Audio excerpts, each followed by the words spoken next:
Onyx by Jennifer L. Armentrout. Chapter 1. 10 seconds passed between when Demon Black took his seat and when he poked me under my shoulder blade with his trusty pen. 10 whole seconds. Twisting around in my seat, I inhaled the unique outdoorsy scent that was all him. Demon pulled his hand back and tapped the blue cap of his pen on the corner of his lips. Lips I was well familiar with. "Good morning, kitten." I forced my gaze to his eyes, bright green, like the stem of a freshly cut rose. "Good morning, Demon."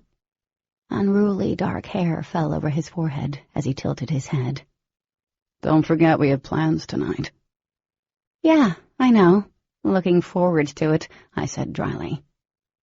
As Demon leaned forward, his dark sweater stretched over broad shoulders. He tipped his desk down. I heard the soft inhales from my friends Carissa and Lissa, felt the eyes of everyone in class watching us. One corner of his lips curved higher, as if he were secretly laughing. The stretch of silence became too heavy. "What?" "We need to work off your trace," he said, low enough that only I could hear. Thank God. Trying to explain what a trace was to the general populace was not something I wanted to get into.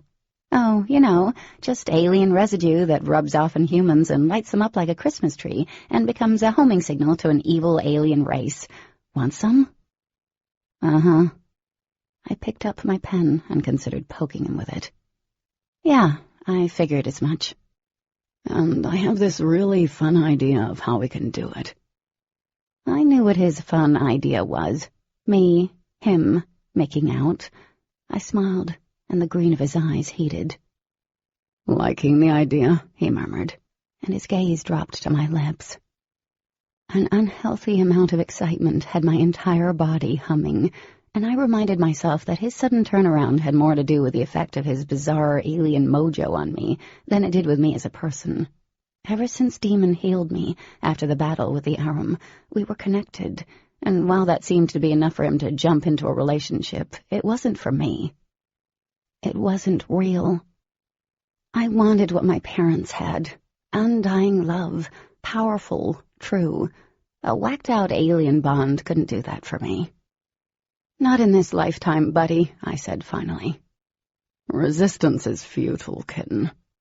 "So is your charm." "We'll see." Rolling my eyes, I faced the front of the classroom. Demon was a total babe, but he was stab-worthy, which at times zeroed out the babe part. Not always, though. Our ancient trig teacher shuffled in, clutching a thick wad of papers while he waited for the tardy bell. Demon poked me with his pen. Again. Squeezing my hands into fists, I debated ignoring him. I knew better. He'd just keep poking me.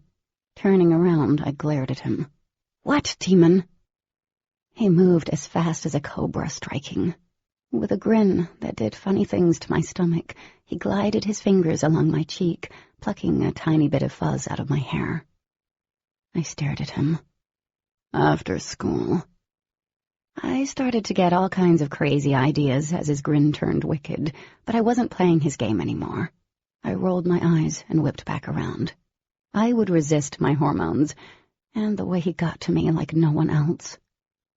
A slight tick of pain throbbed behind my left eye the rest of the morning, which I totally blamed on Demon. By lunch, I felt like someone had sucker-punched me in the head. The steady noise of the cafeteria and the mix of disinfectant and burned food made me want to run from the room. "You going to eat that?" D. Black gestured at my untouched cottage cheese and pineapple.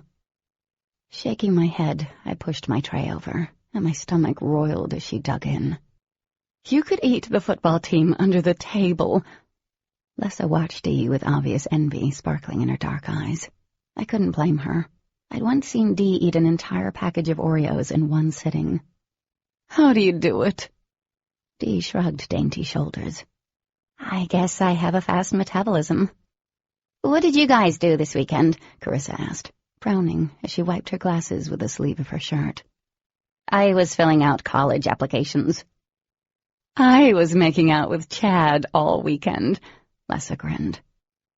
Both girls looked at Dee and me, waiting for us to share. I guessed the whole killing a psycho-alien and almost dying thing probably wasn't something to throw out there. "We hung out and watched stupid movies," Dee answered, giving me a slight smile as she tucked a shiny black curl behind her ear. "It was kind of boring." Lessa snorted. "You guys are always boring." I started to smile, but a warm tingle skated across the nape of my neck. The conversation around me faded, and a few seconds later, Demon dropped into the seat to my left. A plastic cup full of strawberry smoothie, my favorite, was set in front of me. I was more than a little shocked to be receiving any present from Demon, much less one of my favorite treats. My fingers brushed his as I took the drink, and a jolt of electricity danced along my skin. I yanked my hand back and took a small sip. Delish. Maybe it would make my tummy feel better. And maybe I could get used to this new gift-giving Demon, much better than the other douchebag version of him. "Thank you." He smiled in response. "Where are ours?" Lessa quipped. Demon laughed. "I'm only at the service of one person in particular." My cheeks flamed as I scooted my chair over.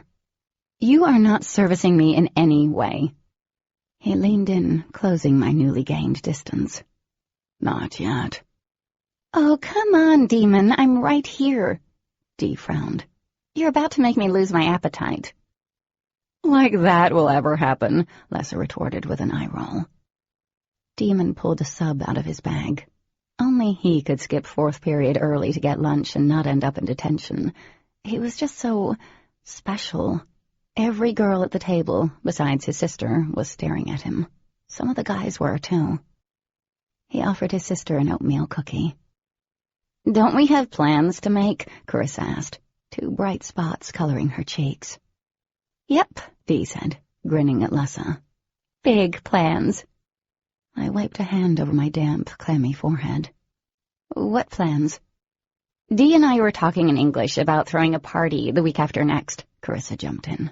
"Something huge," Lessa said. "Small," Carissa corrected, eyes narrowing on her friend. "Just something with a few people." Dee nodded, and her bright green eyes glimmered with excitement. "Our parents are going to be out of town Friday, so it works out perfectly." I glanced at Demon. He winked. My stupid heart skipped a beat. "That's so cool that your parents are letting you have a party at your house," Carissa said. "Mine would stroke out if I even suggested something like that." Dee shrugged one shoulder and looked away. "Our parents are pretty cool." I forced my expression blank as a pang hit me in the chest. I truly believed Dee wanted her parents alive more than she wanted anything else in this world, and maybe even Demon, too. Then he wouldn't bear the weight of being responsible for his family. During the time we'd spent together, I'd figured out most of his bad attitude was because of all the stress, and there was his twin brother's death. The party became the topic of discussion at the table for the rest of the lunch period, which was kind of cool scheduling since my birthday was the following Saturday. But by Friday the party would be all over the school. In a town where drinking in a cornfield was the height of excitement on a Friday night, no way was this going to stay a small party. Did Dee realize that? "You okay with all of this?" I whispered to Demon. He shrugged. "Not like I can stop her." I knew he could if he wanted, which meant he didn't have a problem with it. "Cookie?" he offered, holding a cookie full of chocolate chips. Upset tummy or not, there was no way I could refuse that. "Sure." His lips tipped up one side, and he leaned toward me, his mouth inches from mine. "Come and get it." Come and get. Demon placed half the cookie between those full, totally kissable lips. Oh, holy alien babies everywhere. My mouth dropped open. Several of the girls at the table made sounds that had me wondering if they were turning into puddles under the table, but I couldn't bring myself to check out what they really were doing. That cookie, those lips, were right there. Heat swept over my cheeks. I could feel the eyes of everyone else, and Demon. Dear God, Demon arched his brows, staring me. Dee gagged. "I think I'm going to hurl." Mortified, I wanted to crawl in a hole. What did he think I was going to do? Take the cookie from his mouth like something straight out of an R-rated version of Lady and the Tramp? Heck, I kind of wanted to, and I wasn't sure what that said about me. Demon reached up and took the cookie. There was a gleam to his eyes, as if he'd just won some battle. "Time's up, kitten." I stared at him. Breaking the cookie in two, he handed me the larger piece. I snatched it away, half tempted to throw it back in his face, but it was chocolate chip. So I ate it and loved it. Taking another sip of my smoothie, I felt unease skitter along my spine, like I was being watched. Glancing around the cafeteria, I expected to find Demon's alien ex-girlfriend giving me her trademark bitch look, but Ash Thompson was chatting with another boy. Was he a Luxon? There weren't many their age, but I doubted Ash in all her supremeness would be smiling at a human boy. My gaze moved away from their table, scanning the rest of the cafeteria. Mr. Garrison stood by the double doors to the library, but he was staring at a table full of jocks who were making some intricate designs with their mashed potatoes. No one else even remotely looked in our direction. I shook my head, feeling foolish for being weirded out over nothing. It wasn't like an Aram was going to bum rush the high school cafeteria. Maybe I was coming down with something. My hands shook a little as I reached for the chain around my neck. The obsidian was cool against my skin, comforting, a herald of safety. So I needed to stop freaking out. Maybe that was why I was lightheaded and dizzy. It surely had nothing to do with the boy sitting beside me. There were several packages waiting for me at the post office, and I only barely squealed. They were advanced reader copies from other bloggers passing them along for review. And I was like, whatever. Sure evidence I was coming down with mad cow disease. The trip home was torturous. My hands felt weak. My thoughts were scattered. Gathering my mail close to my chest, I ignored the way the skin on the back of my neck tingled as I climbed the porch steps. And I also ignored 6 feet and then some of boy leaning against the railing. "You didn't come straight home after school." Annoyance colored his tone. Like he was my own screwed-up, super-hot version of the Secret Service, and I'd managed to evade him. I dug out my keys with my free hand. Obviously, I had to go to the post office. I pushed open the door and dropped the pile on the table inside the foyer. Of course, he was right behind me, not waiting for an invite. "Your mail could have waited." Demon followed me into the kitchen. "What is it? Just books?" Grabbing the OJ from the fridge, I sighed. People who didn't heart books didn't understand. Yeah, it was just books.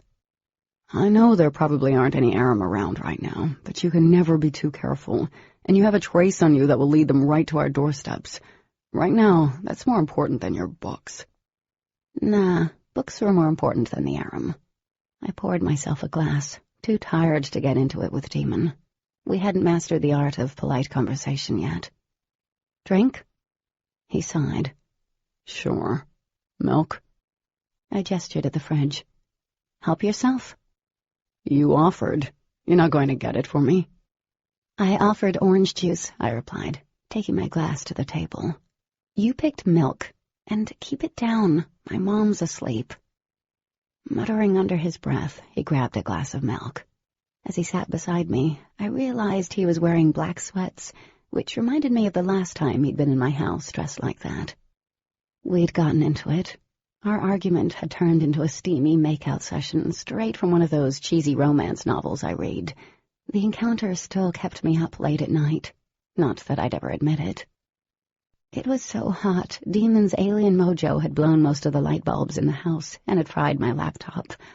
I really missed my laptop and my blog. Mom promised me a new computer for my birthday. 2 more weeks. I fiddled with my glass, not looking up. "Can I ask you a question?" "Depends," he replied smoothly. "Do you feel anything around me?" "Other than what I felt this morning when I saw how good you looked in those jeans." "Demon," I sighed, trying to disregard the girl in me that screamed, "He noticed me." "I'm being serious." His long fingers idly traced circles on the wooden table. The back of my neck gets all warm and tingly. Is that what you're talking about? I peeked up. A half smile played across his lips. Yeah, you feel it too? Whenever we're near. It doesn't bother you? Does it bother you? I wasn't sure what to say. The tingling wasn't painful or anything, just weird. But what it symbolized did bother me. The damn connection we knew nothing about. Even our hearts were beating the same. It could be a side effect of the healing. Demon watched me over the rim of his glass. I bet he'd look hot with a milk mustache. Are you feeling well? He asked. Not really. Why? You look like crap. Any other time, his comment would have started a war in this house, but I just set my half-empty glass down. I think I'm coming down with something. His brows furrowed. The concept of being sick was foreign to Demon. The Luxon didn't get sick. Like, ever. What's wrong with you? I don't know. I probably got alien cooties. Demon snorted. Doubtful. I can't afford for you to be sick. We need to get you outside and try to work your trace off. Until then, you're a... If you say I'm a weakness, I will hurt you. Anger pushed down the nausea in my stomach. I think I proved that I'm not, especially when I led Barak away from your house and I killed him. I struggled to keep my voice low. Just because I'm human doesn't mean I'm weak. He sat back, brows inching up his forehead. I was going to say that until then, you're at risk. Oh. My cheeks flushed. Whoops. Well, then, I'm still not weak. 1 second, Demon was sitting at the table, and the next he was beside me, kneeling down. He had to look up slightly to see my face. I know you're not weak. You've proven yourself. And what you did this weekend, tapping into our powers, I still can't figure out how that happened, but you're not weak. Ever. Whoa. It was hard to stick to my resolve of not caving to the ridiculous notion of us being together, when he was actually nice, and when he stared at me like I was the last piece of chocolate in the whole world. Which made me think of that damn chocolate chip cookie in his mouth. The side of his lips twitched, as if he knew what I was thinking and was fighting a smile. Not that little smirk of his, but a real smile. And suddenly he was standing, towering over me. Now I need you to prove you're not weak. Get off your butt and let's work off some of that trace. I groaned. Demon, I'm really not feeling well. Cat. And I'm not saying that to be difficult. I feel like hurling. He folded his muscular arms, stretching his Under Armour shirt across his chest. It's not safe for you to be running around when you look like a damn lighthouse. As long as you carry the trace, you can't do anything. Go anywhere. I pushed up from the table, ignoring the rolling in my stomach. I'll get changed. Surprise widened his eyes as he stepped back. Caving in so easily? Caving in? I laughed without feeling. I just want you out of my face. Demon chuckled deeply. Keep telling yourself that, kitten. Keep using your ego steroids. In a blink of an eye, he was in front of me, blocking my exit. Then he prowled forward, head lowered, and eyes full of intent. I backed up until my hands found the edge of the kitchen table. What? I demanded. Placing his hands on either side of my hips, he bent forward. His breath was warm against my cheek, and our eyes locked. He moved a fraction of an inch closer, and his lips brushed my chin. A strangled gasp escaped the back of my throat, and I swayed toward him. A heartbeat later, Demon pulled back, chuckling smugly. Yeah, not my ego, kitten. Go get ready. Damn it. Giving him the finger, I left the kitchen and went upstairs. My skin still felt clammy and gross, and it had nothing to do with what happened, but I changed into a pair of sweats and a thermal. Running was the last thing I wanted to do. Not like I expected Demon to care I wasn't feeling well. He only cared about himself and his sister. That's not true, whispered an insidious, annoying voice in my head.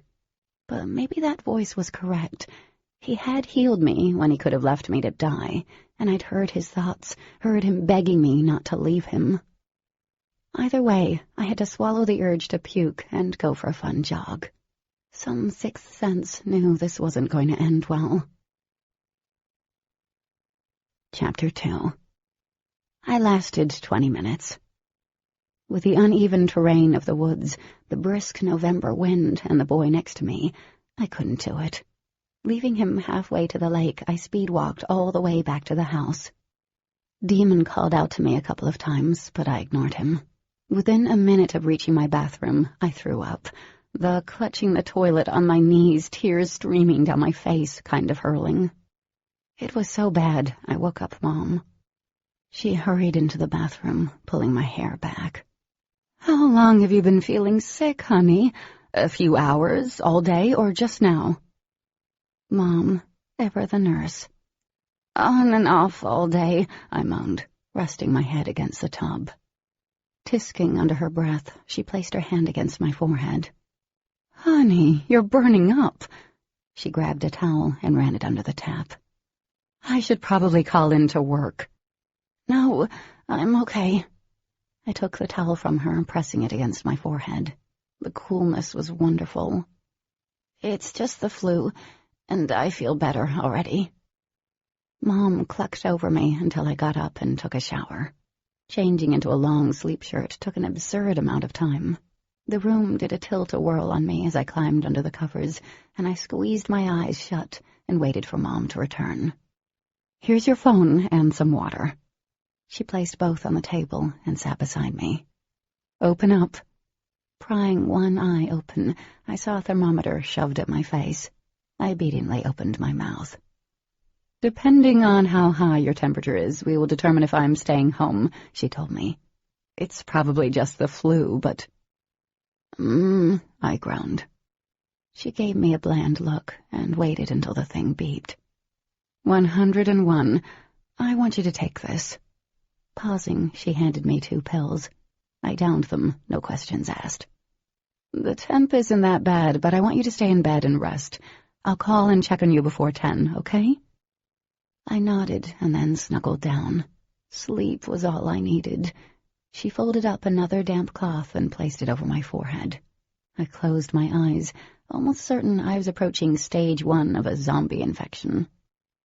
A weird fog entered my brain. I slept, waking up once to check in with Mom, and then again past midnight. The nightshirt was damp, clinging to my feverish skin.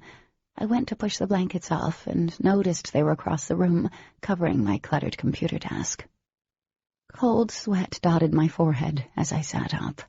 My thumping heart echoed in my head, heavy and erratic. 2 beats at once, it seemed.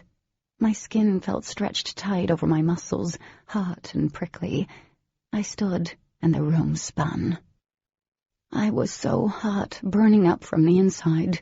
My insides felt as if they'd melted into goo. My thoughts ran into one another, a never-ending train of nonsense.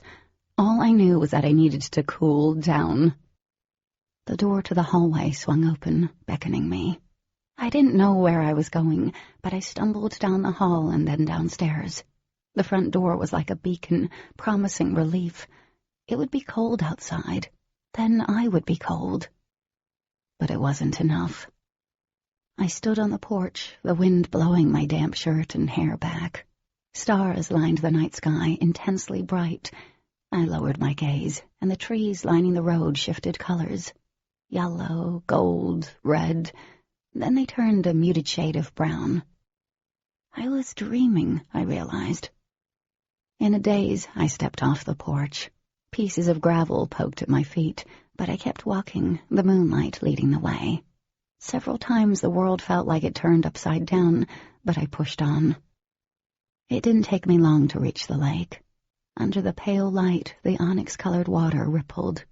I moved forward, stopping when my toes sunk through loose dirt.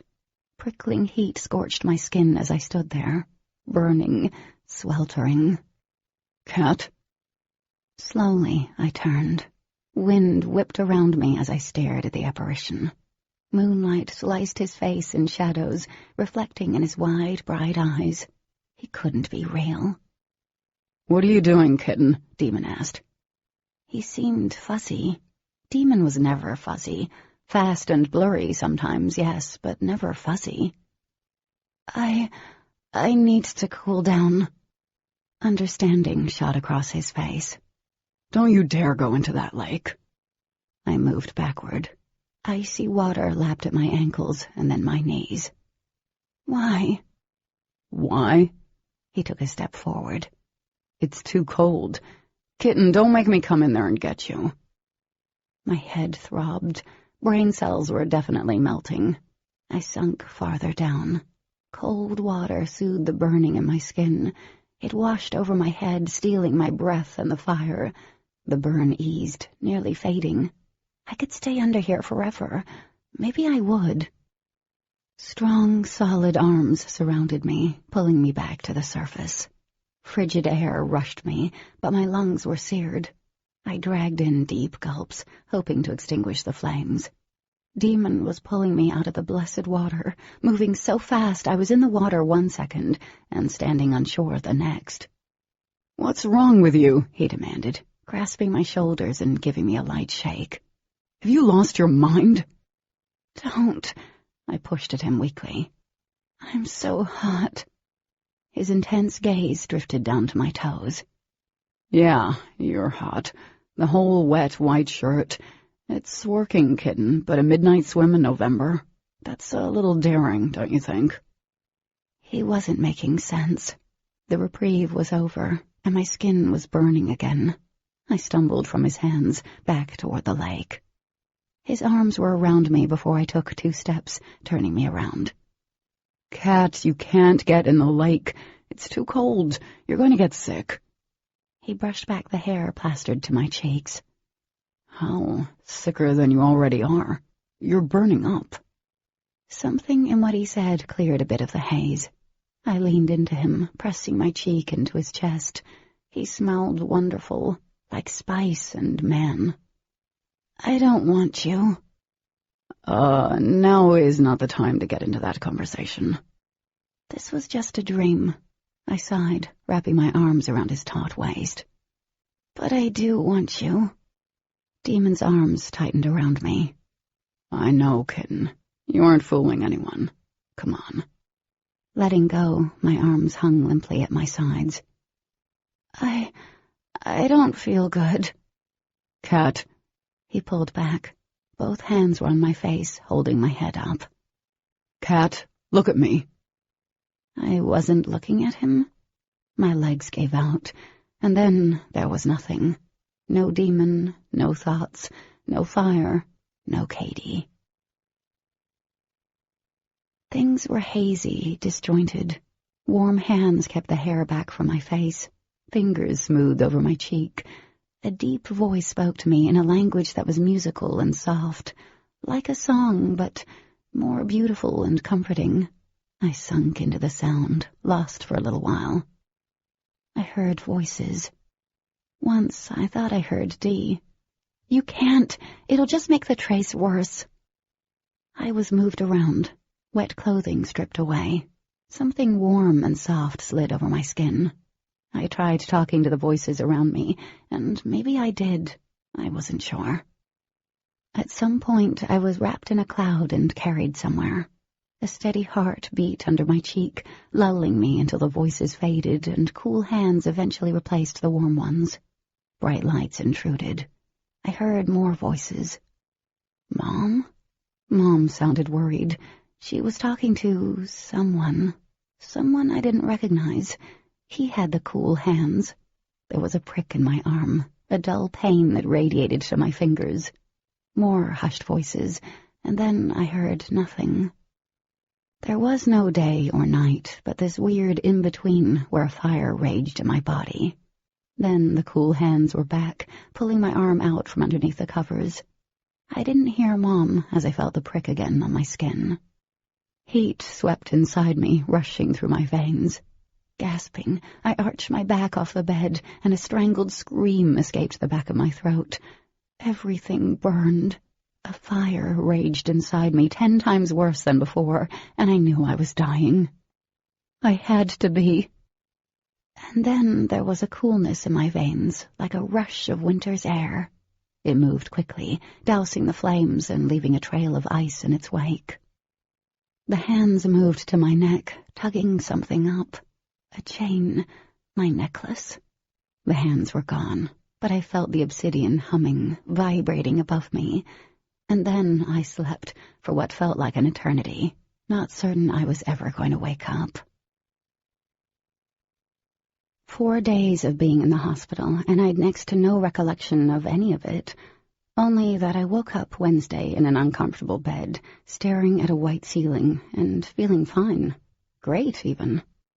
Mom had been by my side, and it took a hefty amount of bitching to get released after I spent all day Thursday telling anyone who came within a block of my door that I wanted to go home. I'd obviously had a bad case of the flu, not something serious. Now Mom watched me with shadowed eyes as I downed the glass of orange juice from our fridge. She was in jeans and a light sweater. It was odd seeing her out of her scrubs. "Honey, are you sure you're feeling well enough to go back to class? You can take today off and go back on Monday if you want." I shook my head. Missing 3 days of classes already earned me the truckload of homework Dee had dropped off last night. "I'm fine." "Honey, you were in the hospital. You should take it easy." I washed out the cup. "I'm okay. Really, I am." "I know you think you're feeling better." She fixed my cardigan, which I'd apparently buttoned wrong.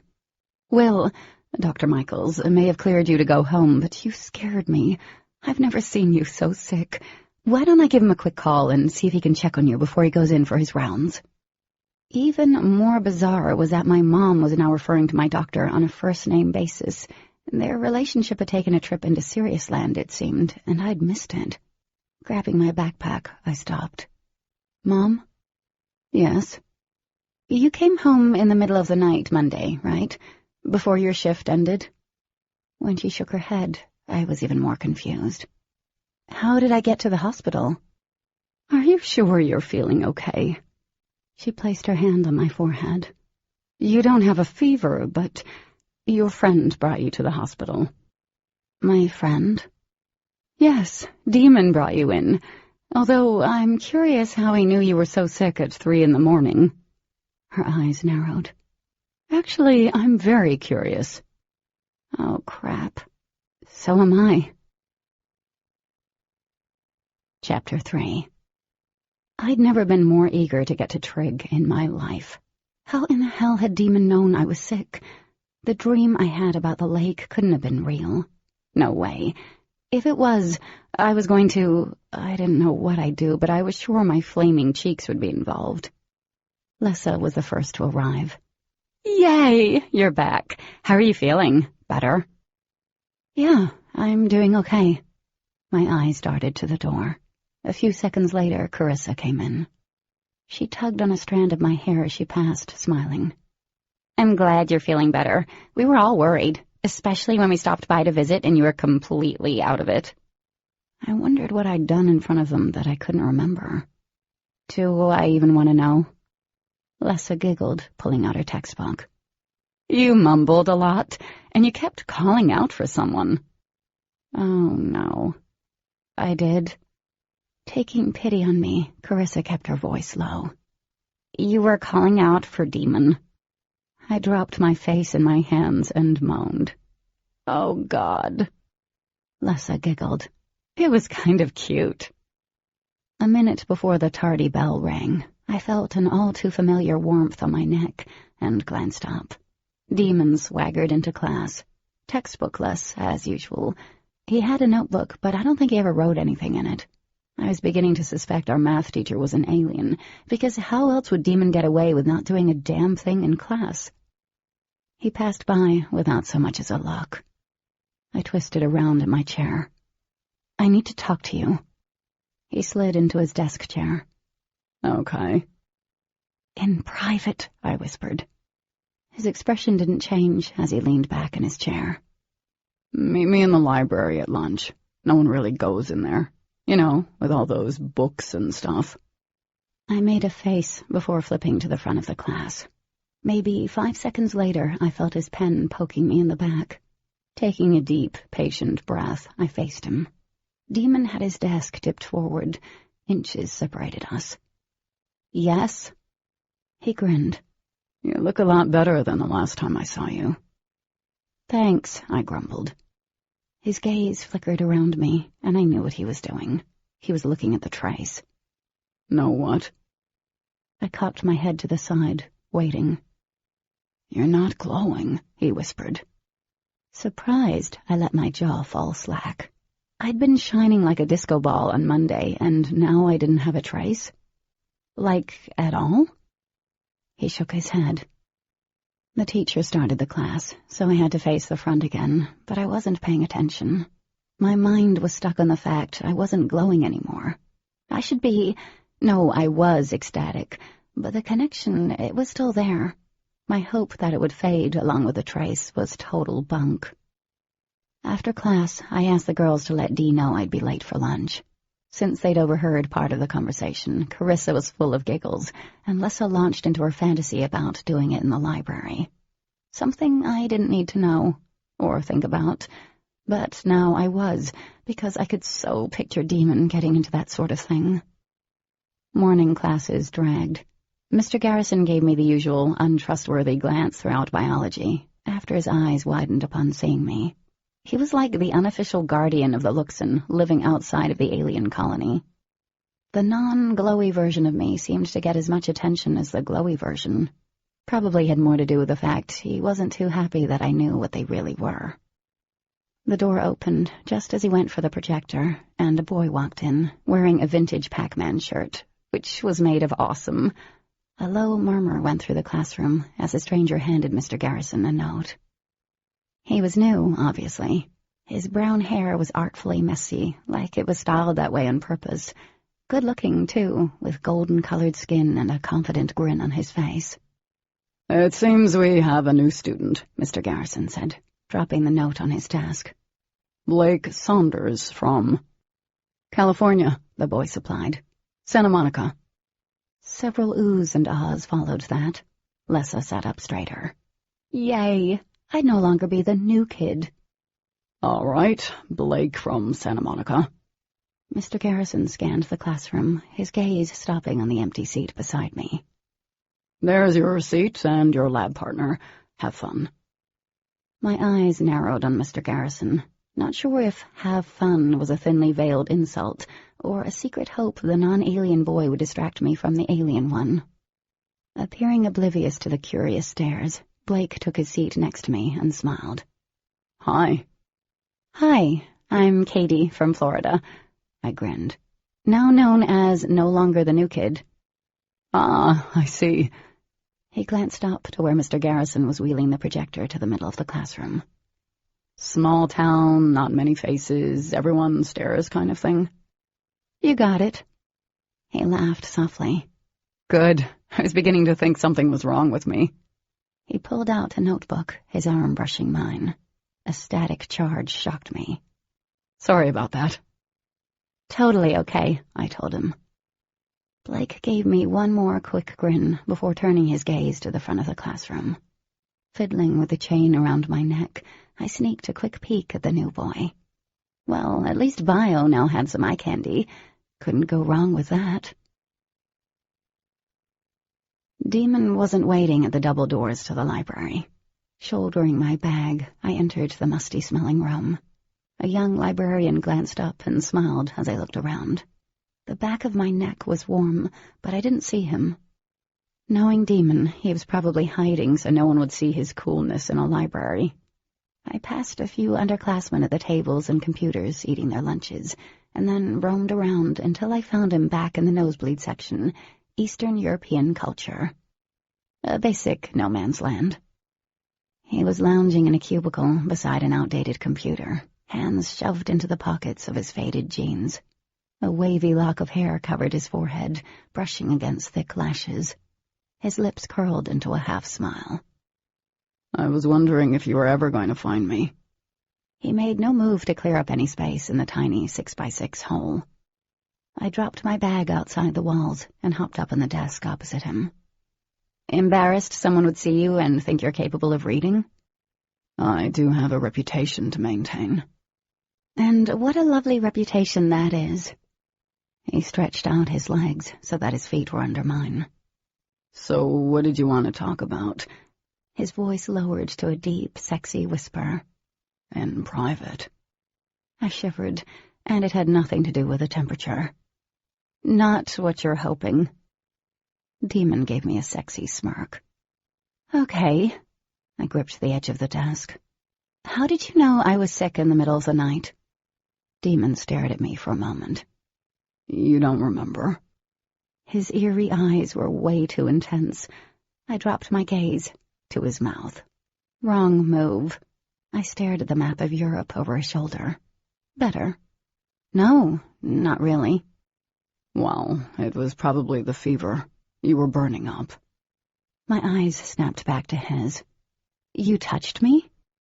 Yes, I touched you, and you weren't wearing a lot of clothes. The smug stretch of his lips spread. And you were soaked in a white t-shirt. Nice look. Very nice. Heat crept over my cheeks. The lake. It wasn't a dream? Demon shook his head. Oh my God, so I did go swimming in the lake.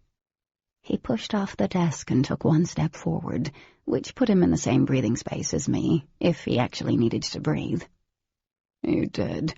Not something I expected to see on a Monday night, but I'm not complaining. I saw a lot. Shut up, I hissed. Don't be embarrassed. He reached out, tugging on the sleeve of my cardigan. I smacked his hand away. It's not like I haven't seen the upper part before, and I didn't get a real good look down. I came off the desk swinging. My knuckles only brushed his face before he caught my hand. Wowzers, he was fast. Demon pulled me up against his chest and lowered his head, eyes snapping with restrained anger. Don't hit, kitten. It's not nice. You're not nice. I tried pulling back, but he kept my wrist secured in his hand. Let me go. I'm not sure I can do that. I must protect myself. But he dropped my hand. Oh, really? That's your reason for manhandling me? Manhandling? He pressed forward until my lower back was against the cubicle desk. This isn't manhandling or whatever the hell that is. Visions of me against the wall at my house and Demon kissing me danced in my head like sugar plums. Parts of my body tingled. Oh, so not a good sign. Demon, someone is going to see us. So? He gently picked up my hand. Not like anyone is going to say a thing to me. I drew in a deep breath. His scent was on my tongue. Our chests touched. Body said yes. Katie said no. I wasn't affected by this, not by how close we were or how his fingers were sliding under the sleeve of my cardigan. It wasn't real. So my trace has faded, but this stupid connection hasn't? Nope. Disappointed, I shook my head. What does that mean, then? I don't know. His fingers were completely under my sleeve, smoothing up my forearm. His skin, it hummed like electricity. There was nothing like it. Why do you keep touching me? I asked, flustered. I like to. God, I liked it too, and I shouldn't. Demon. But back to the trace. You know what that means. That I don't have to see your face outside of school? He laughed, and it rumbled through me. You're no longer at risk. Somehow, and I really haven't a clue how, my free hand was against his chest. His heart beat fast and strong. So did mine. I think the not seeing your face parts outweighs the safe part. Keep telling yourself that. His chin brushed my hair and then slid over my cheek. I shivered. A spark passed from his skin to mine, humming in the charged air around us. If that makes you feel better, but we both know it's a lie. It's not a lie. I tipped my head back. His breath was a warm stroke against my lips. We're still going to be seeing each other, he murmured. And don't even lie. I know that makes you happy. You told me you wanted me. Hold your horses. When? At the lake. He slanted his head, and I should have pulled back. His lips curved knowingly against mine, and he let go of my wrist. You said you wanted me. Both of my hands were on his chest. They had a mind of their own. I claimed no responsibility for them. I had a fever, lost my mind. Whatever, kitten. Demon gripped my hips, lifting me onto the edge of the desk with an ease that was disturbing. I know better. My breath was coming in short gasps. You don't know anything. Uh-huh. You know, I was worried about you, he admitted, moving forward, easing my legs apart. You kept calling out my name, and I kept answering, but it was like you couldn't hear me. What were we talking about? My hands were on his lower stomach. His muscles were hard underneath the sweater. I slid my hands to his sides, totally meaning to push him away. Instead, I gripped and pulled him forward. Wow, I must have been really out of it. It scared me. Before I could respond or even give thought to the fact that my sickness actually scared him, our lips met. My brain clicked off as my fingers dug through his sweater and oh God, his kisses were deep, scorching my lips as his hands tightened on my waist, pulling me against him. Demon kissed like he was a man starving for water, taking long, breathless draughts. His teeth caught my lower lip when he pulled away, only to come back for more. A heady mix of emotions warred inside me. I didn't want this, because it was just the connection between us. I kept telling myself that, even as I slid my hands up his shirt and circled them around his neck. When his hands inched under my shirt, it was as though he reached deep inside me, warming every cell, filling every dark space within me with the heat from his skin. Touching him, kissing him, was like having a fever all over again. I was on fire. My body burned. The world burned. Sparks flew. Against his mouth, I moaned. There was a pop and crack. The smell of burned plastic filled the cubicle. We pulled apart, breathing heavily. Over his shoulder, I saw thin strips of smoke wafting from the top of the ancient monitor. Good God, was this going to happen every time we kissed? And what in the hell was I doing? I'd decided I wasn't going to let this happen with Demon, which meant no kissing or touching. The way he treated me when we first met still stung. The pain and embarrassment lingered in me. I pushed him hard. Demon let go, staring at me like I'd kicked his puppy into traffic. Looking away, I wiped the back of my hand over my mouth. It didn't work. Everything about him was still around me, in me. God, I don't even like this. Kissing you. Demon straightened, coming to his full height. I beg to differ, and I think this computer tells a different story, too. I shot him a dirty look. That will never happen again. And I think you've said that before, he reminded me. When he saw my expression, he sighed. Cat, you enjoyed that just as much as I did. Why lie? Because it's not real, I said. You didn't want me before. I did. Don't you dare say you wanted me, because you treated me like I was the Antichrist. You can't just undo that because there's a stupid connection between us. I sucked in a sharp breath as an icky feeling spread through my chest. You really hurt me then. I don't think you even know. You humiliated me in front of an entire lunchroom. Demon looked away, dragging his fingers through his hair. A muscle popped out in his jaw. I know. I'm sorry for how I treated you, Cat. Shocked, I stared at him. Demon never apologized. Like, ever. Maybe he really... I shook my head. His apology wasn't enough. Even now, we're all the way hidden in the library, as if you don't want people to know you made a mistake that day and acted like a dick. And I'm supposed to be okay with that now? His eyes widened. Cat. I'm not saying we can't be friends, because I want to. I do like you a lot. I cut myself off before I said too much. Look, this didn't happen. I'm going to blame after effects of the flu or that a zombie ate my brain. His brows furrowed. What? I don't want this with you. I started to turn, but he caught my arm. I glared at him. Demon! He looked at me straight on. You're a terrible liar. You do want this, just as badly as I do. My mouth opened, but no words came out. You want this as badly as you want to go to ALA this winter. Now my jaw was on the floor. You don't even know what ALA is. The American Library Association midwinter event, he said, grinning proudly. Saw you obsessing over it on your blog before you got sick.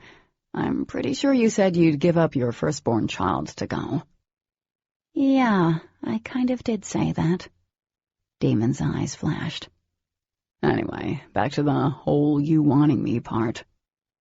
I shook my head, dumbfounded. You do want me. Taking a deep breath, I struggled with my temper and my amusement. You are way too confident. I'm confident enough to wager a bet. You can't be serious. He grinned. I bet that by New Year's Day, you will have admitted that you're madly, deeply, and irrevocably. Wow. Want to throw another adverb out there? My cheeks were burning. How about irresistibly? I rolled my eyes and muttered, I'm surprised you know what an adverb is. Stop distracting me, kitten. Back to my bet. By New Year's Day, you'll have admitted that you're madly, deeply, irrevocably, and irresistibly in love with me. Stunned, I choked on my laugh. And you dream about me. He released my arm and folded his across his chest, cocking an eyebrow. I bet you'll admit that. Probably even show me your notebook with my name circled in hearts. Oh, for the love of God! Demon winked. It's on. Spinning around, I grabbed my backpack and hurried through the stacks, leaving Demon in the cubicle before I did something insane. Like throw common sense aside and run back to tackle him, pretending that everything he'd done and said all those months ago hadn't left a raw mark on my heart. Because I'd be pretending, right? I didn't slow until I was standing in front of my locker on the other side of the school. I reached inside my backpack and pulled out my binder full of art crap. What a hell of a day back. I'd dazed out in half of my classes, made out with Demon, and blew up another computer. Seriously, I should have stayed home. I reached for the handle on my locker. Before my fingers could touch it, the locker swung open. Gasping, I jumped back, and my art binder fell to the floor. Oh my God, what just happened? It couldn't be. My heart rate went into cardiac arrest territory. Demon? He could manipulate objects. Opening a locker door with his mind would be a piece of cake for him, considering he could uproot trees. I looked around the thinning crowds, but I already knew he wasn't there. I hadn't felt him through our creepy alien bond. I backed away from the locker. Whoa, watch where you're going, a teasing voice intruded. Sucking in a sharp gasp, I whipped around. Simon Cutters stood behind me, clenching a ragged backpack in his meaty fist. Sorry, I croaked, glancing back at the locker. Had he seen that happen?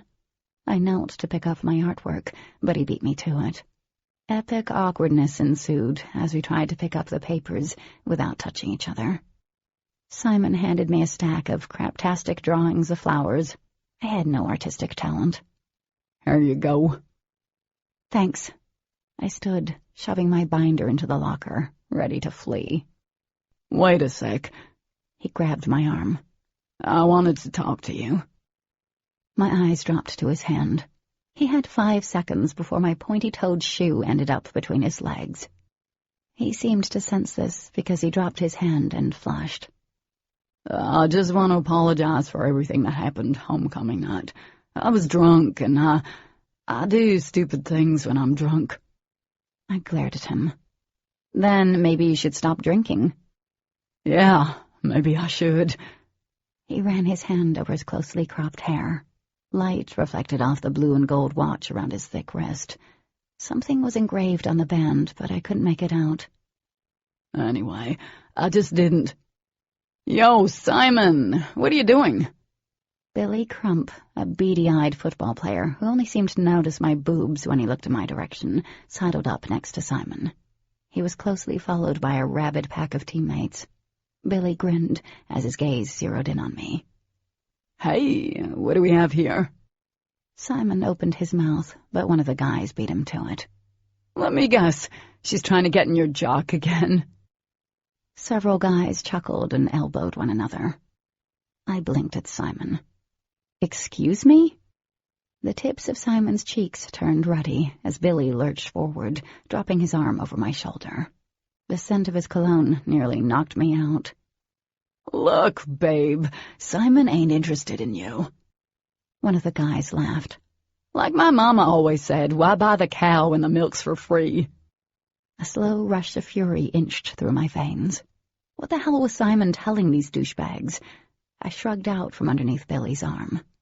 This milk isn't for free and wasn't even for sale. That's not what we hear. Billy fist-pumped a red-faced Simon. Isn't that right, Cutters? All of Simon's friends' eyes were on him.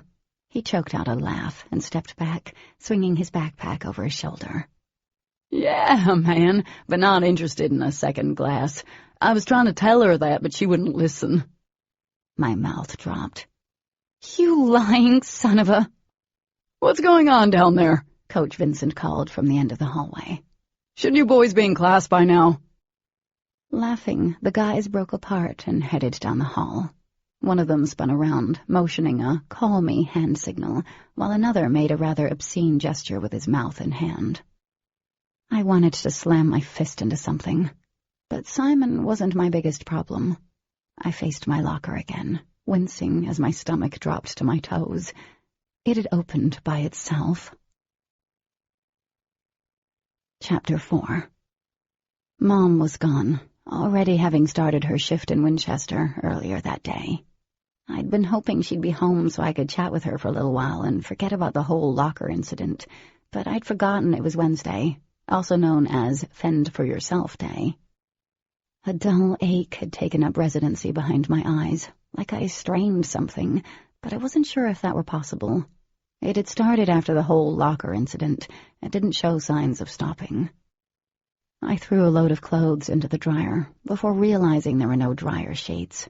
Fail.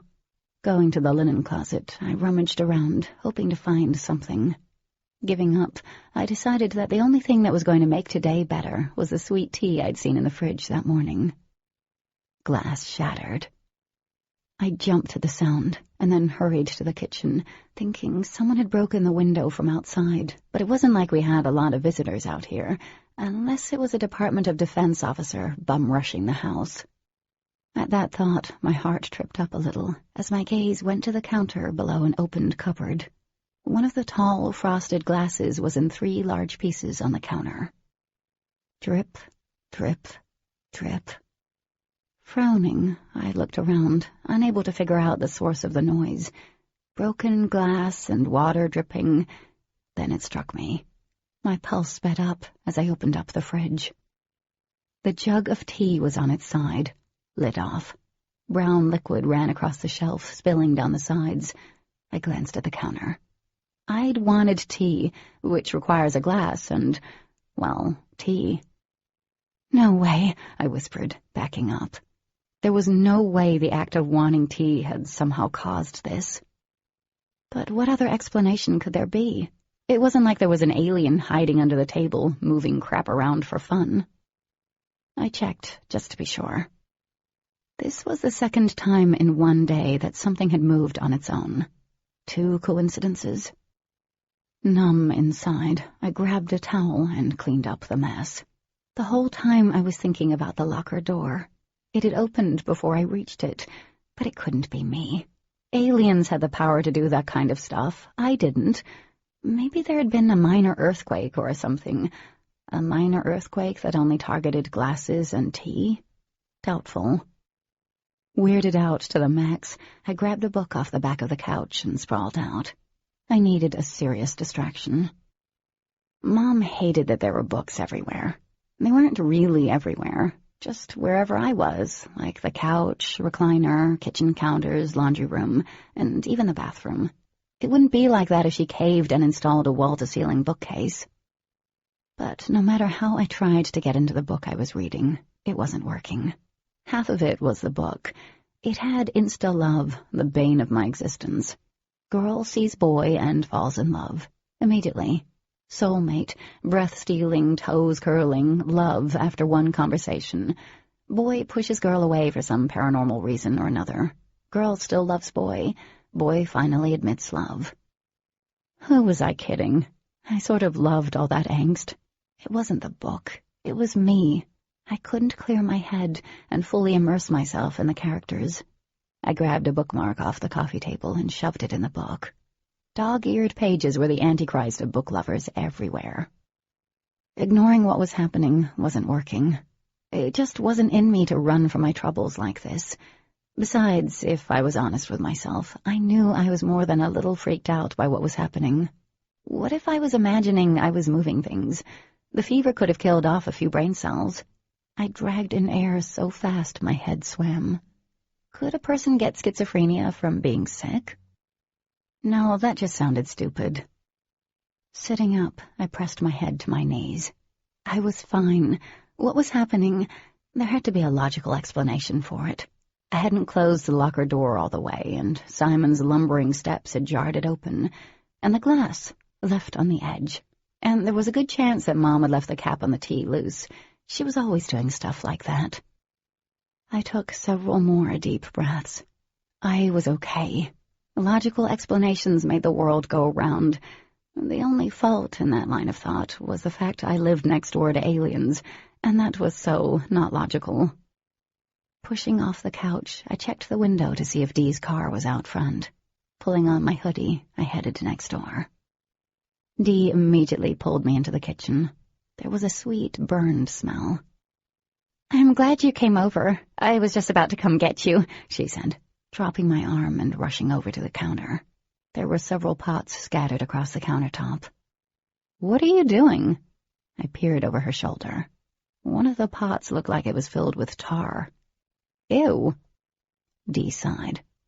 "I was trying to melt chocolate." "With your microwave hands?" "It's an epic fail." She poked the gunk with a spatula. "I can't get the temp right." "Then why don't you just use the stove?" "Pfft, I loathe the stove." Dee pulled the spatula up. Half of it had melted. "Whoops." "Nice." I shuffled over to the table. With a wave of her hand, the pots flew to the sink. The tap turned on. "I'm getting better at this." She grabbed some dish soap. "What were you and Demon doing at lunch?" I hesitated. "I wanted to talk about the whole lake thing. I'd thought I dreamed that." Dee cringed. "No, that was real. He got me when he brought you back. I was the one to place you in dry clothes, by the way." I laughed. "I was hoping that was you." "Although he did volunteer for the job," she said, her eyes rolling. "Demon is so helpful." "That he is. Where is he?" She shrugged. "No clue." Her eyes narrowed. "Why do you keep itching your arm?" "Huh?" I stopped, not even realizing I was doing that. "Oh, they took my blood in the hospital to make sure I didn't have rabies or something." Laughing, she tugged up my sleeve. "I have some stuff that you can put—" "Holy crap, Katie!" "What?" I glanced down at my arm and sucked in a breath. Yuck! My entire inner elbow looked like a fleshy strawberry. All that was missing was a leafy green cap. The raised splotches of red skin were speckled with darker dots. Dee ran a finger over it. "Does it hurt?" I shook my head. It just itched like crazy. She dropped my hand. "All you did was get your blood taken?" "Yeah," I said, staring at my arm. "That's really weird, Katie. It's like you had some kind of reaction to something. Let me get some aloe. That might help." "Sure." I frowned at my arm. What could have done this? Dee returned with a jar of the cool gunk. It helped with the itching, and after I tugged my sleeve back down, she seemed to forget about it. I hung out with her for the next couple of hours, watching her destroy one pod after another. I laughed so hard my stomach hurt when Dee leaned too close to a bowl she was heating and accidentally set her shirt on fire. She'd raised one brow at my larger chest, as if to say she'd like to have seen me avoid the same mistake, sending me into another fit of giggles. When she ran out of chocolate and plastic spatulas, Dee finally admitted defeat. It was after 10, and I said goodbye as I headed home to get some rest. It had been a long first day back at school, but I was glad I'd headed over and ended it hanging with Dee. Demon was crossing the road just as I shut the front door behind me. In less than a second, he was on the top step. Kitten. Hey. I avoided his extraordinary eyes and face because, well, I was having a real hard time not recalling what his mouth had felt like on mine earlier. So what have you been doing? Patrolling. He stepped onto the porch, and even though I was busy staring at the crack in the wood floor, I could feel his gaze on my face and the heat from his body. He stood close, too close. Everything is all quiet on the Western Front. I cracked a smile. Nice reference. When he spoke, his breath teased the loose hair around my temple. It's my favorite book, actually. My head jerked toward his, narrowly missing a collision. I hid my surprise. I didn't know you knew how to read the classics. A lazy smirk appeared, and I'd swear he managed to get closer. Our legs touched. His shoulder brushed my arm. Well, I usually prefer books with pictures and small sentences, but sometimes I step out of the box. Unable to help it, I laughed. Let me guess, your favorite kind of picture book is the one you can color in? I never stay in the lines. Demon winked. Only he could pull that off. Of course not. I looked away, swallowing. Sometimes it was too easy to fall into the easy banter with him, too damn easy to imagine doing this with him every night, teasing, laughing, getting in way over my head. I've got to go. He swung around. I'll walk you home. I live right there. Not like he didn't know that. Duh. That lazy smirk spread. Hey, I'm being a gentleman. He offered his arm. May I? Laughing under my breath, I shook my head, but I gave him my arm. The next thing I knew, he scooped me up into his arms. My heart leaped into my throat. Demon! Did I tell you I carried you all the way back to the house the night you were sick? Thought that was a dream, huh? Nope. Real. He went down one step as I stared wide-eyed at him. Twice in 1 week. We're making this a habit. And then he shot off the porch, the roar of the wind drowning out my surprised squeal. The next second, he was standing in front of my door, grinning down at me. I was faster the last time. Really? I said slowly, dumbfounded. My cheeks felt numb. You going to put me down? Our eyes met. There was a tender look in his that warmed and frightened me. Been thinking about our bet? Want to give in now? And he totally ruined that tender moment. Put me down, demon. He placed me on my feet, but his arms were still around me, and I'd no idea what to say. I've been thinking. Oh, God, I murmured. His lips twitched. This bet really isn't fair to you. New Year's Day? Hell, I'll have you admitting your undying devotion to me by Thanksgiving. I rolled my eyes. I'm sure I'll hold out until Halloween. That's already passed. Exactly, I muttered. Laughing under his breath, he reached forward, tucking a strand of hair behind my ear. The back of his knuckles brushed my cheek, and I pressed my lips together to stop a sigh. Warmth blossomed in my chest, having nothing to do with a simple touch. It had everything to do with the ache in his gaze. Then he pivoted around, tipping his head back. Moments passed in silence. The stars, they're beautiful tonight. I followed his gaze, a little thrown off by his sudden change in topic. The sky was dark, but there were 100 or so bright dots glimmering against the inky night. Yeah, they are. I bit my lip. Do they remind you of your home? There was a pause. I wish they did. Memories, even bittersweet ones, are better than nothing, you know? A knot formed in my throat. Why had I asked him that? I knew he didn't remember anything about his planet. I tucked my hair back again and stood beside him, squinting at the sky. The elders, do they remember anything about looks? He nodded. Have you ever asked them to tell you about it? He started to respond, then laughed. It is that simple, right? But I try to avoid the colony as much as possible. Understandable, but I wasn't entirely sure why. Demon and Dee rarely talked about the Luxon that remained in the colony, hidden deep within the forest surrounding Seneca Rocks. What about Mr. Garrison? Matthew? He shook his head. He won't talk about it. I think it's too hard on him. The war and losing his family.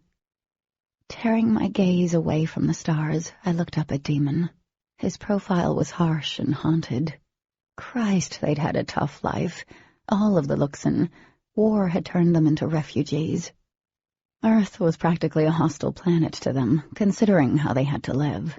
Demon and Dee couldn't remember their parents and had lost their brother. Mr. Garrison had lost everything, and God only knew how many of them shared the same tragedy. The knot was growing bigger in my throat. I'm sorry. Demon's head swung toward me sharply. Why would you apologize? I'm just sorry for everything you guys have had to go through. And I meant it.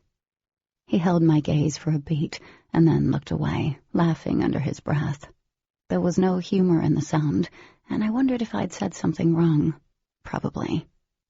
Keep talking like that, kitten, and I... You what? Demon backed off my porch, his smile secretive. I've decided to go easy on you. I'll keep New Year's Day as the deadline. I started to respond, but he was gone before I could, moving too fast for my eyes to track. Placing my hand against my chest, I stood there and tried to make heads of what just happened.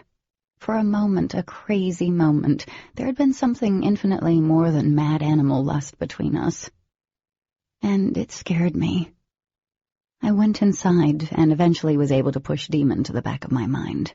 Grabbing my cell, I went from room to room until I got a signal and called Mom, leaving her a message. When she called back, I told her about my arm. She said I probably bumped it on something, even though it didn't hurt and it wasn't bruised either.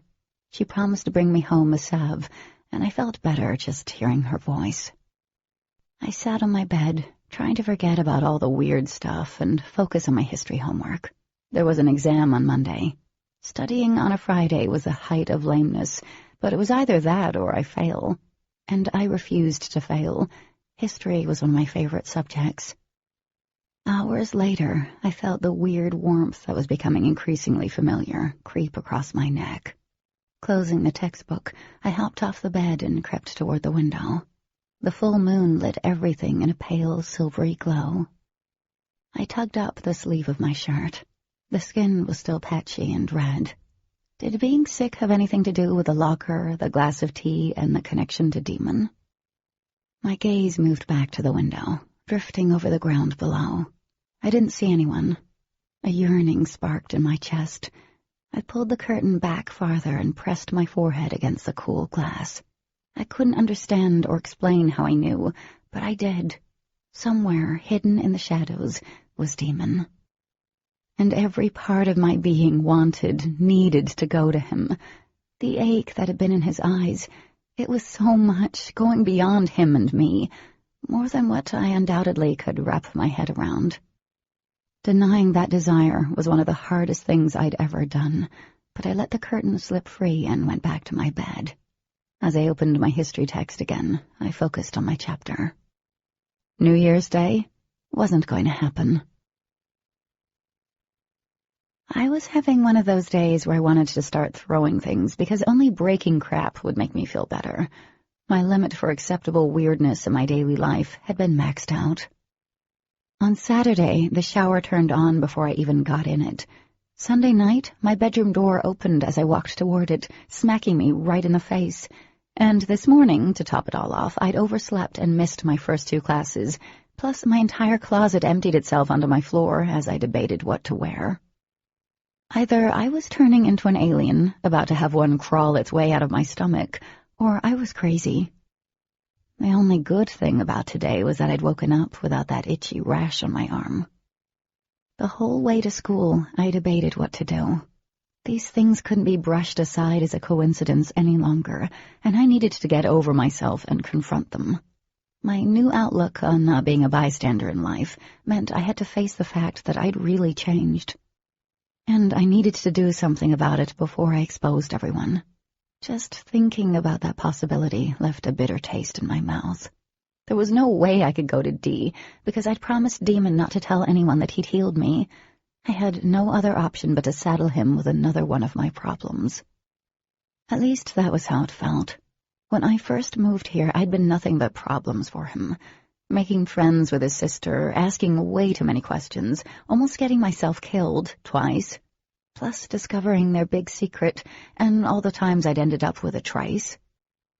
I frowned as I slid out of my car and slammed the door behind me. No wonder Demon had been such a douche canoe those months. I was trouble. So was he, but still. Late for bio and out of breath, I raced down the nearly empty hall, praying that I'd be safely in my seat before Mr. Garrison strolled in. As I reached for the heavy door, it swung open with a powerful rush and slammed against the wall. The noise echoed down the corridor, drawing the attention of a handful of other late students. Blood drained from my face inch by inch as I heard the startled gasp from behind me and knew I was busted. A million thoughts ran through my numb brain, and none of them was worth a damn. Closing my eyes, fear settled like sour milk in my stomach. What was wrong with me? Something was really bad. "These damn drafty hallways," Mr. Garrison said, clearing his throat. "They'll give you a heart attack." My eyes snapped open. He straightened his tie while he clenched his brown suitcase tightly in his right hand. I opened my mouth to speak and agree. Agreeing would be a good thing. Yes, damn drafty hallways. But nothing came. I just stood there like a damn fish, gaping and gaping. Mr. Garrison's blue eyes narrowed, and his scowl deepened until I thought it would leave a permanent mark on his face. "Miss Swartz, shouldn't you be in class?" "Yes, sorry," I managed to croak. "Then please, don't just stand there." He spread his arms and ushered me inside. "And that is a tardy, your second." Unsure of how I earned my first tardy, I shuffled into class, trying to ignore the giggles from the other students who'd apparently heard my ass getting chewed out. My cheeks flooded with color. "Skank," Kimmy said from behind her hand. Several more giggles erupted from her side of the class, but before I could say anything, Lessa shot the blonde a look. "That's real funny coming from you," she said. "You are the same cheerleader who forgot to wear her undies during the pep rally last year, aren't you?" Kimmy's face turned blood red. "Class," Mr. Garrison said, eyes narrowing. "That's enough." Passing Lessa a grateful smile, I took my seat next to Blake and yanked out my textbook while Mr. Garrison began reading off the attendance, making small swipes with his favorite red pen. He skipped my name. I was sure it was on purpose. Blake nudged me with his elbow. "Are you doing okay over there?" I nodded. There was no way I was going to let him think that Kimmy was the reason my face had gone albino white. And besides, Kimmy calling me a skank probably had something to do with Simon, which wasn't even worth my anger right now. "Yeah, I'm perfect." He smiled, but it looked forced. Mr. Garrison flipped off the lights and launched into a stimulating lecture on tree sap. Forgetting about the boy beside me, I started replaying the door incident over and over again in my head. Had Mr. Garrison really believed it had been a draft? And if he didn't, what was stopping him from contacting the DOD and handing me over? Unease squirmed in my belly. Was I going to end up like Bethany? Chapter 5. Carissa was waiting for me by my locker after biology. "Can I just go home?" I asked as I switched my textbooks. She laughed. "Having a bad day?" "You could say that." I thought about elaborating for a second, but what could I tell her? "I was running late this morning. You know how that just screws your day up from there." We headed down the hall, chatting about the party on Friday and what we were going to wear. I really hadn't put much thought into it, figuring I'd just wear jeans and a shirt. "Everyone is dressing up," she explained, "since we don't get a lot of reasons to actually wear something nice around here." "We just had homecoming," I groaned, knowing I didn't have anything dressy. Carissa launched into the routine conversation about what colleges I was going to apply to. She was hoping I would send an application into WVU. Most of the students were applying there. "Katie, you really need to start applying," she insisted, as she grabbed a plate of what appeared to be Salisbury steak. "You're going to run out of time." "You know, I hear it from my mom every day. I will when I decide where I want to go." Problem was, I had no idea where I wanted to go or what I wanted to do. "You don't have forever," she said, quick to remind me. Dee was already at our table, and I launched into my own tirade the moment I sat down. "So I can't wear jeans to the party? I have to wear a dress?" "Huh?" Dee blinked and looked at me. "Carissa told me I had to wear a dress on Friday night. I didn't really plan for that." Dee picked up her fork and pushed the food around on her plate. "You should wear a dress. We get to be pretty princesses for the night and dress up for the party." "We're not 6. Lessa snorted and repeated, "Pretty princesses." "Yes, pretty princesses. You can borrow one of my dresses. I have enough." Dee poked at her green beans. Something was not right with her. She wasn't eating, and was now suggesting I could wear one of her dresses. "Dee, I don't think I'd fit in one of your dresses." She turned her angelic face to mine, lips turned down at the corners. "I have plenty of dresses you can wear. Don't be silly." I stared at her, dumbfounded.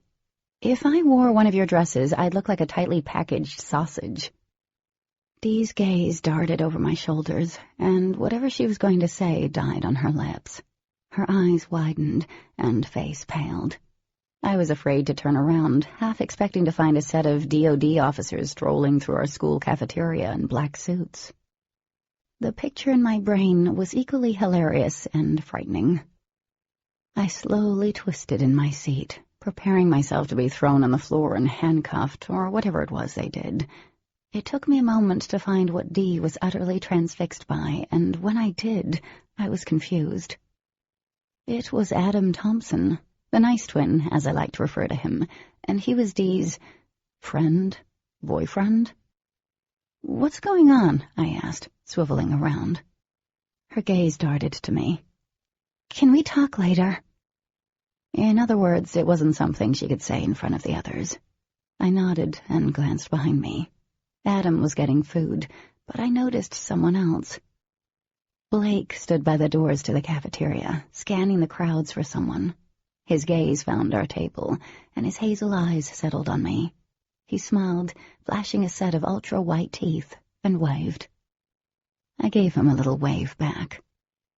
"Who's that?" Dee asked, frowning. "His name is Blake Saunders," Lessa said, eyeing her lunch. She poked it with her fork, as if she expected it to jump off her plate and run away. "He's a new kid in our biology class. I found out he's living with his aunt." "Did you go through his personal files or something?" I asked, amused. Lessa snorted. "I overheard him talking to Whitney Samuels. She was giving him the 3rd degree." "I think he's coming over here." Dee turned to me, her expression unreadable. "He's cute, Katie." I shrugged. He was very cute. Blake reminded me of a surfer, and that was hot. And he was human. Bonus points there. "He's nice, too." "Nice is good," Carissa said. Nice was great, but I glanced at the table in the back. Demon wasn't sitting with us today. He seemed to be in a heated discussion with Andrew. There was also no Ash. Strange. My eyes bounced back to Demon. He looked up at that exact moment. The smirk on his face faded. A muscle in his jaw popped. He looked pissed. Whoa, what'd I do now? Dee kicked me under the table, and I twisted back around. Standing beside me was Blake. A nervous smile was on his face as his eyes flickered over the table. Hey. Hi, I said. Want to sit? Nodding, he took the empty seat beside me. Everyone is still staring at me. Ah, it should fade in a month or so, I told him. Hi, Lessa chirped. I am Lessa with an E, and this is Carissa and Dee. We're Katie's cool friends. Blake laughed. Nice to meet you. You're in bio, right? Lessa nodded. So where are you from? Asked Dee, her voice surprisingly tight. Last time I'd heard that tone was when Ash had shown up at the diner with Demon before school started. Santa Monica. After another round of ahs, he grinned. My uncle was getting tired of the city, so he wanted to get as far away from it as possible. Well, this is as far as you can get. Lessa grimaced after taking a bite of her food. I bet lunch was better in Santa Monica. Nah, it's also questionable there. So how are you adjusting to your classes? Carissa folded her hands on the table, as if she were going to do an interview for the school newspaper. All she needed was a pen and paper. Okay, it's a much smaller school than my old one, so I've been able to find my way around easily. The people are nicer here, except for the whole staring thing. How about you? He turned to me. Since you're still technically new.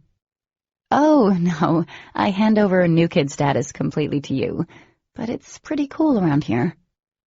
Not much happens, though, Lessa added. The conversation moved easily. Blake was super friendly. He answered every one of our questions and was quick to laugh. Turned out he had gym with Lessa and art with Carissa. Every so often he'd glance at me and smile, revealing a set of straight white teeth. It had nothing on Demon's smile whenever he decided to grace our world with its presence, but it was nice, and it was also drawing the attention of the other girls. Their eyes kept darting back and forth between us. My cheeks were growing hotter by the second. We're having a party Friday night. Lessa flashed me a quick grin. You're more than welcome to come. Dee's parents are letting us have it at their house while they're away this weekend. Dee stiffened with a fork halfway to her mouth. She didn't say anything, but I could tell she wasn't happy with the invite. What was her deal? Half the school appeared to be invited. That sounds cool. Blake glanced at me. You're going? I nodded, twisting the lid on my water. She doesn't have a date, Lessa added with a sly look. My mouth gaped. Real smooth move there. No boyfriend? Blake sounded surprised. Nope. Lessa's eyes sparkled. You have a girlfriend you left back in California? Dee cleared her throat as she found the food on her plate to be of extreme interest. Mortified, I wanted to hide under the table. Blake chuckled. No girlfriend. He turned his attention back to me. But I'm surprised you don't have a boyfriend. Why? I asked, wondering if I should be flattered, like my awesomeness was just so extreme that I couldn't be single. Well, Blake said, leaning in toward me. When he spoke, it was right in my ear. That guy over there, he's been staring at you since I sat down, and he doesn't look happy. Dee was the first to look. Her lips formed a tight smile. That's my brother. Blake nodded as he leaned back. Did you guys date or something? No, I said. Every muscle in my body demanded that I take a look-see. He's just Demon. Huh, Blake said, stretching. He nudged my arm. So, no competition there? My eyes widened. Boy, he was bold. His hotness level went up 10 points.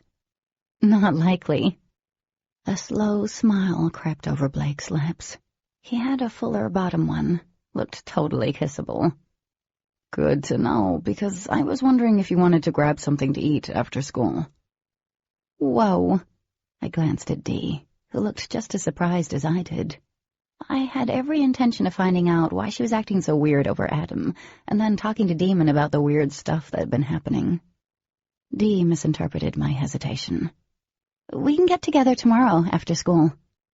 "But—" "It's okay." Her look seemed to say, "Go out, have fun, be normal." Or maybe that was my wishful thinking, because she didn't seem very pleased with Blake's interest in me. "It's fine," Dee added. I could wait one more day to talk to Demon. I glanced over at Blake, and our eyes locked. I found myself nodding. Blake's smile remained on his face the rest of lunch. Toward the end, I caved, and had to look because I could still feel him. Blake had been right. Demon was staring. Not at me, but at the boy next to me. There wasn't anything friendly in the hard line of his jaw, or his sharp, jewel-toned eyes. Demon's gaze slid to mine. There was a flutter deep in my chest. I tried to draw in a breath, but I felt pierced. My lips tingled. There was definitely no competition there. Blake and I decided to go to the smoke hole after school. We took separate cars, and the wind was howling when we got there, tearing at the bare branches of the trees surrounding the parking lot as we rushed inside. His cheeks were flushed under his tan as he grabbed a seat near the crackling fireplace. "I don't think I'm ever going to get used to the wind here. It's brutal." "Me too," I said, rubbing my chilled hands over my arms. "And I've been told to expect a lot of snow come winter." Interest lit up his eyes, making the specks of green stand out. Nowhere near as bright as Demon's, though. "Perfect snowboarding weather, then. Do you snowboard?" I laughed. I'd kill myself in 2 seconds. I went skiing once with my mom, and it wasn't pretty. Blake grinned and then shifted his attention to the waitress taking our orders. Surprisingly, I wasn't nervous. There wasn't a tipsy feeling in my stomach when our gazes met. My skin didn't feel stretched too thin. And I wasn't sure what that meant. It seemed so normal. He told me about surfing while we waited for my slice of cheese pizza and his cup of chili. I told him the closest I'd come to surfing was watching the guys down in Florida. I didn't have that kind of coordination, and he tried to convince me it wasn't that hard. I laughed a lot. We took our time eating. With him, I wasn't thinking about aliens from outer space or the looming threat of the DoD or Aram. It was the most relaxing hour I'd spent in a long time. Toward the end, he was ripping a napkin into tiny pieces while he grinned at me. "So you have a blog?" Surprised, I nodded and figured I'd get my geekdom out of the way. "Yeah, I love books. I review them on the blog." I paused. "How did you know?" Blake leaned forward and whispered, "I looked you up. I know, kind of a nerdy thing to do, but I found your blog. I like how you write your reviews. Very witty, and you're passionate about it." Flattered and completely won over by the fact he actually read my reviews, I smiled. "Thank you. The blog is really important to me. Most people don't get it." "Oh, I totally do. I used to blog about surfing." "Really?" He nodded. "Yep, I miss the surfing and blogging, the whole connecting with people all around the world that shared the same passion. It's a pretty awesome community." This guy was perfect. He didn't make fun of me like Demon had over the whole blog thing. Cool points for Blake.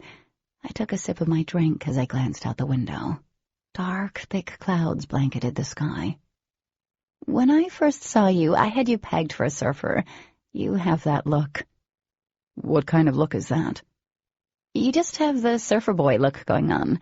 The hair, the tan. It's very cute." "Cute?" He arched a brow. "Okay, it's pretty hot." He grinned. "I like the sound of that." He had one of those personalities, much like Dee, where I couldn't help but feel comfortable around him. A welcome change from the pins and needles feeling I got around Demon. When we left the diner, close to 5, I couldn't believe how much time had passed. The wind whipped at my hair, but I was still buzzing too much for my afternoon with Blake to care about the fact I hadn't bought a jacket yet. Blake nudged me with his elbow. "I'm glad you came with me." "So am I." I twirled my keys as we stopped by his truck. I don't normally put myself out there. He leaned against the hood of his truck, crossing his ankles. You know, just asking like that in front of an entire table of strangers. Brisk wind cooled my warm cheeks. You seemed pretty confident. I am, when I want something. Pushing off the hood, he moved to stand in front of me. Oh, God, was he going to kiss me? I totally loved the easy afternoon we'd just spent, but, well, I just didn't feel right leading him on. I didn't know what was going on with Demon, if anything really was going on, but I knew it wasn't fair to pretend I was completely free. I had feelings for Demon. I just wasn't sure what they meant. Blake leaned toward me, and I froze. Above him, the branches shook and groaned under the force of the wind. There was a loud crack, and my head jerked up. One of the thick branches broke under the weight of the wind. Panic leaped into my throat as it spiraled down to where Blake stood. There was no way he could move fast enough, and the size of the branch promised major damage. Static rushed over my skin, crackling between the layers of my clothing. I felt the tiny hairs on the back of my neck raise. Heart racing, I shot forward, and I thought I screamed, "Stop!" but it was only in my head.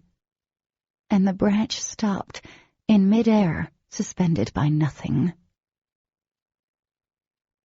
Chapter 6. The branch hung there, hovering as if it were tethered by an invisible string. My breath pawed at my chest, not quite making it out. I stopped the branch. I did that.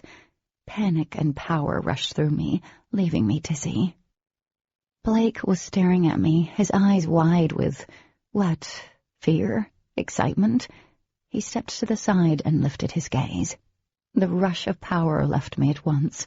The heavy branch crashed, cracking the pavement like it would have done to Blake's skull. My shoulders slumped as I dragged in air. Sharp, slicing pain erupted behind my eyes, and I winced. Wow! Blake ran a hand through his spiky hair. That would have killed me. I swallowed, unable to speak. Shock rippled through me, lapping at my sides. I felt and recognized the warmth tingling across the nape of my neck, but I couldn't move. This little event had sapped me of energy, and my head, it throbbed something fierce, a kind of scary pain that signaled something was very wrong. Oh, God, was this it? Was I having an aneurysm?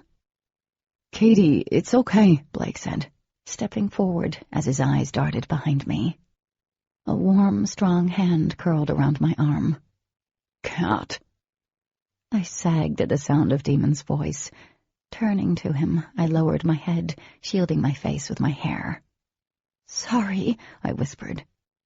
Is she okay? Blake asked, sounding worried. The branch? Yes, she's fine. The falling branch scared her. Each word sounded like he spoke it through gritted teeth. That's all. But see you later. Demon started walking, taking me along with him. Are you okay? I nodded, staring straight ahead. Everything seemed too bright for a cloudy day, too real. The whole afternoon had been perfect, normal, and I'd ruined it. When I didn't answer, Demon took my keys from my numb fingers and opened the passenger door. Blake called out my name, but I couldn't bring myself to look at him. I had no idea what he must be thinking, but I knew it couldn't be good. Get in, Demon said, almost gently. For once, I obeyed without question. When he climbed in on the driver's side and moved the seat back, I snapped out of it. How are you here? He didn't look at me as he turned the ignition and pulled out of the parking space. I was driving around. I'll have Dee and Adam get my car. Turning in my seat, I saw Blake by his car. He was still standing there like we'd left him. Knots twisted my insides. I felt sick, trapped by what I'd done. Demon. His jaw worked. You'll pretend like nothing happened. If he brings it up, you'll tell him that he moved out of the way. If he even suggests that you stopped that branch, you laugh it off. Understanding seeped in. I need to act like you did in the beginning. He nodded curtly. What just happened back there never happened. Do you understand me? Close to tears, I nodded. Silence ticked away the minutes. Halfway home, the headache eased up, and I felt almost normal, except it was like I'd pulled an all-nighter. Neither of us spoke until he pulled into the driveway of my house. Demon yanked the keys from the ignition and sat back. He faced me, eyes sheltered by a long wave of hair. We need to talk, and you need to be honest with me. You don't seem surprised you just did that. I nodded again. He was furious, and I couldn't blame him. I'd possibly exposed them all to a human who could go to the press, who could talk at school, and who could catch the attention of the DOD. They'd find out the Luxon had special abilities. They'd learn about me. We went inside my empty house. The central air was blowing heat from the vents, but I was shivering uncontrollably as I sat on the recliner. I was planning on telling you. You were? Demon stood in front of me, hands clenching and unclenching at his sides.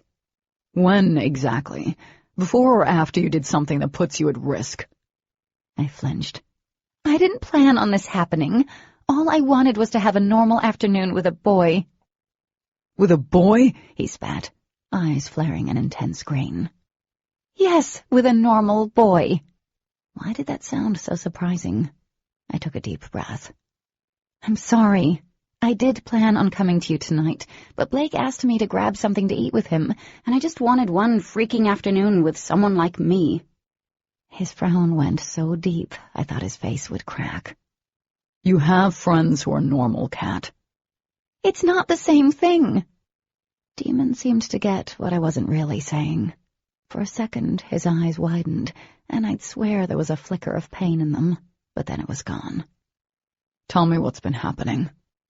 Guilt shot through me, pulling behind its spiky barbs that dug in deep. I think I did get alien cooties, because I've been moving things without touching them. Today I opened the door to Mr. Garrison's classroom without touching it. He seemed to think it was a drafty hallway. How often has this been happening? On and off for around a week. The first time it was my locker door, but I thought it was a fluke, so I didn't say anything. Then I thought about wanting a glass of tea, and the glass flew out of the cabinet, and the tea started pouring itself in the fridge. The shower turned itself on, doors opened, and a couple of times clothes flew from my closet. I sighed. My room was a mess. A snicker escaped. Nice. My hands balled into fists. How can you think this is funny? Look at what happened today. I didn't mean to stop the branch. I mean, I didn't want it to hit him, but I didn't consciously stop the damn thing. The whole healing me thing, it changed me, Demon. If you haven't guessed it yet, I couldn't move things before. And I don't know what's wrong with me. I get a splitting headache and feel exhausted afterward. What if I'm dying or something? Demon blinked and was suddenly beside me, sitting on the arm of the chair. Our legs touched. His breath stirred my hair. I shrank back as my heart rate picked up. Why do you have to move so fast? It's wrong. He sighed. Sorry, kitten. For us, moving fast is natural. It's actually more effort to slow down and appear normal, as you put it. I guess I just forgot I have to pretend around you.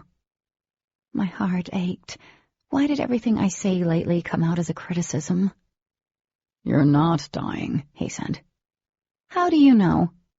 His eyes latched onto mine. Because I'd never let that happen. He said it so strongly that I believed him. What if I'm turning into an alien? A look crossed his face, like he wanted to laugh, and I could get why. It did sound absurd. I don't know if that's possible. Moving stuff with my mind shouldn't be possible. He sighed. Why didn't you tell me when this first happened? I don't know, I said, unable to look away. I should have. I don't want to put you guys at risk. I swear I'm not doing it on purpose. Demon leaned back. His pupils turned luminous. I know you aren't doing anything on purpose. I wouldn't have thought that. My breath caught as he held my gaze with his strange eyes. The prickly feeling was back, spreading over my skin. Every inch of me became painfully aware of him. He was silent for a moment. I don't know if it was a product of my healing you those times, or when you connected with us during Baruch's attack. Either way, it's obvious that you're using some of my abilities. I've never heard of this happening before. Never, I whispered. We don't heal humans. Demon paused, pursing his lips. I've always thought it had something to do with exposing our abilities, but now I'm wondering if it's more than that. If the real reason is because we change humans. I swallowed. So I am turning into an alien? Kitten. All I could think about was the movie Alien and that thing crawling out of the dude's stomach, except mine would be a glowing ball of light or something. How do we stop this? Demon stood. I want to try something, okay? My brows rose. Okay. Closing his eyes, he let out a long breath. His form flickered and faded. A few seconds later, he was in his true form, radiating a powerful red-white light. He was shaped like a human, and I knew he'd be warm to touch. It was still strange seeing him like this. It drove home the point, the one I forgot sometimes, that he wasn't from this planet. Say something to me, his voice whispered in my thoughts. In their true form, Luxon didn't speak out loud. Hi? His chuckle tickled inside me. Not aloud. Say something to me, but not out loud. Like what happened in the clearing. You spoke to me then. When he'd been healing me, I'd heard his thoughts. Would it happen again? Your light is really pretty, but it's blinding me. I heard his ghost inhale. We can still hear each other. His light dimmed, and he was standing in front of me again, solid, eyes troubled. So my light was blinding you, huh? Yeah, it was. I fiddled with the chain around my neck. Am I glowing now? It usually happened when they went into their true form, leaving a faint trace behind. No. So that had changed, too. Why can I still hear you? You act like I shouldn't. You shouldn't, but we're still connected. Well, how do we get unconnected? That's a good question. He stretched idly as his gaze roamed across the room. You have books everywhere, kitten. That's really not important now. One hand outstretched. A book flew off the arm of the couch and into his hand. As he turned it over, his brows rose, and his gaze moved over it quickly. His touch kills. Really, what is this stuff you're reading? I shot from the chair, snatching the book away and holding it close to my chest. Shut up! I love this book. Uh-huh, Demon murmured. Okay, back to the important stuff, and stop touching my books. I set it back where I'd left it. What are we going to do? His gaze settled on me. I'll figure out what is happening with you. Just give me some time. I nodded, hoping we had enough time. There was no telling what I'd accidentally do next, and the last thing I wanted was to expose Dee and the others. You do realize this whole thing is why you... He arched a brow. It's why you suddenly like me. I'm pretty sure I liked you before this, kitten. Well, you had one hell of a way of showing it. True, he admitted. And I've already said I'm sorry for the way I treated you. He took a fortifying breath. I always liked you, from the moment you first flipped me off. But you didn't start to want to spend time with me until after the first attack, when you healed me. Maybe we were already starting to, morph together, or whatever. Demon frowned. What is it with you? It's like you need to convince yourself I can't possibly like you. Does doing that make it easier to tell yourself you don't have feelings for me? You treated me like a red-headed stepchild for months. I'm sorry if I have a hard time believing that whatever you feel is real. I sat on the couch. And it has nothing to do with what I feel.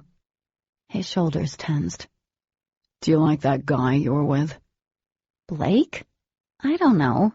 He's nice. He was sitting with you today at lunch. My brow arched. Because there was an open seat, and it's a free world where people can pick where they want to sit. There were other seats open. He could have sat anywhere else in the cafeteria. It took me a few seconds to respond. He's in my bio class. Maybe he just felt comfortable with me because we're both sort of new. Something flickered across his face, and then he was standing in front of me. He kept staring at you, and obviously he wanted to spend time with you outside of school. Maybe he likes me, I said, shrugging. Lessa invited him to the party on Friday. Demon's eyes darkened to an evergreen. I don't think you should be hanging around him until we know what's up with you moving stuff. You doing that thing with the branch was only one instance. We can't have a repeat of that. What? I'm not supposed to date or hang out with anyone now? Demon smiled. Anyone human, yes. Whatever. I shook my head, standing. This is a stupid conversation. I'm not dating anyone anyway, but if I were, I wouldn't stop just because you said so. You wouldn't? His hand shot out, tucking back a strand of hair behind my ear. We'll just have to see about that. I stepped sideways, keeping distance between us. There's nothing to see. Challenge filled his eyes. If you say so, kitten. Folding my arms, I sighed. This isn't a game. I know, but if it were, I'd win. He flickered out and appeared by the entrance to the foyer. By the way, I've heard what Simon has been saying. Heat swept over my face. Another problem, but less important in the grand scheme of things. Yeah, he's being a douche. I think it's his friends. He actually apologized to me, and then when his friends showed up, he told them I was trying to get with him. Demon's eyes narrowed. That's not okay. I sighed. It's no big deal. Maybe not to you, but it is to me. He paused, his shoulders squaring. I'll take care of it. Chapter 7. I didn't get much sleep that night, so Trig the next day sucked worse than normal. There was a 6'3" alien behind me, not talking to me, just breathing softly against the back of my neck, and no matter how far I scooted up, I could still feel him. I was hyper-aware of him, when he moved, when he wrote something down, when he scratched his head. Halfway through class, I debated making a run for the door. It was also day 2 of no pen pokes. On the other hand, Simon kept glancing over his shoulder throughout class. Needing a distraction, I glared at his head. A slow flush crept over the back of his neck. He could feel me drilling holes into his head. Ha! Jerk face. Brown hair curled against the faintly flushed skin. He normally kept it cut close to the skull. I supposed he was in need of a haircut, since most boys around here didn't let their hair grow more than an inch or two. The dull gray shirt he wore stretched over his broad shoulders as he tensed under my stare. He glanced over his shoulder at me. I arched a brow. Simon turned back stiffly, and his shoulders rose as he took a deep breath. Annoyance flared, and my fingers burned. The tool had half the school thinking I was easy. My attention fell back to the book in front of him. The heavy English text flipped off the desk, smacking Simon right in the face. My mouth dropped open as I sat back. Holy crap! Jumping up, he stared at the book, now lying on the floor, as if it were some kind of creature he'd never seen before. Our teacher's eyes narrowed as he searched for the source of the disruption. Mr. Cutters, is there something you would like to share with the class? He asked in a tired, bored voice. What? Simon stuttered. He looked around frantically, and then his eyes settled on the book. No, I knocked my book off the desk. Sorry. He let out a loud sigh. Well, then pick it up. There were a few scattered chuckles from the other students. Simon was beet red as he swiped the book off the floor. He placed it in the middle of his desk and continued staring at it. After the class settled down and the teacher turned back to the chalkboard, Demon poked me with his pen. I twisted around. What was that? He whispered, eyes narrowed. There was no mistaking the amusement in the tilt to his lips, though. Very bad, Kitty. Blake arrived to bio minutes before the bell. He was wearing a vintage Super Mario Brothers shirt today. You look... Like crap, I supplied, resting my cheek on my fist. I had no idea how to prepare myself for seeing him after the branch issue. Playing it cool wasn't something I was particularly skilled at. I was going to say tired. His eyes narrowed as he watched me. Are you okay? I nodded. Look, about yesterday, I'm sorry I freaked out. The branch... Scared you, he said. Eyes locked onto mine. It's no big deal. It shocked me, too. It all happened quickly, but I'd swear that branch stopped. He tilted his head to the side. Like it was suspended for a few seconds. What was I supposed to say? Deny, deny, deny. I don't know. Maybe the wind caught it or something. Yeah, maybe. Anyway, the big party is coming up. I smiled faintly, relieved at the change in topic. Would it be that easy? Damn, I was a better liar than Demon gave me credit for. You coming? I wouldn't miss it for the world. Good. I toyed with my pen, remembering what Demon had said about not hanging out with Blake. Screw that. I'm glad you're coming. Blake's smile was infectious. We chatted for a little while about the party, waiting for class to begin. A couple of times his hand brushed mine. I doubted it was on accident, and I liked that. There wasn't anything forcing him to do it, except that maybe he wanted to touch me. He seemed to like me all on his own, and that made him 1,000 times more attractive. And, well, that boyish smile of his helped. I could see him shirtless, surfing the waves. He was totally dateable.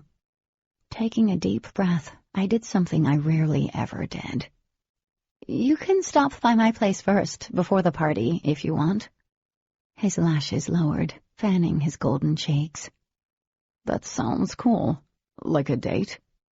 I flushed. Yeah, kind of. I guess you can say that. Blake leaned in, his breath surprisingly cool on my cheeks. Minty. I'm not sure I like the kind of thing. I like the idea of calling it a date. My gaze flicked up, meeting his. The little specks of green in his eyes were nowhere near as vibrant as Demon's. Why was I even thinking about him? We can call it a date. He sat back. Sounds better. I smiled, glancing down at my notebook. A date. Not dinner and the movies kind of date, but a date nonetheless. We exchanged numbers. I gave him directions. Excitement bubbled through me. I snuck a look at him. He was watching me with a crooked smile on his face. Oh, the party just got a whole lot more interesting. I refused to think about what Demon would do when he saw me arrive with Blake. A small part of me wondered if I'd asked Blake just to find out. Curled up on my couch after school on Thursday, Dee toyed with a ring on her finger and kept her voice low due to Mom sleeping upstairs. The new boy seems to really have the hots for you. I plopped down beside her. You think so? Dee smiled, but it was off. Yeah, I think so. I'm surprised you're actually okay with him coming to the party. I really thought... You thought what? Her gaze skittered away. I just thought there might be something between you and Demon. Oh, no, there's nothing between us. Besides a whacked-out alien bond and all our secrets. I cleared my throat. Let's not talk about your brother. What's up with Adam? Crimson swept across her pale cheeks. Adam and I have been trying to spend more time together, you know? Everyone expects us to be together, and there is a part of me that likes him. The elders know that since we're both 18 already, we're coming of age. Coming of age? She nodded. Once we reach 18, we're old enough to be mated. What? My eyes bugged. Mated? Like marrying and making babies? Yeah, she sighed. We usually wait until we're done with school, but knowing that we're getting close, Adam and I are trying to decide what we want to do. I was still stuck on the whole mating thing. Do the elders tell you who you can be with? Dee frowned. Not really. I mean, they want us with another Luxon and to reproduce as soon as possible. I know that sounds messed up, but our race is dying off. I get that, but what if you don't want to have kids? What if you fell in love with another boy, or a human? They would outcast us. She faded, and then was standing on the other side of the coffee table. All of them would turn their backs on us. That's what they would have done to Dawson if he were still alive and with Bethany. And I know he would still be with her. Dawson loved Beth. And her brother's love had ultimately led to their deaths. I lowered my gaze, feeling for the remaining siblings. Would they force you to leave or something? She shook her head. They'd make us want to leave, but we can't, not without the DOD's permission. It's a lot of pressure. No doubt. I had to worry about what college to pick, not about getting knocked up as soon as possible. And Demon really wanted to risk all of that to be with me. He had to be on crack. What happened with you and Adam? Stopping in front of the TV, she ran her hands through her curly hair. We had sex. Come again? Up until 5 seconds ago, I was positive Dee wasn't even attracted to Adam. Dee's small hands fluttered to her sides. Yeah, shocking, huh? I blinked. Yeah, that's shocking. I didn't know how I felt about him. Like, I totally respect him, and he's good-looking. She started pacing again. But we've only been friends, really. Or at least I've only let him be a friend to me. I don't know. But anyway, I decided I wanted to see if we, could even do it. So I told him that we should try to have sex. And we did. Wow, that sounded real romantic. And how was it? Her cheeks flushed again. It was good. Good? Dee appeared beside me, sitting on the couch, hands twisting together. It was more than just good. A little awkward at first. Okay, a whole lot of awkward at first, but things worked out. I didn't know if I should be happy for her or not. So what does all of this mean? I don't know. That's the problem. I like him, but I don't know if I like him because I'm supposed to, or if it's real. She flopped onto her back, one arm hanging off the couch. I don't even know what love is. Like, I thought I loved him when we were doing it, but now I don't know. Damn, Dee, I don't know what to say. I'm glad it was good. It was great, she sighed. Want to know how great it was? I want to do it again. I laughed. One jade-colored eye opened. But now I have all these knots in my tummy. I can't stop thinking about him, wondering what he thinks. Have you tried talking to him? No. Should I? Yeah, you just did it with him. You should probably call him. Dee sat up, her eyes wide. What if he doesn't feel the same? It was strange seeing Dee like this, having such a human reaction. I think he probably feels the same. I don't know.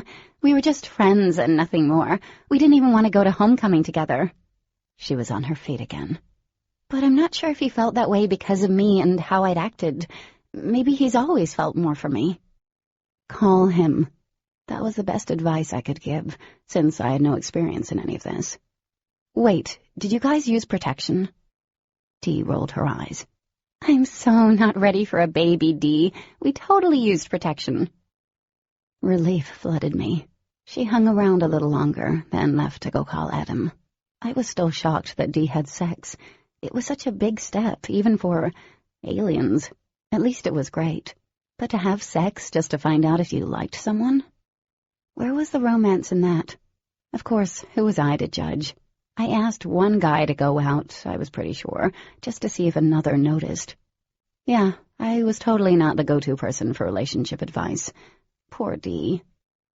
Mom woke up, and we ordered pizza before she had to leave for work. While waiting, we chilled on the couch like we used to, before Dad died. Mom handed me a cup of steaming cocoa. Don't forget I have you all day Saturday until I go into work, so don't make any plans. I smiled, wrapping my hands around the warm cup. I'm all yours. Good. She threw her slipper-covered feet onto the coffee table. I wanted to run something by you. Taking a sip, I raised my brows. She crossed her ankles and then recrossed them the other way.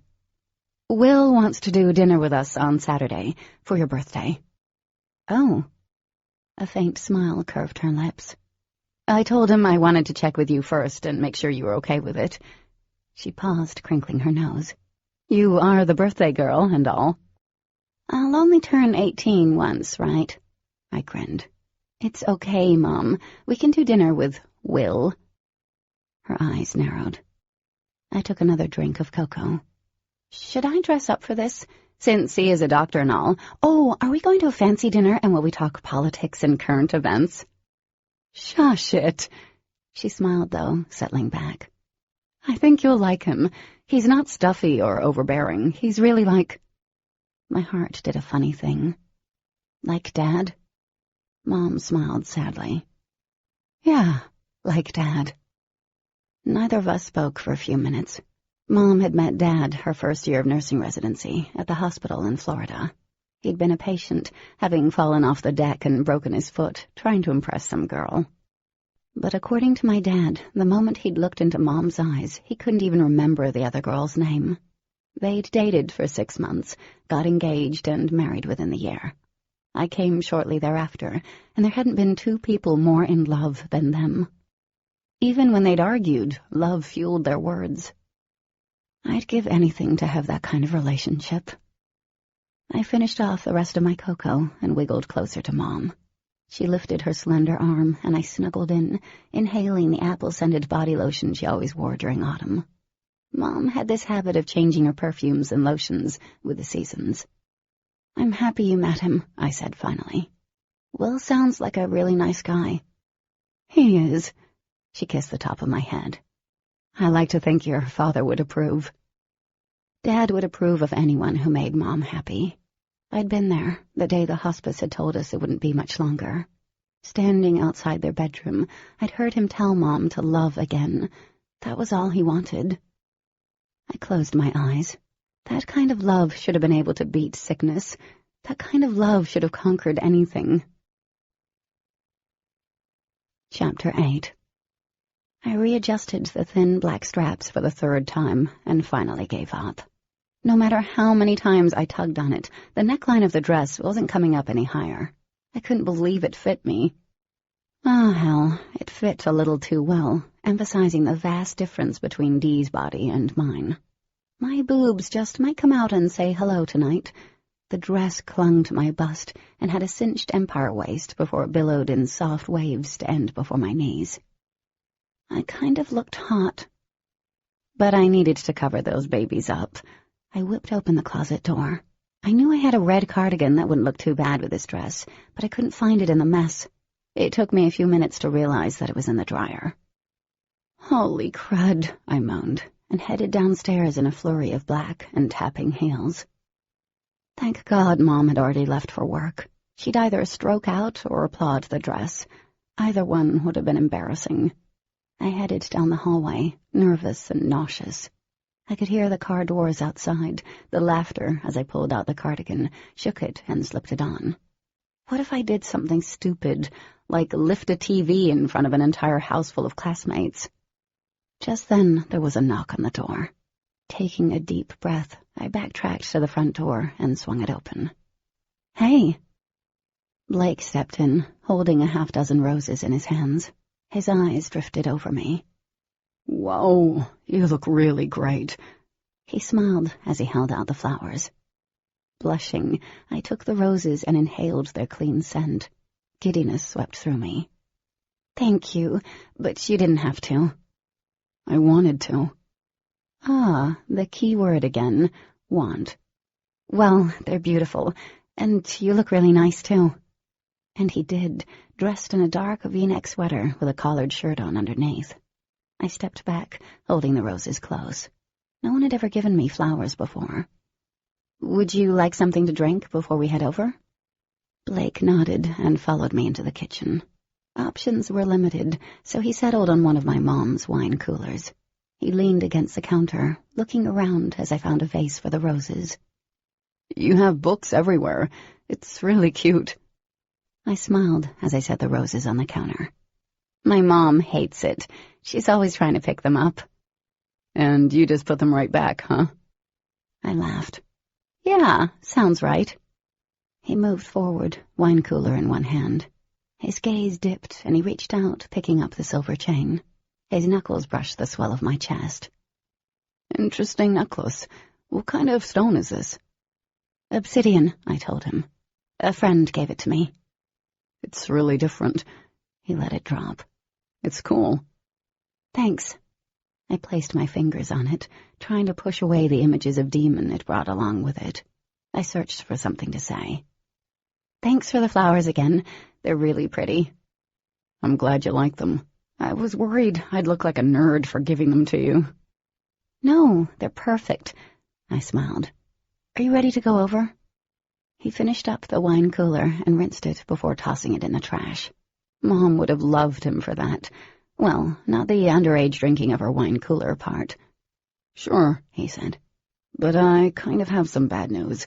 I can only stay for half an hour tops. We have some family coming in last minute. I'm really sorry. No, I said, hoping the disappointment wasn't audible. It's okay. We didn't give you much notice. Are you sure? I feel like such a tool. Of course. You're not a tool. You did bring me roses. Blake grinned. Well, I want to make it up to you. Can you do dinner with me tomorrow night? I shook my head. I can't tomorrow, spending the day with my mom. How about Monday? He asked. Do your parents let you out on a school night? It's just my mom, but yes, she does. Good. There's this little Indian restaurant I saw in town. He inched closer. There was a slight scent of aftershave that reminded me of the conversation I'd had with Lessa about how boys smelled. Blake smelled good. You game? Sure thing. I glanced around, biting my lip. You ready to head over now? Yep, if you do one thing. Which is? Well, two things. Another step closer, and his shoes were touching mine. I had to tip my head back to meet his eyes. Then we can go over. I felt a little dizzy staring in his eyes. What are the two things? You've got to give me your hand. If this is a speed date, we've got to make it believable. He dipped his head, still holding onto my gaze. And a kiss. A kiss, I whispered. His lips spread in a crooked smile. I need you to remember me when I leave. In that dress, you're going to have guys all over you. I don't know about that. You will. So, is it a deal? My breath slowed in my lungs. Curiosity filled me. Would kissing him be like kissing Demon? Would the world burn or just simmer? I wanted to find out, needed to discover if I could forget the boy next door in a simple kiss. Deal, I murmured. His hand found my cheek, and I closed my eyes. Blake whispered my name. My mouth opened, but there were no words to be spoken. There was just anticipation and the need to lose myself. At first, his lips brushed across mine lightly, testing my response, and the gentle nature of the kiss was disarming. I placed my hands on his shoulders, and they tightened when he swept his lips over mine again. His kiss deepened, and I felt like I was swimming in raw emotions. It was elating, and yet confusing at the same time. I kissed him back, and his hands dropped to my waist, pulling me closer. I waited breathlessly in between kisses for something, anything, other than the restlessness stirring inside me. Then, all at once, I felt frustration, anger, and sadness, which were nothing I was searching for. Blake broke contact, breathing heavily. His lips were ripe, swollen. Well, I will definitely remember you when I leave. I lowered my chin, blinking. Nothing had been wrong with that kiss, other than it was lacking something. It had to be me. Stress. With everything happening, I was thinking too much into things, and kissing him was just too fast. I felt like one of those girls in the books I read, delving into a guy head first without even thinking about it. Practical Katie still lived inside me, and she wasn't happy with what I'd done. And it was more than that. A stirring of sour guilt poked at me, telling me that my heart hadn't been in that kiss because of someone else. Just one more to someone. Dee weaved in and out of the crowd, playing the hostess. She looked beautiful in her delicate white dress that highlighted the darkness of her hair and the emerald color of her eyes. When she saw her hands joined together, she barely hid her surprise or disappointment. Feeling like I was doing something wrong, I pulled free and gave her a tight hug. "Wow, the house looks great." "It does, doesn't it? I'm a natural." She looked over her shoulder. "Katie." My cheeks burned. "He's my—" "Date," Blake inserted, catching and squeezing my hand. "I have to bail soon, but I wanted to escort her to the party." "Escort her?" She glanced at him, then back to me. "Okay, well, I'll go check on some stuff. Yeah." Then she floated away, back stiff. I tried to not let her disappointment get to me. She couldn't seriously want me to be with her brother. One of them had already gone down that path with a human, and look what happened. A huge amount of suspicious noises were coming from the dark corners of the large house, distracting me from my thoughts. I then briefly saw Adam, who appeared to be stalking Dee through the crowd. I made a mental note to ask her how her call with him had gone. "Want to get a drink?" Blake asked. When I nodded, he led me toward the dining room, where we could see several bottles. There was even a punch bowl, spiked, no doubt. "We had parties like this back home," Blake said, handing me a red plastic cup. "In beach houses, though, and everyone smelled of sea and suntan lotion." "You sound like you miss it." "I do sometimes, but hey, change isn't too bad. It makes life interesting." He took a sip and coughed. "What did they put in this? Moonshine?" I laughed. "God only knows around here." Wild giggles came from the kitchen. We turned just in time to see Carissa rush from the room, an annoyed look on her face as she bolted to where Dee was in the doorway. "Dee, your friends are crazy." "They're your friends, too," Lessa commented dryly, coming up behind Dee. She saw Blake and me and came to a stop. Then she bumped me with her hip. "Yay!" Carissa folded her arms over her chest. "My friends would not do that with whipped cream." I burst into laughter at the horrified look on Dee's face and the curious one that crossed Lessa's. Blake smiled at me, as if he liked the sound of my laugh. "What?" Dee screeched, and took off toward the kitchen.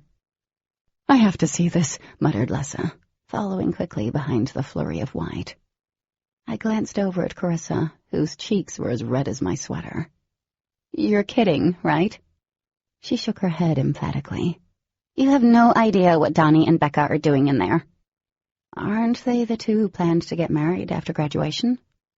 "Yep, and I can tell you they have not waited for marriage for most things." I giggled. "Awesome." Carissa shuddered. "I'm not trying to be a prude, but who acts like that in public or at a friend's house? I mean, come on, it's disgusting." She took a deep breath, her dark eyes flicking up. "Hi, Blake. Sorry about that." "It's okay. Whipped cream should only be used on pies." I had to look away to stop from laughing. It was kind of gross, but I still found it entertaining. Not sure what that said about me. And who was I kidding? Last Friday I'd been getting all hot and heavy in a library. At the reminder, my stomach knotted again, and my gaze darted around the room. We were briefly interrupted by a group who wanted to talk to Carissa about her older brother, who was away at college. I'd forgotten that she had older siblings. Mental note number 2, pull head out of ass. Blake must have made a lot of friends quickly, because most of the kids were talking him up, and a lot of girls kept stealing looks at him. This filled me with an obscene amount of glee. I leaned into Blake's arm, mostly for show, and then I stayed there, liking the way the bulge of muscles in his upper arms felt against my chest. He didn't seem to mind. The hand on my back bunched into the silk of my dress, and he stopped mid-sentence to lean down and whisper, "I really wish I were staying." I turned my head, smiling. "Me too." His hand slid across my back, curving around my waist.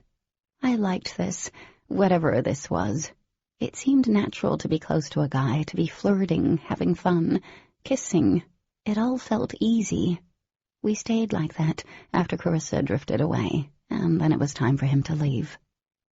I walked him to the door, his arm still around my waist. "We still on for dinner?" he asked.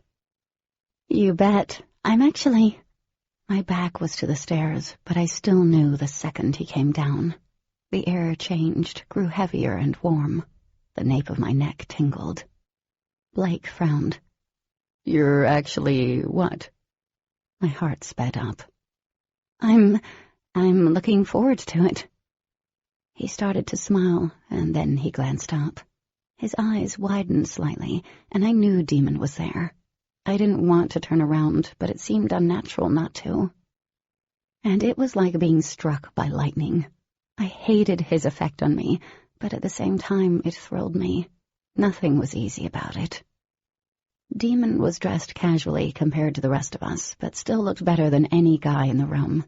He had on a pair of old, distressed blue jeans and a shirt that bore some long-forgotten band name. He absently tucked a strand of dark hair behind his left ear and flashed a wolfish grin at something someone said. Those magnetic eyes shimmered under the dim light of the candles. This was the first time I'd really seen Demon around anyone other than his family or a friend or two outside of school. Demon had this effect on others, no matter their gender. It was obvious that people wanted to be around him, but at the same time it seemed like they were afraid to come too close. They were drawn to him, like I was, whether they liked it or not. People approached, but stopped just a few feet from him. But the whole time he had his eyes fixed on me. In that second, I completely forgot the boy with his hand on my waist. Demon stopped in front of us. Hey there. Blake's hand pressed into me as he leaned around. I don't think we got the chance to introduce ourselves the other night at the diner. My name is Blake Saunders. He offered his free hand. Demon glanced at Blake's hand before returning his gaze to me. I know who you are. Oh, geez. I twisted toward Blake. This is Demon Black. His smile faltered. Yeah, I know who he is, too. Laughing under his breath, Demon straightened. At his full height, he was a good head taller than Blake. It's always nice to meet another fan. Yeah, Blake had no idea what to say to that. He shook his head slightly and faced me. Well, I need to get going. I smiled. All right, thanks for everything. He smiled a little as he leaned in, wrapping his arms loosely around me. Acutely aware of Demon's intense stare, I placed my hands on Blake's back and leaned up, pressing my lips against his smooth cheek. Demon cleared his throat. Blake laughed softly in my ear. I'll call you. Behave. Always, I said, letting go. With one last grin tossed in Demon's direction, Blake sauntered out the door. Had to give it to the boy. He held his own, sort of, against Demon. I faced him, scowling as I started fiddling with the obsidian around my neck. You know, you couldn't have been much more of a jerk if you tried. He arched a brow. Thought I told you not to hang out with him. Thought I explained that just because you say I can't doesn't mean I won't. You did. His gaze followed the obsidian, and then he lowered his head. You look really nice tonight, kitten. My stomach hollowed. Must ignore. I think Dee has her hands full, but she did a great job decorating the house. Don't let her fool you into believing she did all of this herself. She recruited me from the moment I got home. Oh. Surprise shot through me. I couldn't picture Demons stringing paper lanterns without lighting them on fire and then throwing them. You both did a great job. Demon's gaze dipped again, and I shivered under his intense scrutiny. Why, oh why did Blake need to bail early, leaving me behind with Demon? Where'd you get this dress? He asked. Your sister, I told him blandly. He frowned, looking half disgusted. I don't even know what to say about that. Say about what, babe? Demon stiffened. Tearing my gaze from him, my eyes locked with Ash's. Holding my stare, she smiled sweetly and wrapped a thin arm around his narrow waist. She leaned into him, as if she were all too familiar with the lines of his body. And she was. They'd been dating on and off for a while. Oh, this was fabulous. He'd just given Blake the stink eye, and now Ash was leeched to his side. And God, I didn't like that at all. Irony was such a bitch. That's a cute dress. It's Dee's, right? Ash asked. I think she got it when we went shopping together, but it usually looks looser on her. Oh, that felt like a jellyfish sting. An unreasonable emotion crept up my spine the longer she stood there in her skin-tight sweater dress that ended an inch below her butt. I think you forgot some jeans or the bottom part of your dress. Ash smirked, but then turned her attention back to Demon. Babe, you rushed off so fast. I had to search the entire upstairs for you. Why don't we go back to your room and finish what we started? The punched-in-the-gut feeling nearly doubled me over. I had no idea where it was coming from or why I felt that way. It wasn't reasonable. I didn't like Demon. I didn't. He could make out with the Pope for all I cared, and I just kissed Blake. But that hot feeling was there, stealing through my veins. Demon stepped out of Ash's embrace while scratching a spot above his heart. He caught my eyes, and I raised my brows expectantly. He wanted to be with me? Yeah, seemed like it, in between whatever he was doing with Ash. I turned away before I said something that would embarrass me later. Dee's high-pitched giggle followed my steps. Demon spoke, but it was lost in the crowd of people. Needing air and distance, I stepped out onto the crowded front porch. I couldn't figure out what was going on. There was no way I was jealous. That so wasn't what I was feeling. And I had a date coming up with a hot, normal human boy. There was no way I cared that Demon and Ash were doing whatever. Then it struck me as I headed down the steps. Oh my God, I did care. I cared. I cared that he'd been upstairs with Ash doing things that I couldn't even wrap my brain around without wanting to do physical damage. My head spun. Images of Ash kissing him sucked the air out of my lungs. What was wrong with me?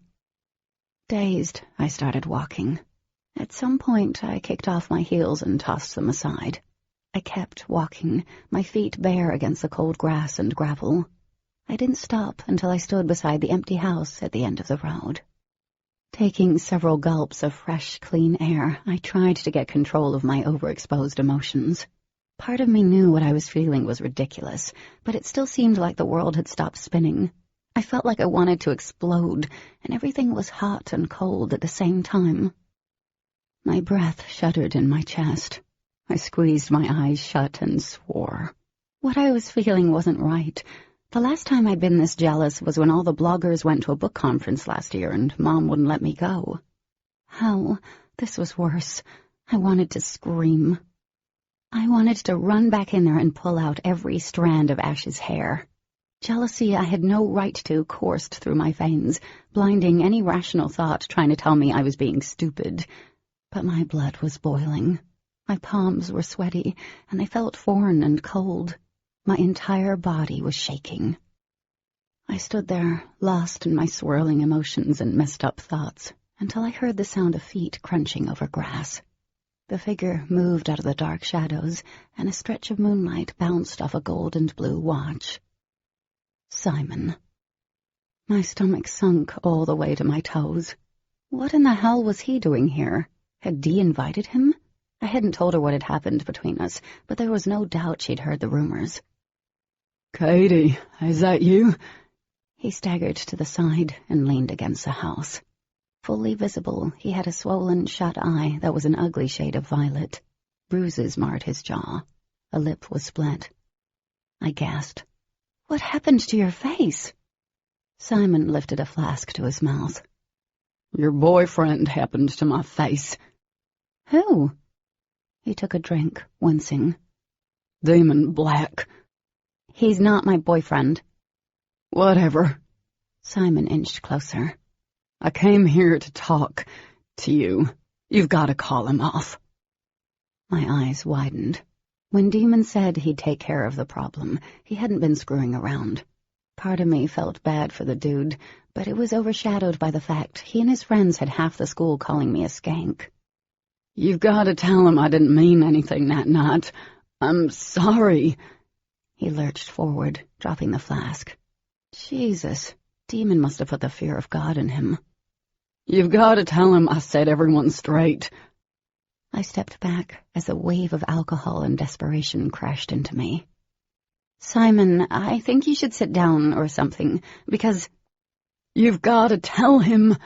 He grabbed my arm with damp, beefy fingers. People are starting to talk. I can't have that kind of shit being said about me. Tell him, or else. The hairs on the back of my neck rose. Fury tore through me like a speeding bullet. I wouldn't be pushed around or threatened, not by Simon or anyone. Or else what? My dad's a lawyer. His hand tightened as he swayed.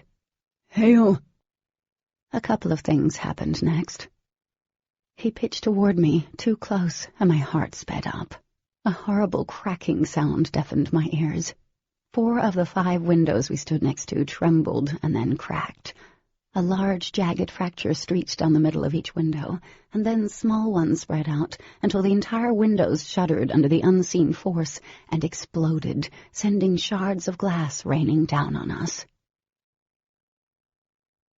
Chapter 9. Simon yelped as he lurched from the falling glass. What the hell? Struck by absolute horror, I stood motionless.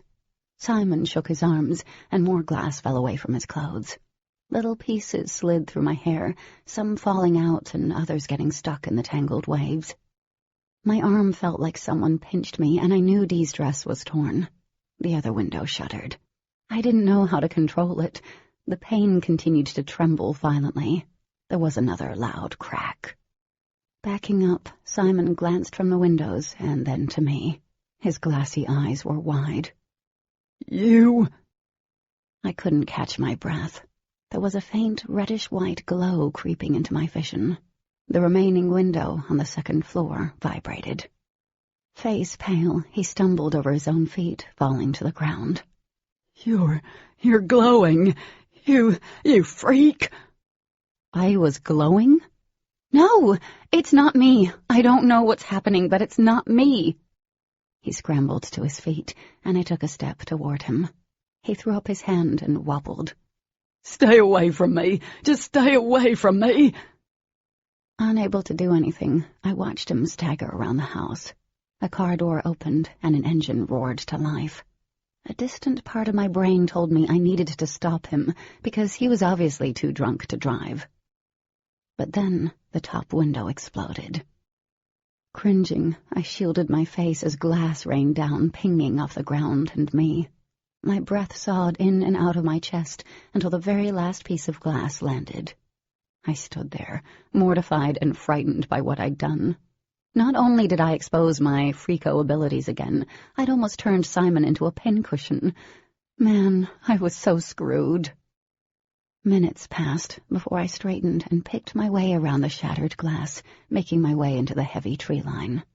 A fine sheen of cold sweat dotted my forehead, and residual fear kept hitting me low in the stomach.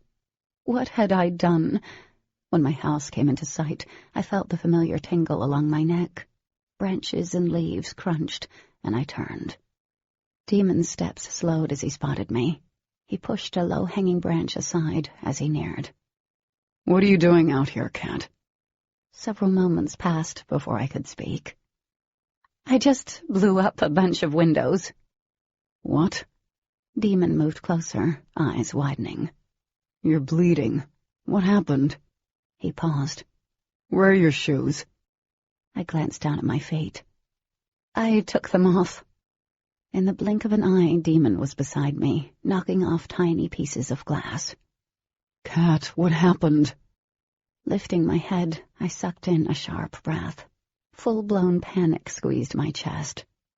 I was walking, and I ran into Simon. Did he do this to you? His voice was so low it sent shivers through me. No, I ran into him, and he was upset about you. I paused, my eyes searching his. He said you beat him up? Yeah, I did. No apology in his voice. Demon, you can't beat up guys because they talk badly about me.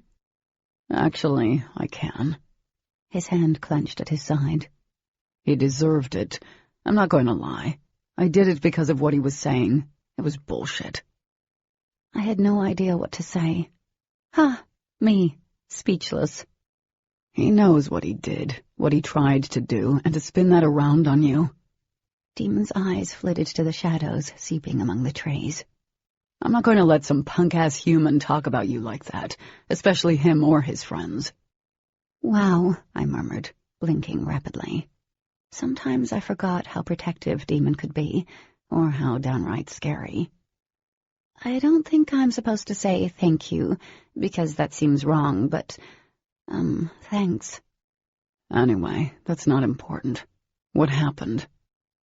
Taking several deep breaths, I let the words come out in a rush.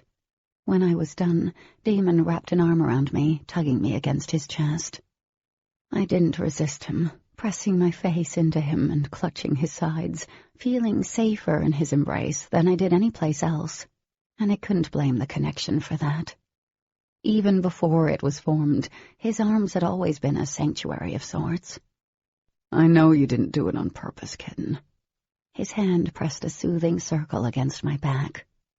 Simon was drunk, so there's a good chance he won't even remember. And if he does, no one will believe him. Hope sparked. You think? Yes, people will think he's crazy. Demon pulled back, lowering his head so we were eye level. No one will believe him, okay? And if he starts to talk, I'll... You'll do nothing. I shimmied free, drawing a deep breath. I think you've already scarred the boy for life. Obviously not, he muttered. What were you thinking back there? You were upset. Why? Heat infused my cheeks, and I started walking toward my house. Demon let out a long, suffering sigh. He was right beside me. Cat, talk to me. I can make it back home without your help, thank you very much. He held a branch out of the way so I could pass under it. I would hope so. It is right there. Shouldn't you be making out with Ash right now, anyway? He stared at me like I'd grown two heads. I recognized my mistake immediately. That's what all of this is about? No, it had nothing to do with you, or her. You're jealous. He sounded smug. I'm so going to win this bet. I stomped forward. Me? Jealous? You've lost your mind. I wasn't the one trying to scare off Blake. He grabbed my arm, stopping me just as my porch came into sight. Who cares about Ben? Blake, I corrected. Whatever. I thought you didn't like me. My hand curled in the air. There was no breaking his hold. You're right. I don't like you. Anger flared in his eyes. You're lying, blushing cheeks and all. The worst case of verbal diarrhea happened. You were kissing me a few days ago, and now you are having fun with Ash? Is that what you normally do? Jump from one girl to the next? No. He dropped my arm. That's not what I do. I don't. Yeah, I hate to break it to you, but you are doing it. And so had I. What was I doing? I couldn't be mad at him when I'd done the same thing, but I was. It was ridiculous. God, I'm being such a whiny girl. Just forget I said anything. You can do whatever you want, and I don't have any right. Demon cursed, dropping my arm. Okay, you have no idea what was going on between Ash and me. We were only talking. She was messing with you, Cat. Whatever. I whirled around, walking again. I'm not jealous. I don't care if you and Ash make alien babies together. I don't care. And honestly, if it weren't for this stupid connection, you wouldn't even enjoy kissing me. You probably already don't. Demon was suddenly in front of me. I took an involuntary step back. Do you think I didn't enjoy kissing you? That I haven't thought about it every second since then? And I know you have. Just admit it. In the pit of my stomach, tight coils thrummed. What is the point of this? Have you? Oh, for crap's sake, yes, I have. I do. Do you want me to write it down for you? Send you an email or a text? Will that make you feel better? Demon arched a brow. You don't need to be sarcastic. And you don't need to be here. Ash is waiting for you. He cocked his head to the side in exasperation. Do you really think I'm going to go to her? Yeah, I do. Cat. He shook his head, his voice a soft denial. It doesn't matter. I took a deep breath. Can we just forget this, please? Demon smoothed a finger over his brow. I can't forget this, and neither can you. Frustrated, I turned on my heel and stalked toward my house. I half expected him to stop me, but after a few successful steps away, I realized he wasn't going to. I had to fight turning around to see if he still stood there. I'd made enough of a fool of myself tonight. Kicked a hissy fit over Ash and Demon, stormed out of the party, and nearly decapitated Simon. All of this before midnight. Awesome. Chapter 10. Turning 18 wasn't as exciting as I'd thought it would be when I was a kid, but some pretty cool stuff happened. I made it most of the day, not worrying over what had happened last night.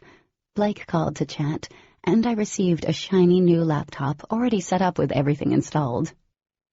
Before I did anything else, I logged into my blog and wrote a quick "I'm back" post. A huge chunk of my life that I'd been missing returned. Mom had to pull me away from the laptop pretty quickly, though. I spent the rest of the day traveling a great distance with Mom to meet Will at the nearest Olive Garden. Will was the touchy-feely sort. I wasn't sure how to feel. Not once did he take his hand off my mother's during dinner. It was cute, and he was charming and handsome, but it was just weird to see her with another dude. Weirder than I'd thought it would be. But he did give me a gift card to the local bookstore. Bonus points there. The customary ice cream cake was different this year. Will joined us at home for it. Here, he said, taking the knife from Mom. If you run it under hot water, it's easier to use. Mom beamed up at him like he'd just discovered the cure for cancer. They chatted while I sat at the table, trying not to roll my eyes. Will placed a slice in front of me. Thank you, I said. He smiled. No problem.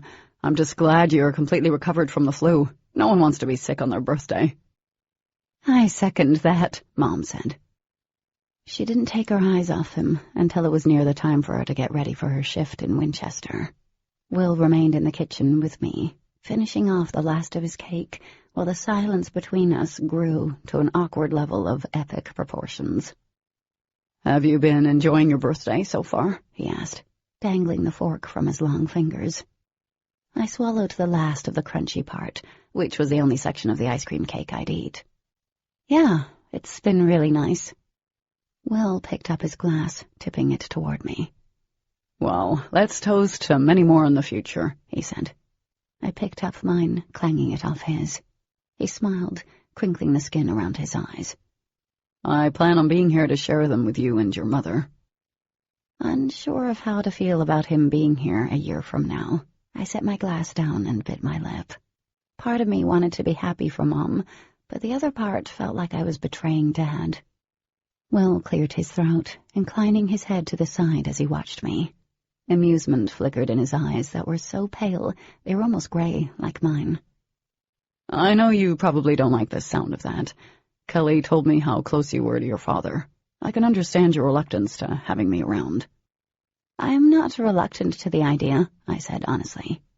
It's just different. Different isn't bad. Neither is change. He took a drink, glancing toward the door. Your mom is a great woman. I thought that from the moment she came to work at the hospital, but it was the night you were attacked that things went from a professional working relationship to something more. I'm glad I could be there for her. He paused, his smile spreading. Strange how something good can come from something horrible. My brows furrowed. Yeah, that is strange. His smile tipped higher, almost condescending. Mom returned, ending his totally weird attempt at bonding with me, or marking his territory. He stayed, right up to the moment she left for work, sucking up her time. I went to the window, seeing them kiss before they got into separate cars. Gross. With the sun setting outside, I wrote a quick review for Monday and then a longer one for Tuesday. The longer one was because I couldn't stop gushing. I think I had a new book boyfriend, and his name was Todd. Yumtastic. I settled on one of those usually annoying stations on the TV that played only music on a blank screen. Stopping on a channel that offered hits from the 80s, I turned it up loud enough I couldn't hear my own thoughts. There was laundry that needed to be done, and a kitchen that could use a good scrubbing. It was too late to get the dead plants out of the flower bed. Gardening was something that always helped clear my thoughts, but autumn and winter sucked for it. I changed into a pair of comfy sleep shorts, little reindeer-covered socks that reached my knees, and a long-sleeve thermal. I looked like a hot mess. Running through the house, I gathered all the clothes, sliding at times on the hardwood floors.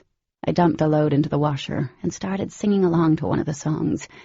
In touch with the ground, I'm on the hunt, I'm after you.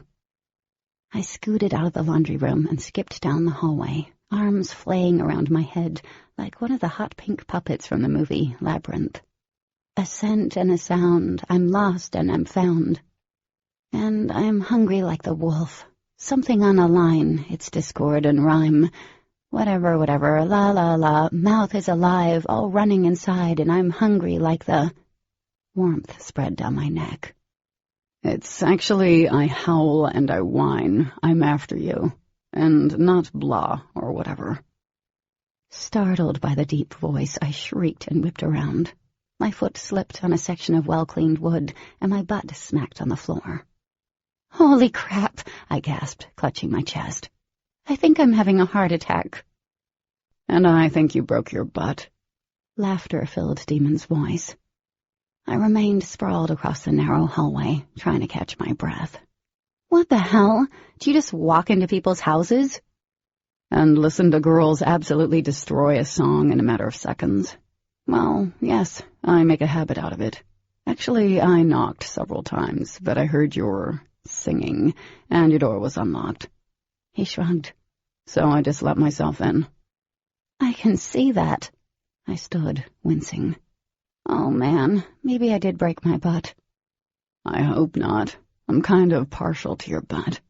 He flashed a smile. Your face is pretty red. You sure you didn't smack that on the way down? I groaned. I hate you.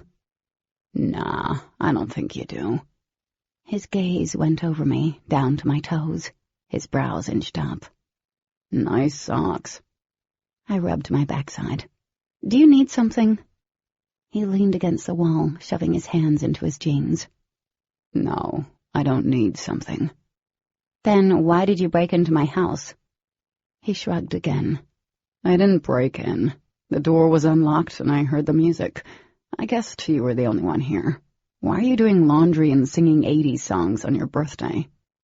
Now surprise smacked me upside the head. How do you know it's my birthday? I don't even think I told Dee. Demon looked entirely too smug for his own good, or mine. The night you were attacked at the library, and I went to the hospital with you. When you were giving them your personal information, I overheard you. Really? I said, staring at him. And you remembered? Yep. Anyway, why are you doing chores on your birthday? I couldn't believe he'd remembered. I'm obviously that lame. That is pretty lame. Oh, listen. His glittering eyes slid in the direction of the living room. It's Eye of the Tiger. Do you want to sing along to that? Maybe jog up the stairs and pump your fists in the air? Demon. I shuffled past him carefully, went into the living room and picked up the remote, turning the song down. Seriously, what do you want? He was directly behind me, forcing me to take an uneasy step back. Being that close to him did funny, bad things to me. I came over to apologize. What? I was shocked, awed, and shocked some more. You're going to apologize again? I don't even know what to say. Wow. Demon frowned. I know it seems like a huge surprise to you that I do have feelings, and therefore do feel bad at times for things that I may have caused. Hold up. I have to record this. Let me grab my phone. I turned, scanning the tables for the basically unusable shiny object that never got clear reception out here. Kat, you're not helping. I'm being serious. This is hard for me. I rolled my eyes. Of course apologizing would only be hard for him. Okay, I'm sorry. Want to sit? I have cake. Cake should sweeten your disposition a little. Nothing can soften me. I'm as cold as ice. Hardy har har. It's made of ice cream and has the yummy, crunchy middle part. Okay, that may work. The crunchy middle part is my favorite. I fought the grin that tugged at my lips. Okay, then come on. We went to the kitchen in awkward silence. I grabbed a hair tie off the counter and tugged my hair back. How big of a piece do you want? I pulled the cake out of the freezer. How big of a piece are you willing to part with? As big as you want. I grabbed a knife out of the drawer and sized up what I thought would be a suitable piece for him. Bigger. He hovered over my shoulder. I moved the knife to the side. Even bigger. I rolled my eyes and moved it a couple of inches. Perfect. The knife refused to cooperate when I tried to cut off half of the cake. It got an inch down and wouldn't go any farther. I hate cutting these freaking things. Let me try. He reached around, and our hands brushed as he took the knife from me. Electricity danced over my skin. You need to run it under hot water, then it cuts right through it. Stepping aside, I let him take over.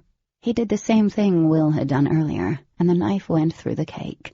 The button-down shirt he wore pulled across his shoulders as he leaned over and ran the knife under hot water again, before cutting a smaller piece. See? Perfect, he commented. Chewing on my lip, I grabbed 2 clean plates and placed them on the counter. Do you want something to drink?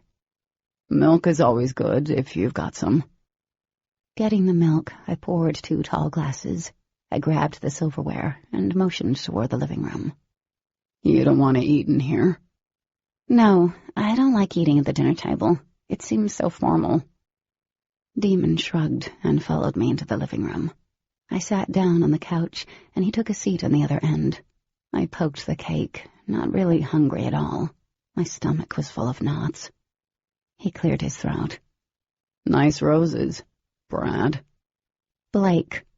I hadn't thought a second about Blake since Demon showed up in my hallway. Yeah, they're nice, aren't they? Whatever, he grumbled. So why are you spending tonight by yourself? It's your birthday. I scowled at his blatant reminder. My mom had to work, and I just didn't feel like doing anything. I poked at the cake some more. It's not as bad as it sounds. I've spent many of them by myself. I guess you probably would have preferred I hadn't stopped by then, huh? Looking up, I watched as he stabbed his cake with his fork until he parted the ice cream away from the cookie middle. He took a bite of the crunchy part. I really did come to apologize for last night. I set the plate aside and pulled my legs up underneath me. Demon. Wait. He held up his fork. Okay. Sitting back, I nodded. He glanced down at his plate, his jaw clenching. Nothing happened between Ash and me last night. She was just messing with you. And I know that's hard to believe, but I'm sorry if it hurt you. Demon drew in a deep breath. Contrary to what you think about me, I don't jump from girl to girl. I do like you, so I wouldn't mess around with Ash. And I haven't. Ash and I haven't done anything for months, before you even came around. There was a peculiar fluttering in my chest. Never in my life had I had such a hard time figuring myself out as I did when it came to Demon. I understood books. I did not understand boys, especially alien boys. Things are complicated between Ash and me. We've known each other since we came here. Everyone expects us to be together, especially the elders since we're coming of age. Time to start making babies. He shuddered. It was official. I liked the sound of that even less the second time around. Even Ash expects us to be together, Demon went on, stabbing his cake. And all of this, I know it's hurting her. I never wanted to do that. He paused, struggling for the right thing to say. I never wanted to hurt you either, and I've done both of those things. 2 bright red spots blossomed across his cheeks. I ran my hand over my leg and looked away. I didn't want him to know that I saw him blush. I can't be with her the way she wants, the way she deserves. He stopped, exhaling. Anyway, I wanted to apologize for last night. So do I. I bit my lip. I shouldn't have snapped at you like I did. I guess the whole window thing freaked me out. What you did last night with the windows. Well, that was one hell of a display of power that you have no control over. He glanced at me, lashes lowered. I've been thinking about it, and I keep thinking of Dawson and Bethany. That evening they returned from hiking, and he was covered in blood. I think she may have gotten hurt. And he healed her? Yep. I don't know more. They died a couple of days later. I guess it's like two photons splitting, separate but the same. That explains how we can sense each other. He shrugged. I don't know. It's a theory. Do you think whatever is happening with me will stop? He scooped up the last of his cake and then placed his plate on the coffee table. We may get lucky. What you're doing might fade over time, but you need to be careful. No pressure, but it's a threat to all of us. I'm not trying to be cruel. It's the truth. No, I understand. I could expose you all. I've almost done it several times. He leaned back against the couch in a lazy, arrogant sprawl that made my toes curl. I'm checking around to see if anyone has heard of this happening. I have to be careful, though. Too many questions will give way to suspicion. I fingered the necklace as Demon turned to the television and smiled. An 80s hairband played, screeching about a love lost and found, to only be lost again. After seeing your dance skills earlier, you would have blended right in with the 80s, he said. I rolled my eyes. Can we not mention that again?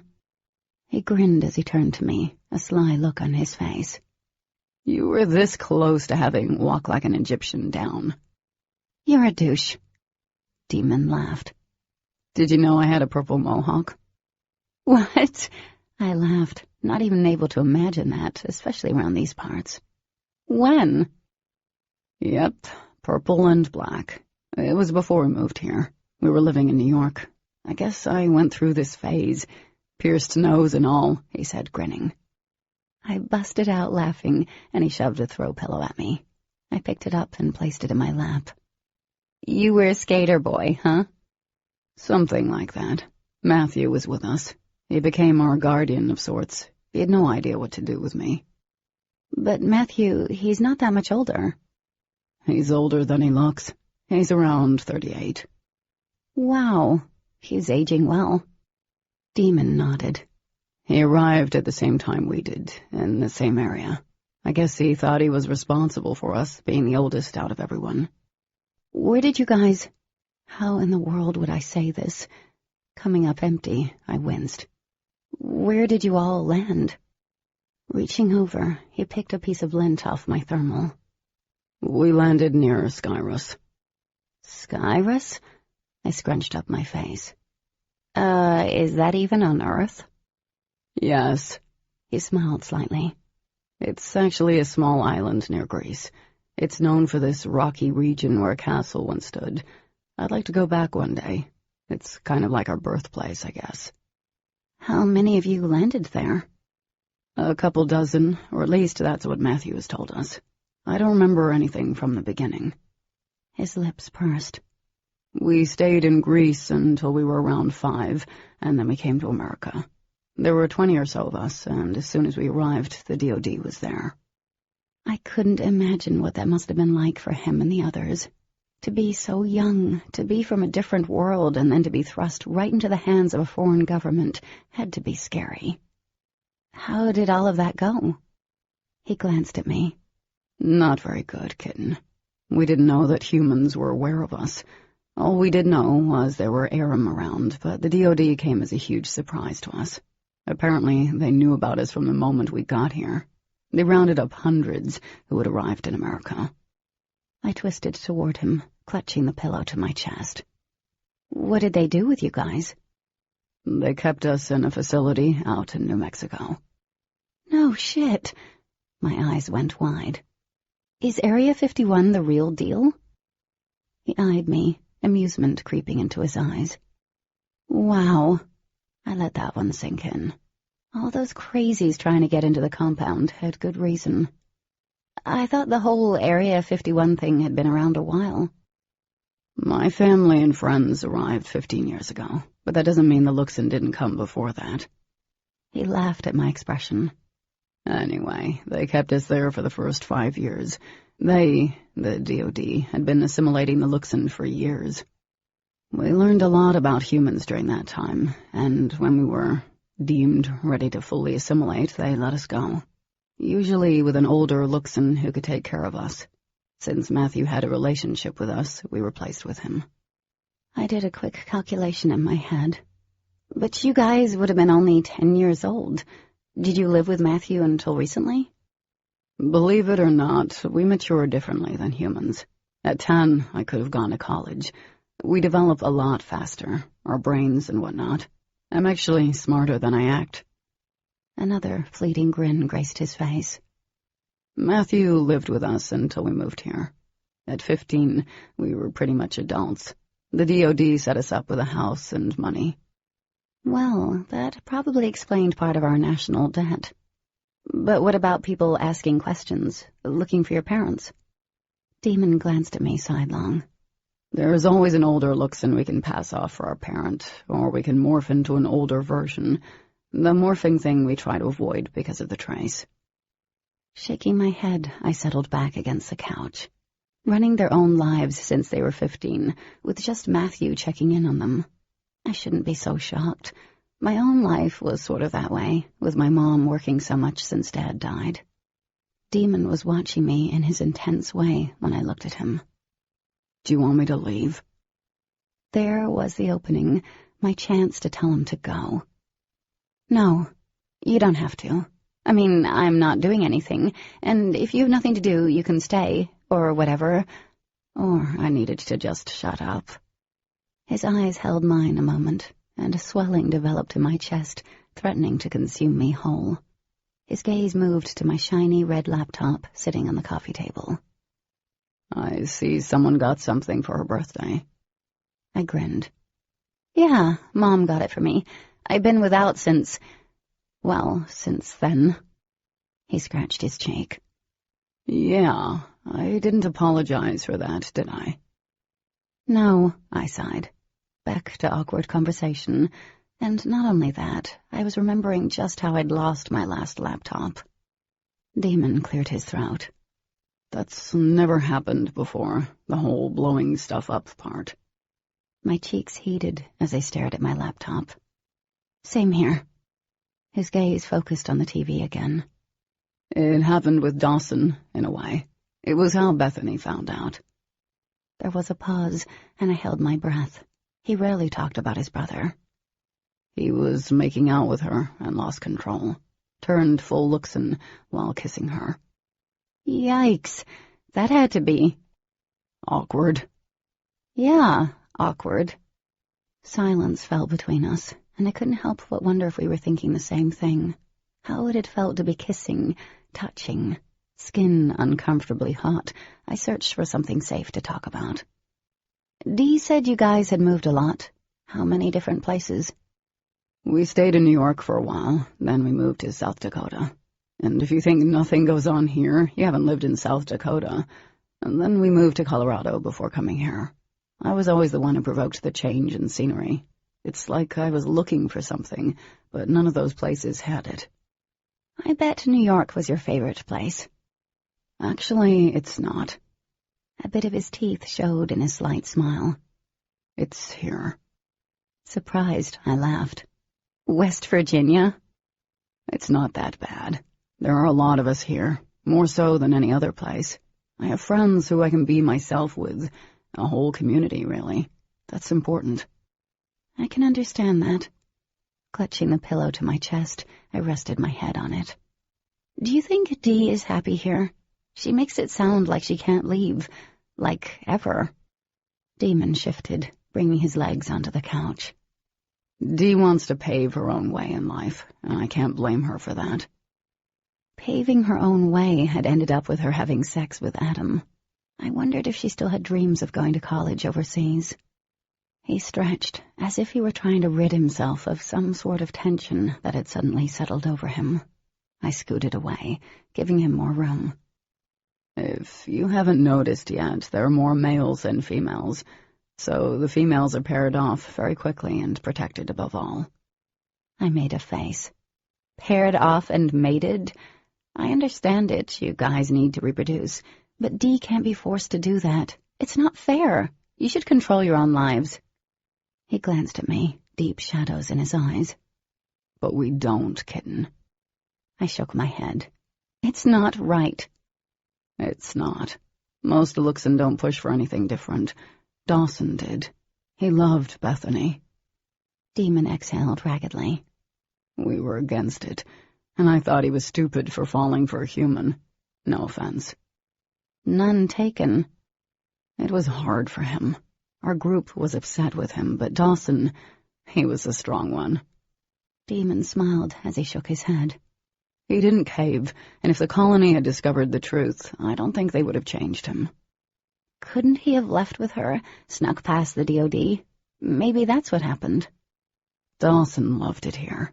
He was big on hiking and outdoors. He was into the whole rustic living thing. Demon glanced at me. He'd never leave, especially without telling Dee or me. I know both of them are dead. He smiled again. You would have liked Dawson. Looked just like me, but a much better guy. Not a douchebag, in other words. A lump formed in my throat. I'm sure I would have, but you're not bad. He arched a brow. Okay, you're prone to moments of great dictum, but you're not bad. I paused, holding the pillow tight. Do you want to know what I honestly think? Should I be worried? I laughed. There's a really nice guy under the jerk. I've seen glimpses of him. So while I probably want to beat the crap out of you most of the time, I really don't think you're a bad guy. You have a lot of responsibility. Demon tilted his head back and chuckled. Well, I guess that's not too bad. I shrugged. Can I ask you a question and you tell me the truth? Always, he swore. I reached around my neck and pulled at the dainty chain. The obsidian came into view, and I held it in my hand. The DOD is a bigger concern than the Aram, aren't they? His lips thinned, but he didn't lie. Yes. I ran a finger over the wire twisted at the top of the crystal.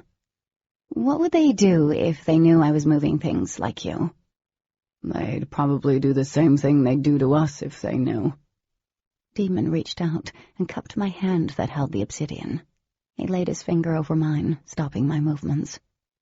They'd lock you up, or worse, but I'm not going to let that happen. My skin tingled where it made contact with his. But how can you live like this, like just waiting for them to find out there's more to you guys? His fingers curled around mine, enclosing the pendant until we both held it in our hands. It's all I've known. It's all any of us have known. I blinked away the sudden rush of tears. That's really kind of sad. It's our life. He paused. But don't worry about them. Nothing will happen to you. Our faces were only inches apart. His hand was still around mine. Something struck me then. You're always protecting others, aren't you? He squeezed my hand and then released it. Leaning against the couch, he reached one arm back and rested his head against his curved elbow. He didn't answer my question. This hasn't been a very birthday-friendly conversation. It's okay. You want more milk or anything? No, but I would like to know something. I frowned and stretched out my right leg in the small space he didn't occupy. He was rather large, so it didn't leave a lot of room. What? How often do you run through the house singing? He asked seriously. I kicked at him, but he caught my toes. You can leave now. I seriously love these socks. Give me back my foot, I ordered. It's not so much the fact that they've got reindeers on them, or that they go all the way up to your knees. As if there were some kind of great distance. But it's the fact they're like mittens on your feet. Rolling my eyes, I wiggled my toes. I like them like that, and don't you dare knock them. I will kick you off this couch. He raised a brow and continued to inspect them. Sock mittens, huh?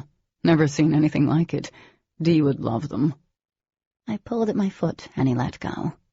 Whatever. I'm sure there are cornier things in my socks. Don't judge me. It's the only thing I like about the holidays. The only thing. I figured you're the type of person who wants a Christmas tree to go up on Thanksgiving. You celebrate Christmas? Demon nodded. Yes, it's a human thing to do. Dee loves Christmas. Actually, I think she just loves the idea of presents. I laughed. I used to love the holidays. And yeah, I was real big on the Christmas tree when Dad was alive. We'd put it up while watching the parade on Thanksgiving. But Mom is never home on the holidays now. And I know she won't be this year. Since she's new at the hospital, she'll get the shaft. I shrugged. I'm always alone on the holidays, like some sort of old Catwoman. He didn't respond, but watched me intently. I think he sensed how uncomfortable it made me to admit, because he changed the subject. So, this Bob guy. His name is Blake, and don't start, Demon. Fine. His lips tipped up. It's not an issue, anyway. My brows furrowed. What's that supposed to mean? Demon shrugged. I was kind of surprised when I was in your bedroom while you were sick. I'm not sure I want to know about what. You had a poster of Bob Dylan on the wall. I expected it's the Jonas Brothers or something. Are you serious? No, not a fan of pop music. I'm a huge fan of Dave Matthews and older stuff, like Dylan. He looked surprised, but then he launched into a discussion about his favorite bands, and we were surprised that we had the same tastes.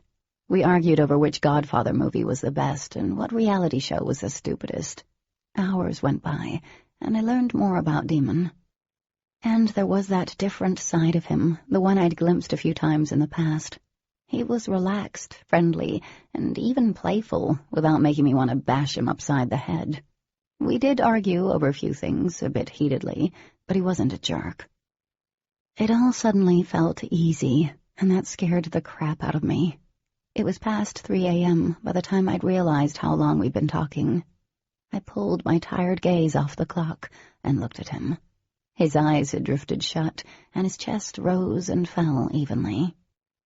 Demon looked so peaceful. Not wanting to wake him, I pulled the Afghan off the back of the couch and carefully spread it over him. I grabbed a smaller quilt and tucked it around my legs. I could have woke him, but I didn't have it in me. And yeah, there was a teeny tiny part of me that didn't want him to leave. I didn't know what that meant for me, and I didn't put too much thought into that. Not right now. Not when I was sure my brain would take an obsessive turn into Boyland. Thank you, he murmured lazily. My eyes widened. I thought you were asleep. Almost, but you're staring at me. I flushed. I am not. Demon pried one eye open. You always blush when you lie. I do not. I felt the flush spread down my neck.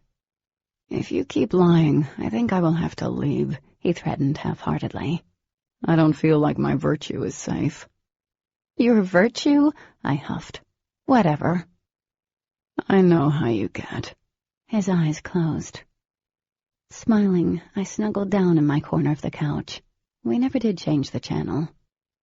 Sometime later, I remembered something he'd said earlier. Did you find it? I asked sleepily. His hand slipped over his chest. Find what, kitten? What you were searching for. Demon's eyes opened and held mine. The swelling was back in my chest, spreading through my body. There was a spike of something, excitement, in my lower stomach as the silence stretched out for what felt like an eternity. Yeah, sometimes I think I did. Chapter 11. When I woke up on Monday morning, I wasn't sure exactly how things were going to play out when I saw Demon in class. He'd cleared out of the house while I was still asleep, and I hadn't seen him when I hung out with Dee on Sunday, which consisted of watching her suck face with Adam. Guess that phone call went well. Spending time with him Saturday night hadn't really changed anything between Demon and me. At least, that was what I kept telling myself. It was just a good moment in a long string of bad ones. And I had bigger and better things to think about. I had a date with Blake after school. But my thoughts kept straying back to Demon, and a deep fluttering started in my stomach when I thought about us side by side on the couch. Warmth tingled over my neck while Carissa was telling me about a romance book she was reading. I kept my eyes glued to her, but I was well aware of the fact that Demon was there. He took his seat behind me. A second later, something I'd oddly missed in a messed-up way happened. Demon poked me in the back with his pen. Lessa's brows arched, but she wisely said nothing as I twisted around. Yes? His half-grin was all too familiar. Reindeer socks today? No, polka dots. Sock mittens? Regular, I said, fighting a stupid grin. I'm not sure how I feel about that. He tapped his pen on the edge of his desk. Regular socks just seem so boring after seeing the reindeer socks. Lessa cleared her throat. Reindeer socks? She has these socks that have reindeers on them and are kind of like a mitten for the toes, he explained. Oh, I have a pair like that, Carissa said, grinning. But mine have stripes on them. Love them in the winter. I passed Demon a smug look. My socks were cool. Am I the only person who is wondering how you saw her socks? Lessa asked. Carissa punched her on the arm. We live next door to each other, he reminded her. I see lots of things. I shook my head frantically. No, he doesn't. He hardly sees anything. Blushing, he said, pointing at my cheeks with the blue cap of his pen. Shut up. I glared at him, fighting a grin. Anyway, what are you doing tonight? Butterflies filled my stomach. I shrugged. I have plans. He frowned. What kind of plans? Just plans. I turned around quickly and focused on the chalkboard. I knew Demon's gaze was fixed on the back of my head, but all in all, I was feeling kind of good about things. Definite progress had been made when it came to Demon. We'd spend hours together without killing each other or submitting to wild monkey lust. My new laptop was divine. Simon wasn't in class to blame me for getting his ass kicked or to tell people he saw me go all supernatural on the windows. And I had a date tonight. The last bit made me swallow. I really had to come clean with Blake. It wasn't fair to him, or to Demon. I wasn't ready to suddenly believe Demon, but I couldn't go on pretending there wasn't something there. Even if it might only be alien flu. Here. Blake grinned, sliding his dish over. Try some of this. I kept my expression in check as I twirled my fork in the noodles. I don't know about this. He laughed. It's really not that bad. It smells kind of funny, but I think you'll like it. After a small bite, I decided it wasn't horrendous. I glanced up, smiling. Okay, not bad. I can't believe the first time you're eating Indian food is in West Virginia. I ran my hand over my jean-clad leg. The small candle on the side of the table flickered. I'm not very food adventurous. I'm a steak and hamburger kind of chick. Well, we have to change that, because you don't know what you're missing. Blake winked. It totally looked cool coming from him. Thai's my favorite. Love the spices. The slim, red-headed waitress swung by and refilled our glasses. She kept smiling coyly at Blake. I couldn't blame her. Blake was one of the few guys who could pull off the sweater and button-down shirt look. I tried some more of the noodles. I was having fun, but as I pushed the food around the plate, I felt a weird tug in my stomach. I was having a great time with him, but... So, I heard something at school today, Blake said, after the waitress left. Slumping against the seat, I bit back a string of curses. God only knew what he'd heard. Rumors about me were flying like UFOs. I am afraid to even ask. He looked sympathetic. I heard that Demon beat up some guy because of you.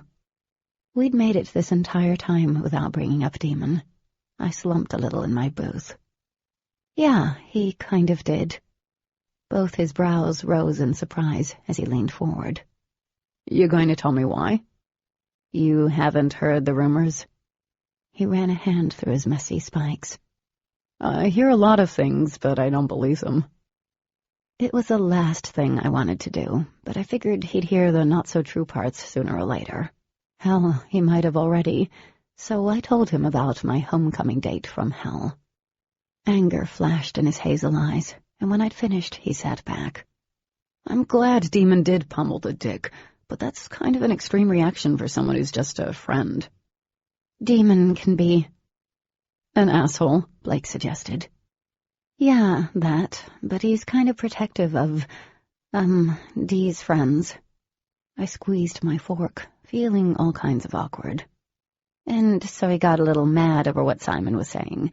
He's really not that bad, just takes a little bit to get used to. Well, I can't blame him for that, but he really is protective of you. I thought he was going to break my hand for touching you at the party. Sliding the plate back to him, I rested my chin on my hand. I needed to tell him the truth. Soon. But I didn't want to spoil dinner. I was being a total chicken, but I rationalized it was okay if I at least told him by the end of the evening. Heck, I wasn't even sure what I was going to say. No, I'm not dating Demon, but I can't stop thinking about how we combust every time we're near, so it's probably best if you don't get too close. I sighed. Enough about Demon. It must be hard loving surfing so much and being so far from a beach. It is, he agreed. A distant look crept into his eyes. Surfing is probably the only thing that clears my mind. When I'm out there on the waves, I don't think about anything. My brain is officially empty. It's just the waves in me. It's peaceful. I can understand that. Silence stretched out for a long moment. It's the same thing when I'm gardening or reading. It's just me and what I'm doing, or the world I'm reading, and nothing else. Sounds like you do it to escape. I didn't respond, because I hadn't really thought of it that way, but now that he said it, I did use those things to escape. Discomfited, I idly separated the noodles on my plate into groups. What about you? Are you trying to escape? Several seconds passed before he answered. That's the funny thing about trying to escape. You never really can. Maybe temporarily, but not completely. I nodded absently, struck by the depth of what he said. It was the truth. After I finished a book or potted a plant, Dad was still dead, my best friend was still an alien, and I was still attracted to Demon. Blake started talking about plans for Thanksgiving break next week. He'd be out of town for most of it, visiting family. I glanced up, my gaze sweeping the small restaurant. Warmth jolted down my spine. Oh, holy hell to the no. I couldn't believe it. This was not happening. Behind the tall partition walls, a dark head moved through the tiny rows. I fell back against the seat, wholly aware of him and horrified. This was my date, my date. What was he doing here? Demon navigated around the clusters of tables with a grace I envied. Women stopped eating or ceased mid-conversation as he passed. Men scooted back to give him more room. He had a profound effect on everyone who saw him. Frowning, Blake twisted around, and his shoulders stiffened as he faced me. Overprotective type? I don't even know what to say, I mumbled helplessly. Hey, guys. Demon slid into the seat next to me, which left very little room. The whole left side of my body was pressed against his, tingling and warm. Am I interrupting? Yes, I said, mouth agape. Oh, sorry. Demon didn't look sincere, or make any attempts to leave.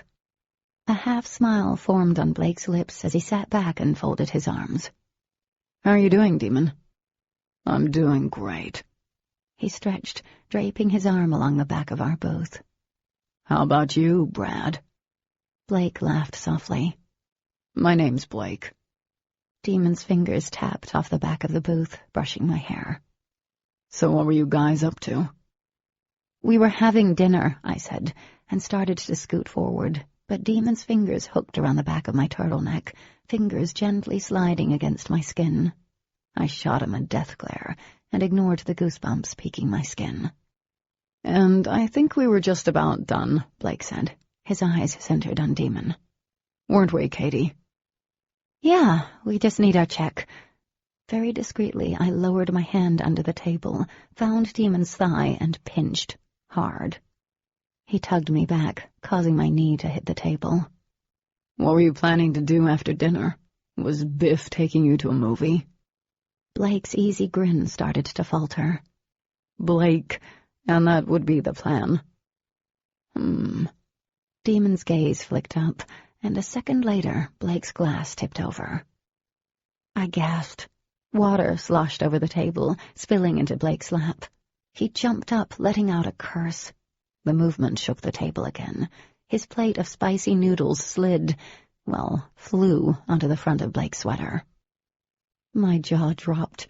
Holy mountain mama, Demon had taken my date hostage.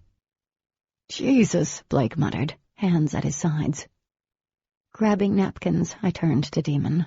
My look promised a vengeful death as I handed Blake the napkins. That was really strange, Demon said, smirking. Red-faced, Blake glanced up from patting his crotch dry. For a moment, his eyes fixed on Demon, and I swore he was going to come across the table. And then his eyes shuttered. Quietly, and with stiff, jerky movements, he brushed off the brown noodles. The waitress rushed to Blake's side with several more napkins. Well, anyway, I'm actually here for a reason. Demon picked up my glass and took a drink. You're needed at home. Blake halted his movements. Excuse me? Did I speak too fast, Bart? His name is Blake, I snapped. And why am I needed at home? Right now, at this very moment? Demon met my eyes, his stare heavy and intense with meaning. Something has come up, and you need to check it out now. Something obviously meant alien business. Unease crawled down my spine. Now his sudden appearance made sense. For a few minutes, I was really beginning to believe it had been pure primal jealousy that drove him to go all stalker on us. And as much as it ticked me off to do this, I knew I had to leave. Turning to Blake, I winced. I'm really, really sorry about this. Blake's gaze darted between us as he picked up the check. It's okay. Things happen. I felt like a tool, which seemed fitting since I was sitting next to the biggest wiener ever. I'll make it up, I promise. He smiled. It's all right, Katie. I'll take you home. That won't be necessary. Demon smiled tightly. I got this, Biff. I wanted to facepalm myself. Blake. His name is Blake, Demon. It's okay, Katie, Blake said, lips thin. I'm a mess. Then it's solved. Demon stood, allowing me to scoot out. Blake took care of the check, and we headed outside. I stopped by his car, aware of Demon's intense stare. I'm so sorry. It's okay. You didn't knock the stuff on me. He paused, brows narrowing, as he stared hard at something over my shoulder. 2 guesses what, or who, that was. Pulling his cell out of his back pocket, he checked the display before shoving it in his jeans. Although that was the craziest thing I've ever seen. But anyway, we'll make up for it when I get back from break, okay? Okay. I started to give him a hug, but halted. The front of his sweater was stained and moist-looking. Laughing, Blake leaned in and placed a quick, dry kiss on my lips. I'll call you. I nodded, wondering how one person could single-handedly ruin everything within a minute. It was a talent. With a wave, Blake was gone, and I was alone with Demon. You ready? Demon called, holding open the passenger door. I stalked over to the car and climbed in, slamming the door behind me. Hey! He frowned from outside the car. Don't take your anger out on Dolly. You named your car Dolly? What's wrong with that? I rolled my eyes. Demon jogged around the front of the car and slid in. The moment he closed the door behind him, I twisted in my seat and punched him in the arm. You are such a jerk. I know you did the glass and plate thing. That was so wrong. He held up his hands, laughing. What? It was funny. The look on Beau's face was priceless. And the kiss he gave you? What was that? I've seen dolphins give hotter kisses than that. His name is Blake. I punched his leg this time. And you know it. I can't believe you acted like that. And he doesn't kiss like a dolphin. From what I've seen, he does.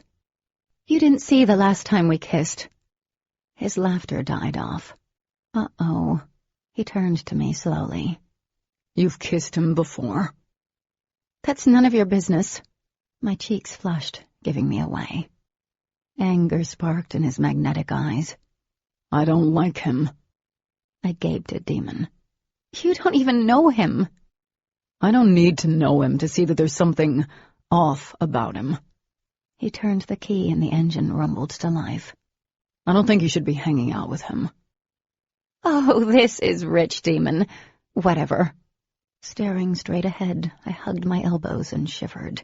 I was so angry my head was 2 seconds from spinning. Are you cold?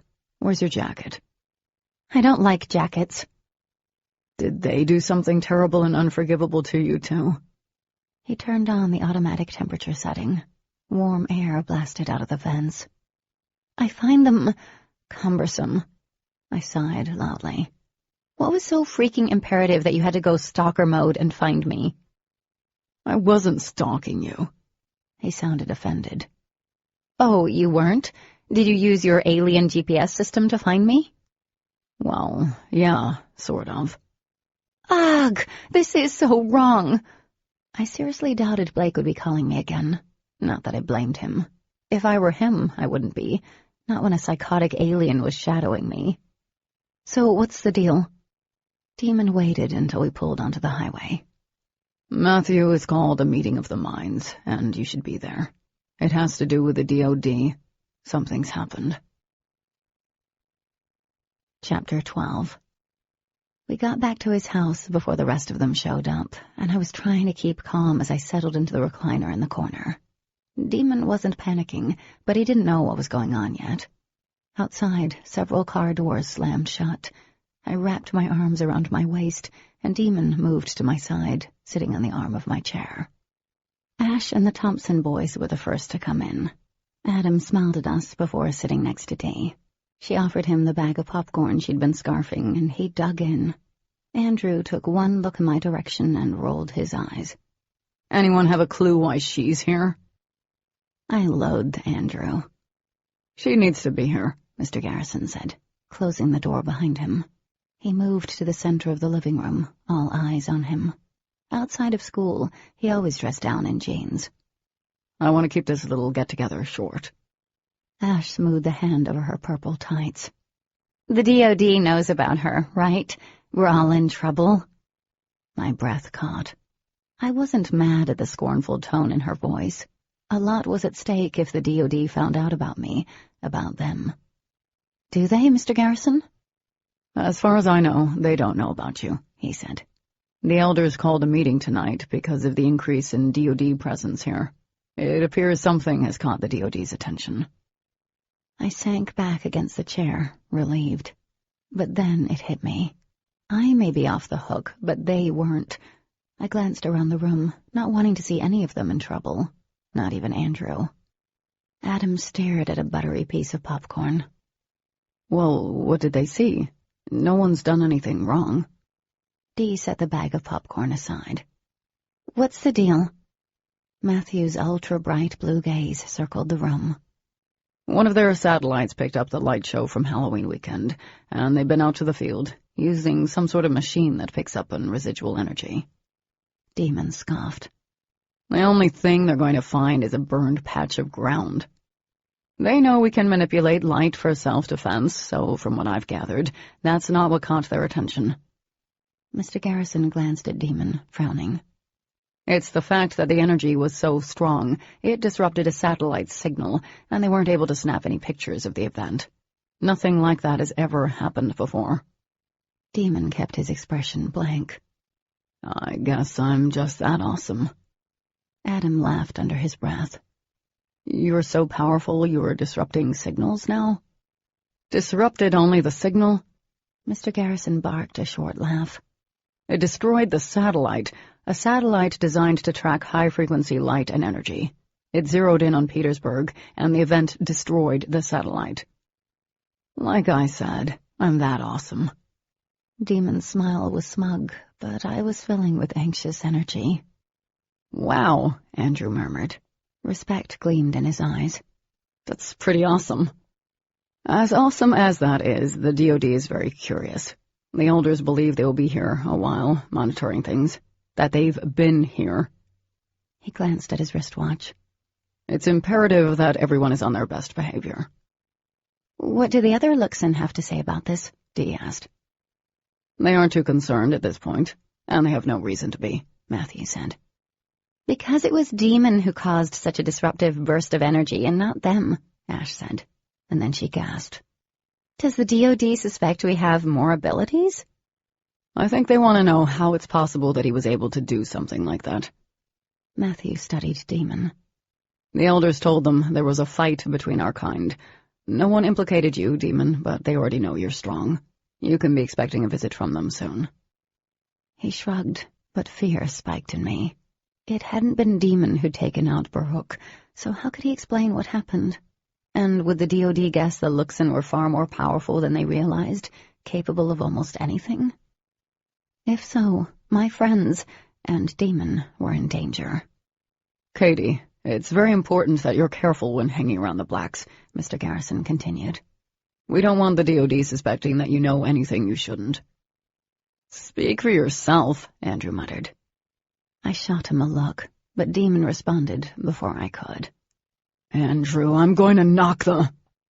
What? Andrew exclaimed. I'm just telling the truth. I don't have to like her because you're infatuated with a stupid human. None... Demon was across the room in a flash. Fully enveloped in intense reddish-white light, he snatched Andrew up and slammed him into the wall with such force the pictures around them rattled. "Demon!" I shrieked, rising to my feet at the same time Mr. Garrison shouted. Ash jumped from her chair, gasping. "What are you doing?" Grabbing her snack, Dee sighed and sat back. "Here we go. Popcorn?" Adam took a handful. Honestly, Andrew needs his ass kicked. The DoD being here isn't Katie's fault. She has just as much to lose as we do. His sister whirled on him. "So you're taking her side now? A human's?" "This isn't about sides," I said, keeping an eye on the boys. Both were in full Luxon mode. So was Matthew. Nothing but a male-shaped form of intense bluish light, he grabbed Demon and yanked him off Andrew. Ash glared at me for a long moment.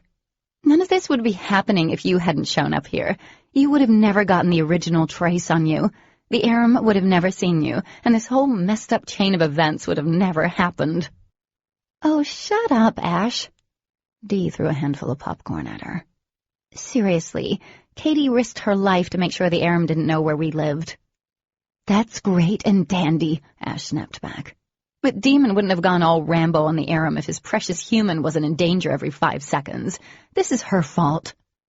"I'm not his precious human." I took a deep breath. "I'm just his friend, and that's what friends do. They protect each other." Ash rolled her eyes. I sat down. "Well, it's what human friends do, at least." "And it's what the Luxon do," Adam said, staring at his sister. "Some just forget that." With a disgusted sigh, she spun around and headed for the door. "I'll wait outside." Watching her go, I wondered if she'd find a reason to blame me for everything, even those gaudy purple tights of hers. But in a way, this situation was my fault. It had been my bizarro output of energy that had drawn the DoD here. My chest ached. Mr. Garrison finally broke the boys apart. Andrew flickered into his human form, eyes narrowed on a still iridescent Demon. "Dude, that was just wrong. Knock me around all you want, but I'm not going to be okay with her." "Andrew," Mr. Garrison warned. "What?" He backed off, though. "Do you really think she can hold her own against the DoD if they question her? Because of how close she is to Dee and you, they will ask her questions. And you, Demon, are you planning to do a repeat of your brother? Want to die for her, too?" Demon's light flared brighter, and I knew he was going to charge Andrew again. This was ridiculous. Without thinking, I shot across the room and wrapped my fingers around his glowing wrist. It was strange to touch him like this. Warmth and electricity shot up my arm. The back of my neck tingled. "That was a low blow," I said to Andrew, because someone needed to. "He doesn't even deserve your ass-kicking, Demon." "She's right," Adam said. Until then, I hadn't realized he'd moved, but he was on the other side of Demon. But if you want to put him out of commission for the next week after that comment, I'll help." "Gee, thanks, brother," Andrew scowled. Tense silence followed, and then Demon's light faded, and he settled back into his human form. He glanced down to where my hand curved around his wrist, and then his gaze flicked up, meeting mine. Charged air passed from his skin to mine, shocking me with a crack. I let go of his wrist and stilled under his intense stare. "This is the kind of display we cannot afford." Mr. Garrison drew in a deep breath. "I think that's enough for this evening. Both of you need to cool down and keep in mind that they are here. We need to be careful." They left after that, including Dee. She wanted to spend time with Adam, and also make sure he didn't end up mauling Andrew, which left Damon and me alone. I should have left, but after Andrew's thoughtless comment, I needed to know that Damon was okay. I followed him into the kitchen. "I'm sorry about what Andrew said. That was wrong." Damon's jaw worked as he grabbed 2 cans of Coke, handing me one. "It is what it is." "Still not right." His eyes searched my face in a way that made me feel exposed to the core. "Are you worried about the DOD being here?" I hesitated. "Yeah, I am." "Don't be." "Harder said than done." I played with the tab on the can. "It's not me I'm worried about. They think you're responsible for what happened, the crazy energy thing. What if they think you're a danger?" Demon didn't answer for several moments. "It's not just me, kitten. Even if I had done that, it's never been about me. It's about all the Luxon." He paused, lowering his gaze. "You know what Matthew believes?" "No." A cynical grin pulled at his full lips. "He believes that one day, probably not in our generation, but someday, my kind and the Aram will nearly outnumber yours." "Really? That's kind of—" "Scary," he said. I tucked my hair back. "I don't know if it's scary. I mean, the Aram thing is, but your kind, the Luxon, freaky powers aside, you're not very different from us." "What about the fact we're made of light?" I smiled a little then. "Well, besides that." "It got me thinking," he said, "that if some of our kind believes this, how come the DOD isn't worried?" He had a good point, and I was trying not to let my fear for him take over, but my brain was throwing out all kinds of wild scenarios. All of them ended with him being taken in by the DOD. "What happens if they think you are a threat, and don't beat around the bush about it?" "When I was at the compound before, there were Luxon who didn't assimilate." The muscle in his jaw started ticking. "Mostly they didn't want to be kept under the thumb of the DOD. Others, I guessed, were viewed as a threat because they asked too many questions. Who really knows?" My mouth felt dry. "What happened to them?" Several moments passed before Demon answered. Each second that went by, the unease in my stomach grew. Finally, he nodded. "They killed them." Chapter 13. Horror rolled through me. The extreme emotion triggered the static that rushed over my skin so fast I couldn't stop it. The burst of energy smacked around the room. I dropped the unopened can of soda as wood scraped over tile. A chair flew out from under the table, slamming into my knee with such force that my leg collapsed under me. I yelped in pain and buckled over. Demon strung together a truckload of F-bombs and appeared next to me, grabbing me a second before I hit the floor. "Whoa there, kitten." Pushing the hair out of my face, I lifted my head. "Holy crap!" He helped me stand up, easing a shoulder under my arm for support and pulling me close. "Are you okay?" "I'm peachy." I wiggled out of his embrace and tentatively placed my weight on my leg. Wet warmth trickled down my leg. I rolled up my jeans, finding blood. "Great, I'm a natural disaster." "I might have to agree with that." I shot him a dark look. With a cocky grin, he winked. "Come on, get up on the table and let me look at that." "I'm fine." He didn't argue with me about it. 1 second I was standing. hobbling, and then air rushed me and I was sitting on the table. My mouth dropped open. What? How did you do that? Skill, he said, placing my foot on the chair. His fingertips brushed against my skin as he rolled my pants above my knee. Electricity danced along my leg, and I jerked. Wow, you really are a disaster. It's bleeding all over the place. I swallowed at the sight. You're not going to heal me, are you? No, because who knows what would happen then. You might turn into an alien. Ha, ha. Demon quickly grabbed a clean towel and dampened it. He came back, not quite meeting my eyes. I reached for the cloth, but he knelt and started to gently blot at the blood. He was careful not to touch my skin this time. What am I going to do with you, kitten? See? I didn't even want to move the chair, and it flew at me like a heat-seeking missile. Demon shook his head as he continued to dab at the blood. When we were younger, things like this would happen all the time, before we could control the source. The source? He nodded. The energy in us. We call it the source because it links us back to our home planet, you know? Like the source of it all. At least, that's what our elders say. Anyway, when we were kids and learning how to control our abilities, it was crazy. Dawson had this habit of moving furniture, like you. He'd go to sit down and the chair would fly out from under him. He laughed. But he was young. Great. So I'm operating at the level of a toddler? Demon's lustrous eyes met mine. Basically. The dark graphic shirt strained against his chest when he laid the bloody towel aside and leaned back. Look, it stopped bleeding already. Not that bad. I glanced down and saw the fresh gash on my knee. Other than looking gross, it was salvageable. Thank you for cleaning it up. No problem. I don't think you'll need stitches. He lightly brushed his fingertips around the cut. I jerked at the contact. Little tingles shimmied up my leg. Demon's hand stilled as he lifted his head. His eyes went from a cool green to liquid fire within seconds. What are you thinking about? He asked. Sliding into his arms, kissing him and touching him. Things I shouldn't think about. I blinked. Nothing.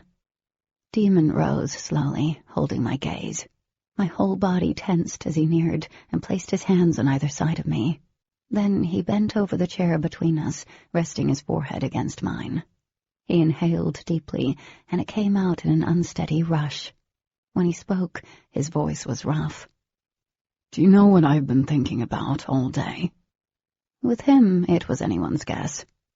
No. His lips brushed the skin of my cheek. Finding out if you look as good in striped socks as you do in reindeer ones. I do. His head slanted, and his smile was lazy, arrogant, predatory. I knew it. I shouldn't let this happen. There was a whole slew of complications, his attitude, the connection between us, and my new kindergarten-age abilities. Funny, the fact Demon was an alien was a complication I considered the least important. And then there was Blake. That is, if Blake ever spoke to me again, which was debatable.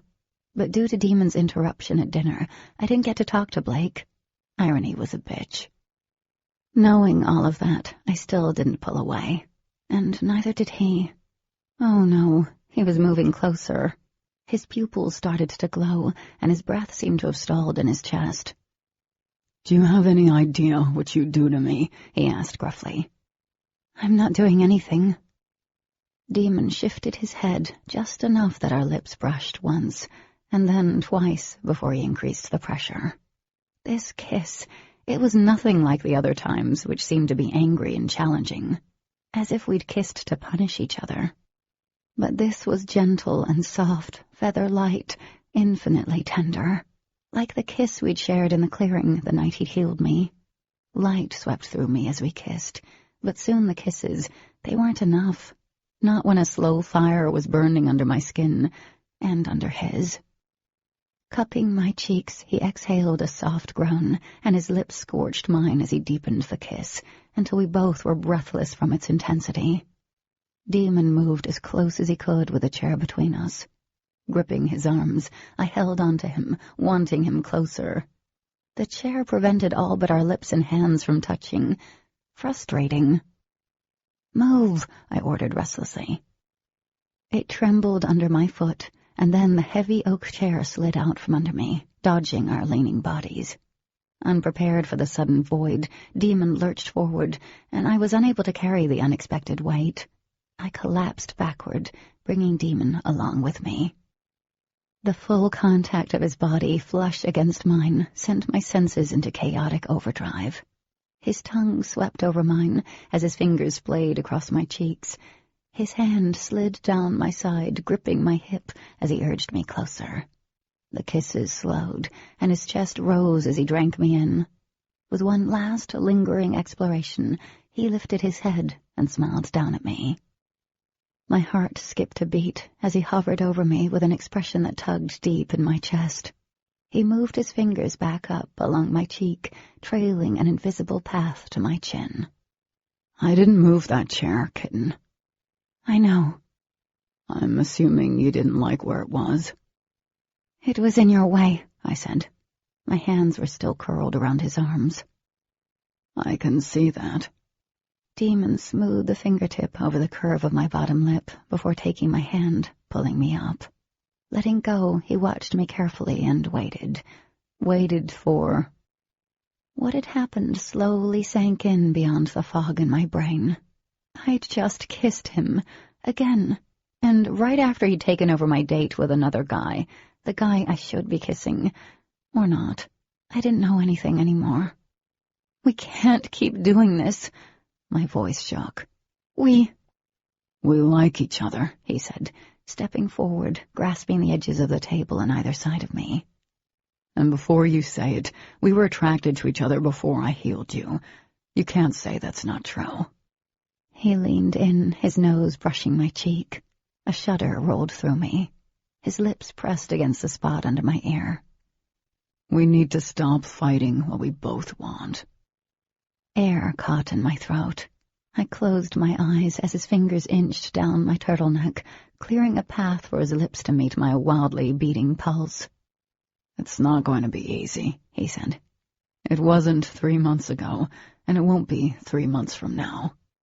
"Because of the rest of the Luxon?" My head tipped back, my thoughts swimming at his touch. There was something wicked in those hot little kisses he dropped all over my throat. "They'll outcast you, like—" "I know." He let go of my turtleneck and slid his hand around the nape of my neck as his body pressed against mine. "I've thought about the repercussions. It's all I've thought about." Part of me had been yearning to hear him say that, a secret I'd kept close to my heart, the same heart that was jumping in my chest. I opened my eyes. His were glowing. "And this has nothing to do with the connection or Blake?" "No," he said, and then sighed. "Yes, some of it has to do with that human, but it's about us, about what we feel for each other." I was attracted to him on a level that was nearly painful. Being around him at every cell in my body burning, but this was Demon. Caving to him was like saying the way he'd treated me was okay. And, more importantly, it required blind faith in the theory that our feelings were real. And when they turned out not to be, it would be heartbreak, because I would seriously fall for him, fall more than I already had. Wiggling down, I dipped under his arms. A dull ache shot through my injured leg as I backed up. "Is this like a I didn't want you until someone else wanted you type of thing?" Demon leaned against the table. "That's not what this is." "Then what is it, Demon?" Tears of frustration built in my eyes. "Why now, when 3 months ago you couldn't stand to breathe the same air as me? It's the connection between us. It's the only thing that makes sense." "Damn it. Do you think I don't regret acting like such a douche to you? I've apologized." He stood there, towering over me. "You don't get it. None of this is easy for me, and I know this is hard for you. You have a lot to deal with, but I have my sister and an entire race counting on me. I didn't want you to get close to me. I didn't want another person to care about, to worry about losing." I sucked in a breath, and he went on. It wasn't right how I acted. I know that. But I can do better than that. Better than Benny. Blake, I sighed, limping away from him. I have a lot in common with Blake. He likes that I read a lot. I do too, Demon challenged. And he also blogs. Why did I feel like I was grasping at straws? Demon caught a piece of my hair and wrapped it around his finger. I have nothing against the internet. I knocked his hand away. And he doesn't like me because of some stupid alien connection or because some other guy likes me. I don't either. His eyes flashed. You can't keep pretending. It's wrong. You'll break that boy's poor little human heart. No, I won't. You will, because you want me, and I want you. Deep down, I did want to be with him. And I wanted him to want me, not because we were the same atom split or because someone else liked me. Shaking my head, I went for the door. You keep saying that. What does that mean? He demanded. I squeezed my eyes shut briefly. You say you want me, but that's not enough. I show you that I do, too. Facing him, I cocked an eyebrow. You do not. What was that? Demon gestured at the table, and I flushed. People eat at that table. I think I showed you that I like you. I can do it again if you're not clear on what that was. And I brought you a smoothie and a cookie to school. You stuck the cookie in your mouth. I threw my hands up. He smiled at that, like it was a good memory. The table. Humping my leg like a dog in heat every time I'm around you doesn't prove you like me, Demon. Demon clamped his mouth shut, and I could tell he was fighting back laughter. Actually, that's how I show people I like them. Oh, fine, whatever. None of this matters, Demon. I'm not going anywhere, Cat, and I'm not giving up. Not that I really believed he would. I reached for the door, but he stopped me. Do you know why I met you that day in the library? He asked. What? I faced him. The Friday you came back after being sick. He ran a hand through his hair. You were right. I picked the library because no one would see us together. My mouth snapped shut, and a sick feeling leached up my throat, causing it to burn. You know what? I've always wondered if your ego was so big you didn't want to eat crow. And, as always, you jumped to the wrong assumption. His eyes pierced mine. I didn't want Ash or Andrew to start giving you a bunch of crap because of me, like they did with Dawson and Beth. So if you think I'm embarrassed of you or not ready to make my intentions very public, then you better get that idea out of your head. Because if that's what it takes, then it's on. I stared at him. What in the hell was I supposed to say to that? Yeah, a part of me had believed it. How many people would kick a chick out of the cafeteria like he had and then start wooing her? Not many. And then I remembered the lump of spaghetti hanging off his ear, heard Demon's amused laughter from the day that felt so long ago. Demon. His smile was really starting to concern me. I told you, kitten. I like a challenge. Chapter 14. Lessa practically pounced on me the moment I sat down in class. Did you hear? Half asleep, I shook my head. I'd had a hell of a time going to bed last night after everything with Demon. The fluttering my stomach was doing had to be a consequence of no breakfast. Simon is missing, Lessa said. Missing? I didn't pay attention to the warm tingling on my neck, or when Demon sauntered into class. Since when? Since this past weekend. Lessa's eyes flicked up behind me and widened. Wow. Now that's even more unexpected. Something smelled sweet and familiar. Confused, I twisted around. A single rose in full bloom, a vibrant red, brushed against the tip of my nose. Tan fingers held the green stem. My eyes lifted. Demon stood there, his eyes glittering like green tinsel. He patted me on the nose with the rose again. Good morning. Dumbfounded, I stared at him. This is for you, he added, when I didn't say anything. Every single person in class was staring as my fingers wrapped around the cool, damp stem. Demon sat down before I could say anything. I sat there, holding the rose until the teacher walked in and started calling off names. Demon's throaty chuckle warmed my chest. Cheeks flaming, I placed the rose on my desk, and I honestly don't think I took my eyes off it. When Demon had said he wasn't giving up, I had no idea he was going to go all balls to the wall right off the bat. Why would he? Maybe he just wanted to have sex with me. And that had to be all, right? Hatred turned to lust. He'd been so against me months ago, and now he wanted to be with me, going against the wishes of his race. Maybe he had a secret drug habit. The light caught the moisture on the rose. I looked up, catching Lessa's gaze.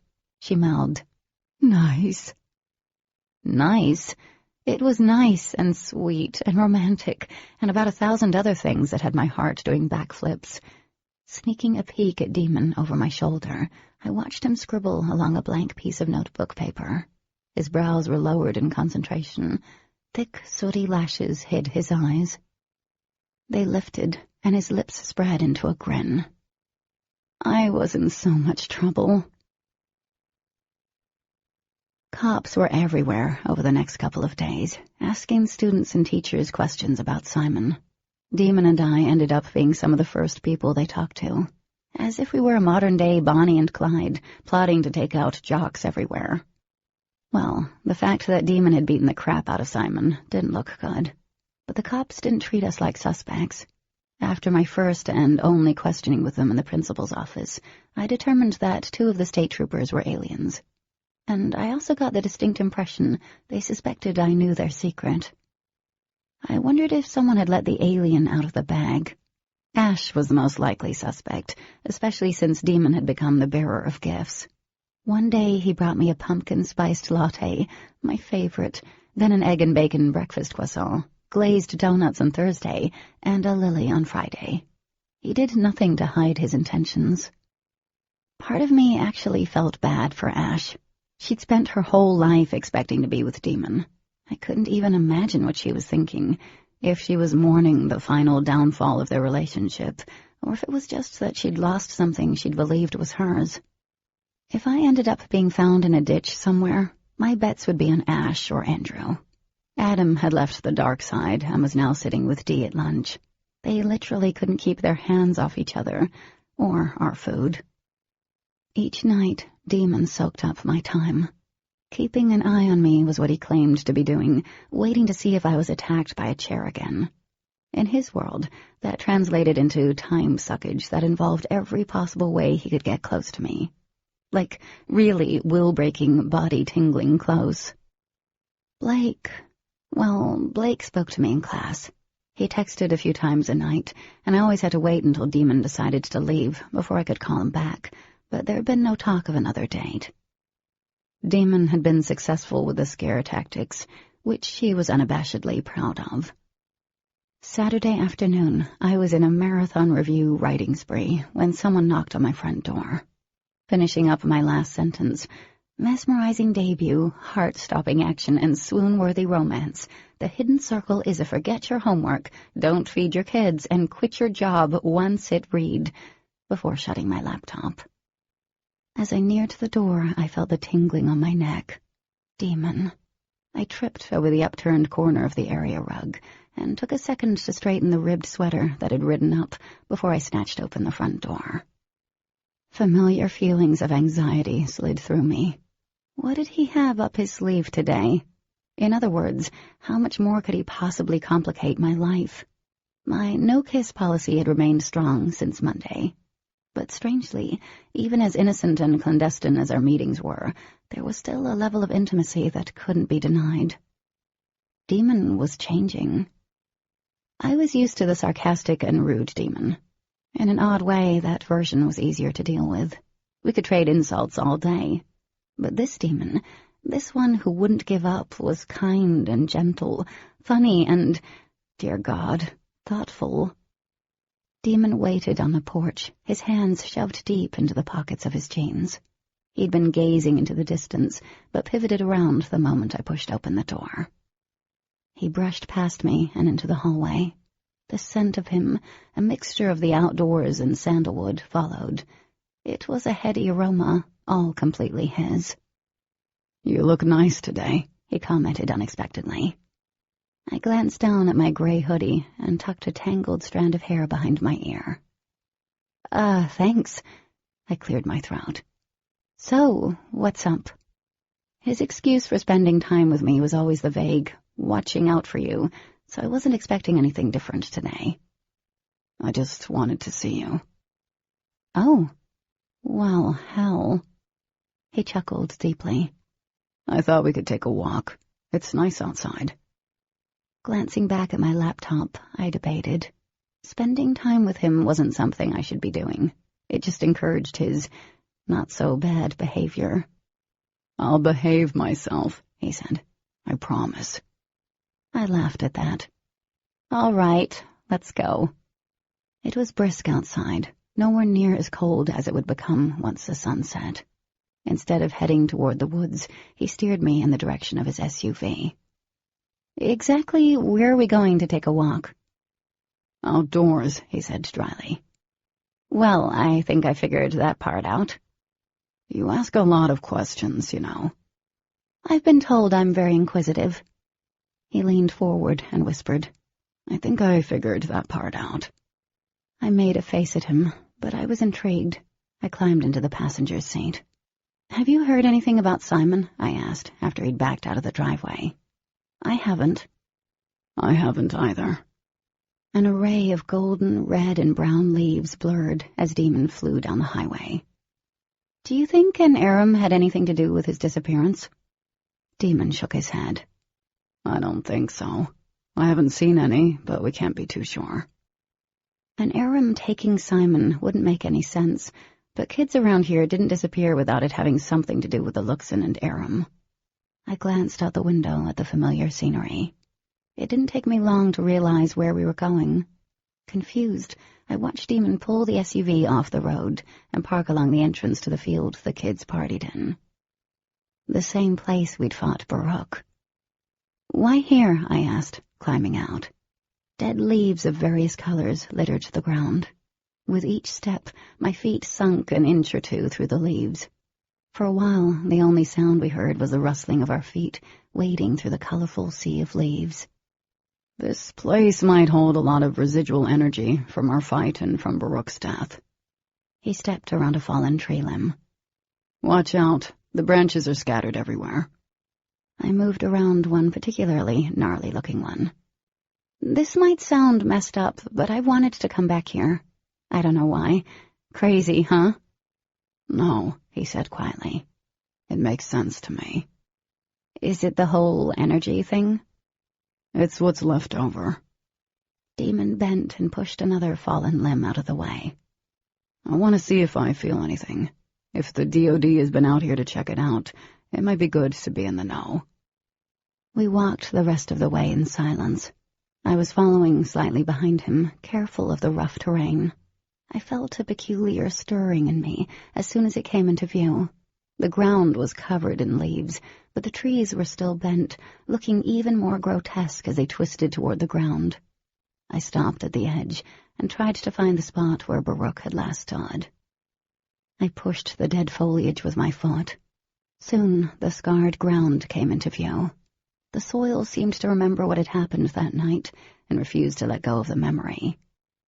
This spot was like a sick gravesite. "The ground will never heal," Demon said softly from behind me. "I don't know why, but it took on his essence, and nothing will grow from this spot." He took over, pushing back the leaves until the area was uncovered completely. "Killing, at first, used to bother me." I tore my eyes away from the burned patch of ground. What little sun that peeked through the clouds caught the auburn tint in his dark hair. Demon smiled tightly. "I didn't like it, taking a life. I still don't. A life is a life." "It's something you have to do. You can't change it. It only wreaks havoc on you to dwell. It bothers me knowing that I've killed 2 of them, but—" "You aren't wrong for what you did. Never think that." His eyes met mine for a second, and he cleared his throat. I don't feel anything. I shoved my hands into the front pocket of my hoodie, curving them around my cell phone. Do you think the DOD found anything? I don't know. He crossed the small distance between us, stopping when I had to tilt my head back to see him. Depends on if they're using equipment I'm not familiar with. And if they are, what does that mean? Is it something to be worried about? I don't think so, not even if the levels of energy are higher. He reached out, smoothing back a strand of hair that had escaped my ponytail. It doesn't really tell them anything. Have you been experiencing any outbursts recently? No, I said, not wanting him to worry needlessly. Today I'd blown the light in my room, and I'd moved my bed about 3 feet. His hand lingered on my cheek for a moment longer, and then he captured my hand, bringing it to his lips, placing the lightest kiss against the center of my palm. A hot shiver went up my arm. Peering through his dark lashes, he burned me with one smoldering look. My lips parted, my heart fluttered in my chest like the many leaves that fell to the ground around us. Did you bring me out here just to get me completely alone? That may have been a part of my master plan. Demon's head lowered, and his hair fell forward, brushing my cheek. The slant of his mouth tilted, and an exhilarating heartbeat later, his lips pressed against mine, and my heart swelled. I jerked back, breathing heavily. No kissing, I whispered. His fingers tightened around mine. I'm trying not to. Then try harder. I slipped my hand free and took a step back, shoving my hands back into the pocket of my hoodie. I think we should head home. He sighed. Whatever you want. I nodded. We started back to the car in silence. I stared at the ground, at war with what I wanted and what I needed. Demon couldn't be both. So I was thinking, he said after a few moments. I glanced at him warily. About what? We should do something. Together. Outside of your house, and not just walking around. He stared straight ahead. We should go out to dinner, or maybe a movie. My stupid heart started jumping again. Are you asking me out? He laughed under his breath. That's what it sounds like. The trees were starting to thin out. Large bales of hay came into view. You don't want to take me out on a date. Why do you keep telling me what I don't want? Curiosity colored his tone. Because you can't, I told him. You can't want any of this with me, not really. Maybe with Ash. I don't want Ash. His features hardened as he stopped, facing me. If I wanted her, I'd be with her. But I'm not. She's not who I want. Neither am I. You can't honestly tell me that you'd risk every looksin' around here turning their backs on you for me. Demon shook his head in disbelief. And you've got to stop assuming you know what I want and what I would do. I started walking again. It's just the challenge and the connection, Demon. Whatever you feel for me isn't real. That's ridiculous, he spat. How can you be sure? Because I know. Demon appeared in front of me, eyes narrowed. He thumped his hand off his chest, directly above his heart. Because I know what I feel in here, and I'm not the type of person to run from anything, no matter how hard it is. I'd rather faceplant against a brick wall than live for the rest of my life wondering what could have been. And you know what? I didn't think you were the type to run either. Maybe I was wrong. Stunned, I pulled my hands out and brushed my hair back. Knots formed in my stomach, the good, warm and twisty kind. I don't run. You don't? Because that's what you're doing, he argued. You pretend what you feel for me isn't real or doesn't exist, and I know damn well you don't feel anything for Bobby. Blake, I corrected him automatically. Walking around him, I headed for the car. I don't want to talk. We came to a standstill at the edge of the woods. 2 giant black SUVs were parked on either side of Demon's, blocking him in. 2 men stood beside one, dressed in black suits. Unease rolled through me like a chilled, dark wave. Demon moved in front of me, hands at his sides. Tension tightened his muscles. I didn't have to ask to know who they were. The DOD was here.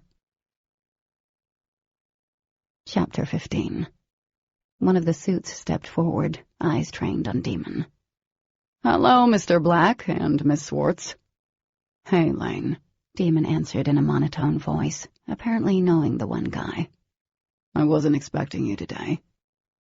Unsure of what I should do, I nodded and remained quiet, trying to make myself as small as possible. "We got into town a little early and saw your car." Lane smiled, and it gave me the creeps. The other suit's eyes bounced to me. "What were you guys doing out here?" "There was a party here last night, and we were looking for a cell phone." Demon grinned at me. "She lost it, and we're still looking for it." The cell phone felt like it was burning a hole in my pocket now. "So I can meet you guys later," Demon continued. "Once we find the—" The passenger door of one of the expeditions opened, and a woman stepped out. She had icy blonde hair pulled back in a tight bun, revealing sharp features that would have been pretty on someone who didn't look like she might tase me. "Underage drinking?" The woman smiled. It reminded me of the kind painted on Barbie. Fake, plastic, wrong somehow. "We weren't drinking," I said, going along with everything. "He knows better. His parents are like mine. They'd kill him." "Well, I was hoping to catch up with you, Demon, and we could get an early dinner." Lane motioned toward his expedition. "We only have a few hours. I hate to cut your cell phone search and rescue short." For a moment I thought he'd protest, but he turned to me. "It's okay. I can take her home and meet up with you guys." "That won't be necessary," the woman cut in. "We can take her back, and you guys can catch up." My pulse was all over the place, and I glanced at Demon for help. A muscle popped in his jaw as he stood by, silent and helpless. I knew then there was nothing he could do. Forcing a smile, I nodded. "That's cool with me. I just hope it's not going out of your way." Demon's right hand clenched. "It's not out of the way," she replied. "We love the roads back here, fall colors and all. Ready?" I looked at Demon as I headed toward the SUV. His hawk-like gaze followed my steps. I murmured my thanks as she opened the back door. Getting in, I seriously hoped I didn't end up on a missing persons flyer. Demon was getting into his own car, but he stopped and glanced back at me. I'd swear I heard his voice in my head. "It'll be okay." But it couldn't have been him. Maybe it was wishful thinking, because for a moment fear trickled like ice water through my veins. What if this was the last time I saw him, saw anyone? What if they'd discovered I knew the truth? What if they knew what I could do? Now I wished I'd let Demon kiss me back there, because if I was going to disappear, then at least my last memory would have given me some sort of completion. I forced myself to breathe slowly as I raised my hand, wiggling my fingers at him before the woman shut the door. She climbed into the passenger seat and twisted around. "Seatbelt?" Hands shaking and sweaty, I fastened myself in. The man behind the wheel said nothing, but the hairs on his mustache kept blowing as if he were breathing heavily. Thanks for the ride." "It's no problem. My name is Nancy Husher," she said, and then nodded at the driver. "This is Brian Vaughn. He's known Demon's family for several years. I'm just along for the ride." "I'm sure you are." "Oh, that's really nice." Nancy nodded. "Demon is like one of Brian's own, isn't he?" "Yes," agreed Brian. "It's not often that we see him with a girl. He must think a lot of you to help look for your cell phone." My eyes darted between the two. "I guess so. He and his sister are really nice." "Dee is a doll. How close are you with them?" Brian asked. I was being interrogated. Great. "Well, since we're the only ones who live on the same street, we're kind of close." Nancy glanced out the front window. Luckily, I recognized that we were heading back toward Ketterman. "And Demon? How close are you with him?" My mouth dried. "I'm not sure I'm following the question." "I thought you said he was dating someone, Brian." Ash Thompson, he answered. Like they didn't know her name, but hey, I could play along. Yeah, I think they broke up during the summer, but that doesn't have anything to do with us. It doesn't? Nancy asked. I shook my head, deciding a little bit of the truth couldn't hurt. We're just friends. Most of the time, we don't really even get along.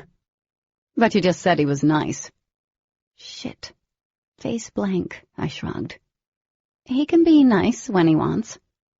A single pale eyebrow arched. And what about Dee? She's awesome. I glanced out the window. This was the longest trip ever. I was going to have a heart attack before it was over. There was something about Nancy, more than just the obvious, that made me squirm. And what do you think of their parents? I frowned. These were really weird questions to be asking, given the fact they didn't know I knew anything. I don't know. Their parents. Brian laughed. Was this dude real? It sounded a bit mechanical. What I meant is, do you like them? She asked. I don't see them often, just coming and going. I really haven't talked to them. I met her eyes, willing her to believe me. I don't hang out at their house often, so I don't run into them. She held my stare a few more moments and then turned around in her seat. No one spoke after that. Sweat gathered along my brow.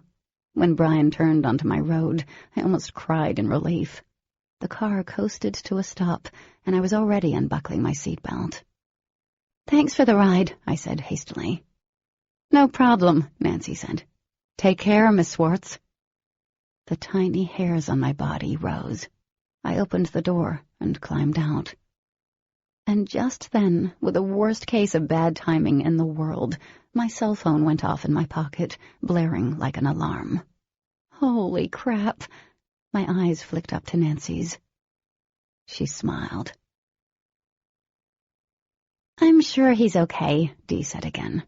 Katie, they do this all the time. They stop by, track us down, and act all kinds of weird. I stopped in front of her TV, wringing my hands. Fear had rooted deep inside my gut from the moment they deposited me in front of my house. You don't understand. He told them we were out there looking for my cell phone and that I'd lost it, and then it rang in front of them. I know, but what's the big deal? Adam sat on the couch, kicking his legs up. There's no way they'd suspect you know anything. But they knew we were lying, and they all seemed way too smart to miss that. And it wasn't like I could tell Dee what we'd really been doing out there. Not that she hadn't asked. I'd made up some lame excuse about wanting to see the spot where he'd killed Baruch. Dee didn't look entirely convinced. I started pacing again. But that was hours ago, guys. It's almost 10. Honey, he's fine. She got up, clasping my hands. They were here first, and then went looking for him. All they are doing is being annoying and asking questions. But why would it take so long with him? Because they like to give him crap, and he likes to give it back, Adam said, floating the remote control over to his hand. It's like a parasitic relationship between the two. I laughed weakly. But what if they find out I know? What will they do to him? Dee's brows knitted. They aren't going to find out, Katie. And if they did, you should be more worried about yourself than him. Nodding, I pulled my hands free and started wearing a path in the carpet again. They didn't understand. I'd seen it in Nancy's eyes. She knew we were lying, but she let me go. Why? Katie, Dee began slowly, I am surprised that you're so concerned about Demon's welfare. A flush swept over my cheeks. I didn't want to look too closely at why I was so concerned. Just because he's Demon doesn't mean I want anything bad to happen to him. Watching me closely, she arched one brow. Are you sure it's not more than that? I halted. Of course. He's been bringing you stuff to school. Adam leaned his head back, eyes narrowed. I've never seen him act like that with anyone, not even my sister. And you guys have been spending a lot of time together, Dee added. So, you've been spending a lot of time with Adam. As soon as it left my mouth, I realized how stupid that was. Dee smiled, eyes glittering. Yeah, and we've been having sex. Lots of it. Adam's eyes went wide. Wow, Dee, put it all out there like that. She shrugged. It's true. Oh, geez, that's not what's happening here. Moving to the couch, she sat beside a red-faced Adam. Then what is happening? Crap, I hated lying to her. He's been helping me study. For what? Trig, I said quickly. I suck at math. Dee laughed. Okay, if you say so, but I hope you know that if you and my brother have something going on, I'm not going to be mad. I stared at her. And part of me understands why you two would keep it hidden. You guys are known for your word war and everything else. She frowned. But I just want you to know that I'm okay with it. It's crazy, and I hope Demon is prepared for what's going to happen, but I want him happy. And if you make him happy... Okay, I got you. So not a conversation I wanted to have with Dee in front of Adam. She smiled. I wish you'd reconsider doing Thanksgiving dinner with us. You know you're welcome. I seriously doubt Ash and Andrew would be happy with me at the table. Who cares what they think? Adam rolled his eyes. I don't. Neither does Demon. And you shouldn't either. You guys are like a family. I'm not... Tingles spread over my neck. Without thinking, I spun around and raced across the room. Throwing open the door, I rushed out into the cold night air. I didn't even think. Demon had reached the top step when I rushed him, wrapping my arms around his neck, squeezing him tight. He seemed stunned for a second, and then his arms swept around my waist. For several moments, neither of us spoke. We didn't need to. I just wanted to hold him, for him to hold me. Maybe it was the connection wrapping us together. Maybe it was something infinitely deeper. At that moment, I didn't care. Whoa there, kitten. What's going on? Burrowing closer, I drawled in a deep breath. I thought the DOD carted you off to some lab to keep you in a cage. Cage? He laughed a bit unsteadily. No cages. They just wanted to talk. It took longer than I thought. Everything's okay. Dee cleared her throat. Ahem. Stiffening, I realized what I was doing. Oh, so not cool. Disentangling my arms and wiggling out from his, I backed up and blushed. I was just excited. Yeah, I'd say you were, Dee said, grinning like an idiot. Demon was staring at me like he'd just won the lottery. I kind of like this level of excitement. Makes me think of... Demon! Both of us shouted. What? He grinned, tousling Dee's hair. I was only suggesting. We know what you were suggesting. Dee darted out from underneath his hand. And I really want to keep my food down tonight. She smiled at me. See, I told you, Demon is fine. I could see that. He was also smoking hot, but back to the whole point. They didn't suspect anything? Demon shook his head. Nothing out of the norm, but they're always paranoid. He paused, his eyes searching mine in the dim light of the porch. Really, you don't need to worry. You're safe. It wasn't me I'd been worried about, and oh boy, that was bad. My sense of self-preservation was messed up, and I honestly needed to get out of here. All right, I need to go home. Cat. No. I waved him off, starting down the steps. I really need to go home. Blake called, and I need to call him back. Boris can wait, Demon said. Blake, I said, stopping on the sidewalk. Dee had wisely gone inside, but Demon had moved to the edge of the porch.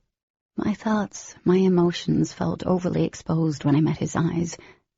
They asked me a lot of questions, especially the lady. Nancy Husher, he said, frowning. A second later, he was standing before me. She's apparently a big deal within the DOD. They wanted to know what went down Halloween weekend. I gave them the demon-edited version. Did they believe you? He nodded. Hook, line, and sinker. I shivered. But it wasn't you, Demon. It was me. Or it was all of us. I know, but they don't know that. His voice lowered as he cupped my cheek. They won't ever know that. My eyes closed. The warmth of his hand eased some of the fear. It's not me I'm worried about. If they think you blew a satellite out of orbit, they could see you as a threat. Or they could just think I'm that awesome. It's not funny, I whispered. I know. Demon moved closer, and before I knew it, I was in his embrace again. Don't worry about me or Dee. We can handle the DOD. Trust me. I let him hold me for a couple of moments, soaking up his warmth, but then I slipped free. I didn't tell that lady anything, and the damn phone rang as I was getting out of the car. She knew we were lying about why we were there. They're not going to care about us lying over the phone. They probably think we were out there getting it on or something. You don't need to worry, Kat. Anxiety didn't fade. It snaked through me. There had been something about Nancy, calculating, as if a pop quiz had been sprung on us and we'd failed. I lifted my eyes, meeting his. I'm glad you're okay. He smiled. I know. I could have stood there staring at his sparkling eyes all night, but something urged me to run as far away from him as quickly as I could. Something bad was going to come from all of this. I turned and walked away. Chapter 16. As expected, I spent the better part of Thanksgiving poking around the house alone. Mom really got shafted, pulling a double shift that took her out of the house from around noon Thursday until noon on Friday. I could have gone next door. Both Dee and Demon had invited me, but it didn't feel right busting up their alien Thanksgiving. And from the amount of creepy peeping I was doing from my window every time I heard a car door close outside, I knew everyone showing up was secretly an E.T.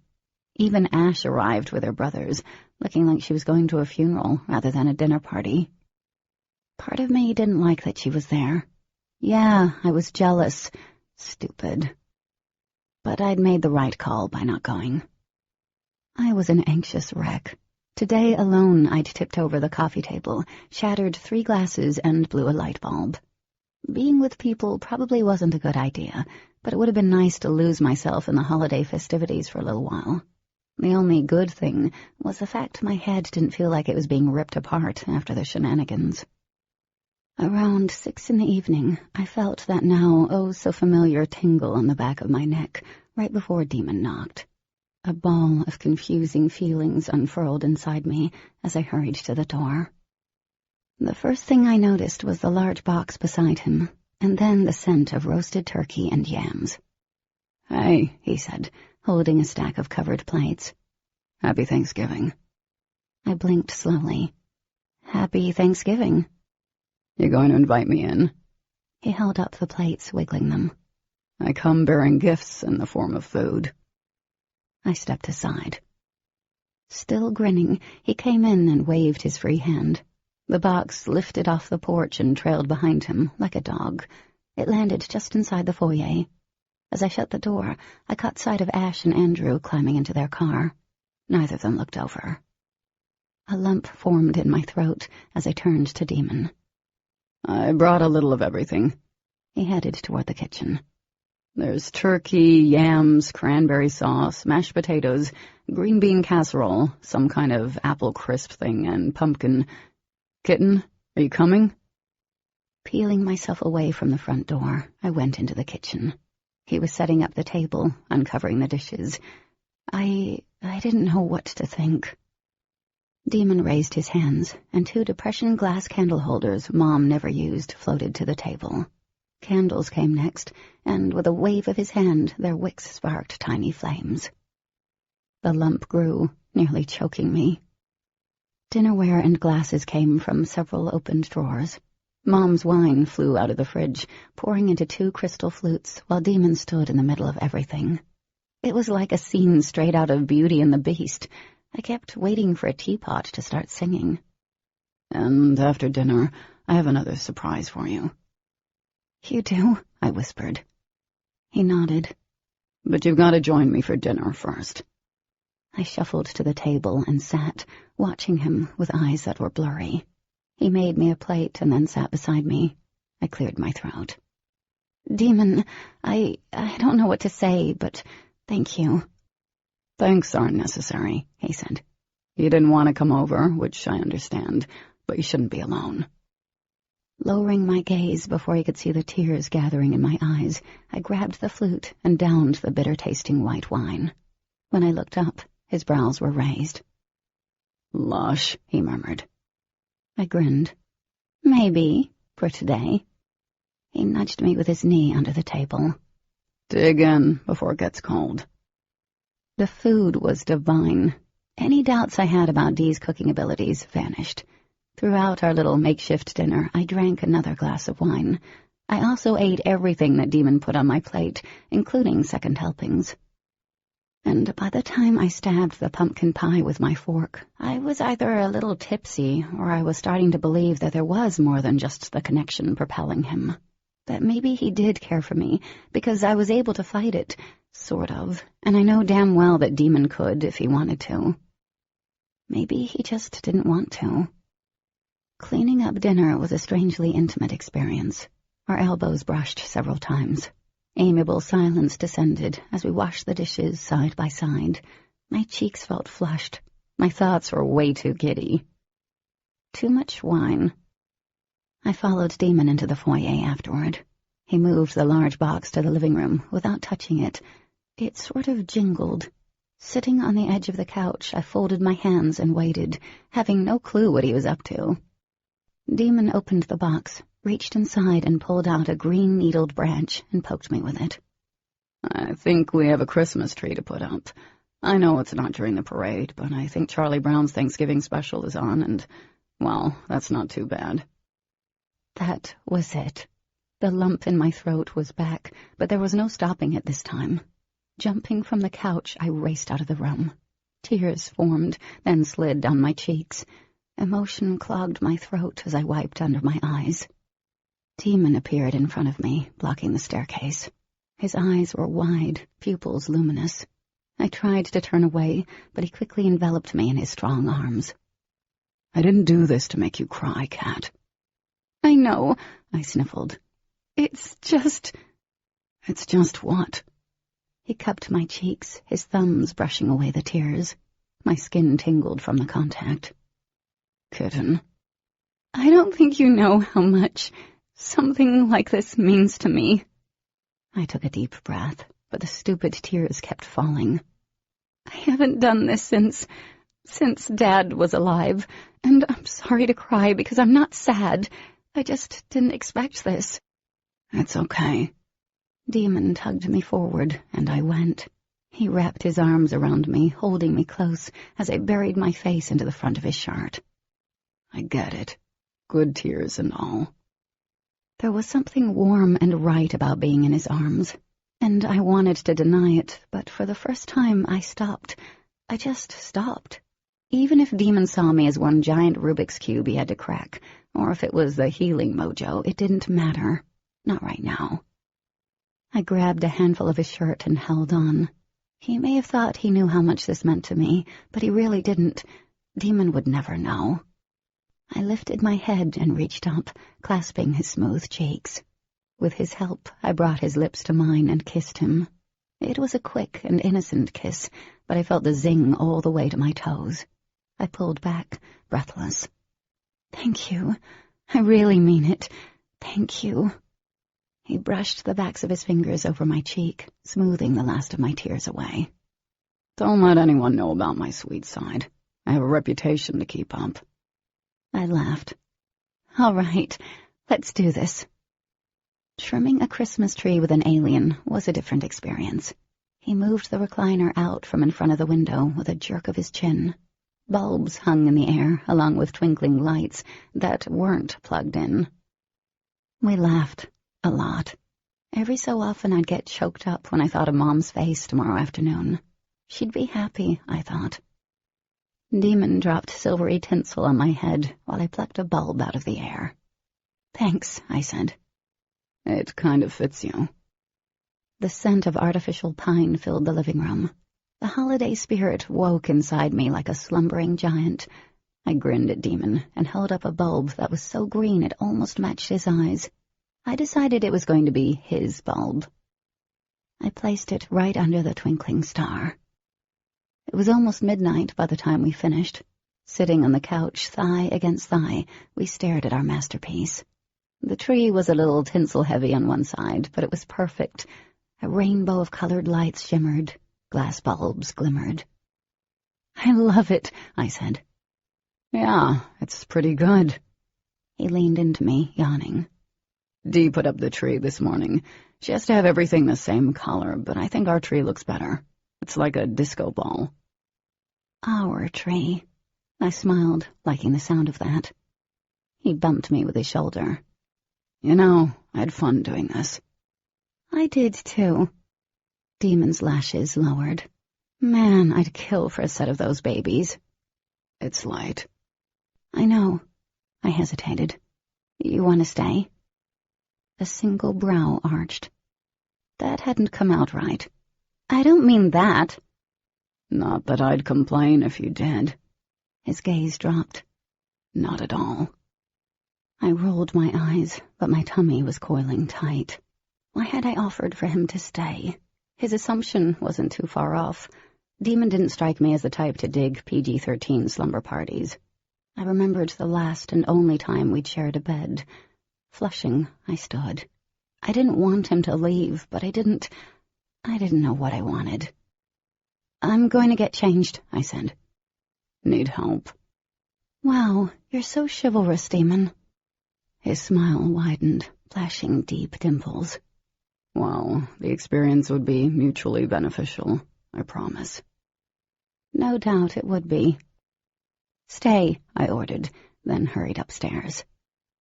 I quickly changed into a pair of sleep shorts and a pink thermal. Not the sexiest sleepwear, but as I washed my face and brushed my teeth, I decided it was the best choice. Anything else would give Demon ideas. Hell, a paper sack would encourage him. I left my bathroom and stopped. Demon had not stayed. My smile slipped from my face. He was standing by the window, his back to me. "I got bored." "I wasn't even gone 5 minutes." "I have a short attention span." He glanced back at me, eyes glittering. "Nice shorts." I grinned. There were stars on my shorts. "What are you doing up here?" "You said I could stay." He faced me, his gaze drifting to the bed. The room suddenly seemed too small, the bed even smaller. "I didn't think you meant staying on the couch." No, I wasn't even sure what I'd meant. I sighed. What was I doing? Crossing the room, he stopped in front of me. "I'm not going to bite." "That's good." "Unless you want me to," he added with a devilish grin. "Nice," I muttered, sidestepping him. Space was definitely needed, not that it did much good. Heart pounding, I watched him kick off his shoes and then whip off his shirt. He moved to the button on his jeans. My eyes widened. What are you doing?" "Getting ready for bed." "But you're getting naked." He arched his brow. "I do have boxers on. What, do you expect me to sleep in my jeans?" "You did last time." I felt the need to fan myself. Demon laughed. "Actually, I had pajama bottoms on." And he'd had a shirt on, but who was keeping track? I could have told him to leave, but I turned away, pretending to be engrossed with a book on my desk. Chills shot straight to my core when I heard the bed groan under his weight. Taking a shallow breath, I turned around. He was in bed, arms folded behind his head, an innocent look on his face. "This was a bad idea," I whispered. "It was probably the smartest idea you've ever had." I rubbed my palms on my hips. "It's going to take a lot more than Thanksgiving dinner and a Christmas tree to get laid." "Damn, there goes my whole plan." Flustered, infuriated, and thrilled, I stared at him. So many emotions couldn't be possible.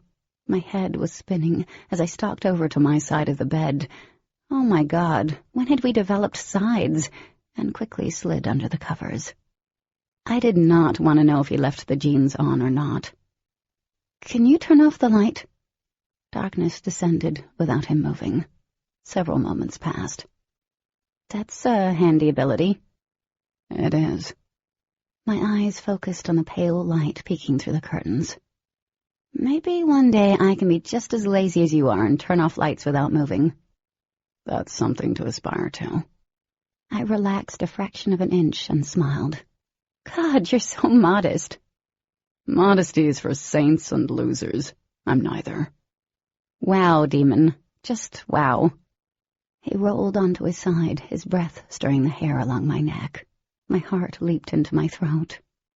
I can't believe you haven't kicked me out yet. Same here, I murmured. Demon weaseled his way closer and, oh yeah, he'd gotten rid of his jeans. His bare legs brushed mine, and my heart rate spiked. I really didn't mean to make you cry earlier. I flipped onto my back and stared up at him. He was raised on one elbow. Silky locks fell into his shining eyes. I know. The whole thing you did, it was sort of amazing. I just didn't like the idea of you being alone. Slow and steady breaths raised my chest. Like when he'd hugged me downstairs and I'd kissed him, I wanted to stop thinking. Impossible when his eyes held the intensity of 1,000 suns. Demon reached out, brushing a strand of hair off my cheek with the tips of his fingers. Electricity shimmered through me. There was no denying the attraction, the pull that didn't want to let either of us go. My gaze was fixed on his lips like an addict. Memories of the way they'd felt seared me. All of this was crazy. Inviting him to stay, getting in bed with him, and thinking what I was about him. Crazy. Exciting. I swallowed. We should go to sleep. His hand palmed my cheek, and I wanted to touch him. I wanted to be closer. We should, he agreed. Lifting my hand, I brushed my fingers over his lips. They were pillowy soft, yet firm, intoxicating. Demon's eyes flared, and my stomach hollowed. He shifted his head closer, and his lips brushed the corner of mine. His hands slid from my face and down my neck, and when he dipped his head again, his lips brushed over the tip of my nose. And then he kissed me. A slow-burning, toe-curling kiss that left me aching for so much more. I felt like I was spinning into that kiss, falling into him. He pulled back with a groan and settled beside me, wrapping an arm around my waist. Good night, kitten. Heart pounding, I let out a long sigh. That's all? Demon laughed. That's all, for now. Biting my lip, I willed my heart to slow down. It seemed to take forever. Then, finally, I wiggled closer until he snaked an arm under my head. I turned onto my side, resting my cheek against his upper arm. Our breaths mingled as we lay there, staring at each other silently, until his eyes drifted shut. For the second time that night, I admitted that maybe I'd been wrong about Demon. Maybe I didn't even know myself, and there was no wine to blame this time. I drifted off to sleep, wondering what he meant by, for now. Chapter 17. When Blake texted me and asked me to meet him at the Smoke Hole Diner Friday evening, I didn't know what to do. It seemed wrong to have an early dinner with him when last night I'd slept in Demon's arms. My cheeks flushed. We didn't do anything other than that one kiss, but it was just as intimate, if not more. My feelings for him were all over the place, and what he did for me yesterday with the dinner and the Christmas tree meant something I couldn't ignore. But I also couldn't ignore Blake. He was my friend, and after last night, I needed to make sure he didn't expect anything more than that, a friendship. Because somewhere over the course of a day, even though I hadn't figured out things with Demon, I did realize that he was right about one thing. I was using Blake. He was uncomplicated and harmless, totally a nice guy and dateable, but my feelings were lukewarm for the surfer. Nothing like how I felt for Demon. And it wasn't right. If Blake did like me, I couldn't string him along anymore. So I texted him back and said, okay, hoping this wouldn't be the most awkward dinner of my life. The weather had changed the moment the sun went behind the mountains. The comfortable autumn air was replaced by near-frigid winds, and the sky took on a constant, gloomy, overcast presence. I pulled into the closest parking space to the door of the diner. The wind had screamed the whole trip, and I dreaded getting out of my warm car. I couldn't help but notice that the space of glass above the restaurant's business hours held a picture of Simon on it. I grimaced, threw open the door, and hurried into the surprisingly crowded restaurant. Blake was sitting near the fireplace. He stood and smiled when he saw me. "Hey, glad you made it." When he reached out as if he wanted to hug me, I pretended not to notice and sat. "I can't believe how cold it is. How was your trip?" Frowning slightly, he took his seat and methodically straightened his silverware around a pretend plate. "It wasn't bad. Not very exciting." When the cutlery was positioned just so, he glanced up. "How was your break?" "Not very different than yours." I paused, recognizing a few kids from school. They were clustered together, drinking sodas and eating a large oven pizza. Chad, the boy Lessa was dating, waved at me, and I waved back. "But I'm not ready for it to be over." We paused while a plump waitress took our orders. I got a soda and a basket of fries, and he ordered soup. "Hopefully this doesn't end up all over me," he joked. I cringed. Not likely, since Demon wasn't here, yet. "I really am sorry about all that." Blake tapped his straw off my hand before peeling the paper from around the plastic. "It's not a big deal. Stuff happens." I nodded, studying the steamed-over windows. He cleared his throat, frowning again as his eyes narrowed on a middle-aged man near the bar who was looking around nervously. "I think that guy's about to skip out on his bill." "Huh, really?" Blake nodded. "And he thinks he's getting away with it. He has so many times before." In stunned silence, I watched the man take one last drink and stand without getting his check. "Someone is always watching," Blake added with a slight smile. A couple sitting behind the man, both in flannel shirts and well-worn jeans, were also watching the customer about to flee. The man leaned toward the woman, whispering something. Her heavy face twisted into a scowl, and she slammed her hand down on the table. "No good bums, always thinking they can get a free meal." The outburst caught the attention of the manager, who was taking an order by the door. He turned to face the startled man. "Hey, did you pay for that?" The man stopped and fumbled in his pockets. He muttered an apology and hastily threw several crumpled bills on the table. My head snapped back to Blake. "Whoa, that was uncanny." He shrugged. I waited until the waitress returned with our order and left, my unease growing. "How did you know he was going to do that?" Blake blew on his spoonful of vegetable soup. "A good guess." "Bullshit," I whispered. His gaze met mine. "It was just a lucky guess." Doubt bubbled up. Blake wasn't an alien, at least I assumed he wasn't, and none of the looks I knew could read minds or foresee anything, but that was just too weird. It could have been a lucky guess, but every instinct was telling me there was something more. I munched on the fries. "So do you have lucky guesses a lot?" He shrugged. "Sometimes. It's just intuition." "Intuition," I said, nodding. "That's some spot-on intuition." "Anyway, I heard about that kid going missing. That totally sucks." The abrupt change of subject was jarring. "Yeah, it does. I think the cops believe he ran away." Blake twirled his spoon in the soup. "Did they ask Demon a lot of questions?"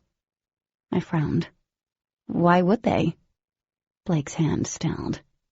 "Well, because Demon did get in a fight with him. I mean, it seems likely they would question him." Okay, he had a point, and I was being way too twitchy about this. "Yeah, I think they did, but he didn't have anything to do with—" I froze, not believing what I was feeling. Dull heat flared between my breasts. It couldn't be. I dropped the fry back into the basket. The obsidian flared under my sweater. Frantically, I reached around my neck, tugging on the chain. When the obsidian slipped free, I wrapped my hand around it, wincing as the stone scorched my palm.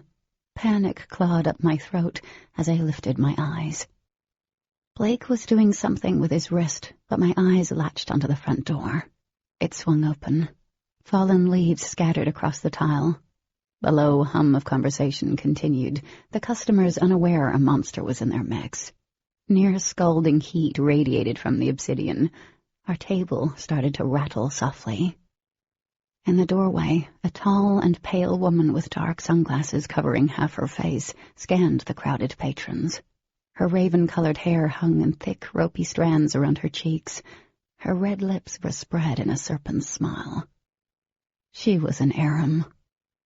I was starting to stand, seconds away from ripping the obsidian off my neck. Would I really charge her? I wasn't sure, but I couldn't stand here and do nothing. My muscles tensed. Aram always traveled in 4s, so if there was one, that meant there were 3 more somewhere. Blood pounded in my ears. I was so intent on the female Aram that I hadn't paid attention to Blake until he was in front of me. He raised one hand. Everyone stopped. Everyone. Some people had forks of food halfway to their mouths. Others were stopped in mid-conversation, mouths hanging open in silent laughter. A few had even stopped walking with one foot off the ground. A waitress had been lighting a candle with a small lighter. She was frozen, but the flame still danced above the lighter. No one talked, no one moved, and no one even seemed to breathe. Blake? I took a step back from him, unsure of whom I should be more afraid of, the Aram or the harmless surfer boy. The female Aram hadn't frozen. She was moving her head side to side in slick, fluid motions as she studied the frozen humans and, I assumed, a few Luxon. "Aram," Blake accused, voice low. She whipped around, her head still moving. She took off her sunglasses, squinted. "Human?" Blake laughed. "Not quite."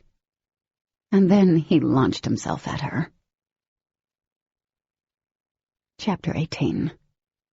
Blake was a freaking ninja. Moving lightning fast, he dipped under the Aram's outstretched arm and spun around, delivering a vicious spin kick to her back. She staggered forward a step and whirled. The air around her hand darkened with black energy. She reared back, preparing to deliver a blow. Dropping down, he spun and knocked her leather-encased legs from underneath her. The dark energy flickered out as they both rose to their feet again, circling each other in the narrow space between the cramped tables and frozen people. I sort of just stood there, mystified and entranced by the display. There was no expression on Blake's face. It was like a kick-ass switch had been thrown, and his whole being was focused on the Aram. Blake darted in, his palm catching the Aram's chin, snapping her head back. Teeth rattled, and when she lowered her head, a dark, oily substance leaked from her lip. She faded out, taking on her true form. Her shadowy body was thick and smoky as it charged Blake. He laughed, and pivoted around so fast that his hand was just a blur as it sunk deep into what appeared to be her chest. His watch wasn't a normal watch. It was a shred of obsidian currently embedded in the Aram's chest. Blake jerked his hand back. As she took on a human form, her face was pale and shocked. A second later, she exploded in a rush of black smoke that blew my hair back and filled the air with a bitter scent. Not even out of breath, Blake turned to me and pressed something on his watch. He placed it back on his wrist, then ran a hand through his messy hair. I gaped at him, the obsidian rapidly cooling under my hand. "Are you, like, Jason Bourne or something?" Striding over to our table, he dropped a 20 and a 10 on the plaid tablecloth. "We need to talk somewhere private." Eyes wide, I took a deep breath. My world just got a little more insane, but if I could deal with aliens, I could deal with Ninja Blake. That didn't mean I was going somewhere with him until I knew what the hell he was, though. "My car." He nodded, and we headed for the door. Blake held it open for me as he faced the frozen diner. With a wave of his hand, everyone started moving. No one seemed to notice that they'd been frozen for minutes. We were 2 steps from my car when I realized my hands were shaking and the back of my neck was tingling. "You've got to be kidding me," Blake muttered, and took a hold of my hand. I didn't even have to look. There was no Infiniti SUV in the parking lot that I could see. But then again, Demon had his own special method of travel, if necessary. A tall, imposing shadow fell upon us, and I lifted my gaze. Demon stood there, a black baseball cap pulled low, shielding the upper half of his face. What are you doing here?" I asked, and then realized Blake was holding my hand. I pulled it free. Demon's jaw was so hard it could cut through marble. "I was just about to ask you the same thing." Oh dear, this didn't look good. Suddenly the Aram chick and Ninja Blake didn't even matter. Only Demon did, and what he must be assuming. "This isn't what—" "Look, I don't know what's going on between you two, or whatever." As Blake spoke, he curved his hand around my elbow. "But Katie and I need to talk." 1 second Blake was talking, and the next he was pressed against the window of the smoke-hole diner, with a 6-foot and then some alien all up in his grow. Demon's face was an inch from Blake's, the bill of his baseball cap creasing Blake's forehead. "You touch her again, and I will—" "You'll what?" Blake shot back. His eyes narrowed. "What are you going to do, Demon?" I grabbed Demon's shoulder and pulled. He didn't budge. "Demon, come on! Let him go!" "You want to know what I'm going to do?" Demon's entire body tensed under my hand. "You know where your head and ass are? Well, they're about to become well acquainted with each other." Oh, good Lord. We were starting to gain an audience. People were watching from their cars. No doubt an entire restaurant was witnessing this go down from the inside. I tried again to break the two boys apart, but both of them ignored me. Blake smirked. "I'd like to see you try. You might want to rethink that." Demon laughed low. "Because you have no idea what I'm capable of, boy." "See, that's the funny thing." Blake gripped Demon's wrist. "I know exactly what you're capable of." A shiver rolled down my spine. Who in the hell was Blake? Flannel shirt guy came out of the diner, hitching up his ragged pants. He spit out a mouthful of chew as he approached us. "Boys, you're gonna want to break this up right now, before someone calls the—" Blake raised his free hand, and Flannel shirt guy just stopped. With a sinking feeling, I looked over my shoulder.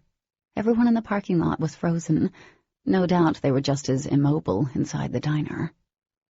A whitish-red light crept along the outline of Demon's body. Tense silence fell. I knew he was seconds away from going all looksin' on Blake. Demon's grip must have tightened, because Blake gasped. "I don't care who or what you are, but you better give me a reason not to blast you into your next pathetic life real quickly." "I know what you are," Blake choked out. "That's not helping," Demon growled. And I had to agree. I spared a nervous glance at Flannel shirt guy. He was still there, frozen with his mouth hanging open, showing off stained teeth. The light around Demon was getting stronger. "Try again." "I just killed an Aram, and even though you're an arrogant prick, we're not enemies." A choke cut off his next words, and I grabbed both of Demon's shoulders. There was no way I could let him strangle Blake. "I can help, Katie," Blake wheezed. "Good enough for you?" "What?" I demanded, dropping my hands. "Yeah, see, you saying her name alone makes me want to kill you. So no, not good enough for me." Blake's eyes darted to mine. "Katie, I know what you are, what you will become capable of, and I can help you." Shocked, I stared at him. Demon leaned into Blake. His eyes were pure white and glowing like diamonds. "Let me ask you a question. If I kill you, will these people unfreeze?" Blake's eyes widened, and I knew Demon wasn't kidding around. He didn't like Blake to start off with, and the boy, or whatever he was, obviously posed a threat of unknown kind. He knew a lot, too much, and he knew what I was. What I was? Oh, hold up. I shot forward. "Let him go, Demon. I need to know what he's talking about." His glowing eyes were focused on Blake. "Get back, Cat. I mean it. Get the hell back." "Like hell? Stop it!" When he didn't respond, I screamed. "Stop! Just freaking stop for a couple of minutes." Demon blinked, and his eyes flickered to mine. Taking the distraction, Blake swiped his arm across Demon's and broke the hold. He scrambled to the side, putting distance between them. Jesus! Blake rubbed his throat. You have anger management problems. It's like a disease. There's a cure, and it's called kicking your ass. Blake flipped him off. Demon started forward, and I barely managed to get in front of him. Placing my hands on his chest, I looked into eyes that were unrecognizable to me. Stop! You need to stop now! Demon's lip curled into a snarl. He's We don't know what he is, I cut in, already knowing what he was going to say. But he did kill an Aram, and he hasn't hurt me or anyone else, and he's had plenty of opportunity to do so. Demon exhaled roughly. Cat. We need to hear him out, Demon. I need to hear what he has to say. I took a deep breath. Besides, these people have been frozen like twice now. That can't be good for them. I don't care. His gaze flicked to Blake, and dear God, the look on his face should have sent Blake running. But he shook out his broad shoulders and stepped back, turning those diamond eyes on me. I shrank back. He'll talk, and then I'll decide whether or not he gets to see tomorrow. Well, that was the best we could hope for at this point. I glanced back at Blake, who rolled his eyes. Boy had a death wish. Can you, fix them? I waved at Flannel Shirt Guy. Sure. He flicked his wrist. Police, Flannel Shirt Guy finished. I turned to the guy. Everything's fine, thank you. Spinning around, I pushed my wind-blown hair out of my face. My car, if you guys can get along in such an enclosed space. Without responding, Demon stalked over and slid into the passenger seat.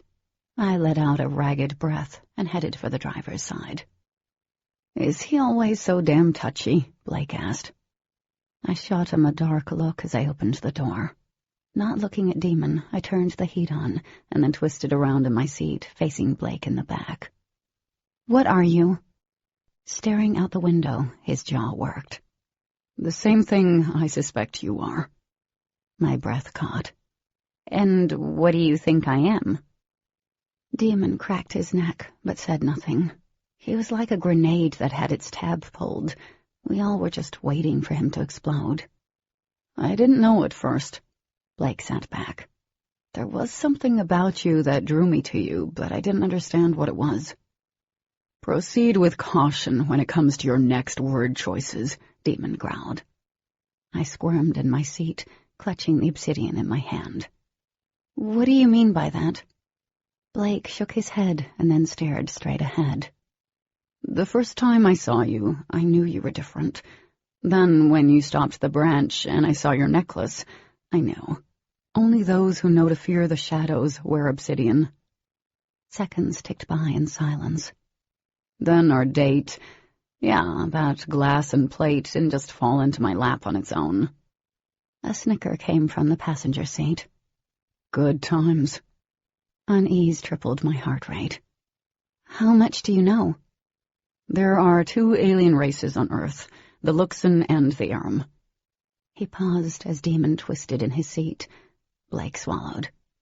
You're capable of moving things without touching them, and you can manipulate light. I'm sure you can do more. And you can also heal humans. The inside of the car was too small. There wasn't enough air. If Blake knew the truth about the Luxon, wouldn't that mean the DOD did? I dropped the necklace and clenched the steering wheel, my heart racing. How do you know this? Demon asked, his voice surprisingly even. There was a pause. When I was 13, I was leaving soccer practice with a friend of mine, Chris Johnson. He was a normal kid like me, except he was super fast, never got sick, and I never saw his parents at any games. But who cares, right? I didn't, until I was goofing around and stepped off the curb, right in front of a speeding cab. Chris healed me. Turns out he was an alien. Blake's lips twisted into a wry grin. I thought it was pretty cool. My best friend was an alien. Who gets to say that? What I didn't know, and what he never told me, was that he lit my ass up. 5 days later, 4 men entered my house. They wanted to know where they were, he continued, hands clenching into fists. I didn't know what they meant. They killed my parents and my little sister right in front of me, and when I still couldn't help them, they beat me within an inch of my life. Oh my God, I whispered, horrified. Demon looked away, jaw working. Not sure he really exists, Blake said, letting out a dry laugh. Anyway, it took me a while to figure out that when you're healed, you take on their abilities. Shit just started flying everywhere after I was sent to live with my uncle. When I realized that my friend had changed me, I researched as much as I could. Not that I needed to. The Aram found me again. Acid churned in my stomach. What do you mean? The Aram in the diner, she couldn't sense me because of the beta quartz. Yeah, I know about that too. But if we were outside of the quartz range, we're just like your friend to them. Or actually tastier. Well, that confirmed one of my fears. My hands slid off the steering wheel. I had no idea what to say. It was like having the carpet pulled out from underneath my feet and face-planting on the floor. Blake sighed. When I realized how much danger I was in, I started training physically and working on my abilities. I learned about their weakness through others. I survived the best I could. This is all great, the caring and sharing crap, but how did you end up here of all places? He looked at Demon. When I learned about the beta quartz, I moved here with my uncle. Awful convenient, Demon murmured. Yeah, it is. The mountains, very convenient for me. There are plenty of other places packed with beta quartz. Suspicion clouded Demon's tone. Why here? Seemed like the least populated area, Blake answered. I couldn't imagine there being that many Aram here. So everything was a lie? I asked.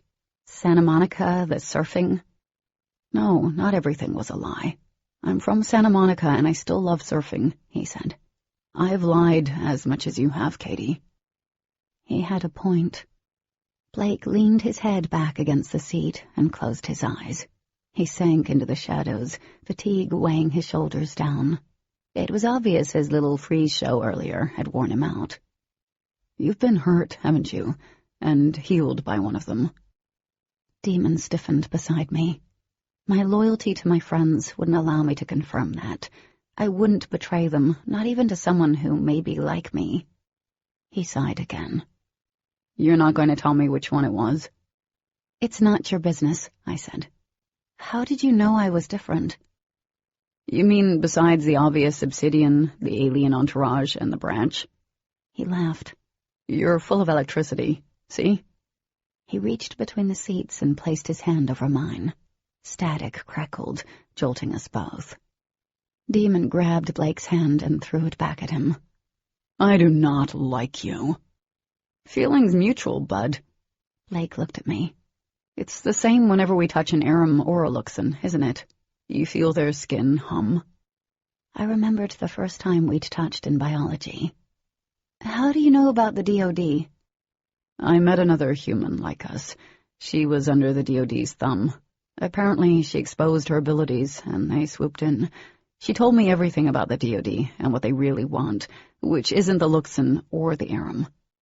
Now that had Demon's full attention. He was practically in the back seat with Blake. What do you mean? They want people like Katie. They don't give two shits about the aliens. They want us. Icy fear shot through me as I gaped at him. What? You need to explain that a lot better, Demon ordered, as static built in the tiny car. Blake leaned forward. Do you really think the DOD doesn't know what both the Aram and Luxon are capable of? That after studying your kind for decades and decades, that they don't know what they're dealing with? And if you really believe that, then you're stupid or naive. Another jolt of terror shuttled through me, but this time for Demon and my friends. Even I had my doubts, but they'd seemed so convinced that they'd hidden their talents. Demon shook his head. If the DOD knew about our abilities, they wouldn't let us live free. They'd have locked us up in a heartbeat. Really? The DOD knows the Luxon are a peaceful race, and they know the Aram aren't the same as your kind. Having the Luxon free takes care of the Aram alien problem. Besides, don't they get rid of any Luxon who causes a problem? Blake jerked back as Demon nearly went over the seat, but I grabbed his sweater. Not like I could hold him in place, but he stopped. Look, all I'm saying is there are bigger fish the DoD wants. And that's the humans the Luxon mutate. We're just as strong as you are, even stronger in some cases. The only thing is, we tire out a lot quicker, and it takes us longer to recharge, so to speak. Demon settled back, his hands clenching and unclenching. The only reason why the DoD lets you believe that your big, bad secret is hidden, because they know what you can do to humans, Blake said. And we're what they care about. No, I whispered, my brain rebelling against the idea. Why would they care about us instead of them? Gee, Katie, why would the government be interested in a bunch of humans who have more powers than the very creatures who created us? I don't know. Maybe because they'd have a superhuman army at their disposal, or a group of people who can get rid of the aliens if need be. Demon swore under his breath, a work of art with curse words. And that scared me more than anything, because that meant Demon was actually starting to listen to what Blake was saying, and believe it. But how are you stronger than the Luxon? I asked. That's a good question, Demon admitted softly. In the diner, when I knew the guy was going to skip out on his meal, it's because I could pick up on bits of his thoughts. Not all of them, but enough to know what he was planning. I can hear almost any human, anyone that's not mutated. Mutated? God, that word brought forth some really gross images. You're mutated. Tell me, have you been sick recently? Had a really high fever? Apprehension rose so quickly it left me dizzy. From the other seat, Demon tensed. I can tell by your expression you have. Let me guess, you had a fever so bad that it felt like your entire body was on fire. Lasted a couple of days and then you felt fine. Better than ever? He turned to the window again, shaking his head. And now you can move things without touching them. Probably have no control. The table shaking inside wasn't me. It was you. That's just the tip of the iceberg. Soon you'll be able to do a hell of a lot more, and if you don't get control of it, it's going to be really bad. This damn place is swarming with DoD, hidden in plain sight, and they're here looking for hybrids. Far as I know, the Luxon don't typically heal humans, but it happens. He glanced at Demon. Obviously. Hands shaking, I tucked my hair behind my ears. There was no point in lying about what I could do. He'd been right. Jesus, Demon had mutated me. Then why are you here if it's such a risk now? You, he said, ignoring Demon's barely audible growl. Honestly, I thought about not coming back, moving on, but there's my uncle, and you. That's not many like us who haven't been caught by the DoD. You need to know what kind of danger you're in. But you don't even know me. It seemed absurd that he'd risk so much. And we don't know you, Demon added, eyes narrowed. He shrugged. I like you. Not you, Demon. He smiled. But Katie, I really, really do not like you at all. My stomach twisted. This wasn't the time to get into that mess. My brain was on overload. Blake. That wasn't said to make you say you like me or not. I'm just stating the fact. I like you. He glanced at me, eyes shuttered. And you don't know what you've stepped in. I can help you. Bullshit, Demon said. If she needs help controlling her abilities, then I can do it. Can you? What you do is second nature to you, not to Katie. I had to learn how to rein in my abilities. I can teach her, stabilize her. Stabilize me? My laugh sounded a bit choked. What's going to happen? I'm going to explode or something? He looked at me. You can seriously end up hurting yourself or others. I've heard things, Katie. Some mutated humans, well, let's just say it doesn't end pretty. You don't need to scare her. I'm not trying to. It's just the truth, Blake responded. And if the DoD finds out about you, they're going to take you in. And if you can't control your abilities, they will put you down. I gasped, turning away. Put me down, like a feral animal? All of this was happening way too fast. Just last night I'd been having a good, normal time with Demon, the very thing I'd wanted from Blake, who turned out not to be normal at all. And the whole time I believed Blake was attracted to me because he wanted to be. He was drawn to me because we were both X-Men wannabes. Huh, irony was such a bitch. Katie, I know this is a lot, but you have to be prepared. You leave this town, the Aram are going to be on you. That is, if you can slide by the DOD. You're right. This is a lot. I faced him. I thought you were normal, and you're not. You're telling me that I have the DOD gunning for me, that if I ever decide to leave this place, I'm going to be a snack pack for an Aram. And better yet, I may lose complete control of whatever powers I have and wipe out a family of 4, then be put down. All I wanted to do today was eat some goddamn fries and be normal. Demon let out a low whistle, and Blake winced. You're never going to be normal, Katie. Never again. No shit, I snapped. I wanted to hit something, but I needed to pull it together.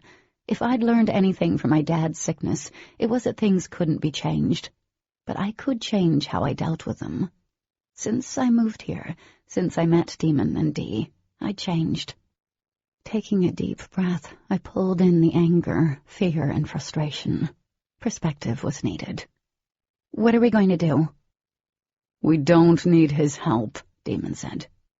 But you do, Blake whispered. I heard about the window thing with Simon. I glanced at Demon, and he shook his head. What do you think will happen next time? Simon ran off doing God knows what. You won't get so lucky again. Simon's disappearance wasn't luck. I didn't want to look at it that way. Tipping my head back, I closed my eyes. Ice settled in my limbs. It was no longer a fear of exposing the Luxon, but myself now, too. And my mom. How do you know so much about them? I asked, voice small. The girl I was telling you about, she told me everything. I wanted to help her, to get away, but she wouldn't leave. The DOD had something or someone that meant a lot to her. God, the DOD was like the Mafia. They'd use any means necessary. I shivered. Who was she? Liz something, he said. Don't know her last name. The walls of the car seemed to shift even closer. Trapped. I felt trapped. Demon was boiling over in the seat next to me. You know, he said to Blake, there's nothing stopping me from killing you. Right now. Yes, there is. Blake's voice was even. There's Katie, and the fact I doubt you're a cold-blooded killer. Demon stiffened. I don't trust you. You don't have to. Only Katie does. And that was the thing. I wasn't sure I did trust him, but he was like me.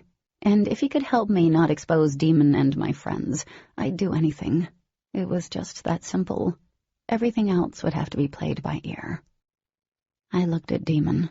He was staring ahead now, hand on the dashboard, as if the plastic was grounding him somehow. Did he feel as helpless as I did? It didn't matter. I wouldn't risk him. When do we start? I asked. Tomorrow, if you can, Blake said. My mom leaves for work after 5. I swallowed. Blake agreed, and Demon said, I'll be there. Not necessary, Blake shot back. And I don't care. You aren't doing a damn thing with Katie without me being there. He faced the boy again. I don't trust you, just so we're clear. Whatever. Blake climbed out of the car. Cold air rushed in, and I called out his name. He stopped with his hand on the door. What? How did you get away from the Aram when they attacked you? I asked. Blake looked away, eyes squinting at the sky. That's not something I'm ready to talk about, Katie. He shut the door and jogged off toward his car. I sat there for several minutes, staring out the window, not really seeing anything. Demon muttered something under his breath, and then opened his door, disappearing into the shadows surrounding the diner. He'd left me. I didn't even remember the trip home. Pulling into the driveway, I killed the engine and sat back, closing my eyes. Night seeped into my silent car. I got out, took a step, and heard my porch steps groan. Demon had beaten me home. He came down the steps, his baseball cap hiding his eyes.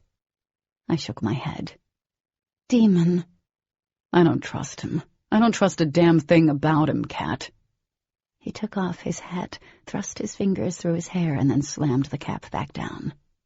He comes out of nowhere and knows everything. Every instinct is telling me he can't be trusted. He could be anyone, working for any organization. We don't know anything about him. I know. Suddenly, I was just so freaking tired. All I wanted to do was lay down. But at least this way we can keep an eye on him, right? He gave a short, dry laugh. There are other ways of dealing with him. What? My voice rose and was carried away by the wind. Demon, you can't be thinking. I don't even know what I'm thinking. He took a step back. Damn it, my head is so not in the right place at this moment. There was a pause. Why were you with him in the first place? My heart lurched. We were grabbing something to eat, and I was... You were what? Somehow I felt like I'd walked into an even bigger trap. Unsure of how to answer, I didn't say anything. That was my biggest mistake. Understanding dawned, and he tipped his chin up. For an instant, the green of his eyes darkened with raw emotion. You went to Brian after... After I'd spent the night with him, wrapped in his arms. I shook my head, needing him to understand why I went to see Blake. Demon. You know, I'm not really surprised.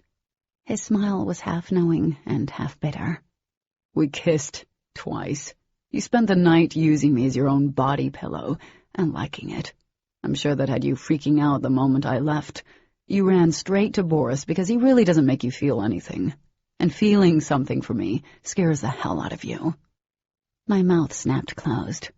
I did not run straight to Blake. He texted me about getting something to eat, and it wasn't even a date, Demon. I went to tell him. Then what was it, kitten?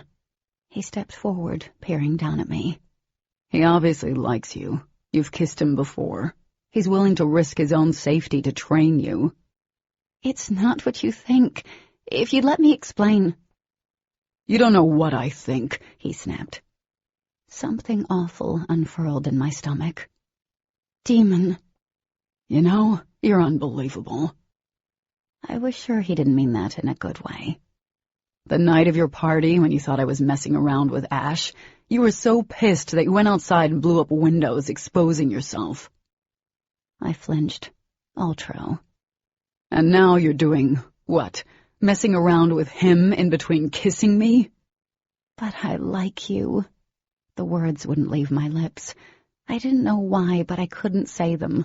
Not when he was looking at me, full of anger and distrust and, worse yet, disappointment. I'm not messing around with him, Demon. We're just friends, that's all. Skepticism drew his lips into a tight line. I'm not stupid, Cat. I didn't say that you were. Irritation spiked, overshadowing the deep ache in my chest. You're not giving me a chance to explain anything. As usual, you're acting like a freaking know-it-all, and you keep cutting me off. And, as usual, you're a bigger problem than I could have ever imagined.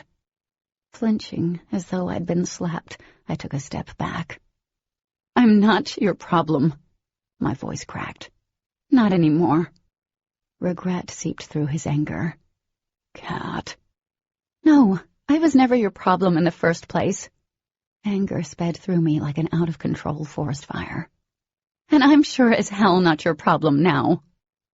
The windows in his eyes to all those emotions slammed shut, leaving me trembling in the dark. And I knew I'd hurt him more than I thought possible. I'd hurt him in a way much worse than he'd ever hurt me. Hell, this... He waved his hand around me. Isn't even important right now. Just forget it. He was gone before I could even finish my sentence. Stunned, I turned around, but he was nowhere. A pang hit me in the chest, and tears filled my eyes as I turned back to my door. The sudden realization smacked me upside the head. This whole time I'd been so busy pushing him away, telling him whatever was between us wasn't real. And now that I'd realized the depth of what he felt for me, what I felt for him, he was gone. Chapter 19. All morning and part of the afternoon, I poked around the house like a zombie. There was this weird throbbing in my chest. My eyes ached as if they were filled with tears that wouldn't fall. It reminded me of the months after Dad's death. With my heart not really in it, I did a quick review on this dystopian novel I'd read last week and closed my laptop. Lying down, I stared at the spider web of cracks in my bedroom ceiling. The truth was hard to face. I'd been trying to deny it all morning.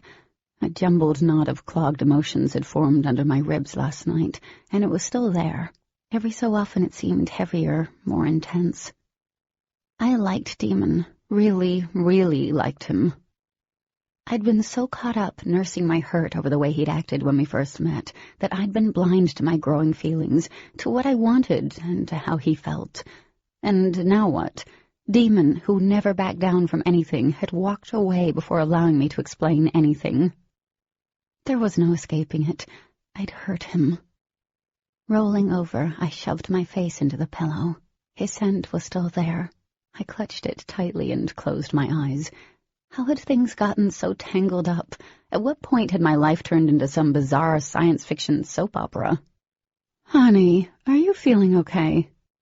I opened my eyes and focused on my mom, who was wearing scrubs with little hearts and swirls on them. Where did she get those things? Yeah, I'm just tired. You sure? She sat on the edge of the bed, placing her hand against my forehead. When she determined I wasn't sick, she smiled a little. The Christmas tree is beautiful, honey. A rush of swirling emotions crashed into me. Yeah, I said, voice hoarse. It is. Who helped you with it? I bit the inside of my cheek. Demon. Mom smoothed my hair back with her hand. That's really sweet of him. I know. I paused. Mom? Yes, honey. I didn't even know what I was going to tell her. Everything was too complicated, too jumbled up in the truth of what my friends were. I shook my head. Nothing. Just that I love you. Smiling, she bent over and kissed my forehead. I love you, too. She got up and stopped at the door. I was thinking about having Will over for dinner this week. What do you think? It was great my mom had a stellar love life. Cool with me. After Mom left for work, I forced myself to get up. Blake would be here soon. So would Demon, if he still showed. I went into the kitchen and grabbed a Coke out of the fridge. Passing time, I collected all the books I had duplicate copies of and placed them on my desk. A book giveaway would make me feel better. When I went downstairs to find my Coke, because apparently it had run away from me at some point, a familiar warmth spread along my neck. I froze on the bottom step, hand gripping the banister. There was a knock on the door. Hopping from the step to the floor, I rushed to the door and threw it open. Out of breath, I clenched the knob. Hey! Demon arched a dark eyebrow. It sounded like you were going to come straight through the door. I flushed. I was looking for my drink. Looking for your drink? I lost it. He glanced over my shoulder, a small smile playing on his lips. It's right there, on the table. Turning around, I saw the red and white can laughing at me from a corner table. Oh, well, thank you.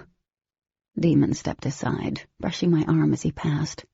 Oddly, the fact he just invited himself in didn't upset me anymore. He shoved his hands into his pockets and leaned against the wall. Kitten. A thrill went through me. Demon. The half-smile was there, but it lacked its usual smugness. You look tired. I crept closer. I didn't sleep well last night. Thinking about me? He asked in a hushed voice. There wasn't a moment of hesitation. Yes.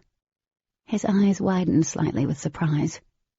Well, I was preparing this whole speech about how you need to stop denying that I consume your every waking thought and haunt your dreams.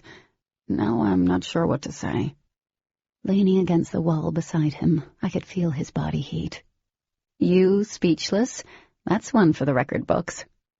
Demon lowered his head, his eyes as deep and endless as the forests outside. I didn't sleep well last night either. I moved closer until my arm brushed his. He stiffened ever so slightly. Last night, I wanted to apologize, he said, and I was stunned yet again. He turned so that he was facing me completely, and I found his hand without looking, his fingers threaded through mine. I'm sorry. Someone cleared his throat. Surprise flitted through me. Before I could turn, Demon's eyes narrowed, glinting with anger. He dropped my hand and took a step back. Crap, I'd forgotten about Blake, and I'd forgotten to close the door behind me. Am I interrupting? Blake asked. Yes, Bart, you're always interrupting, Demon responded. I turned around, my heart deflating as if someone had popped it. The entire length of my back burned under Demon's stare. Blake opened the storm door and stepped inside. Sorry it took me so long to get over here. Too bad it didn't take longer. Demon stretched idly, like a cat. And too bad you didn't get lost or eaten by wild boars or killed in a horrific 10-car pileup. I get it, Blake interrupted and sauntered past us. You don't need to be here, Demon. No one is forcing you. Demon pivoted on his heel, following Blake. There's no other place I'd rather be. My head was already starting to throb. Training with the Demon present wasn't going to be easy. I slowly made my way into the living room. They were in an epic stare-down. I cleared my throat. So, how are we going to do this? Demon opened his mouth, and the good Lord only knows what he was about to say, but Blake beat him to it. What we need to do first is figure out what you can already do. I tucked my hair back, uncomfortable with both of them staring at me like I didn't even know what. I'm not sure there's much I can do. Blake's lips pursed.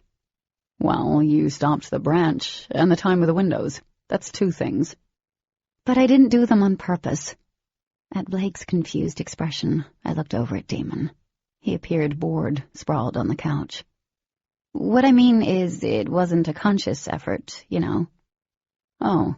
His brows lowered. Well, that's disappointing. Gee, thanks. My hands fell to my sides. Demon's bright gaze slid to Blake. What a great motivator you are. Blake ignored him. So these have been random outbursts of power? When I nodded, he pinched the bridge of his nose. Maybe it will just fade, I said, hopeful. It would have already done that by now. See, one of 4 things happens after mutation, from what I could learn. He started moving around the living room, giving me a wide berth. A human can be healed, and then it fades after a few weeks, even months.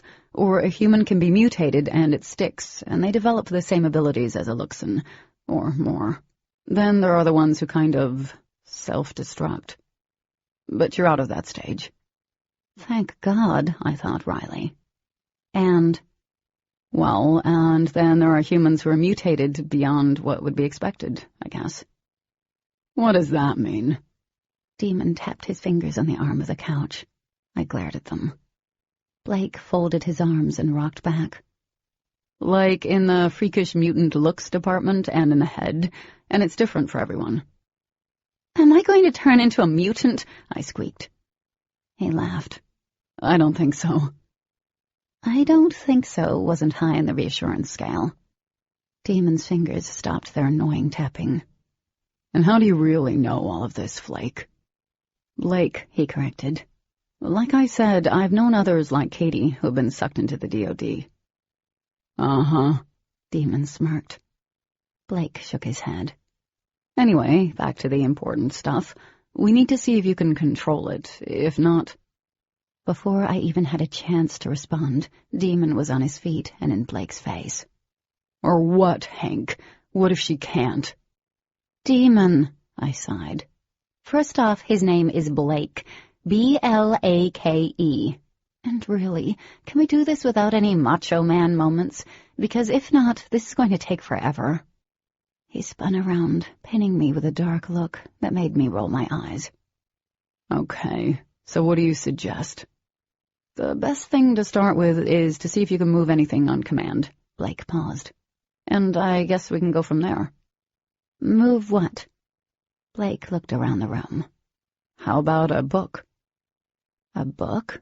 Hell, which one? Shaking my head, I focused on the one that had a cover of a girl whose dress turned into rose petals. So pretty. It was about reincarnation and had a male main character who was swoon-worthy and then some. God, I'd so want a date. Focus, Blake said. I made a face, but okay, I wasn't really focusing. I pictured the book lifting into the air and coming to my hand, like I'd seen Demon and Dee do so many times. Nothing happened. I tried harder, waited longer, but the book remained on the back of the couch, as did the pillows, the remote control, and Mom's Good Housekeeping magazine.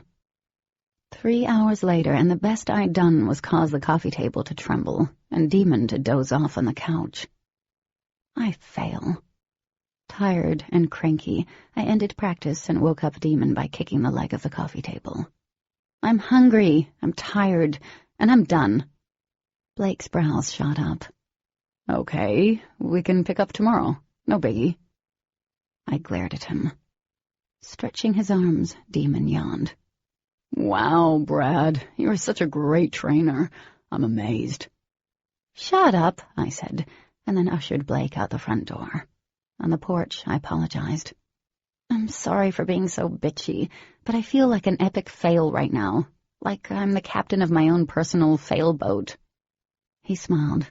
You're not a fail boat, Katie. This can take a while, but the frustration is worth it in the end. The last thing you want is the DOD knowing you're mutated and coming for whoever was responsible. I shivered. Causing something like that to happen would kill me. I know, and thank you for wanting to help. I bit my lip and peeked at him. Maybe Demon was right last night. Blake was risking a lot, even being around me. Wouldn't most people bail if they knew the DOD was heavily entrenched here? I just didn't want to believe it was because he had feelings for me. Blake, I know this is dangerous for you, and I don't... Katie, it's okay. He placed his hand on my shoulder and squeezed. He also let go pretty quickly. Probably he was afraid Demon would appear out of nowhere and break his hand. I don't expect anything from you. A little bit of relief flooded me. I don't know what to say. You don't have to say anything. Didn't I, though? Trusting Blake took a leap of faith, but he had plenty of opportunity to turn Demon and me over, and he hadn't. I wrapped my arms around my waist against the cold. What you're doing by helping me is pretty amazing. I just wanted to say that. Blake's grin grew into a smile that caused his hazel eyes to dance. Well, it does mean I get to spend more time with you. The tips of his cheeks flushed, and he looked away, clearing his throat. Anyway, I'll see you tomorrow, okay? I nodded. Blake gave me a weird sort of smile, and then laughed. Feeling all kinds of whacked out, I went back in. Demon wasn't on the couch, of course. Going on instinct, I shuffled into the kitchen. He was there. Bread, lunch meat, and mail were spread out on the counter. What are you doing?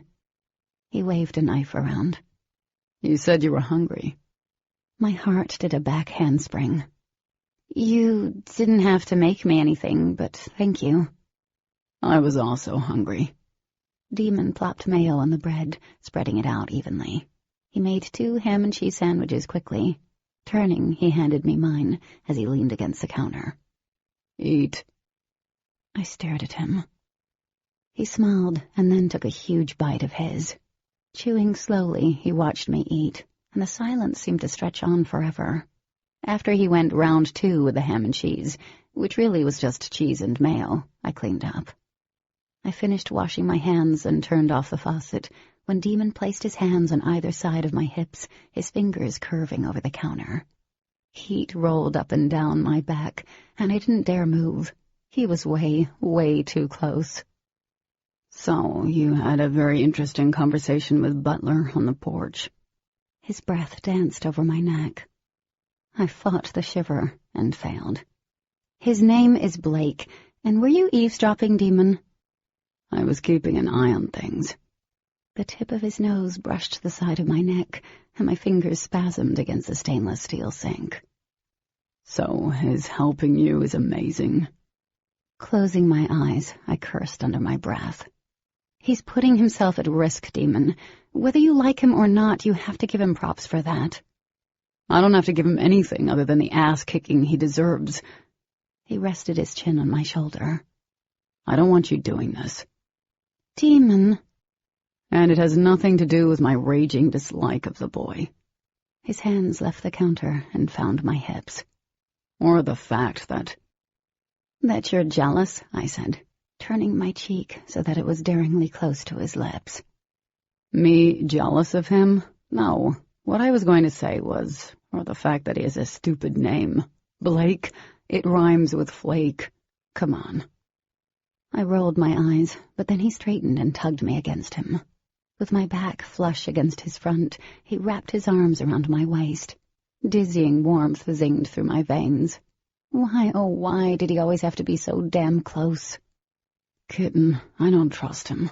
Everything about him is too convenient. To me, Demon's reasons for not trusting him were too obvious. I wiggled free, managing to get myself turned around so I faced him. His hands fell back to the sink. I don't want to talk about Blake. One dark brow arched. What do you want to talk about? Last night. He stared at me a moment, then backed off, retreated all the way to the other side of the kitchen table, as if he were suddenly afraid of me. I folded my arms. Actually, I wanted to finish the conversation we were having before Blake came over. Which is about last night. Yeah, I said slowly, dragging out the word. Demon scratched the 5 o'clock shadow on his chin. I don't even know what I was going to say to you. My brows flew up. What a disappointment. Look, last night I was mad. I was also a little caught off guard with everything. He closed his eyes briefly. Anyway, that's not important. This thing with Bart is. I opened my mouth, but he went on. Part of me just wants to snatch him up and get rid of him. It would be easy. My mouth hit the floor this time, and his smile was cold. I'm being serious, kitten. He's not just a danger to you, but if he's playing us, he's a danger to Dee. So I want her kept as far away from this as possible. Of course, I murmured. There was no way I'd involve her. His muscled arms folded, and he became all business. And going along with everything will keep tabs on him. So you were right last night about that.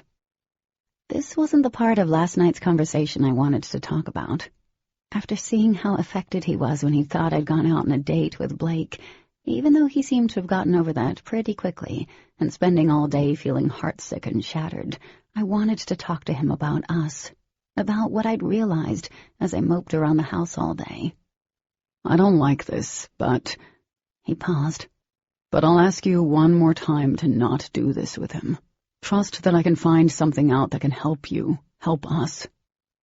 I wanted to tell him yes, but how was Demon going to ask anyone without arousing suspicion? If the DOD was everywhere, who could say there weren't Luxon working for them? Anything was possible. Since I didn't answer right away, he seemed to know what my decision was, because he made this laugh, inhale sound, and nodded. A splinter pierced my heart. Okay, you need to get some rest. Tomorrow is a big day. More Butler. Yay. And then he walked out. Actually walked out of the kitchen instead of doing that super fast thing he usually did.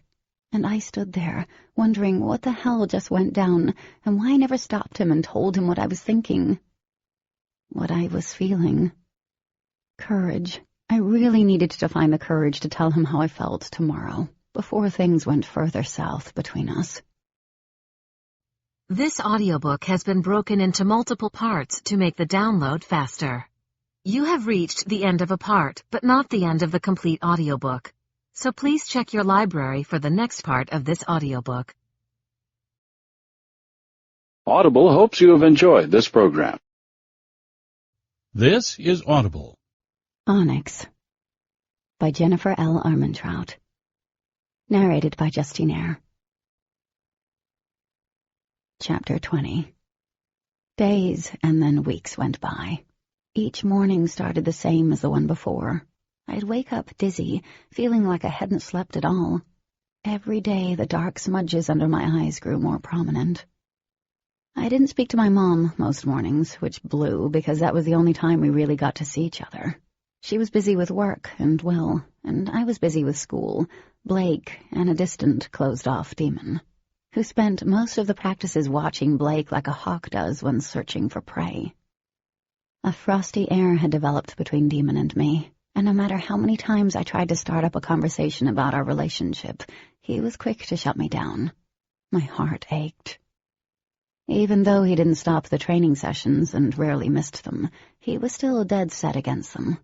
Most of our time alone consisted of him trying to convince me that Blake was no good, that there was something inherently wrong with the boy, other than the fact he was a hybrid, like me. But as the weeks passed and the DoD didn't storm the house for me, I chalked it up to Demon's rightful paranoia. He'd reason not to trust the guy. Given what happened with Dawson and Bethany, he was leery of all humans.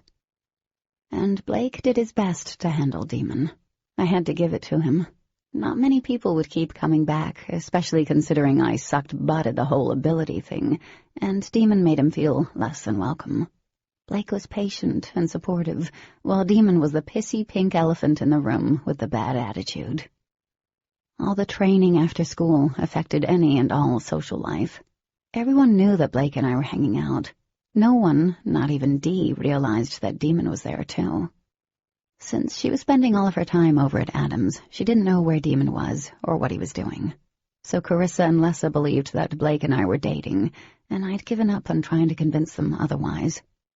And it blew, because they thought I was so wrapped up in him that nothing else mattered. Without even doing it, I'd turned into one of those girls whose life ceases to exist outside of her boyfriend. And I didn't even have a boyfriend.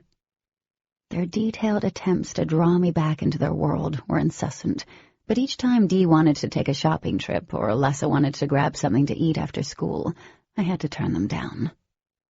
My evenings were all about training. There was no time for reading, no time for my blog. Those things I once spent all my free time doing were now pushed to the side. I always asked Blake the same question before we got started. "Have you seen any Aram?" The answer was always the same. No. And then Demon would show up, and things usually got crazy at some point. Blake would try to teach me, while ignoring the homicidal alien taking up way too much room. Technically, whenever we use our abilities, we are sending a piece of ourselves, he explained. Like, if I want to pick something up, a part of me is doing that as an extension of me. It's why using our powers weakens us. That really made no sense to me, but I nodded. Demon rolled his eyes. Blake laughed.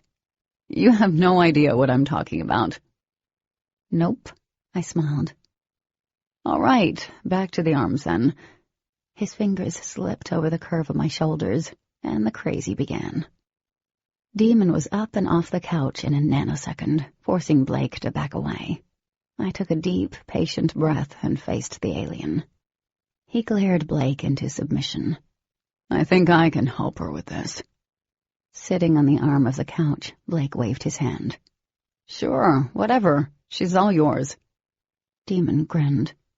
That she is. My hand was itching to connect with his face. I am not yours. A small part of me wanted him to deny my words, though. Shush it, he said, walking up to me.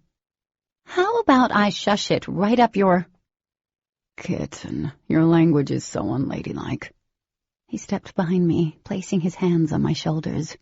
Admittedly, the static charge from his touch was much more powerful and tempting.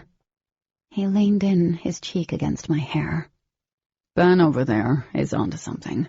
Whenever we use our ability, tap into the source, we are sending a part of us to do it. It's like an extension of our physical form. Demon was making just as much sense as Blake, but I went along with it. Picture having hundreds of arms.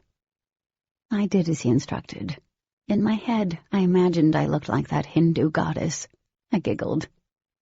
Katie, Blake sighed. Sorry. Now take those arms and make them transparent in your mind. Demon paused. You can see those arms, see the books all over the living room. Can you? I know you know where each and every one is placed. Knowing that if I spoke, I'd break my concentration, I nodded. Okay, good. His fingers tightened. Now I want you to turn those arms into light, an intense, bright light. Like your light? Yes. I took another breath and pictured my Hindu arms as long, slender ribbons of light. Yeah, I looked ridiculous. Do you see it? He asked softly. And do you believe it? Pausing before I answered, I worked really hard to believe what I was seeing. The arms of blinding white light were mine. Like Demon and Blake had said, they were extensions of my being. I imagined each of those hands picking up the books scattered about. Open your eyes, Blake instructed. When I did, books floated around the room. I moved them to the coffee table, stacking them in alphabetic order without laying a finger on them. A heady thrill went through me. Finally! Ecstatic, I almost started jumping and squealing. Demon let go, his smile an odd mixture of pride and something much more.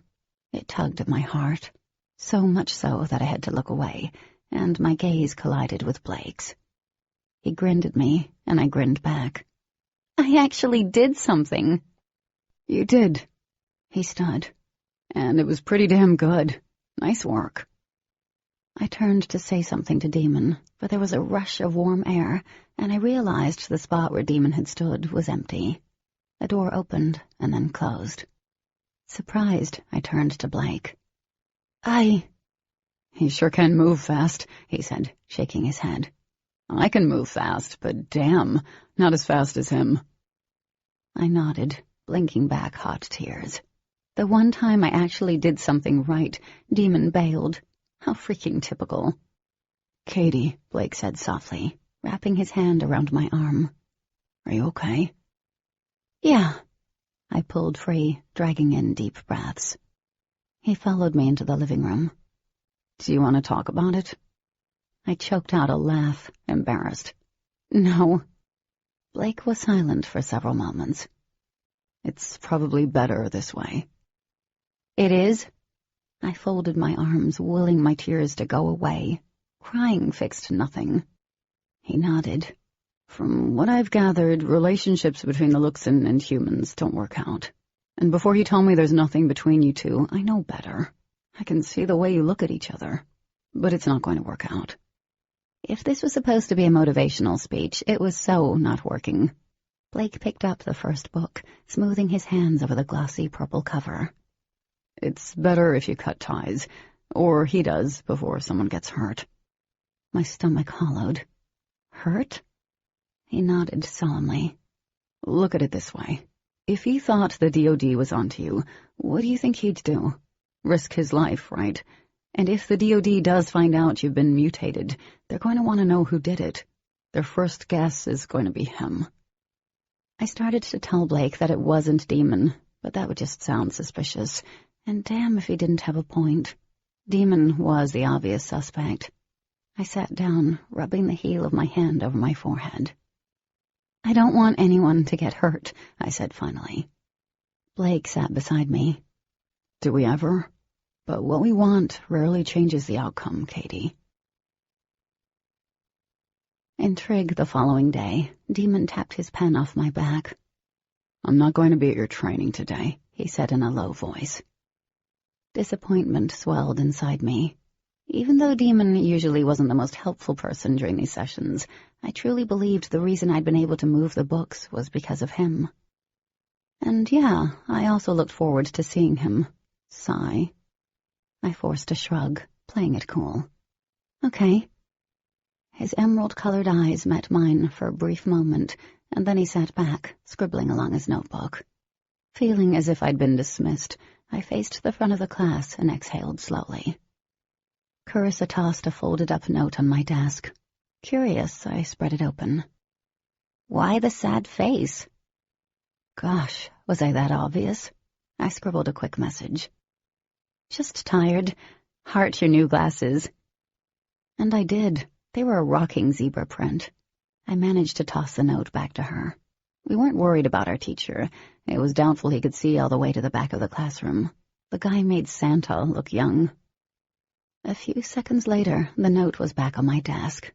I grinned as I unfolded it. Thank you. Lessa wants me to tell you Demon looks hot today. I have to agree. I laughed under my breath and wrote back, Demon always looks hot. Stretching into the aisle, I went to drop the note back on Carissa's desk. Before it could leave my fingertips, it was snatched from my hand. Son of a donkey butt! My mouth dropped open and my cheeks burned.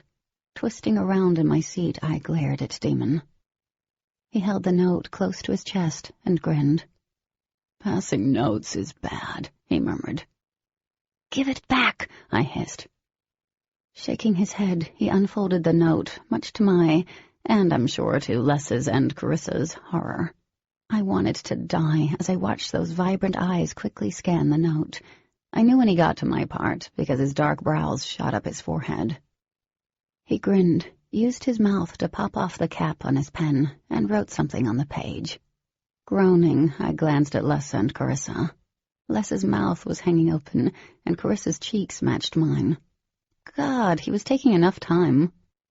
Demon finally folded the note and handed it back. There you go, kitten. I hate you, I snapped around, just in time because the teach was scanning the classroom. When he went back to the chalkboard, I handled the note like it was a bomb. Slowly and carefully, I unfolded the damn thing. And I died a little more. That note would never, ever see the light of day again. I refolded the paper and shoved it in my book bag, my movements stiff and my entire body inflamed. Demon chuckled. For several days, Blake and I worked alone. Unsurprisingly, things were a lot smoother without Demon's threatening presence. With Blake's coaching, I went from being able to move small objects for short periods of time to rearranging the entire living room with a single thought. Each time I was successful, Blake got all kinds of happy, and I tried to join in the revelry, because this was good, but there was always an edge of disappointment riding each accomplishment. I wanted to share my successes with Demon, and he wasn't there. Blake eventually moved on to harder stuff, attempting to teach me how to control the more powerful things through a horrible series of trial-and-error experiments. The first time I'd attempted to control fire ended up with what I swore were second-degree burns on my fingers. He'd presented me with a series of white candles, and my goal was to light all of them at once through concentration. I was allowed to touch each of them, and after several hours of staring at them with a seriously empty stomach, I'd managed to light one by picturing the flame in my mind and holding the image. Once I'd mastered that, I could no longer touch the candle. Instead, I had to create the fire just by looking at it. Blake waved his hand over the candles, and all the wicks sparked a tiny flame. Easy peasy, he said, and then ran his hand over them again. The flames went out. How did you do that, putting them out? Can the Luxon do that? He smiled at me. They can only control things related to some form of light, right? So moving, stopping things, and fire are all right up their alley. They can generate enough energy to create electricity and fuel a storm. I nodded, remembering how it had stormed that day Demon had returned from the lake, and Mr. Garrison had been waiting for him. And it's like pulling atoms from the air around us, so yes, they can create wind. We're just stronger than they are at it. You keep saying that, but I don't understand how. He shrugged. They have only one kind of DNA. He paused, frowning. If they have DNA, but let's say they do for argument's sake. We have two different sets of DNA in us, like the best of both worlds. Not very scientific. Anyway, try it. He prodded me with his knee. I did exactly what I had done while holding the candle, but something went wrong. My fingers lit up like the 4th of July. Holy shit! Blake jumped out of the way, pulling me along with him. Shock had set in as he dragged me into the kitchen and shoved my hands under a rush of cool water. It was the first time I'd heard Blake swear. Katie, I asked you to light the candle, not your damn fingers. It's really not that hard. Jesus. Sorry, I mumbled, as I watched my skin turn an ugly shade of pink and then red. It didn't take long before the skin puckered and blistered. You may not be able to control fire or start it, he commented, gently wrapping my fingers in a towel. If you could, it shouldn't have burned you. The fire would have been a part of you. But what that was real honest-to-God fire. I frowned as my fingers throbbed. Wait a sec. There's a chance I can't work with fire and you let me do that? How else am I going to figure out your limitations? What the hell? I pulled my hand free, furious. That's not cool, Blake. What's next? Trying to stop a moving vehicle by standing in front of it, but whoops, I can't do that, and now I'm dead? Blake rolled his eyes. You should be able to do that. At least, I hope so. Disgusted with him, I went back to the candles. Needing to prove myself, I tried again and again. I couldn't light the fire without touching the candles, no matter how hard I tried. The following morning, I had to come up with a good excuse for my mom. It involved something stupid, like placing my hand on a lit burner, but she believed me and even scored some weak pain pills. Later that night, Blake explained that he'd never been able to heal anyone. When I asked when and why he'd been presented with the opportunity, he didn't get a chance to answer. Warmth tingled over my neck, and then a few seconds later there was a knock on my door. I shot up. Demon! Woo-hoo!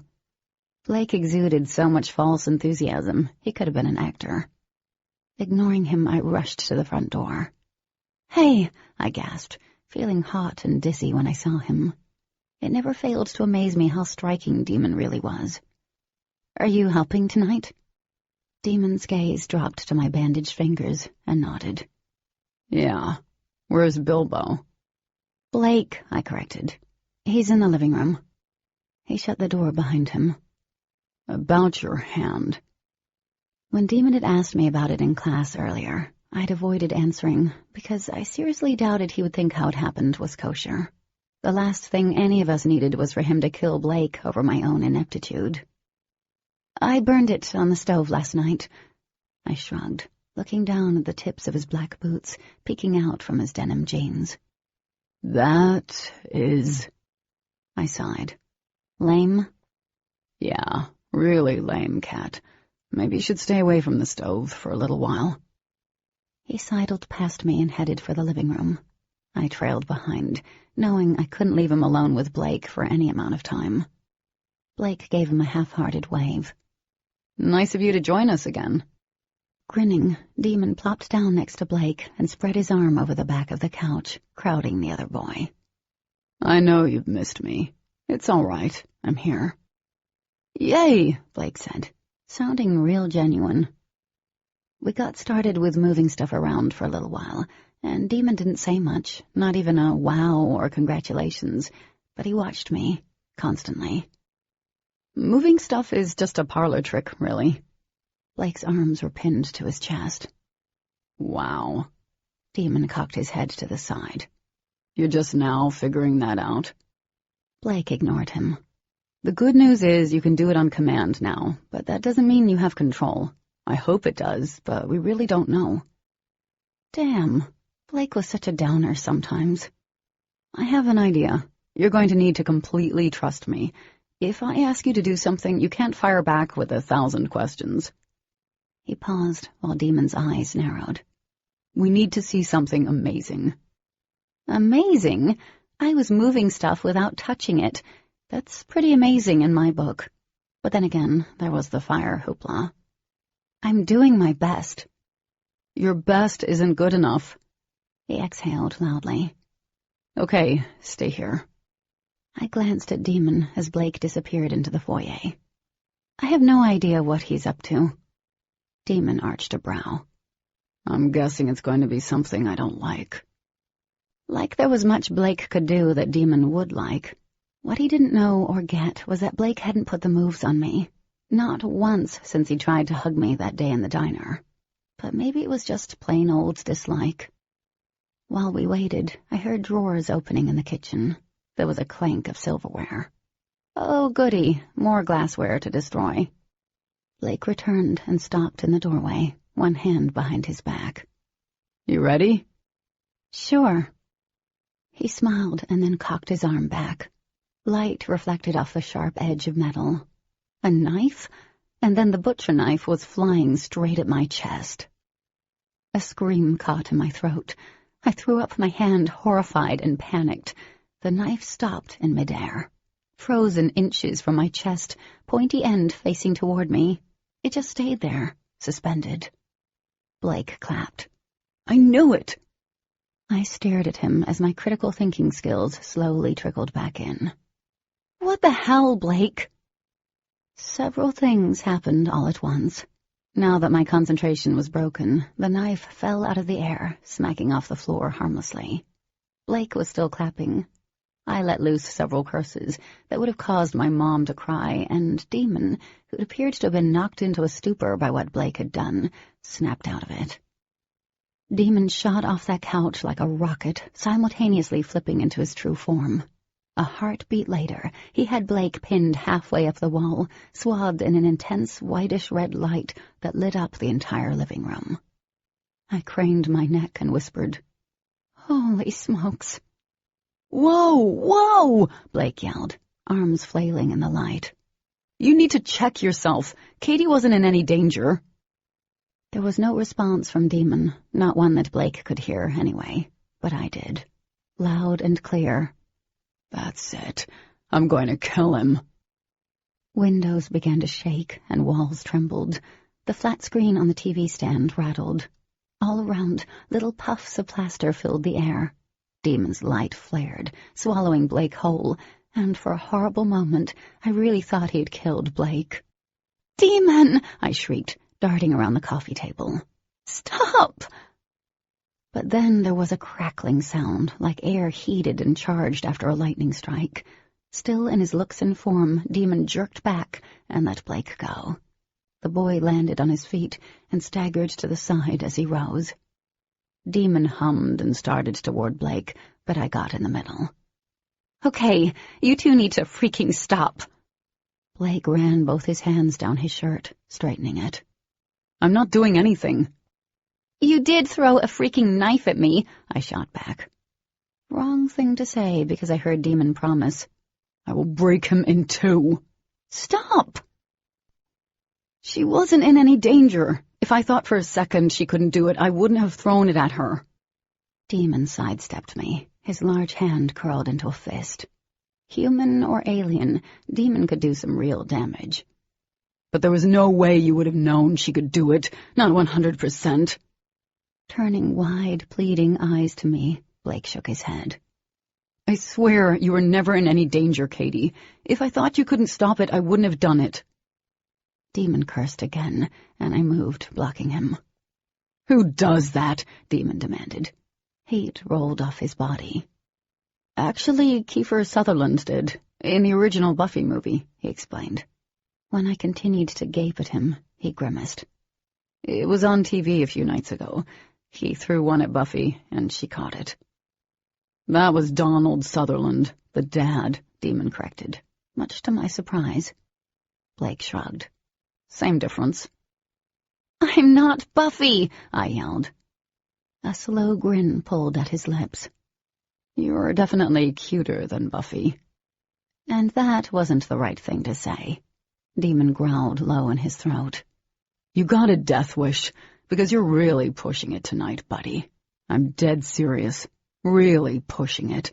I can hold you up against that wall until you run out of juice. Can you hold me off forever? No? I didn't think so. Blake's jaw jutted out.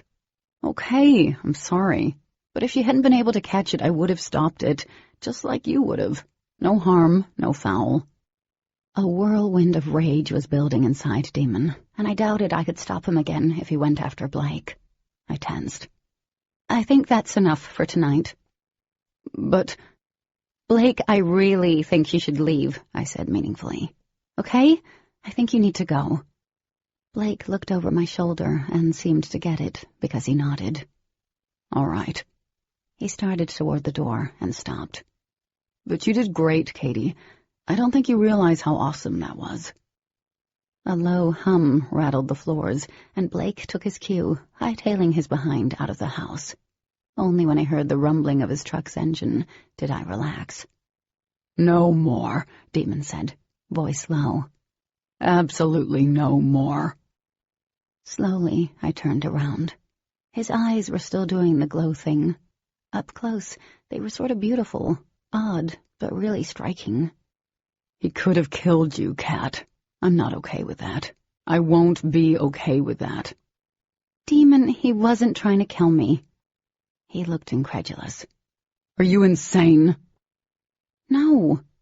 Tired, I bent and picked up the huge serial killer knife.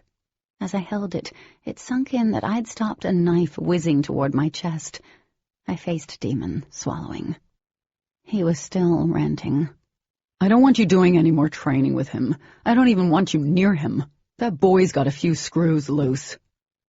Freezing anything was a huge deal. It was one of the most powerful uses of the Source, Blake and Demon had both said, with the exception of using it as a weapon. "I'm going to give him back-alley plastic surgery. I can't—" "Demon," I whispered. "Believe he did that." All of a sudden, he was wrapping his arms around me, hauling me against his chest. By some miracle, I didn't stab him. "Jesus, Kat, he could have hurt you." Somewhat shocked by the close contact that he'd avoided since the evening he made me a sandwich, I didn't move at first. His entire body hummed. The hand that came up, wrapping around the back of my head, shook slightly. "Look, you've obviously got some control. I can help you work on it," he said, resting his chin against the top of my head. And God, his arms, his body was so warm and so perfect. "This can't happen again." "Demon," my voice was muffled against his chest. "What?" He pulled back a little, lowering his chin. "I froze it." His brows knitted. "Huh?" "I froze the knife." I wiggled free, waving the thing around. "I didn't just stop it, but I froze it. The thing was just hovering in air." It seemed to hit him, too. "Holy." I laughed. "God, that's pretty huge, isn't it?" Demon nodded. "It is. That's a big deal." Excitement thrummed through me. "We can't stop training." "Kat." "We can't. Look, throwing a knife at me isn't cool, and God knows I'm not exactly thrilled that he did it, but it worked. It really worked. We're getting somewhere." "What part of he could have killed you don't you understand?" Demon backed off, which usually meant he was really, really angry. "I don't want you training with him, not when he's putting your life in danger." "He's not putting my life in danger." Besides catching my fingers on fire and the knife incident, but still, the risks were worth it. If I could control these abilities and actually use them to protect Demon and Dee, then I wouldn't be just a human, or just a mutated human one step away from exposing them to the world. "We can't stop," I reasoned.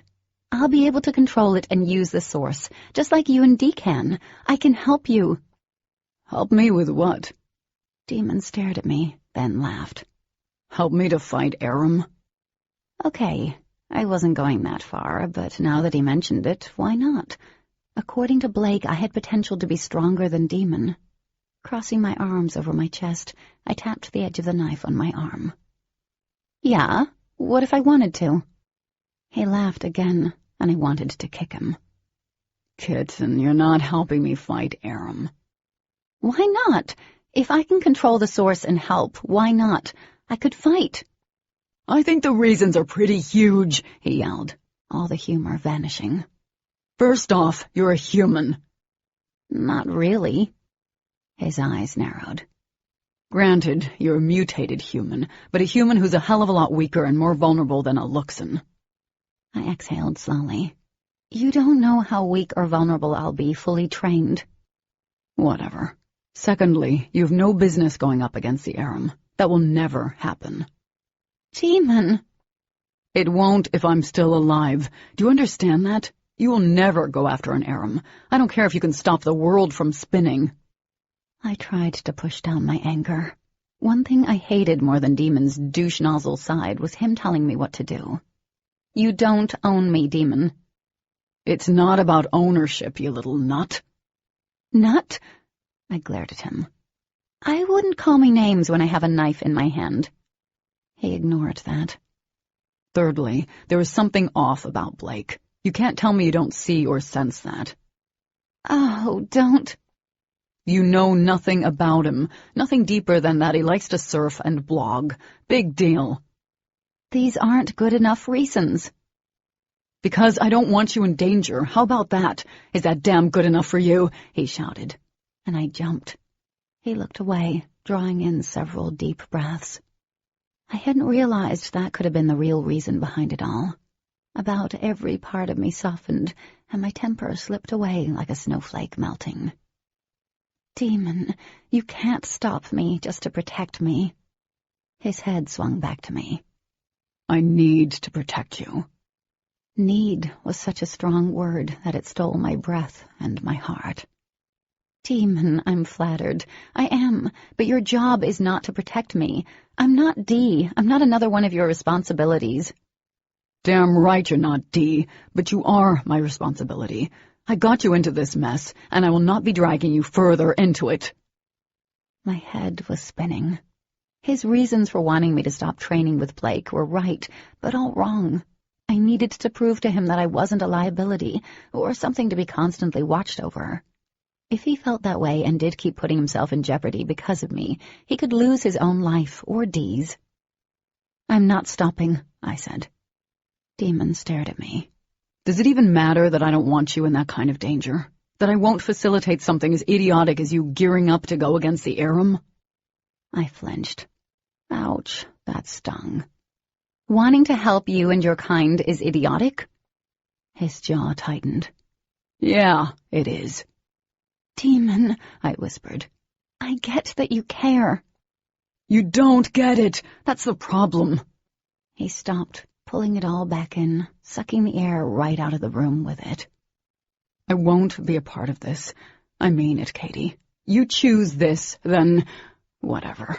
I won't have this hanging over my head like I do every freaking day with Dawson.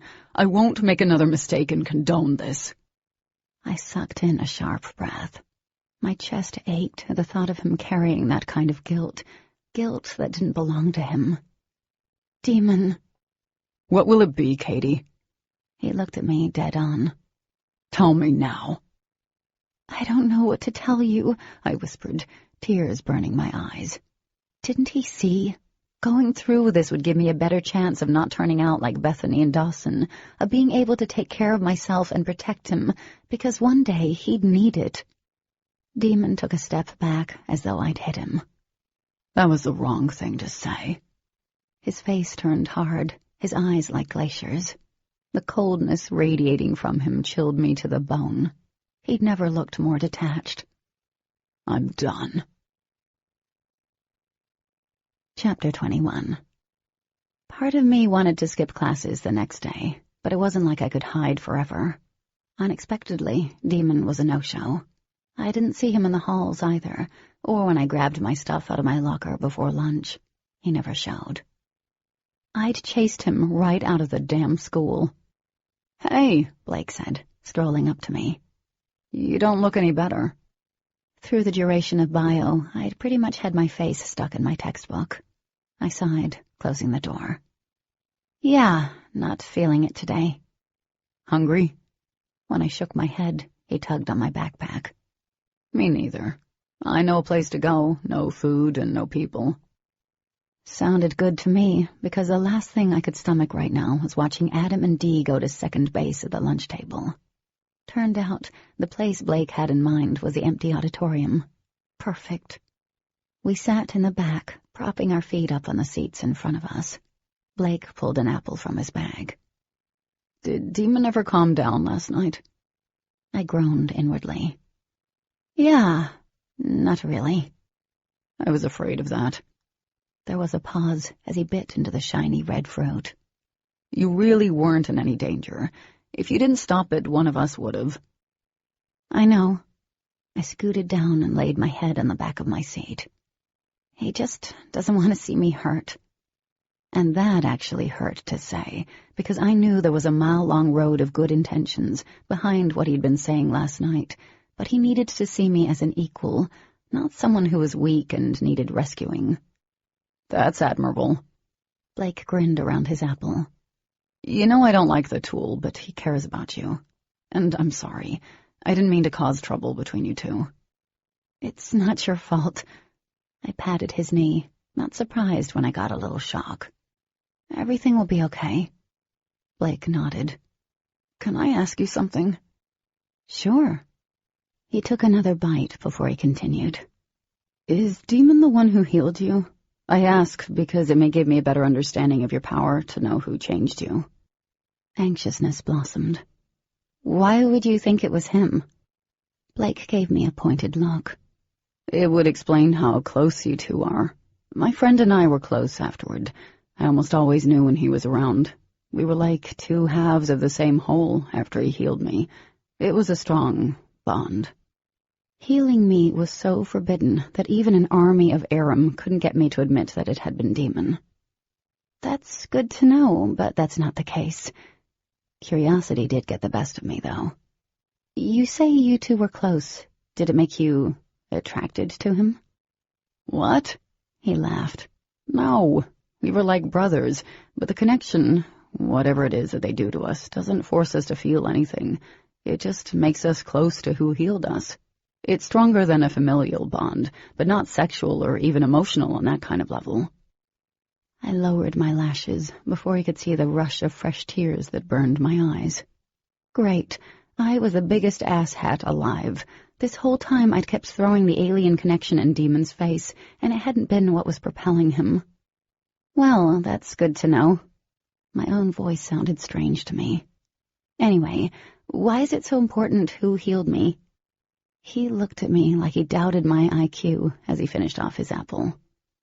Because I hear that how strong the Luxon is who heals you is an indication of how much stronger you'll be. At least, that's what I've picked up from Liz.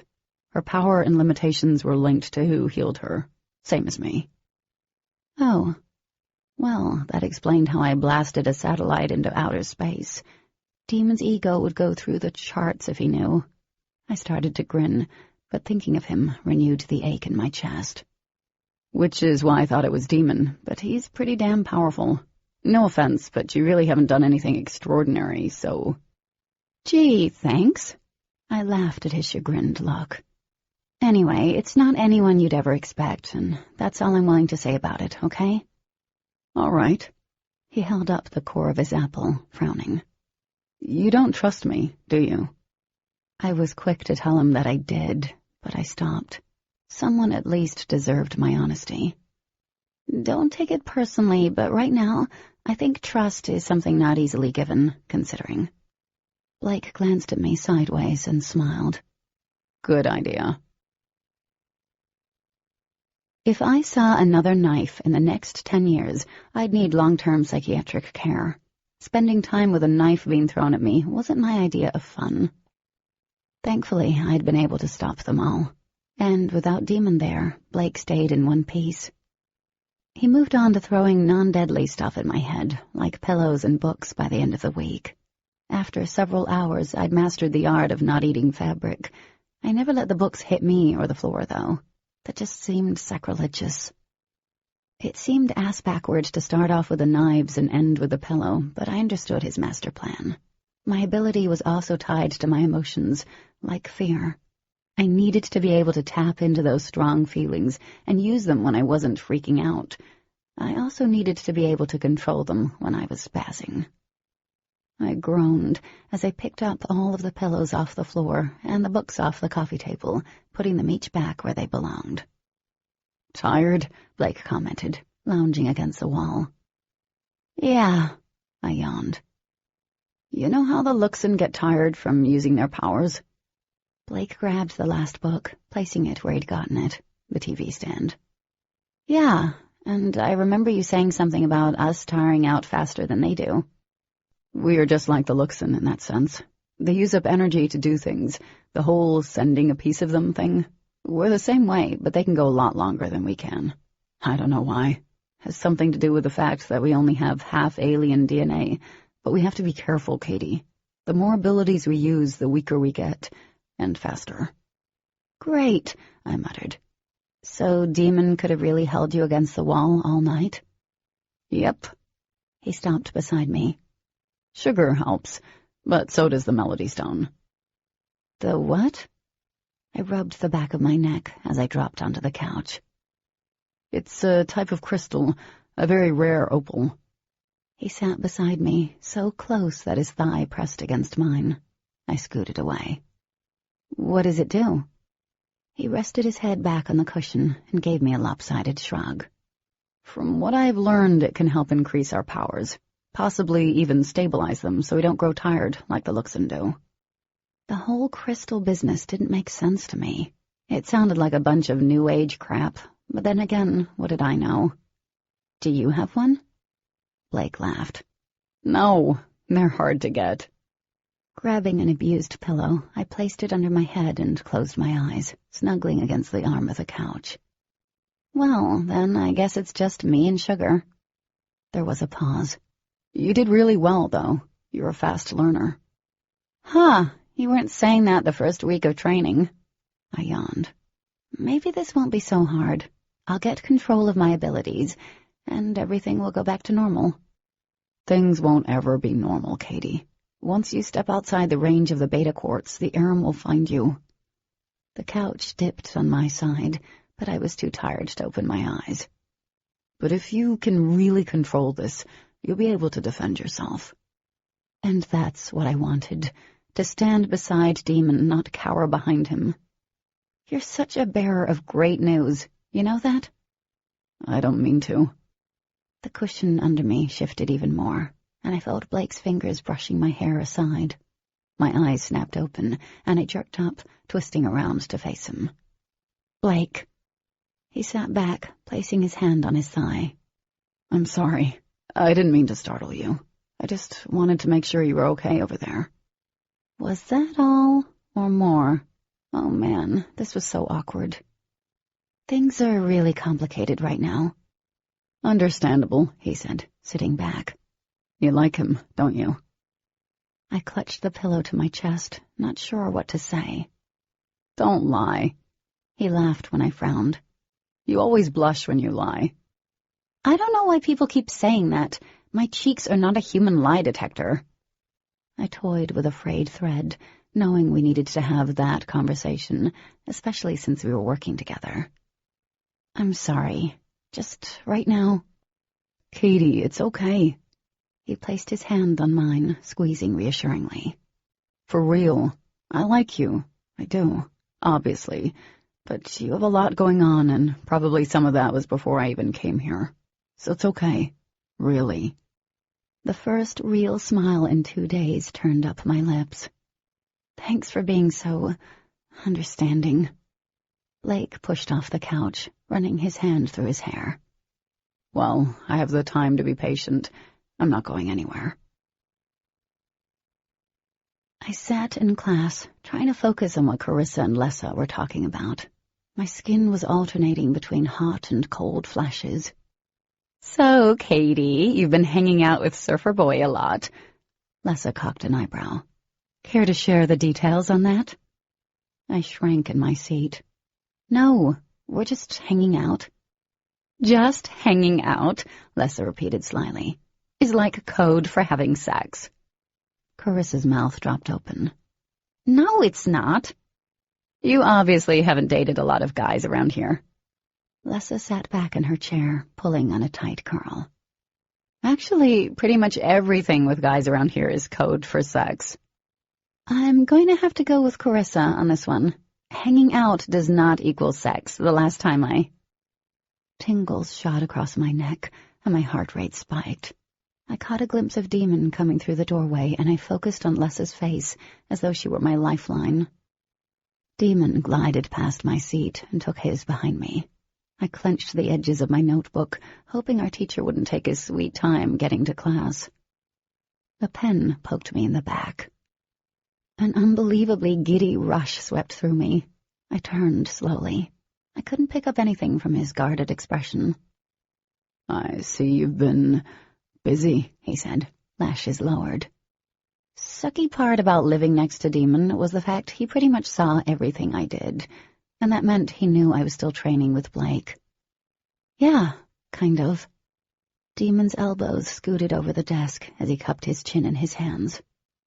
So what is Bobo doing? It's Blake, I said, voice low. And you know what we've been doing. You're more... Not going to happen. He then laughed under his breath, but there was no humor to it as he inched a little closer. His irises deepened. I really wish you'd think about this. And I wish you'd think about this. Demon didn't respond. He pulled his elbows back toward him, crossing his arms. Our conversation was obviously over. I twisted around, feeling icky. Morning classes dragged. Lessa was waiting for me outside of bio, stopping me from going in. Can I ask you a question? She said, glancing around. I sighed. Sure. She pulled me against an unoccupied locker.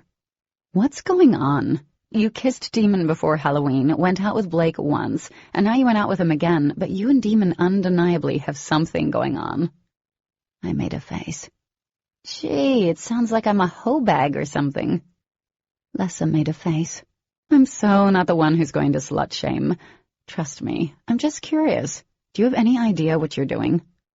One of the reasons I liked Lessa, she didn't beat around the bush. She spoke what she thought, and because of that, I was more open with her than anyone. I honestly don't know. I mean, I do. I'm not dating Blake, and I'm not dating Demon. You're not? I leaned against the cool steel and sighed. It's complicated. Can't be that complicated, she said. Who do you like? Closing my eyes, I finally put voice to it. Demon. Aha! She bumped me with her hip. Wait, how is it complicated? Demon's got it for you big time. Everyone can see that, even when you guys are at each other's throats. And you like him. What's the deal? How could I explain how messed up everything was? It's just really complicated. Trust me. Lessa frowned. I'm going to have to take your word for it, because Blake is coming down the hall. She whipped around so quickly, it was like she'd been caught peeping down my shirt.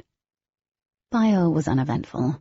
Blake typically acted like we weren't mutants or anything while we were in school, and I appreciated him for that. Here I could be normal, as odd as that was.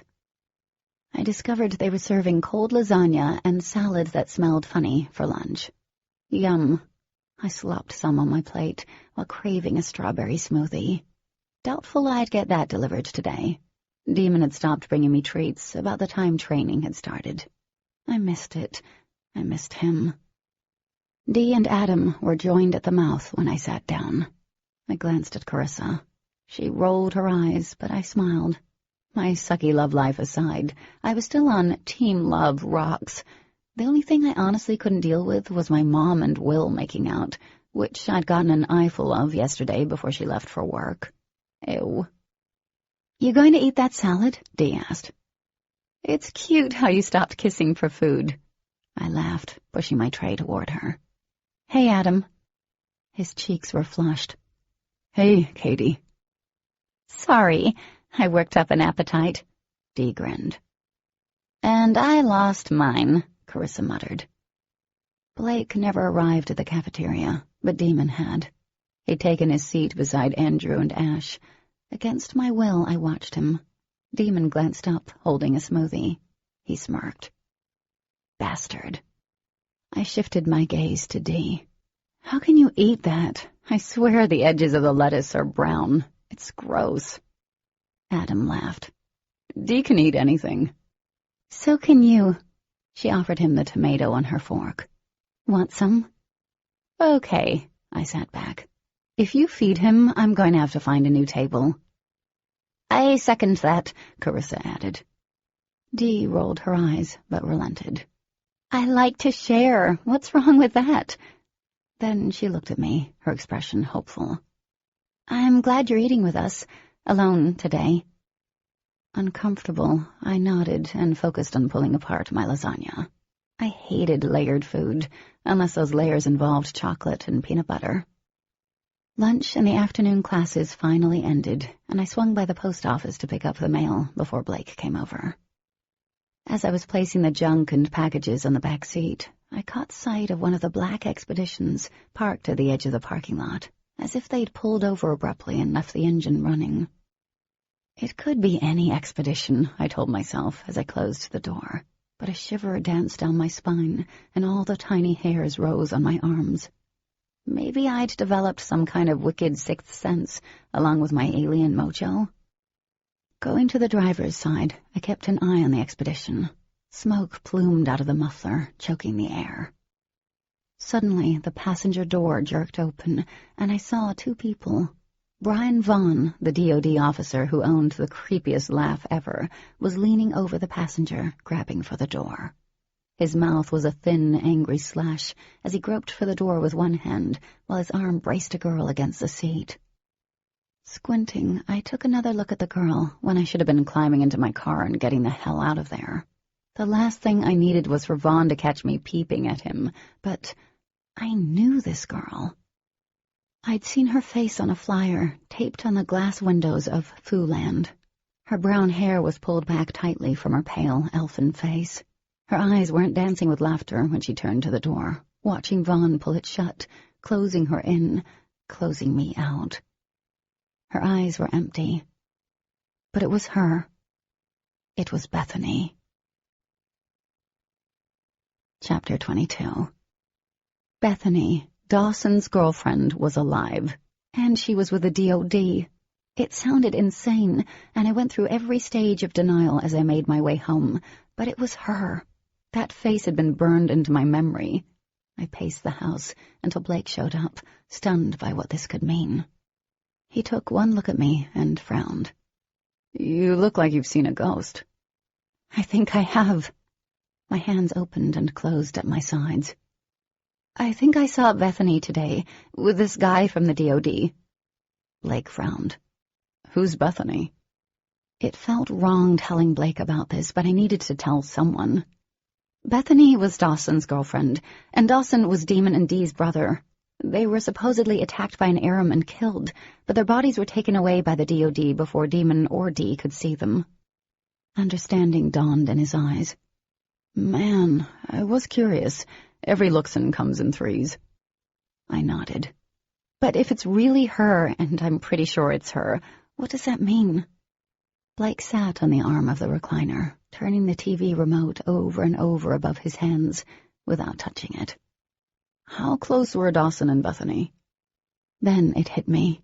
It all seemed so clear. The walls tilted a little as panic punched a hole in my chest. Oh my God, Dawson had healed Bethany. That's what everyone thinks, that she got hurt somehow and he healed her, and he could have changed, mutated her, right? Blake nodded. Oh, man. And I bet Bethany is a nickname for Elizabeth, and what did that girl look like, the one who told you about the DOD named Liz? His brows rose. She had brown hair, a little darker than yours. Kind of sharp features, but really pretty. It all started to click together. This is insane. How would the DOD have known about her? She and Dawson disappeared just a couple of days after whatever happened between them. Unless someone who suspected that Bethany had been healed told the DOD. My stomach tumbled over as I pulled my hair back into a messy twist. Who would do that? One of the Luxon? I don't know. I wouldn't put it past the DOD to have Luxon who are the eyes and ears for them, he said, rubbing his brow. Man, that sucks. Sucks didn't even cover it. That meant someone close to the Blacks had most likely betrayed them in the worst way. Anger whipped through me. I turned, just as the curtains billowed out, as if a rush of air had entered the room. A small cyclone of books and magazines moved through the living room, spinning and spinning. Whoa, simmer down, Storm. I blinked, and the cyclone fell apart. Sighing, I picked up the books and magazines now scattered around the room. My pulse thrummed in my ears as my mind raced through what I'd discovered. If the DOD has Beth, then what did they do with Dawson? Do you think he's still alive? Hope sparked with that idea. If Dawson was alive, it would be like my father still being alive. My life would change. Demon's and Dee's lives would change for the better. They'd be a family again. Blake grasped my arm gently, turning me toward him. I know what you're thinking. How wonderful it would be for him to still be alive. But Katie, the DOD doesn't want Dawson. They wanted Bethany, and they'd do anything to get control of mutated humans. If the DOD told his family he was dead... But you don't know if they told the truth, I protested. Why would they keep him alive, Katie? If that really is Beth, then they have what they want. Dawson would be dead. I couldn't believe that. There was a chance he was alive, and there was no way I could live with myself without telling Demon and Dee. Katie, he can't be alive. They are ruthless, he persisted, and his grip tightened on my arm. You do understand that, right? He shook my arm, hard. Do you? Surprised by his doggedness, I lifted my chin. My eyes met his, and there was something wrong in his, a quality that was slightly off and scary, like when he'd smiled and threw the knife at my head. Ice trickled through my veins. Yeah, I understand. It probably wasn't even her. I swallowed, forcing a smile. Blake, can you let go of my arm? You're hurting me. He blinked, and then seemed to realize he'd been squeezing my arm. He let go and choked out a laugh. I'm sorry. I just don't want you getting your hopes up and being let down, or doing something crazy. No, my hopes aren't up. Rubbing my arm, I backed up. And what could I do anyway? I'd never tell Demon or Dee if I wasn't sure. Relieved, he smiled. Good. Let's start training. Nodding, I dropped the subject and hoped Blake forgot about it. Our training consisted of freezing things, and as soon as he left, I rushed to grab my cell. It was near midnight, but I texted Demon anyway. Can you come over? I waited 10 minutes before I texted him again. This is important. Another 10 minutes went by, and I was starting to feel like I was one of those psychotic girlfriends who texted the crap out of guys until they responded. Damn him. Cursing, I sent him one more text. It's about Dawson. Not even a minute later, I felt the rush of warmth on my neck. Stomach tumbling and twisting, I answered the door. Demon... My words died off, and my eyes widened. I must have woken him up because... No shirt. Again. It had to be below 30 degrees outside, but he was standing in front of me in flannel pajama bottoms, and nothing else but glorious, perfectly formed skin stretched taut over hard muscle. I hadn't forgotten what he'd looked like shirtless, but my memory had not served him one bit of justice. Demon stepped inside, eyes wide and luminous. What about Dawson? I shut the door, heart racing. What if telling him was a mistake? What if Dawson was dead? I'd just be screwing up Demon's life even more. Maybe I should have listened to Blake. Cat, Demon snapped, impatient. Sorry. I moved past him, careful not to touch any of his exposed skin, and went into the living room. Popping in front of me, he planted his hands on his hips. I took a deep breath. I saw Bethany today. Demon's head jerked to the side, and he blinked once, then twice. What?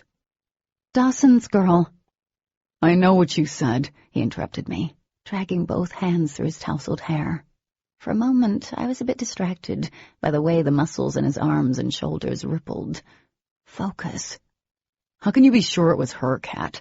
You've never seen her. I've seen her missing persons flyer. It's a face I can't forget.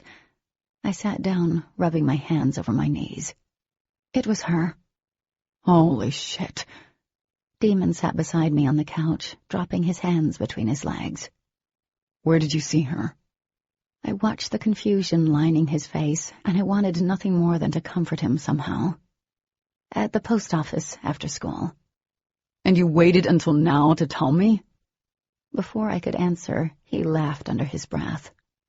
Because you were training with Bilbo Baggins, and you had to wait until he left to talk to me? Squeezing my knees, I jerked my chin. Demon should have been the first person I went to. Being shocked by what I saw and the training sessions weren't nearly as important or a good enough excuse. I'm sorry, but I'm telling you now. He nodded curtly and returned to staring at the Christmas tree. It seemed like forever ago that we'd put it up. Man, I don't even know what to say. Beth's alive?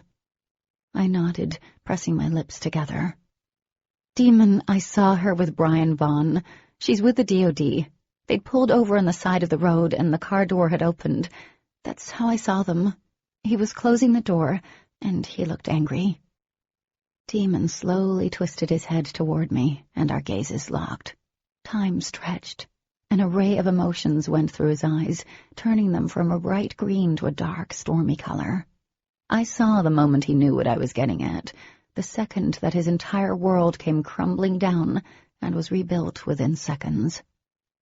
Suspecting that Dawson had healed Bethany and then jumping to Dawson and Bethany disappearing because of the DOD rather than the Aram wasn't a hard leap to make. Not after discovering that by healing me, Demon had also changed me.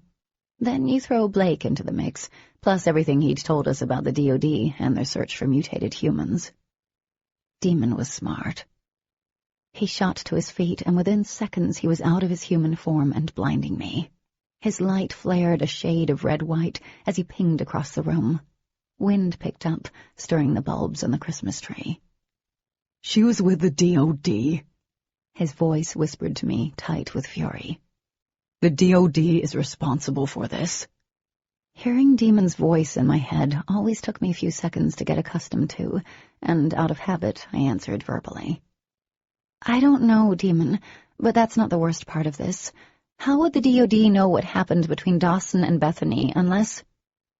Unless someone told them. His light pulsed, and a blast of heat filled the room. But Dawson didn't even tell me he'd healed her or that anything happened. How would anyone know? Unless someone had seen them, other than me, suspected what happened and betrayed us. I nodded, not even sure if he was looking at me or not. All I could see was his form, no features, no eyes. That's what I've been thinking. It had to be someone who knew, and that probably really limits the pool of suspects. Several moments passed, and the temperature in the room continued to rise. I need to know who betrayed us. Then I'll make them wish they'd never landed on this planet. Eyes wide, I stood and pushed up the sleeves of my sweater. Swallowing, I took a chance. Demon? His light flickered. I hear you. More proof that our connection hadn't gone anywhere. I know you're hell-bent on revenge, but most importantly, what if Dawson is still alive? Demon drifted over to me, and tiny beads of sweat broke out on my forehead. Then I don't know if I should be happy or sad. He'd be alive, but where? The DOD has him, and if that's the case, what kind of life has he had? For 2 years? His next words sounded choked, even within my mind. What have they been doing to him? Tears filled my eyes, blurring his light. I'm sorry, Demon. I'm really sorry. But if he's alive, then he's alive. I reached out, placing my hand through the light, touching his chest. The light pulsed erratically, then calmed. My fingers hummed. That's gotta mean something, right? Yes, it does. Then he stepped back, and a second later he was in his human form. I need to find out if my brother is alive, and if he's not... He looked away, jaw working. I need to know how and why he died. It's obvious why they would want Beth, but my brother... I sat back down, wiping my palm over my forehead. I don't know. Demon grasped my hand so quickly, I gasped. What are you doing? He turned my hand over, his brows furrowing. What is this? Huh? I glanced down, and my heart stuttered. A deep purplish bruise circled my wrist, right where Blake had grabbed me earlier. It's nothing, I said quickly. I banged my arm into the counter earlier. His eyes lifted, piercing mine. Are you sure that's what happened? Because I swear if it's not, you tell me and that problem will be solved. I forced a laugh and an eye roll for extra benefit. There was no doubt in my mind that Demon would do something terrible to Blake, even though it was an accident. There were no shades of gray with him. Yes, Demon, that's all that happened. Jeez. Studying me, he backed up and sat on the couch. Several moments passed. Don't tell Dee about this, okay? Not until we get some leads or something. I don't want her knowing anything until we know for sure. Great. One more lie, but I could understand why. How are you going to get leads? You said you saw Bethany with Vaughn, right? I nodded. Well, I happen to know where he lives, and he probably knows where Beth is and what happened to Dawson. How do you know where he lives? He smiled a bit evilly. I have my ways. A new panic dug in with icy fingers. Wait. Oh no, you can't go after him. That's insane and dangerous. Demon arched a coal-black brow. As if you care what happens to me, kitten. My mouth dropped open. I do care, jerkface. Promise me you won't do anything stupid. Watching me a few seconds, his smile turned sad. I won't make promises I know I'll break. Hark! You're so freaking frustrating. I didn't tell you so you'd go off and do something stupid. I'm not going to do anything stupid, and even if what I plan is risky and insane, it's a well-thought-out level of stupidity. I rolled my eyes. That's reassuring. Anyway, how do you know where he lives? Since we're surrounded by people who potentially want to do my family harm, I tend to keep tabs on them, like they keep tabs on me. He leaned back, stretched his arms until his back bowed. Good God, I had to look away, but not before I caught the gleam of satisfaction in his eyes. He's been staying at a rental in Moorfield, but I'm not sure which one it is. I shifted on the couch, yawning. What are you going to do? Stake out his block? Yes. What? Do you have a James Bond fetish? Possibly, he replied. I just need a car not easily recognizable. Does your mom work tomorrow? My brows rose. No, she's off in the evening, and will probably be sleeping, but... Her car would be perfect. He shifted his weight on the couch, and was now so close his bare arm pressed into mine. Even if Vaughn has seen her car, he won't suspect it belongs to her. I scooted over. I'm not letting you take my mom's car. Why not? He inched over, grinning. A charming smile, the same he'd used on my mom the first time they'd met. I'm a good driver. That's not the point. I moved against the arm of the couch. I can't just let you take her car without me. He frowned. You're not getting involved in this. But I wanted to be involved in this because it did involve me. I shook my head. You want my mom's car? Then you get me along with it. It's a 2-for-1 special. Demon tipped his chin now, peering up through thick lashes. Get you? Now that sounds way more interesting of a deal. My cheeks flushed. Demon already had me, but he just didn't know. As in a partnership, Demon. Demon flickered to the door. Be ready after school tomorrow. Ditch Bartholomew by any means necessary, and do not speak a word of this to him. You and I will be playing spy alone. Chapter 23. Making up some lame excuse about having to spend time with my mom, I successfully ditched a very pouty Blake. Getting the keys from my mom wasn't too difficult either. She'd crashed from a double shift as soon as she got home, and I knew she wouldn't be awake to notice her car was gone. We'd waited until darkness fell, which clocked in around 5:30. Demon met me outside and tried to take the keys. Nope, my mom's car means I'm driving. He glared at me, but got into the passenger seat. His long legs were no match for the cramped seating. He looked like he'd outgrown the car. I laughed. Demon scowled. I turned on a rock station, and he changed it to an oldies station. Moorfield was only 15 minutes away, but it would be the longest damn drive of my life. So how did you drop Butterface? He asked, before we even pulled out of the driveway. I shot him a dirty look.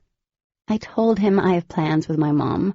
It's not like I spend every waking minute with Blake. Demon snorted. What? I glanced at him. He stared out the window, one hand on the oh shit handle. as if my driving was that bad. "What?" I repeated. "You know what I'm doing with him. It's not like we're hanging out and watching movies." "Do I really know what you're doing with him?" he asked softly. My hands tightened on the wheel. "Yes." The muscle worked in his jaw, and then he turned, angling his body toward me the best he could, given the limited space. "You know, your whole life doesn't have to involve training with Bradley. You can take time off." "You could also join us. I liked it when you helped out, when you were there," I admitted, feeling my cheeks burn. There was a pause.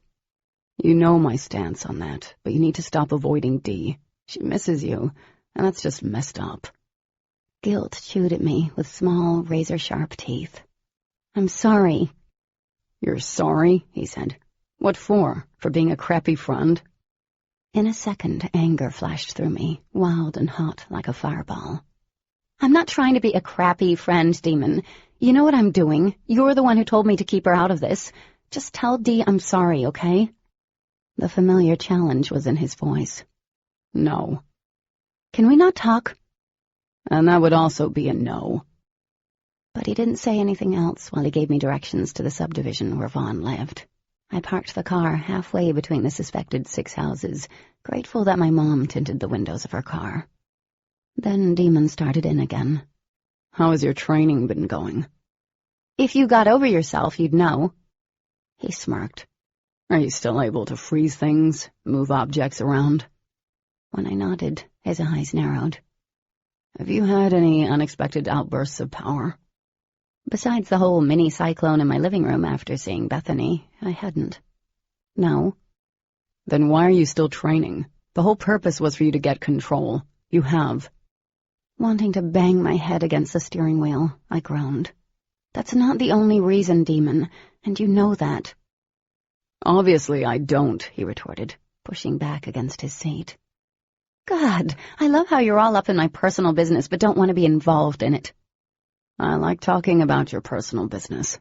It's usually entertaining and always good for a laugh." "Well, I don't," I snapped. Demon sighed as he twisted in his seat and tried to get comfortable. "This car sucks." "It was your idea. I, on the other hand, think the car is a perfect size, but that might be because I'm not the size of a mountain." He snickered. "You're the size of a little itty-bitty doll." "If you say a vacant doll, I will hurt you." I wound the necklace chain around my fingers. "Got that?" "Yes, ma'am." I stared out the windshield, caught between wanting to just be angry with him, because that was easy, and wanting to explain myself. So much bubbled up in me that nothing would come out. He sighed. "You're worn down. Dee's worried. She won't stop bugging me to check on you and see what's wrong, since you won't hang out with her anymore." "Oh, so we're back to you doing things to make your sister happy? Are you getting bonus points for asking?" I asked, before I could stop myself. "No." He reached out, catching my chin in a gentle grasp, forcing me to look at him. And when I did, I couldn't breathe. His eyes churned. "I'm worried. I'm worried for 1,000 different reasons, and I hate this. I hate feeling like I can't do anything about it. That history is on repeat, and even though I can see it as clear as day, I can't stop it." His words opened up a hole in my chest, and suddenly I thought of Dad. When I was little and would get upset, usually over something stupid, like a toy I wanted, I could never really put my frustration into words. Instead, I'd throw a fit or pout. And Dad, he always said the same thing. "Use your words, kitty cat. Use your words." Words were the most powerful tool, simple and so often underestimated. They could heal, they could destroy, and I needed to use my words now. I wrapped my fingers around his wrist, welcoming the jolt that touching him gave me. "I'm sorry," I whispered. Demon looked confused. "About what?" "About everything. About not hanging out with Dee and being a terrible friend to Lessa and Carissa." I took a deep breath and gently pulled his hand away. I looked out the windshield, blinking back tears. "And I'm sorry about not being able to stop training. I get why you don't want me to. I really do. I understand that you don't want me in danger and that you don't trust Blake." Demon sat back against the seat, and I forced myself to continue. Most of all, I do know you fear that I'm going to end up like Bethany and Dawson, whatever really did happen to them, and you want to protect me from that. I understand, and it kills me knowing that it hurts you, but you've got to understand why I need to be able to control and use my abilities. Cat. Let me finish, okay? I glanced at him, and when he nodded, I took another breath. This isn't just about you and what you want, or what you're afraid of. This is about me, my future, and my life. Granted, I didn't know what I wanted to do with my life when it came to college, but now I face a future where if I step out of the range of the beta courts, I'm going to be hunted, like you. My mom will be in danger if an Aram sees and follows me home. And then there's this whole DOD mess. I squeezed my hand around the obsidian. I have to be able to defend myself and the people I care about, because I can't expect you to always be there to protect me. It's not right or fair to either of us. That's why I'm training with Blake. Not to piss you off, not to get with him.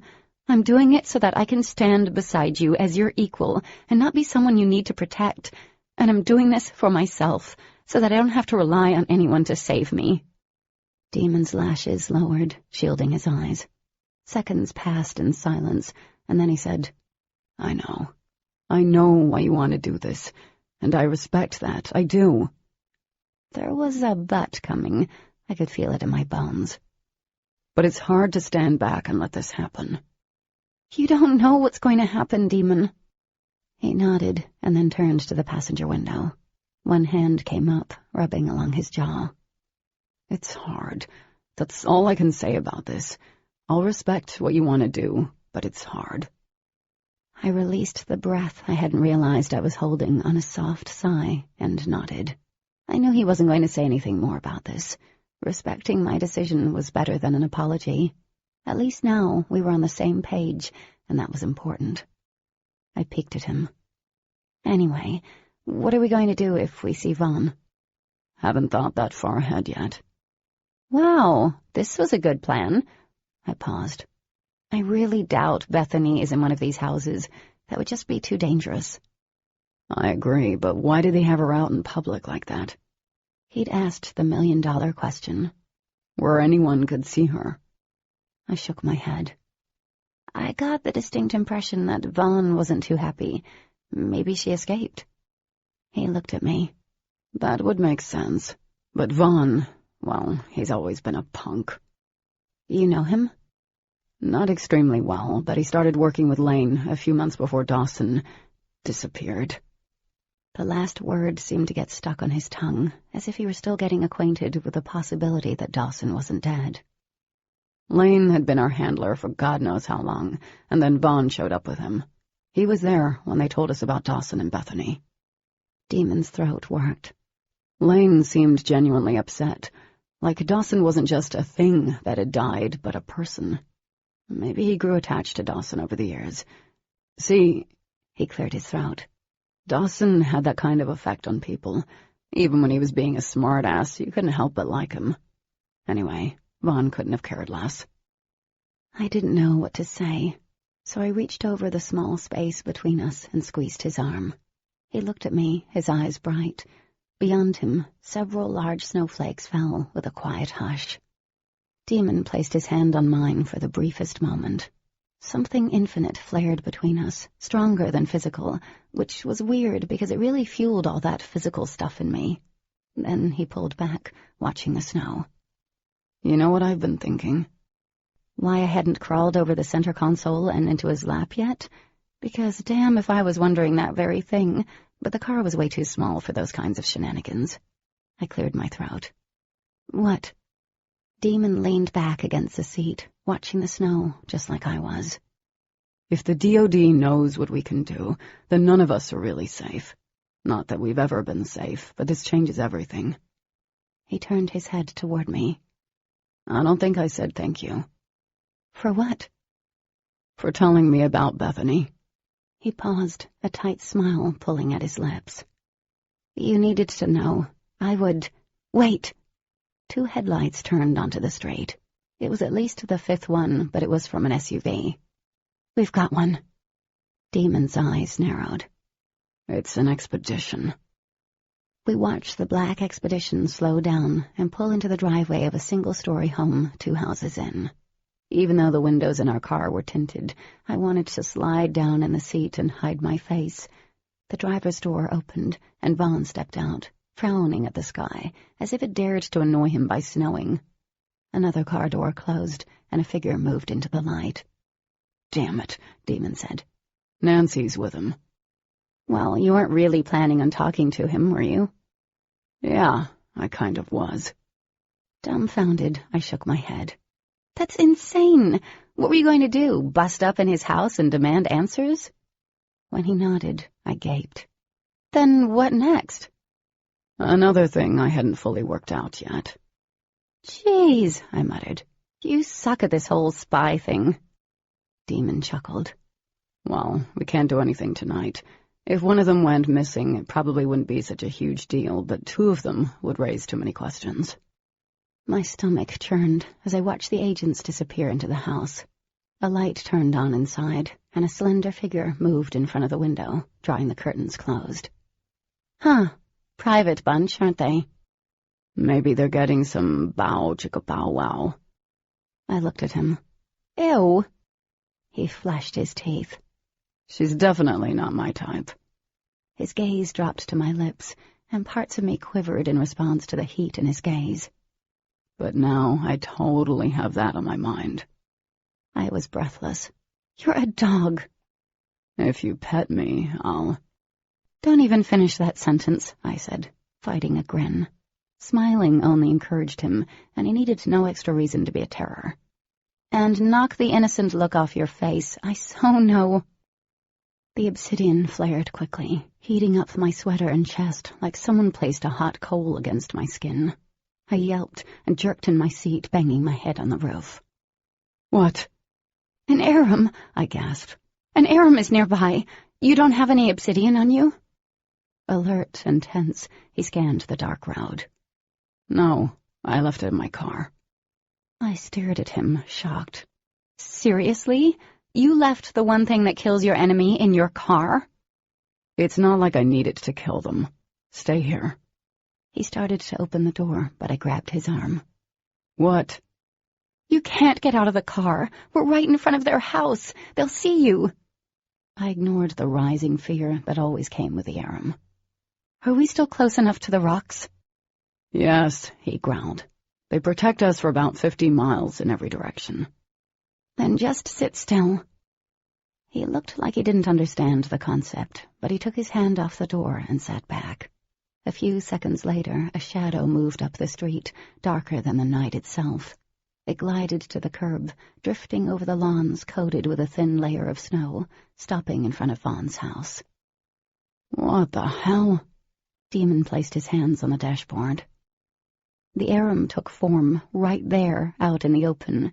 He was dressed like the ones we'd faced in the past, dark pants, black jacket, but no sunglasses. His pale blonde hair moved slightly as he stepped up to the front door and pressed his finger on the doorbell. Vaughn answered the door and grimaced. His mouth moved, but I couldn't make out what he said. Then he stepped to the side, letting the arum enter his house. Holy monkey balls, I said, eyes wide. That did not just happen.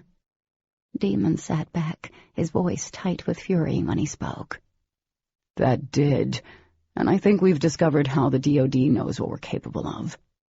Mind reeling, I stared at him. The DoD and the arum are working together? Sweet alien baby, why? His brows puckered, and he shook his head. Vaughn said a name, Poseidon. Read his lips. This new development was so not good. What do we do now? What I want to do is blow up their house, but that would draw too much attention. I pursed my lips. No doubt. We need to go see Matthew. Now. Matthew lived farther out in the boondocks than we did, and if the snow kept coming down, I had no idea how I was going to get Mom's car home. His house was a large cabin, built into the side of a mountain. I carefully made my way up his steep, graveled driveway that my mom's Prius wouldn't dare conquer. If you fall and break something, I'm going to be irritated. Demon grabbed my arm as I started to slip.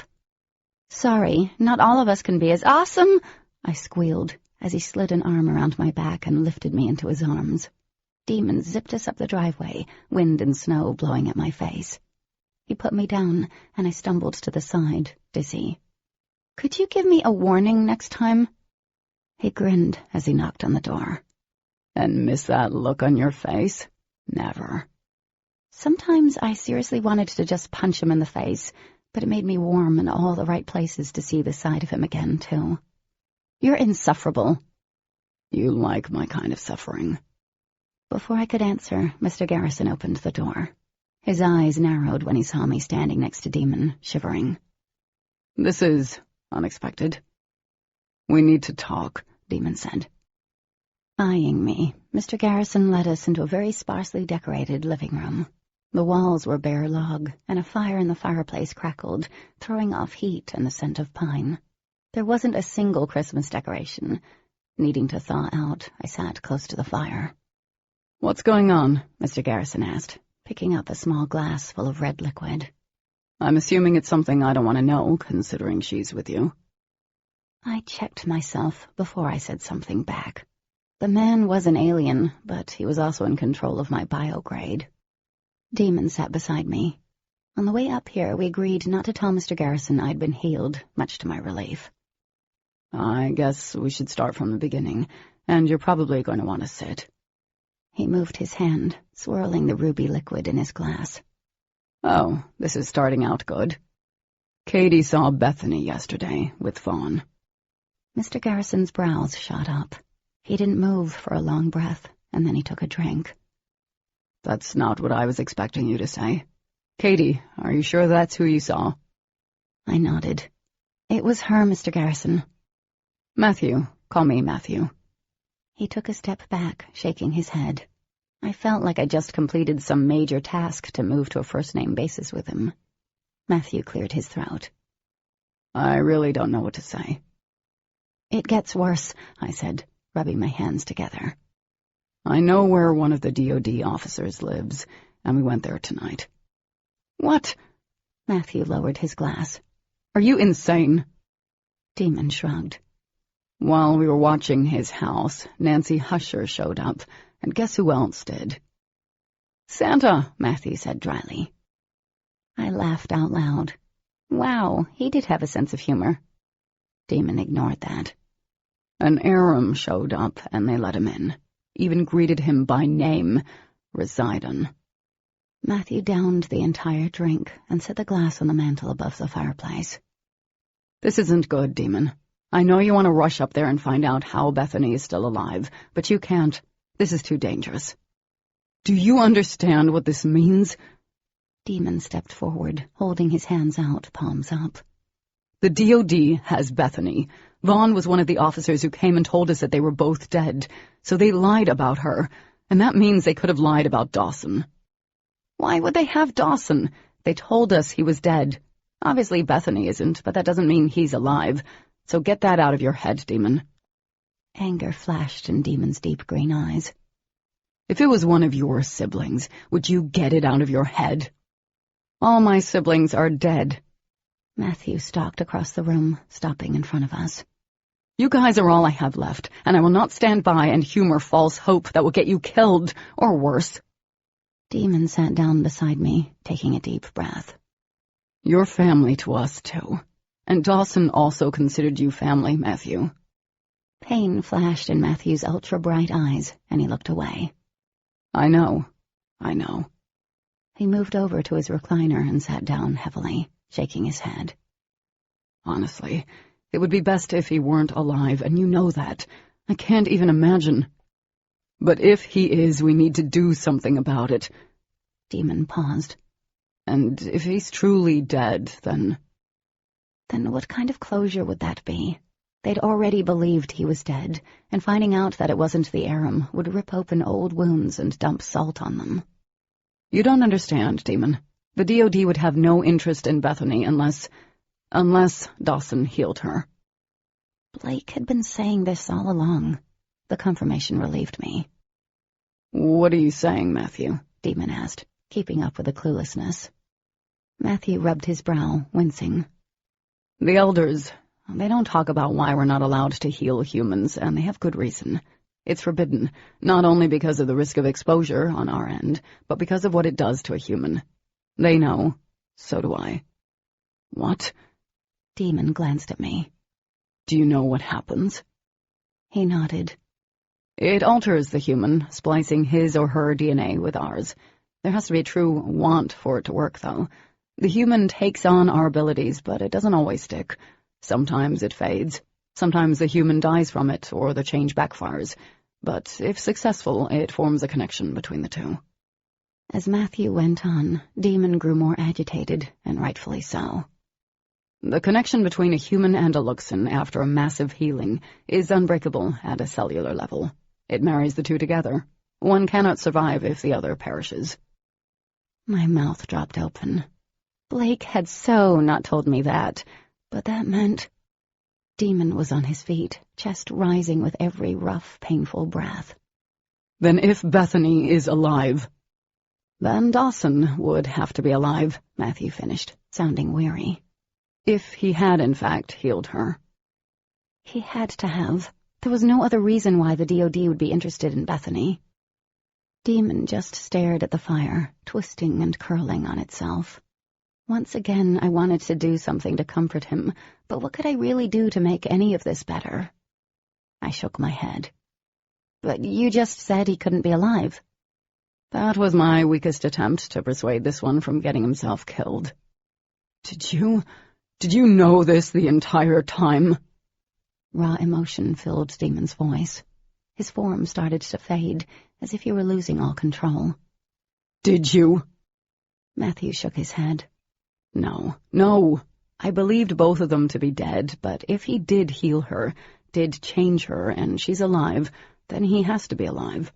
That's a big if, an if based on whether or not Katie really did recognize someone she's never met. Demon sat down, eyes glittering in the firelight. My brother's alive. He's alive. He sounded numb, lost even.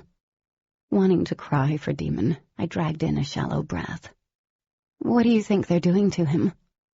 I don't know. Matthew stood unsteadily, and I wondered how much he'd been drinking before we arrived. Whatever it is, it can't be. It couldn't be good. And I had a sinking suspicion. According to Blake, the DOD was interested in acquiring more mutated humans. What better way to achieve that goal than capturing a Luxon and forcing him to do it? Bile rose. But if it took a true want to successfully change a human, how could Dawson truly want to heal them when forced? Was he failing, and if so, what was happening to those humans? Matthew had already said it. If the change didn't stick, they were horribly mutated, or they died. My God, what could that do to a person, to Dawson? The DOD knows, Matthew. They know what we can do, Demon said finally. They've probably known since the beginning.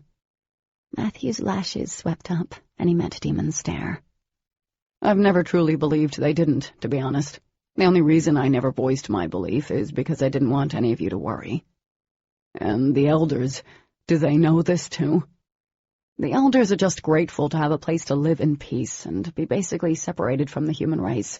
Stick their heads in the sand kind of thing, Demon. If anything, they probably choose to not believe our secrets aren't safe. Matthew glanced at his empty glass. It's easier for them. That sounded incredibly stupid, and I said so. Matthew smiled wryly in response. Dear girl, you do not know what it is like to be a guest, do you? Imagine living with the knowledge that you're home and everything could be whipped out from under you at any moment. But you have to lead people, keep them calm and happy, safe. The worst thing would be to voice the darkest of your concerns to the masses. He paused, eyeing that glass again. Tell me, what would humans do if they knew aliens lived among them? My cheeks flamed. They'd probably riot and go nuts. Exactly, he murmured. Our kinds are not that different. Nothing was really said after that. We all sat there, lost in our own troubles. My heart was cracking into a million pieces because I knew Demon wanted to rush Vaughn and Nancy right now, but he wasn't that reckless. There was Dee, and any action he took would affect her. And apparently it would also affect me. If he died, then I'd die. I couldn't even fully wrap my head around that. Not right now with everything else going on. I decided to leave that until later to freak out over. "What about the Aram thing?" I asked. I don't know. Matthew refilled his glass. I can't even fathom a reason why the DoD would be working with them, what they could even gain. The Aram absorb our powers, but never healing, nothing of that magnitude. They have a different heat signature than we do, so with the right tools, the DoD would know they weren't dealing with us, but to walk up to an Aram or a Luxon on the street, there would be no way to tell us apart. Wait. I tucked my hair back, glancing at a silent demon. What if the DoD captured an Aram, believing it to be a Luxon, and you guys were studied too, right? Forced to assimilate into the human world? I don't know what assimilation entails, but I'm sure it was some kind of observation, so wouldn't they have noticed eventually, especially with the heat signature thing? Matthew got up, went to a cabinet in the far corner. Opening it, he pulled out a square bottle and poured himself a glass. When we were being assimilated, they never saw our abilities.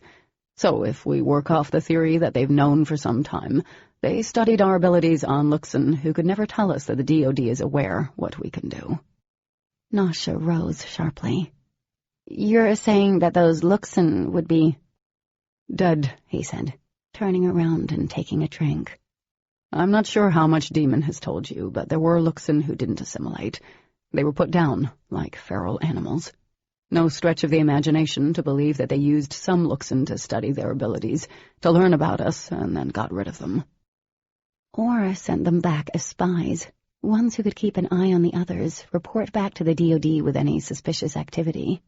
Seemed paranoid, but this was the government we were talking about. But that doesn't explain why the Aram would work with the DoD. It doesn't. Matthew moved to the fireplace. He propped his elbow on the mantel, swirling the ruby liquid with his other hand. I'm afraid to theorize over what that could mean. Part of me doesn't even care about that right now.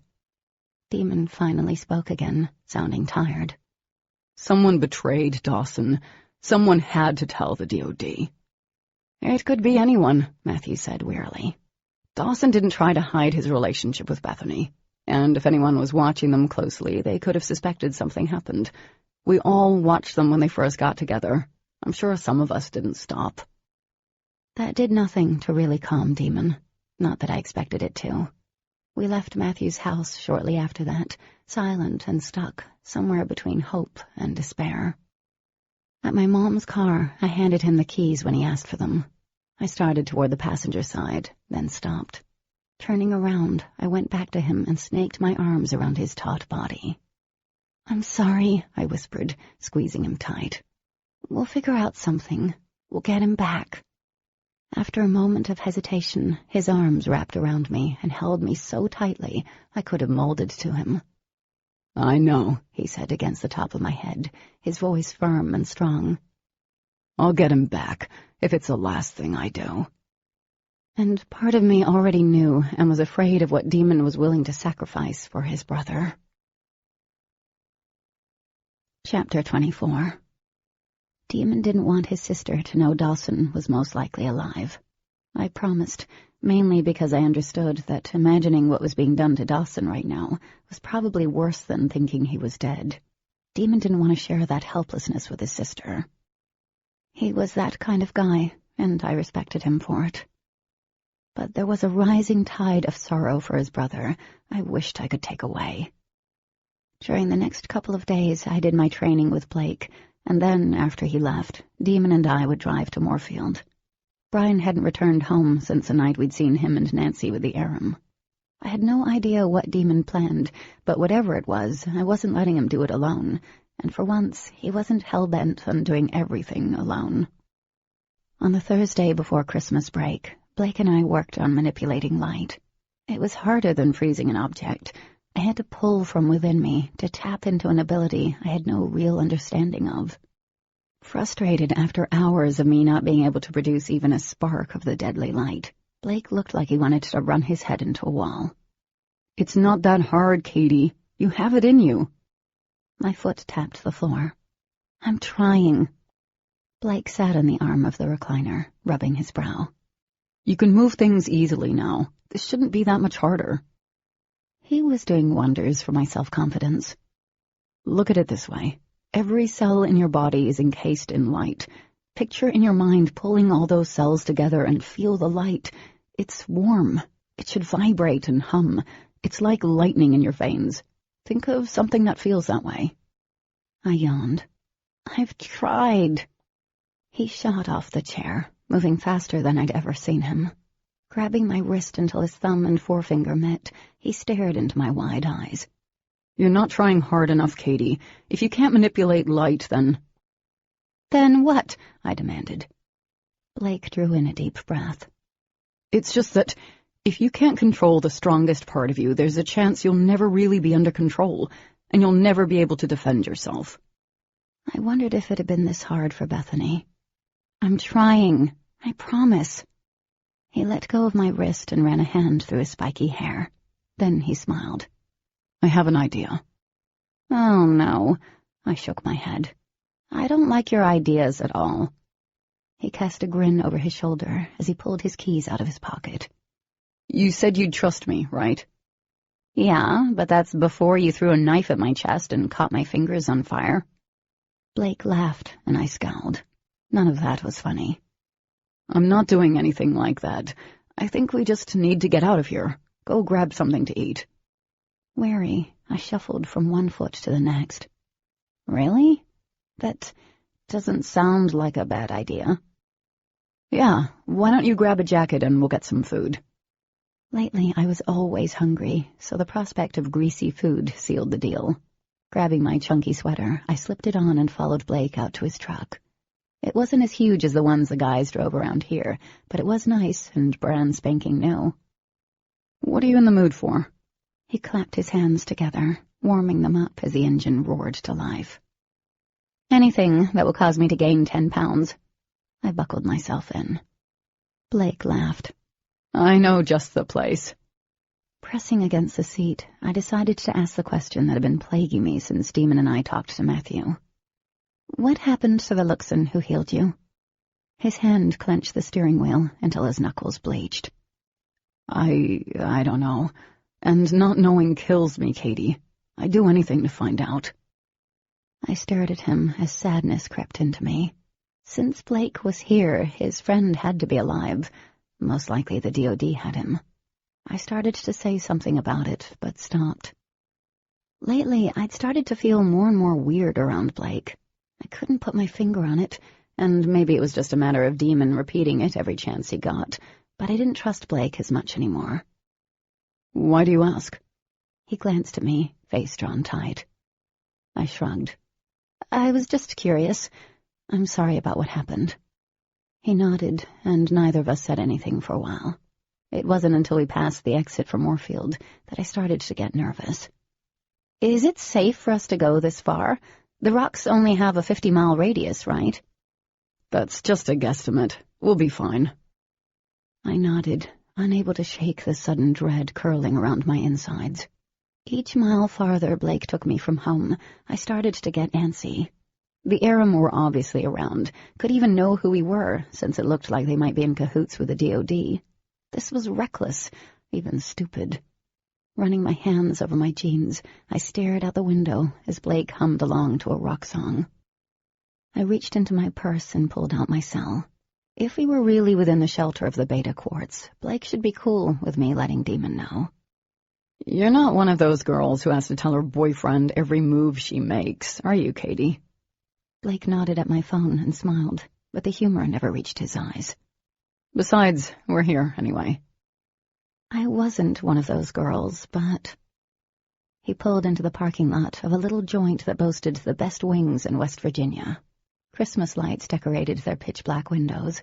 There was a giant mountaineer statue guarding the entrance. It all looked incredibly normal. I silently blamed Demon for making me doubt Blake, shoved my phone back in my purse, and headed into the restaurant. Dinner was oddly strained. Nothing like the first 2 times Blake and I had gone out. Trying to get him to even talk about surfing was like squeezing glass, painful and pointless.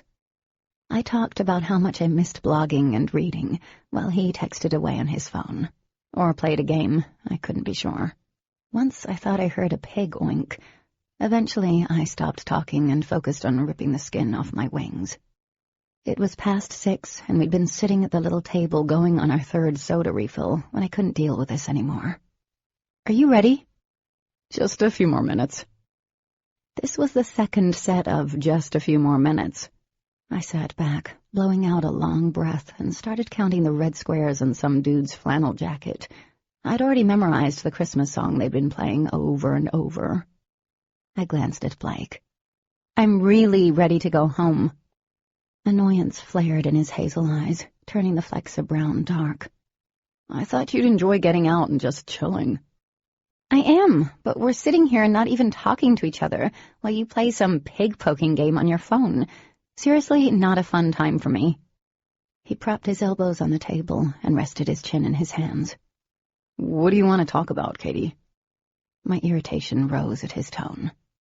"I've been trying to talk to you about all kinds of topics for over an hour." "So, doing anything for Christmas?" he asked. Taking a deep breath, I reined in my temper. "Yeah, Mom is actually off for once. We're doing something with Will." "The doctor? Sounds like they're pretty serious." "They are." I pulled my sweater closer, shivering as the door opened. "I'm pretty sure that's the only reason why." Blake's phone dinged, and he immediately checked it out.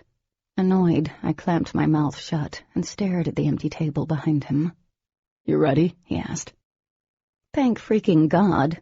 I grabbed my purse and stood, walking out without waiting for him to pick up the check. My boots crunched over the packed snow and ice. As soon as November had rolled around, all it did was snow an inch or 2 every few days. It was like one giant prelude to a blizzard. Blake joined me a couple minutes later, frowning. "Way to wait." I rolled my eyes, but said nothing as I climbed into his truck. We headed back onto the road in silence. Arms folded tightly across my chest, I felt like a pissy girlfriend, which was so wrong. We weren't like that, but it was as if we just had the date from hell. And to make everything worse, he was driving at the speed of Grandma. My leg bounced with annoyance and impatience. I just wanted to go home. There would be no training tonight. I was going to pick up an effing book, and I was going to read for fun. Then I would blog. I would forget about Blake and the stupid craptastic alien power. My gaze dropped to my boot. There was something on the floor, hard and slender under the thin soles of my boot. Moving my foot to the side, the passing highway lights reflected off something gold and shiny. Curious, I started to bend down. The obsidian flared under my sweater without any warning. At the same moment, Blake swerved the truck off the road and into a ditch. Swinging toward him, my heart raced as the heat from the obsidian seared my skin. "There's an arum nearby." "I know." He killed the engine, jaw tight. "Get out of the truck, Katie." "What?" I shrieked. "Get out of the truck." He reached over, unhooking my seatbelt. "We're training." Realization set in, hard and frightening. I let out a shaky breath as the obsidian continued to increase in heat. "You brought me out of the safety of the beta quartz on purpose." "If your strongest abilities are attached to your emotions, then we need to find out how to tap into them when you're feeling all emotional, to see what you can do, then practice with less excitement. Like we did with the knife and then pillows." He stretched over farther and opened my car door. "Arum can sense us better than they can, Luxon. It's the DNA thing. Luxon have a built-in cloaking in their DNA. We don't." My chest rose and fell quickly. "You never told me that before." "You were safe within the beta quartz. It wasn't an issue." I stared at him, horrified. What if I had left with my mom to go shopping out of the radius without knowing this? We would have been attacked. Did Blake even care about my safety? "Now get out," he said. Obviously not. No! No way am I going out there with an arum. You're crazy. "You're going to be okay." He sounded as if he were telling me to give a speech in front of a class and not face a murderous alien.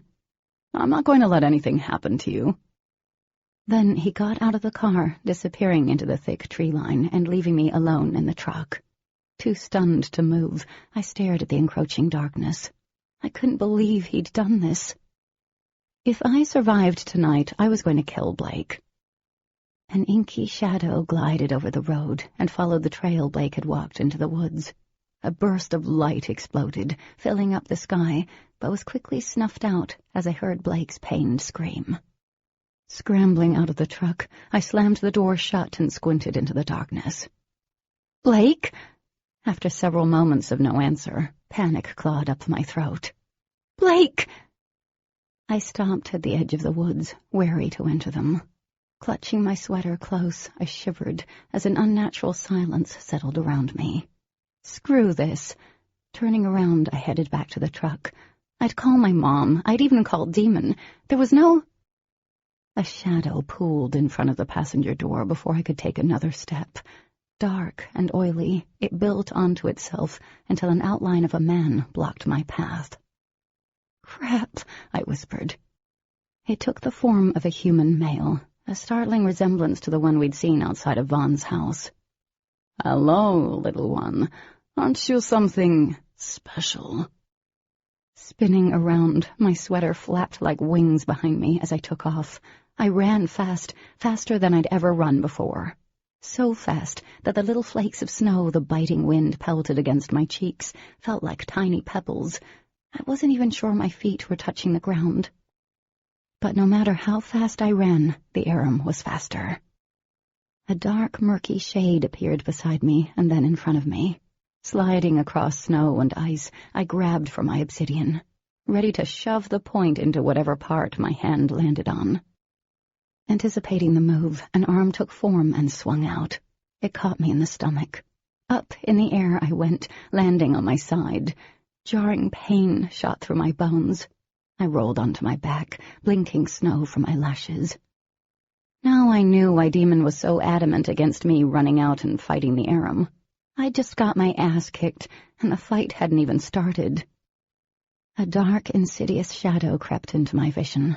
Out of human form, when he spoke, his voice was a menacing murmur among my own thoughts. "You're not a Luxon, but you're something unique. What powers do you have?" Powers? The powers Demon had given me when he mutated me. The Aram would take them by killing me. But I'd killed an Aram before by tapping into Demon and D. Blake believed that ability, that source, still existed in me. It had to, and if it didn't, I would die. And I wanted to be able to defend myself, not lay here, not wait on someone to save me. What had Blake said to picture? Lightning in the veins and cells surrounded in light? The Aram leaned over me. The tendrils of black smoke were thick and colder than the hard ground. A smoky, transparent smile appeared. "Easier than I thought."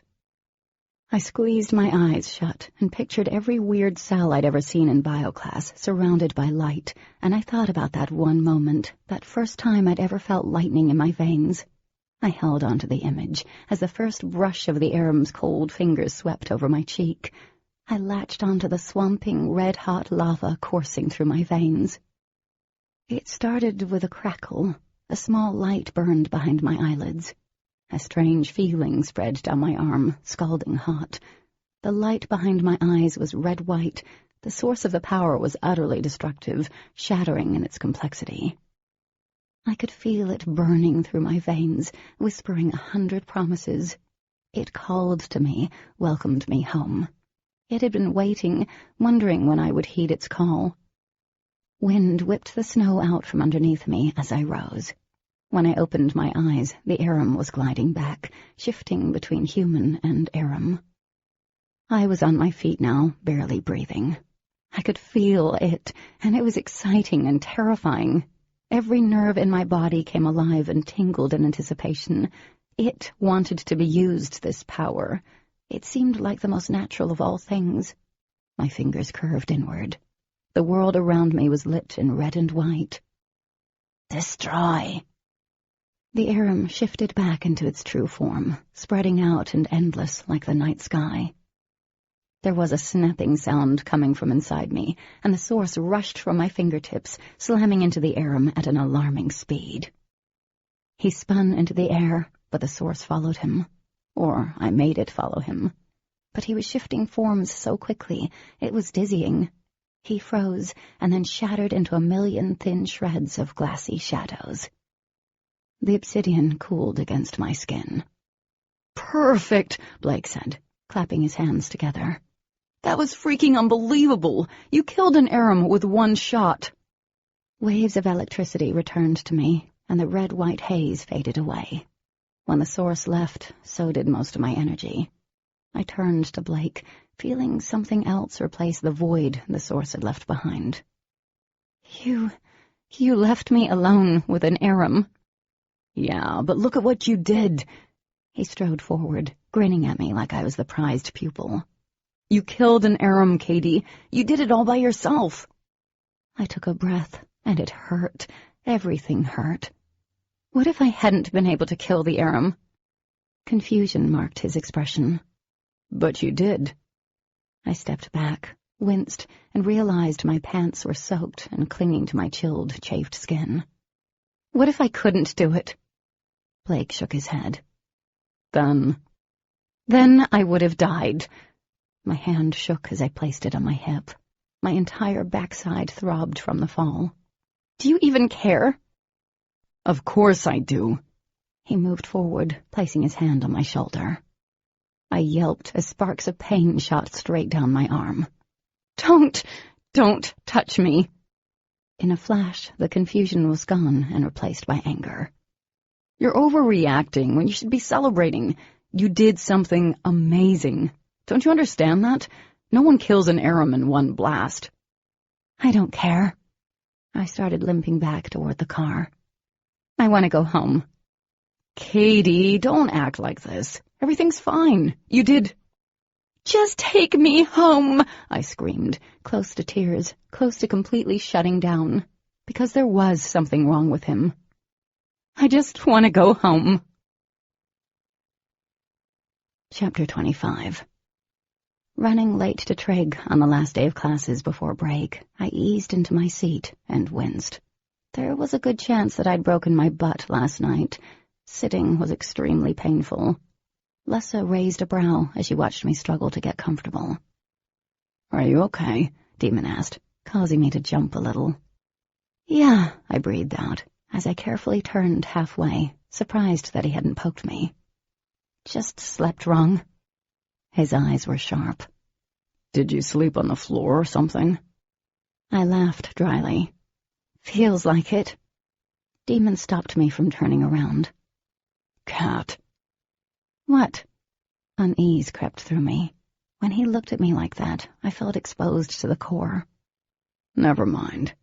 He sat back, eyes narrowed as he folded his arms. "You still on for tonight?"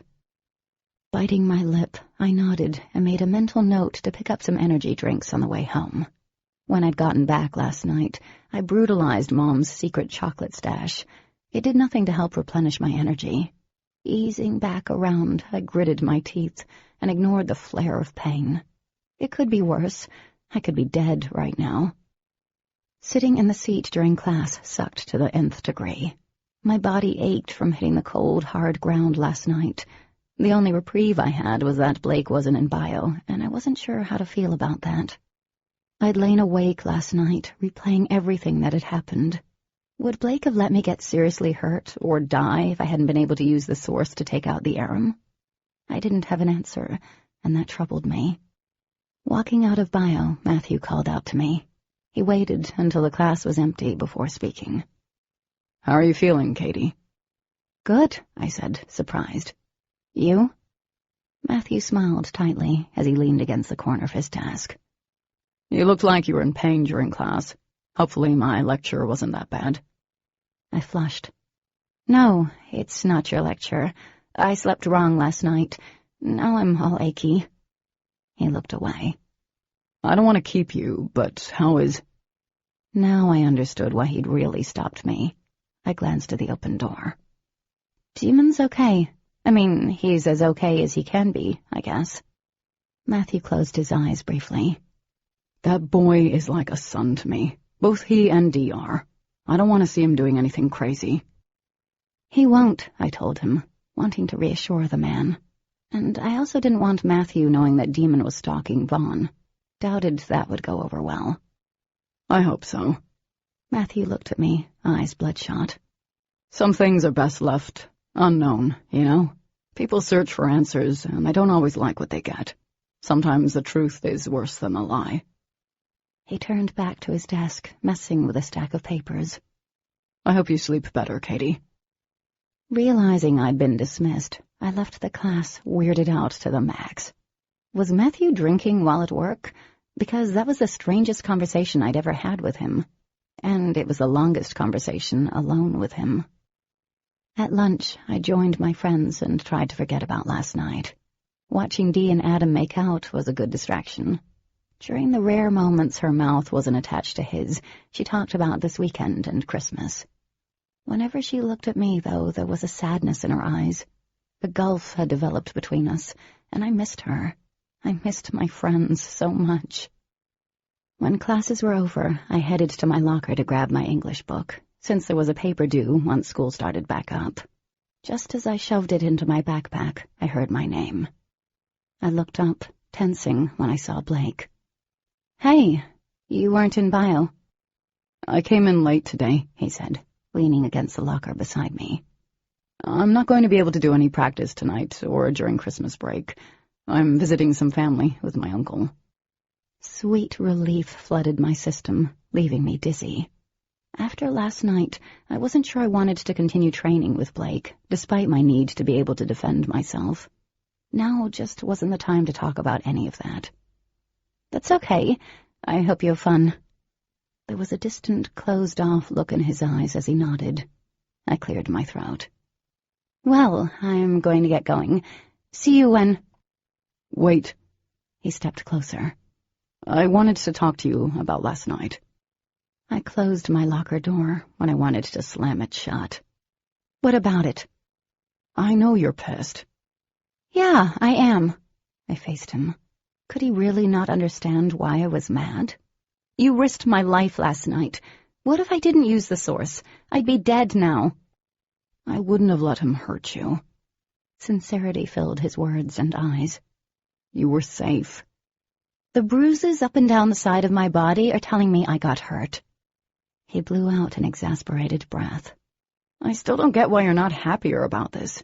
The power you showed, it's amazing. I shifted the bag off my bruised backside. Look, can we talk about training when you get back?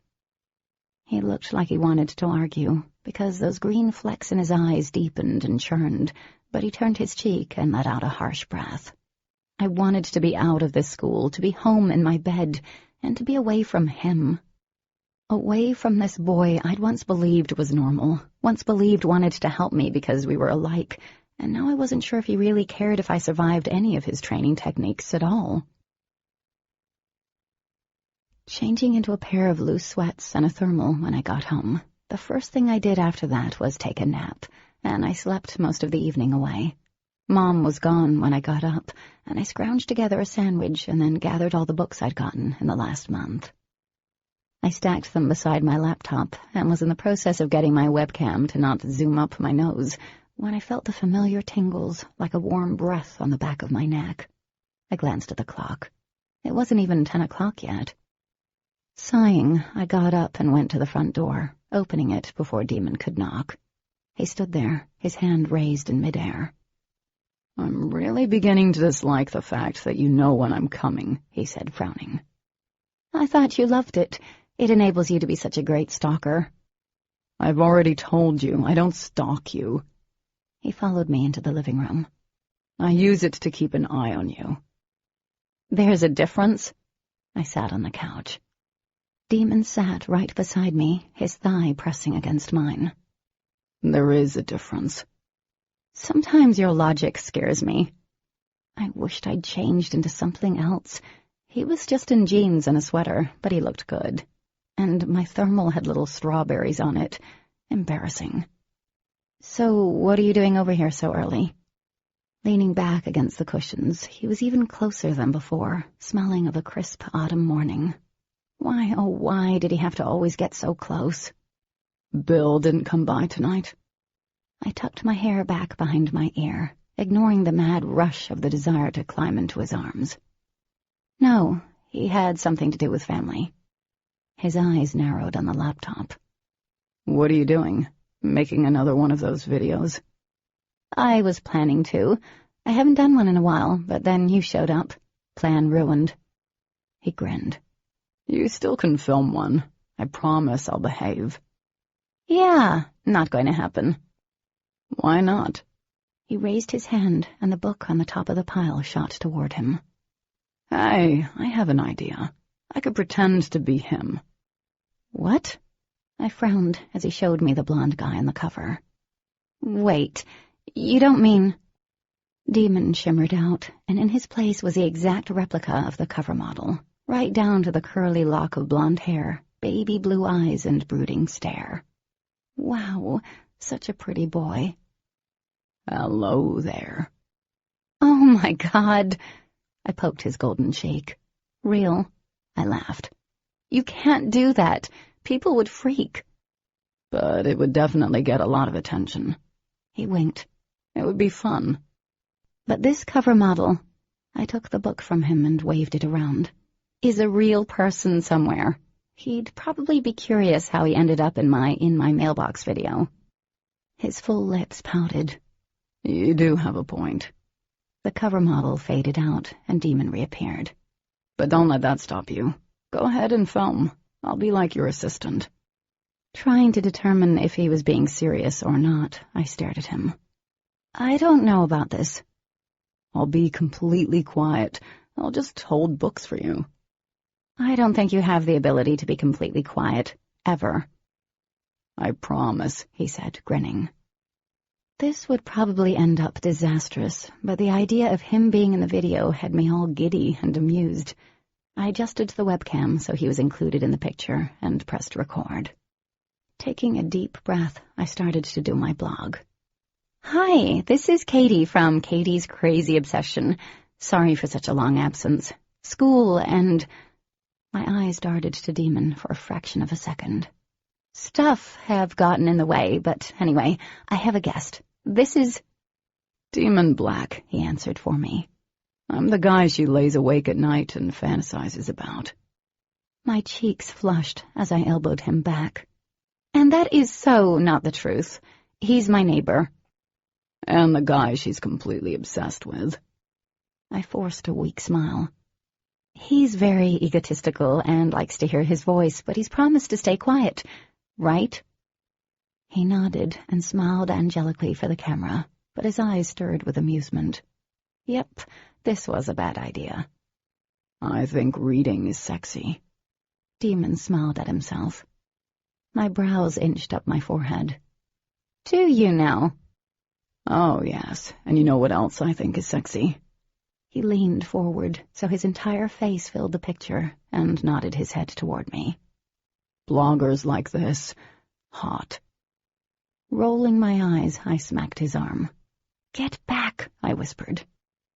Demon sat back and tried to stay quiet for the next 5 minutes.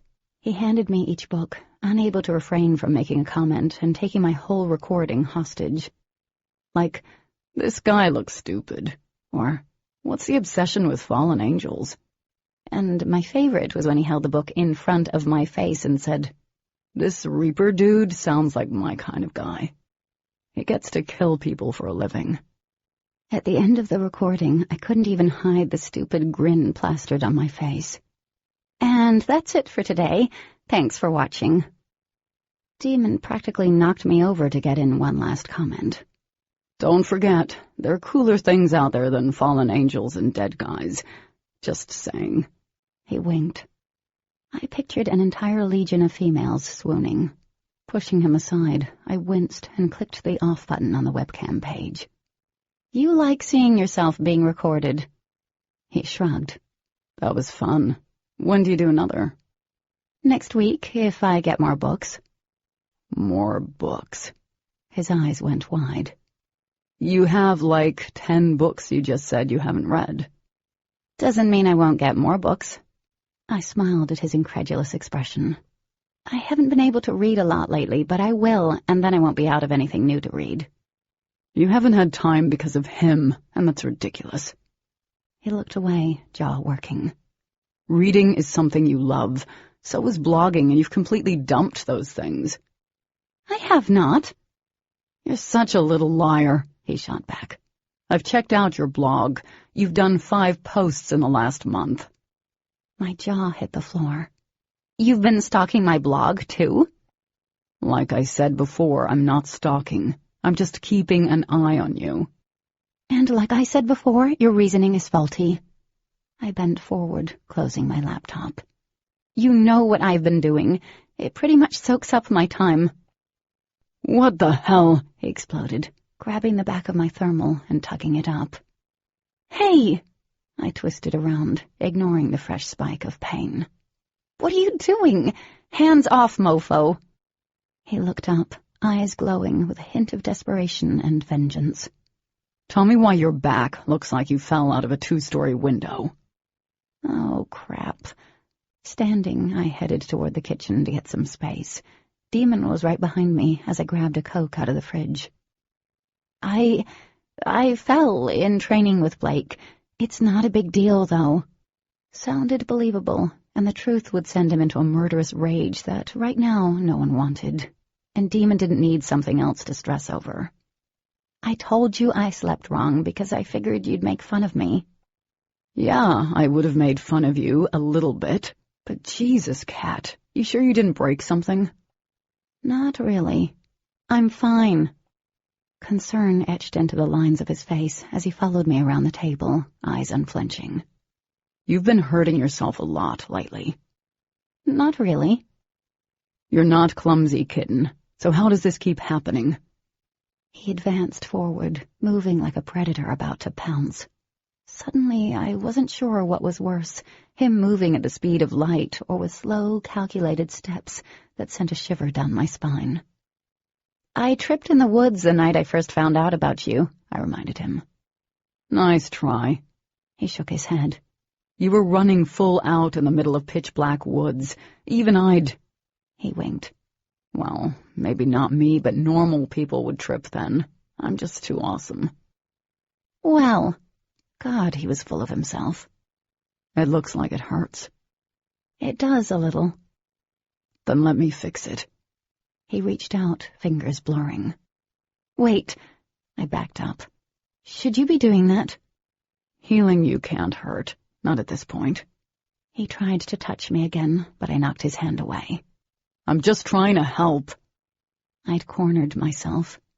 I don't need you to help me. The muscle in his jaw started working as he turned his head. It appeared as if he'd given up, but then his arm went around my hips, and a second later he was sitting on the couch in the living room, and I was in his lap. Stunned, I stared at him. That's not fair. I wouldn't have had to do it if you would just stop being so freaking stubborn and let me help you. Demon held me still, ignoring my protests, as he slipped his hand under my thermal, flattening it against my lower back. I jerked at the zing his touch produced. I can make you feel better. It's ridiculous that you won't let me. We have stuff to do, people to stalk, Demon. Just let me up. I wiggled, trying to get free, and groaned in pain. I don't know why I didn't want him to heal me. We'd already proven I didn't develop a trace from being near him anymore. But he already had too many people counting on him. No, he said. Heat flared against my back, pleasant and heady, threatening to consume me whole. His lips turned up at one corner when he heard my soft intake of breath. I can't be around you when I know you're in pain, okay? My mouth opened, but I didn't say anything. Demon looked away, focusing on a blank spot on the wall. Does it really bother you, me hurting? I asked. I don't feel it, if that's what you're asking. He paused, exhaling softly. Just knowing you're hurt is enough for it to bother me. I lowered my gaze and stopped struggling. Only one hand was on me, but I could feel it in every cell. When Blake had said to think of something that felt like lightning heat, I'd thought of Demon's touch, the way he kissed. That was what I felt when I tapped into the source and destroyed the Aram. The whole healing thing had a lulling effect. It was like lying out in the sun or snuggling under cozy blankets. Lack of sleep and his touch lapped at me in steady, comforting waves. Relaxing in his loose embrace, I placed my head on his shoulder and closed my eyes. His touch, the healing warmth, sunk deep into my skin, through bruised muscle and bone. After some time, I realized nothing ached, but he was still holding me. Then Demon stood, cradling me in his arms. I stirred. "What are you doing?" "Taking you to bed." My body flushed at those words. "I can walk." "I can get you there faster." And he did. 1 second we were in the living room, surrounded by the twinkling lights in the Christmas tree, and then the next we were in my bedroom. "See?" I was half transfixed by him as he placed me on the bed, moving the covers back without touching them. Such a handy ability when the hands were full. Demon tugged the comforter up, hesitating as he stared down at me. "Do you feel better?" "Yeah," I whispered, unable to look away. With him standing over me, his eyes such a stark contrast with the darkness, he looked like something straight out of my dreams, or the books I read. His throat worked slowly. "Can I?" There was a pause, and my heart stuttered. "Can I just hold you? That's all I want." A knot formed in my throat, and my chest tightened, cutting off my voice. I didn't want him to leave, so I nodded. Relief flickered across his stoic face, softening the hard lines, and then he walked around to his side, kicked off his shoes, and slid into bed beside me. He moved closer, extending an arm, and I went, curling against his body, my head nestled in the space between his shoulder and chest. "I kind of like being your body pillow," he admitted, a smile in his voice. "Even if you drool on me." "I do not drool." I smiled, placing my hand over his heart. "What about tailing Vaughn?" "That can wait until tomorrow." He tilted his head to the side, his lips moving against my hair as he spoke. "Get some rest, kitten. I'll be gone before morning." Under my hand, the steady beat of his heart matched my own, slightly accelerated. Was it the healing or just being this close? I didn't know. But before I knew it, I drifted into the deepest, calmest sleep I'd had in weeks. Chapter 26. The irate sound of "Katie Ann Swartz" being yelled, followed by a husky male laugh, was what roused me from the satisfying haze of deep sleep. My eyes fluttered open, and I tried to remember the last time Mom had used my full name. Oh yeah, it had been years ago when I tried to pet a baby opossum that had gotten on our balcony somehow. Mom stood in my bedroom doorway, dressed in her robe, her mouth hanging open. Will stood behind her, with a strange, satisfied smile on his face. "What?" I mumbled. My hard pillow moved. Glancing down, I felt my cheeks burn hot. Demon was still in my bed, and I was half lying on him. One of his hands was wrapped around mine, pinning it against his chest. Oh my God, no. Mortified on an epic level, I pulled my hand free. "This isn't what it looks like." "It's not?" Mom folded her arms. "They're just kids," Will said, grinning. "At least they're fully clothed." "Not helping," she shot back. I started to sit up, but Demon's arm tightened around my waist as he rolled into me, nuzzling my neck. Wanting to die 1,000 deaths, I pushed at him. He didn't budge. His eyes opened into thin slits. What's your problem?" I stared meaningfully at the doorway. Frowning, he turned his head and froze. "Oh, wow. Awkward." He cleared his throat as he removed his arm from my waist. "Good morning, Miss Swartz." Mom smiled tightly. "Good morning, Demon. I think it's time for you to go home." Demon left as fast as humanly possible after that. Mom went downstairs without saying a word. Knowing I was in trouble, I passed Will in the hallway. He was barefoot. Apparently, I wasn't the only female in the house to have had a guy in my bed. I found her shoving the coffee pot into the maker. "Mom, it's not what you think, I promise." She turned around, planting her hands on her hips. You had a boy in your bedroom, in your bed. What am I supposed to think? "Looks like you had a sleepover, too."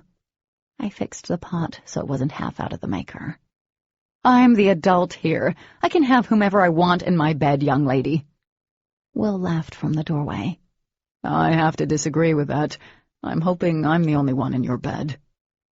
"Ew," I groaned, going to the fridge to get juice. Mom's eyes narrowed on her boyfriend. Is this what you're doing when I'm working nights, Katie? I sighed. "No, Mom, I swear it's not. We were studying and we fell asleep." You were studying in your bedroom?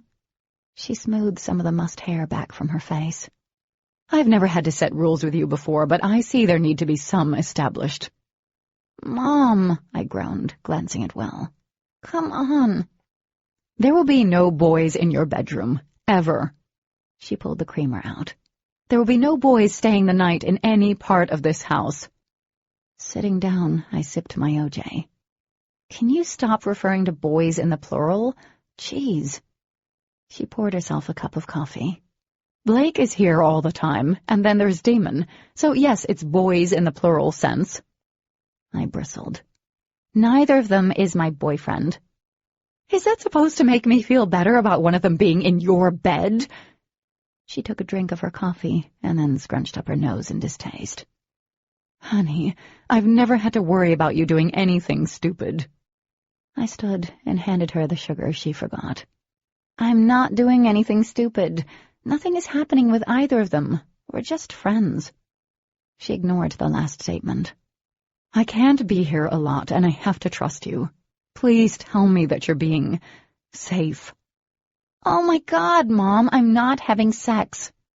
Her look told me she wasn't entirely convinced. Just make sure you'll be careful. You don't want to be a young mother.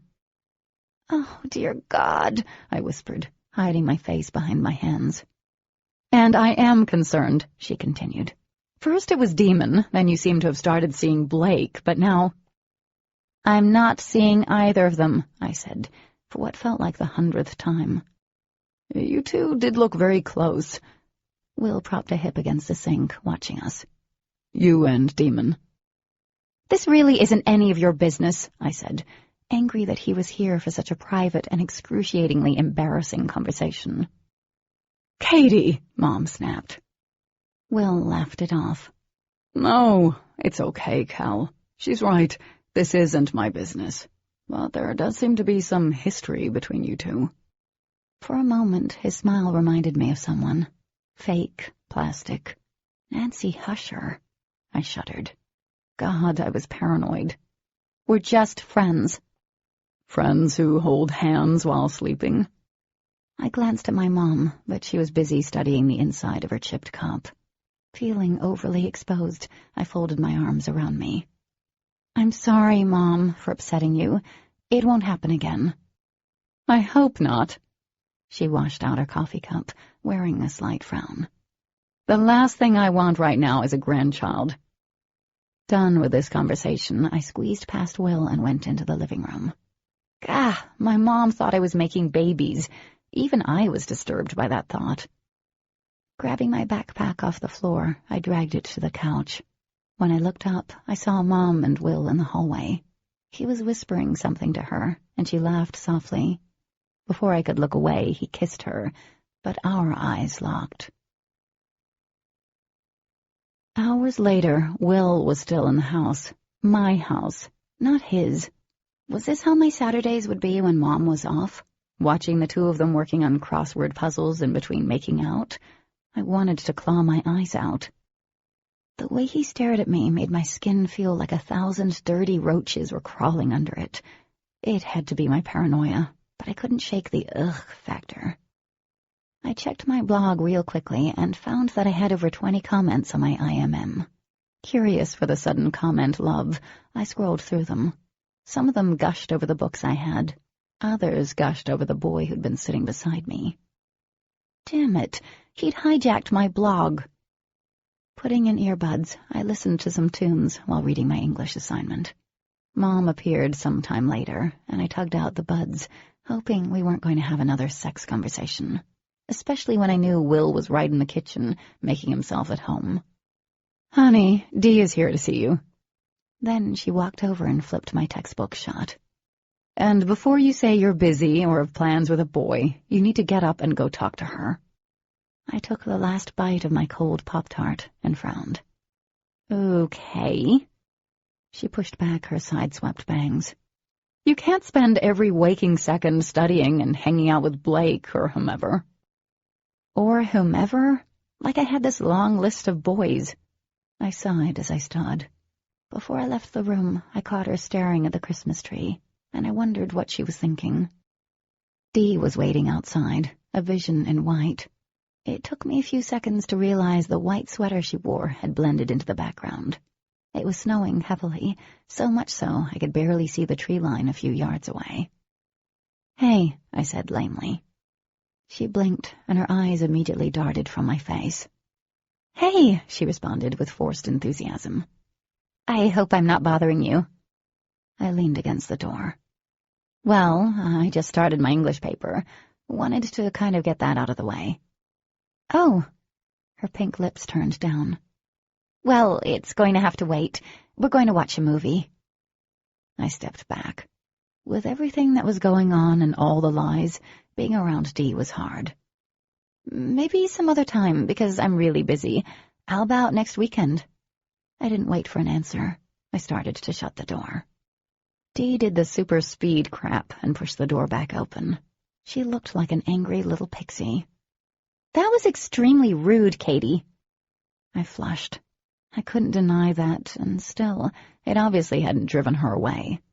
"I'm sorry. I'm just swamped with schoolwork." "I understand that." She pushed the door farther open. "But you're going to the movies with Adam and me." "Dee." "You're not backing out of it." Her eyes met mine, and I saw the hurt in them. I swallowed, looking away. "I know you and Demon are, well, whatever is going on between you two, and you're doing whatever with Blake, and I've been spending a lot of time with Adam, but that doesn't mean we can't be friends." She rocked back on her heels, clasping her hands under her chin. "Just put your shoes on, Katie, and go to the movies with me. Please, I miss you. Please." How could I say no? I turned slightly, spying my mom standing in the doorway to the kitchen. The look on her face pleaded with me, too. I was caught between the two, and neither knew that I was trying to stay away from Dee for her own good. "Please," Dee whispered. I remembered Damon telling me I was being a shitty friend. I wasn't trying to be, and Dee didn't deserve that. I nodded. "Let me grab my hoodie and shoes." She jumped forward and gave me a quick, tight hug. "I'll be waiting right here." Just in case I tried to sneak out of it, I supposed. Passing my mom a look, I grabbed my hoodie off the back of the recliner and slipped into a pair of knee-high fake sheepskin boots. Pocketing money in my jeans, I headed out into the brisk December afternoon. Snow covered the ground, making it slick under my boots. Dee skipped beside me and then took off, throwing herself into Adam's arms. Giggling, she kissed the top of his blonde head and then wiggled free. I hung back, my hands shoved into my hoodie. "Hey, Adam." He looked surprised to see me. "Hey, you're actually coming with us?" I nodded. "Awesome." He glanced at Dee. "What about—" Dee dashed around the front of Adam's SUV, shooting her boyfriend a look. I slid into the back seat. "Did you invite someone else?" Buckling herself in, she twisted around to face me. Yeah, but it's cool. You'll see." Adam turned around in the driveway, and I felt the warmth tingling along my neck. Unable to stop myself, I twisted in the seat, eager to see him. Demon stood on the porch, dressed in only jeans, even though it was too cold for that. A towel was flung over his shoulder. Impossible, but I'd swear our gazes sought the others out. I watched until the house disappeared from view, positive that he'd waited until he could no longer see the car. Color me annoyed when I realized who Dee had invited. Ash Thompson was waiting at the movie theater. She gave me her typical bitch look and walked in ahead of us, somehow managing to sway her hips in skin-tight jeans and 4-inch heels across the ice-covered pavement. I would have broken my neck. Lucky me, I ended up sitting between Ash and Dee. I sunk in my seat, ignoring Ash as we waited for the lights to go down and the movie to start. "Whose idea was it to pick a zombie flick?" Ash demanded, cradling a bucket of popcorn bigger than her head. "Was it Katie? They kind of share the same appearance."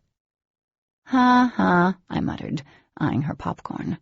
But there wasn't much between her ears for a zombie to survive on. On my other side, Dee and Adam had cleaned out the candy counter. She dipped a chocolate bar in her cheese sauce, and I gagged behind my hand. "That is so gross." "Don't knock it," she said, taking a huge bite. "It's the best of both worlds, chocolate and cheese, which is why the letter C is my favorite in the alphabet." "You know," Ash said, wrinkling her nose, "I'm actually going to have to agree with Living Dead Girl here. That is disgusting." I frowned. "Do I look that bad or something?" Ash said, "Yes." At the same time, Dee said, "No." I folded my arms and kicked my feet onto the empty seat in front of me. "Whatever," I muttered. "So," Adam said, drawing the word out, "things going well between you and Blake?" Sinking down farther in my seat, I bit back a string of curses. "Yeah, things are dandy." Ash snorted. "Well, you've been spending a lot of time with him." Dee watched me as she dipped another bar of chocolate. "Things must be going great." "Look, I'm just going to be honest here." Ash flicked a buttery kernel in her mouth. "You had demon, and I know how good that is. Trust me." A surge of jealousy rose so quickly I wanted to slam the popcorn down her throat. "I'm sure he is." She snickered. "Anyway, I have no idea why you'd give him up for Blake. He's cute and all, but he can't be as good as—" "Ew!" Dee's face scrunched up. "Can we not talk about how good he is at anything that will force me into therapy later? Thank you." Ash chuckled as she shook her bucket of popcorn. "I'm just saying." "I don't care what you're saying." I grabbed a handful of her popcorn, partly to see her eyes narrow. "I don't want to talk about Demon, and Blake and I aren't dating." "Friends with benefits?" Adam asked. I groaned. How did today end up being all about my non-existent sex life? There are no benefits at all. They stopped questioning me about Demon and Blake after that. Halfway through the movie, the 3 aliens got up and came back with more food. I did try the chocolate dipped in cheese, and it was as gross as expected. And even though I was stuck next to Ash, I was having fun. The time I spent watching zombie after zombie eat various parts of humans, I forgot about everything that was going on. Things felt normal. I was smiling, joking with Dee as we left the movie theater. The sun had already set, and the parking lot was awash in the soft glow of street lamps and Christmas lights. We hung back from Ash and Adam, arm in arm. "I'm glad you came," she said in a hushed voice. "I had fun." "I did too. I'm sorry I haven't been around a lot." The breeze played with her curls, tossing them across her face. "Is everything okay with you? I mean, I know a lot has happened since you moved here, and I'm so afraid that you've decided you don't want to be friends with me anymore because of what I am and everything that entails." "No, no way." I rushed to reassure her. "I wouldn't care if you were a were-llama. You're still my best friend, Dee." "It hasn't felt like that in so long." She smiled weakly. "What's a were-llama, by the way?" I laughed. "It's like a llama and a human, like a werewolf." Her nose wrinkled. "That is bizarre." "Yeah, it is." We'd stopped at Adam's car. Ash was fiddling with her keys as she inspected her nails. Snow was already beginning to fall again, each flake fatter than the one before. I closed my eyes for a second, and when I reopened them, the snow had stalled. Over just like that, in the blink of an eye. Chapter 27. I loved Christmas when Dad was alive. Both of us were those people who digressed several years on Christmas morning. I'd scamper down the stairs at the crack of dawn to sit alone in front of the Christmas tree, spending the early hours of Christmas morning waiting for my parents to wake. A ritual only broken when Dad died. The last 3 years I'd made cinnamon buns alone, filling the air with their sweet scent, and when Mom came home from work, we'd exchange gifts. This year was different. When I woke up, the scent of cinnamon already permeated the air, and Will was downstairs, wearing a checkered robe and sharing a cup of coffee with Mom. He'd stayed the night, again. Upon seeing me standing in the doorway, he got up and hugged me. I froze, my arms hanging awkwardly at my sides. "Merry Christmas," he said, patting me on the back. I mumbled the same back to him, aware of my mom beaming from the couch. We opened gifts, like we used to with Dad. Maybe that's what put me in a weird mood that lingered all morning, dogging every step I took, determined to ruin the holiday. Mom had gone upstairs to shower after putting Will and me to work on dinner. He pulled a glazed ham out of the oven. His attempts at small talk had been vastly ignored until he went there. "Any more overnight visits?" he asked with a sly, conspiratorial smile. I beat the mashed potatoes harder, wondering if he were trying to be the good guy in the picture so I wouldn't give Mom crap about him. "No." "Not like you tell me, right?" He dropped the oven mitts on the counter, facing me. Honestly, I hadn't seen Demon since Saturday morning. 2 days had gone by without a word from him. "That boy does seem like a nice kid," Will went on, pulling out one of the knives Blake had thrown at my head. "He's a little intense, though." He paused, brows drawing in a slant as he held the knife up. "Well, so was his brother." I almost dropped the spatula. "You're talking about Dawson?" Will nodded.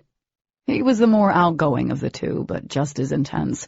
Acted like the whole world could end any minute, and each second had to be lived to the fullest. I never got that impression from Demon. He's a bit more reserved, eh?" Reserved? At first I wanted to deny that, but Demon had always been restrained, as if he were holding back the most important part of himself. Cutting into the steaming ham, Will chuckled. "All of them were really tight. I guess that comes with being triplets, like the Thompson kids." My pulse was jumping all over the place for no reason. I went to work on the potatoes again. "You sound like you know them pretty well." He shrugged, moving several thick slices onto one of Mom's fancy porcelain platters that hadn't seen the light of day in years. "It's a small town. Pretty much know everyone around here." "None of them has ever mentioned you." I sat the bowl on the counter and grabbed for the milk. "Don't know why they would." He angled toward me, smiling. "I don't think they even realized that Bethany was my niece." The carton of milk slipped from my fingers, knocking off the counter and hitting the floor. Frothy white liquid pulsed across the tile, yet I stood frozen. Bethany was his niece? Will set the knife down and grabbed several paper towels. "Slippery bugger, isn't it?" Snapping out of it, I bent down and grabbed the carton. "Bethany was your niece?" "Yeah, such a sad story, and I'm sure you've heard it." "I have." I placed the milk back on the counter and helped him mop up my mess. "I'm sorry about what happened." "So am I." He tossed the towels in the trash. "It destroyed my sister and her husband. They moved away just a month or so ago. I guess they couldn't stand living here, being reminded of her. Then that Cutters boy disappears, just like with Bethany and Dawson. It's a damn shame so many young people disappeared." Never once had Demon or Dee said a word about Will being related to Bethany, but they also didn't talk about her often. Troubled by the relation Will had and the mention of Simon, I finished making my potatoes in silence. He liked them country style, skin on. Yuck. "There's something I wanted to make sure you understood, Katie." Will laced his fingers in front of him. "I'm not trying to take the place of your father." Surprised by the turn in the conversation, I stared at him. He stared back, pale eyes steady and fixed on mine. I know it's hard when one parent moves on, but I'm not here to replace him. Before I could respond, he patted me on the shoulder and left the kitchen. The ham had cooled on the counter. The mashed potatoes were finished, and so was the macaroni casserole. Up to that moment I'd been starving, but with the mention of my father, all my appetite vanished. Deep down, I knew Will wasn't trying to take his place. No man could ever take my father's place, but 2 fat tears rolled down my cheeks. I'd cried the first Christmas without him, but the last 2 I hadn't. Maybe I was crying now because this was the first real holiday I'd had with my mom that involved someone other than my dad. My elbow caught the edge of the bowl as I turned, and it spun off the counter. Without thinking, I froze the bowl so all my hard work wouldn't end up on the floor. I grabbed it out of the air, placing it back on the counter. Turning around, I caught sight of a shadow in the hallway, right outside the kitchen door. My breath froze in my throat as 2 footsteps, heavier than my mom's, crossed the hall and started up the steps. Well, had he seen me? And if he had, why hadn't he busted in here demanding how I froze a bowl in mid-air? When I woke up the day after Christmas, Will had already taken down the tree. That alone earned him serious negative points. That wasn't his tree to take down. And I'd wanted to keep that green bulb, and now it was packed away in an attic I wouldn't dare venture into. Add that to my growing dislike of the man, and I foresaw some serious problems in the future. Had he seen me stop the bowl? I didn't know. Could it be a coincidence that the uncle of the girl who'd mutated just like me was now putting the moves on my mom? Seemed unlikely, but I had no evidence, and who could I really go to? Well, there was one person. It was hours after Mom had left for work, and moments before I headed upstairs, that I felt warmth prickle my neck. Stopping in the hallway, I waited with my breath in my throat. There was a knock on my door. Demon waited on the porch, hands in his pockets, and a black baseball cap pulled low, hiding the upper part of his face. The look accentuated his sensual lips that were tipped in a crooked grin. You busy? I shook my head. Want to go for a ride? Sure. Let me grab something warmer to put on. I hurried to find my boots and hoodie, then joined him outside. Are we going to check on Vaughn? Not really. There's something I've discovered. He led me to his SUV and waited until we both climbed in before he continued. But first, did you have a good Christmas? I was going to stop over, but I saw your mom was home. It was good. Will spent the day with us. That was weird. What about you? It was okay. Dee nearly burned the house down trying to make a turkey. Other than that, not very entertaining. He pulled out of the driveway. So, how much trouble were you in after Saturday? I flushed, thankful for the darkness. I got a lecture about not making my mom a grandmother. Demon laughed, and I sighed. Now I have rules to follow, but nothing serious. Sorry about that. He grinned as he slid me a sideways look. I didn't mean to fall asleep. It's okay. So where are we going? What have you found out? Vaughn came home Sunday night for about 10 minutes. I followed him to just outside of Petersburg to this warehouse in an industrial park that hasn't been used in years. He stayed there for a few hours and then left, but there were 2 officers who remained. He slowed down as a deer dashed across the highway. They're keeping something there. Excitement hummed through me. You think they're keeping Bethany? Or Dawson? He glanced at me, lips pressed into a tight line. I don't know, but I need to get in there and someone needs to keep an eye on the outside while I go. Feeling useful, I nodded. What if the guards are still keeping watch? They weren't doing anything until Vaughn showed up. He's home right now, with Nancy. His lip curled. I think the 2 really have something going on. It was like Will and my mom. Gross. Thinking of that reminded me of something I needed to ask. Did you know my mom's boyfriend is Bethany's uncle? No. His brows pinched as he focused on the road. I didn't really try to get to know her. Hell, I didn't really try to get to know any human girl. There was a weird flutter in my belly. So you've never dated a human girl before? Dated? No. He glanced at me quickly, seeming to decide what to say next. Hang out with? Yes. The flutter turned into a red-hot snake coiling around my insides. Hung out in the way everyone thought Blake and I were? I wanted to hit something. Anyway, I didn't know they were related. I pushed away the jealousy. Now wasn't the time. Do you think that's weird? I mean, he's related to Bethany, who's sort of like me now, and he's messing around with my mom. We know that someone had to have betrayed Dawson and Bethany. It's weird, but how would he know what had happened? He would have needed to have some inside knowledge of the whole healing process to know what to look for. Maybe he's an implant. Demon looked at me sharply, but didn't say anything. The possibility was disturbing. Will could be using my mom to keep an eye on me, gaining her trust, sleeping in her bed. I'd kill him. After a few moments, Demon cleared his throat. I've been thinking about what Matthew told us, the whole marrying DNA thing. Every muscle in my body tensed, and I stared straight ahead. Yeah? I talked to him later, and I asked him about the connection, if it could make someone feel anything. He said no, but I already knew that. Thought you should know. Closing my eyes, I nodded. Of course I already knew that. I squeezed my hands into tight balls.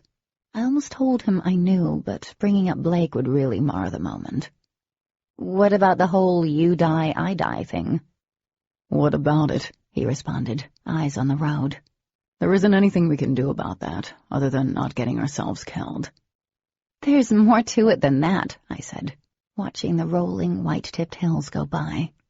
We're really joined together, you know, like forever. I know, he said quietly. There really wasn't anything I could add to that.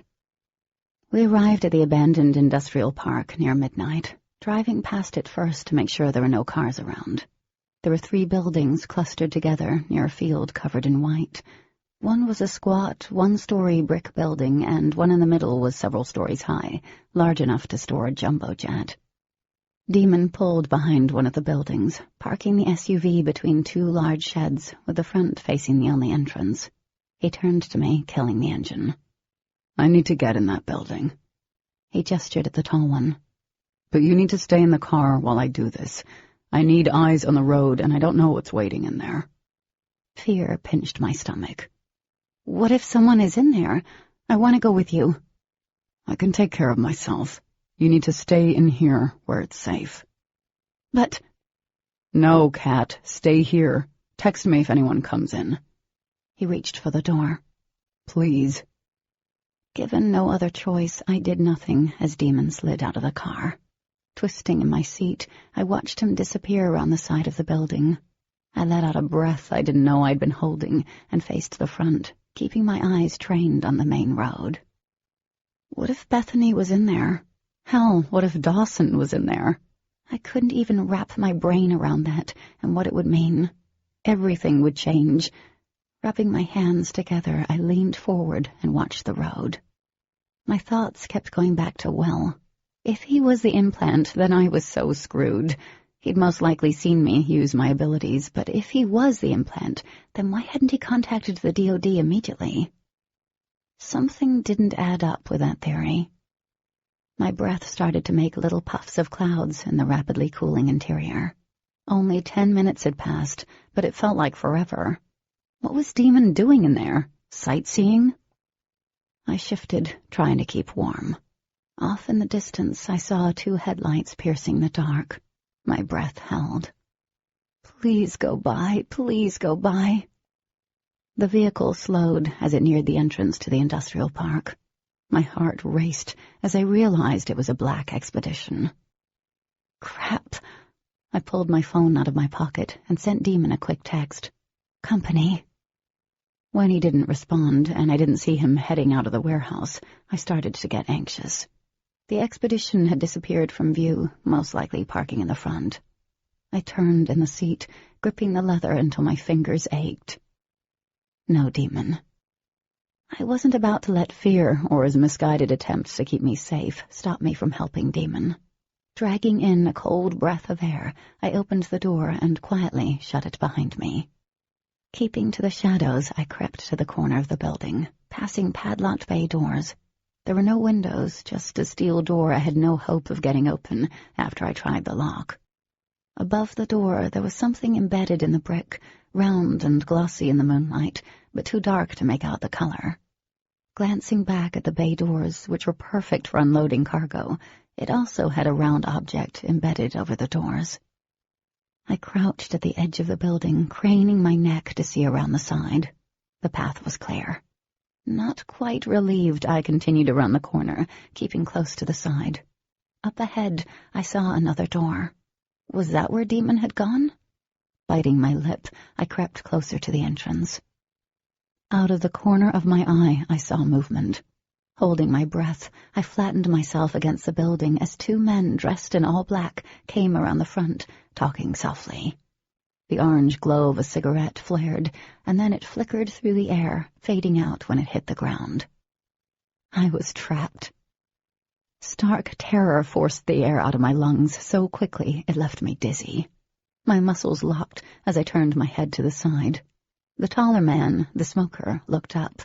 I knew the second he saw me. "Hey!" Smoker yelled. "Stop right there!" Like hell, pushing off the wall, I sprinted away. I made it a couple of feet before he yelled out again. "Stop, or I'll shoot!" I stopped, throwing my hands up. Each breath I took sawed painfully in and out of my lungs. Crap, crap, crap. "Keep your hands up and turn around," Smoker ordered. "Now!" Doing as instructed, I pivoted in place. They were a few steps away, sleek black guns drawn and pointed directly at me. They were dressed like paramilitary or something, in full combat gear. Jesus, what had Demon stumbled upon? "Just stay right there," the shorter one said, approaching me cautiously. "What are you doing here?" I clamped my mouth shut and felt the heady rush of source pooling in my veins, provoked by fear. Static built under my clothing, raising the tiny hairs on my body. It demanded to be called upon, used, but tapping into it would seriously expose what I was. "What are you doing here?" the shorter one demanded again, now just a foot away. "I'm lost. I was looking for the interstate." Smoker glanced at the shorter officer. "Bullshit." My heart was pounding so hard I felt like it was going to jump out of my chest, but I kept the source locked inside. "I'm serious. I was hoping this was like a visitor's center or something. I got off at the wrong exit." The closest one lowered the gun by a fraction of an inch. "The highway is several miles from here. You must have taken the wrong exit by a long shot." I nodded eagerly. "I'm not from around here, and all the roads and signs look the same. Like the towns all sound the same," I rambled on, playing the dumb girl. "I'm trying to get to Moorfield." "She's lying," Smoker spat. Any hope that had sparked in me died in a fiery crash. Smoker came closer, keeping the gun trained on me. With one hand he reached out and placed his palm against my cheek. His hand smelled of cigarettes and disinfectant. "See," the shorter one said, starting to put his gun back into the holster attached to his thigh. "She's just lost. You're getting paranoid. Go ahead, honey. Get out of here." Smoker grunted and grasped my other cheek, ignoring his partner. Something warm and sharp was in his palm. Fear spiked my heart rate. Was it a knife? "I'm lost, I swear." Red-hot, needle-sharp pain streaked across my cheek, slicing down my neck and over my shoulder. I opened my mouth to scream, but no sound came out. The pain rushed at me in waves. Blackness inched across my vision, and I doubled over, breaking contact with whatever he held in his hand. "Christ," the shorter one said. "You're right. She's one of them." I dropped to my knees as the pain ebbed, leaving a dull ache throbbing deep in my skin. Gulping in air, I placed my hand against my cheek, expecting to find my skin split open, but it was only warm. "Told you." Smoker grasped my arm, yanking me forward. When I lifted my head, he had a gun pressed between my eyes. What's in this barrel will do far worse, so you better think carefully before you answer the next question. Who are you? Speechless, fear held me paralyzed. He shook me. Answer me. I...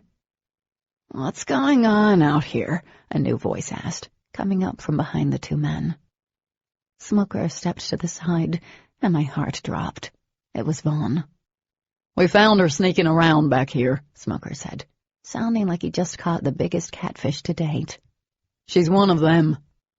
Vaughn frowned as he moved closer, his bushy mustache blowing as he breathed heavily. Good job. I'll take this one.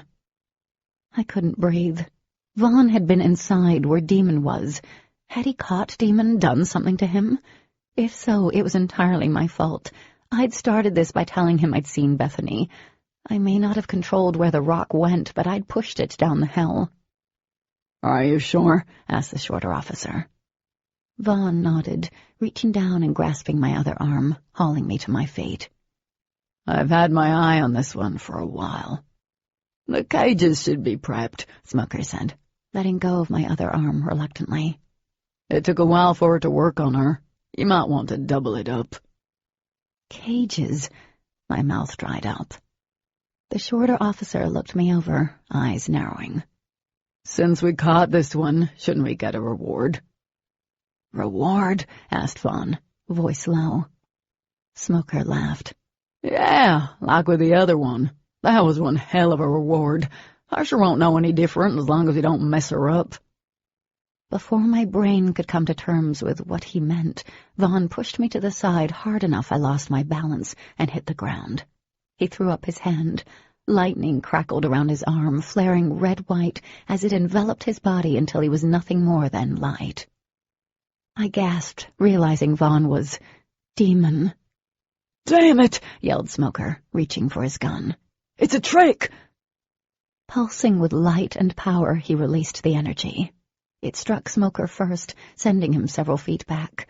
The light arched, smacking into the shorter officer. He too went flying into the side of the building.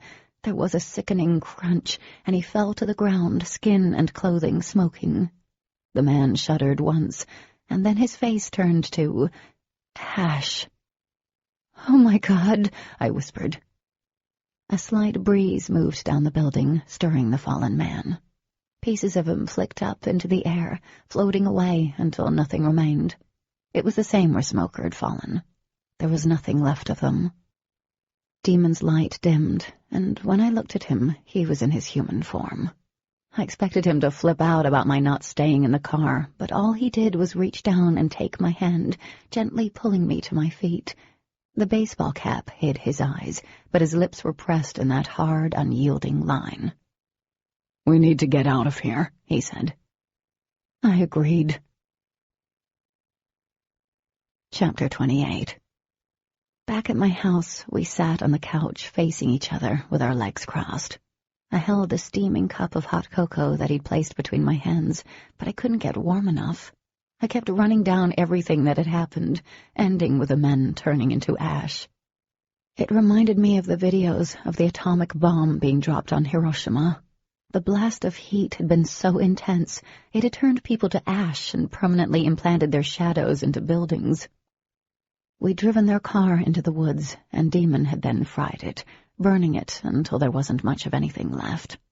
Any evidence of us being there had been removed, but eventually people would miss the two men, and questions would start getting tossed around, especially from their families. Because they had families. The baseball cap had been tossed onto the coffee table, but I couldn't read anything in Demon's eyes. He'd been quiet the whole way back. I squeezed the warm mug. "Demon, are you okay?" He nodded. "Yeah." Taking a sip, I watched him from under my lashes. "What was inside the building?" He rubbed the back of his neck as he closed his eyes briefly. "There wasn't anything in the first couple of rooms. Just empty office space, but it's obvious the place is used a lot. There were empty coffee cups, filled ashtrays everywhere. The farther I got in, there were cages. About 10 of them, One looked like it was used recently. Nausea rolled inside me. Do you really think they were keeping people in there? Luxon, yes, and maybe others like you. He dropped his hands on his legs. One of the cages had dried blood in it. All of them had chains and manacles, encased in this dark red stone I've never seen before. I saw something outside the building, above the doors. It was shiny. It looked black to me because it was dark. I set my cup aside. And he put something against my cheek, and God, that hurt like hell. I wonder if it was the same thing you saw. His poetic lips tipped down at the corners. How are you feeling now? Perfectly fine. I waved it off. Did you see anything else? I didn't have time to go upstairs, but I had this feeling that something was up there. He stood with fluid grace, clasping his arms behind his head. I need to get back in there. My eyes followed him. Demon, it's too dangerous. People are going to realize that the officers are missing. You can't go back there. He whirled around, facing me. My brother could be in there, or something that will tell me where my brother is. I can't just walk away because it's too dangerous. I understand that. I stood, clenching my hands. But what good are you to Dawson or to Dee if you get caught? Demon stared at me for several long moments. I have to do something. I know, but it needs to be more thought out than any of your plans have been so far. I ignored the flash of temper in his bright gaze. Because you could have been captured tonight. I'm not worried about myself, Kat. Then that's a problem. His eyes narrowed. I wouldn't have involved you in this if I knew you were going to wimp out. Wimp out? The events of the night heightened everything I was feeling, and I was on overload, seconds from breaking down, sitting in the corner somewhere, maybe rocking in that corner, too. I'm the one who involved you. I saw Bethany.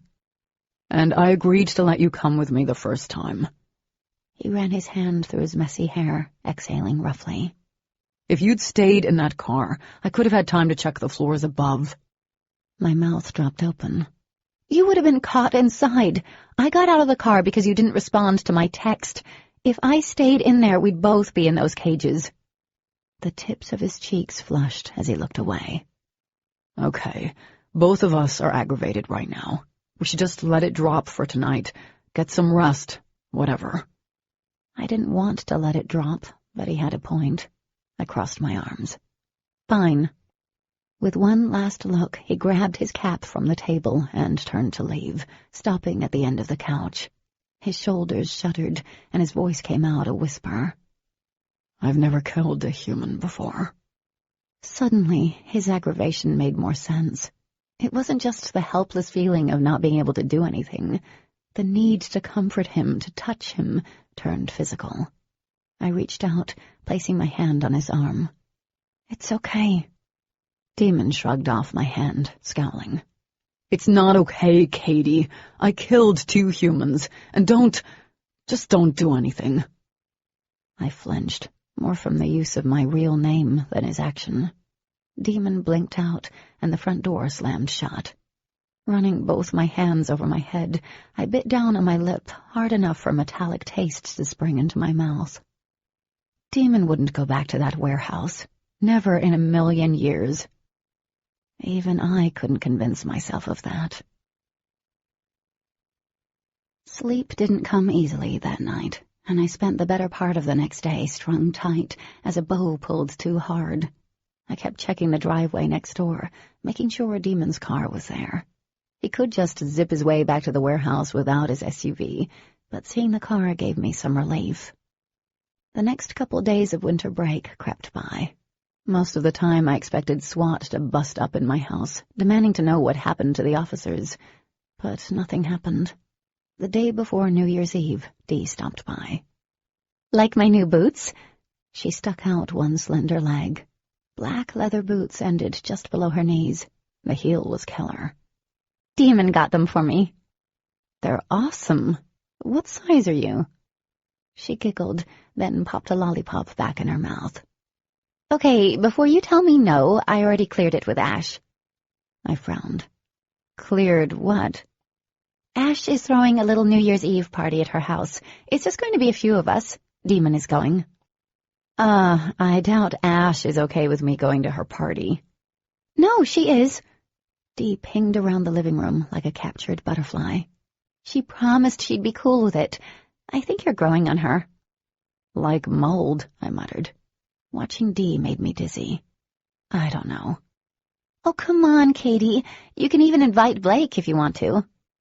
I made a face. I'm not inviting him. She came to a sudden halt, the lollipop dangling from her fingers. Are you guys having problems? She asked hopefully.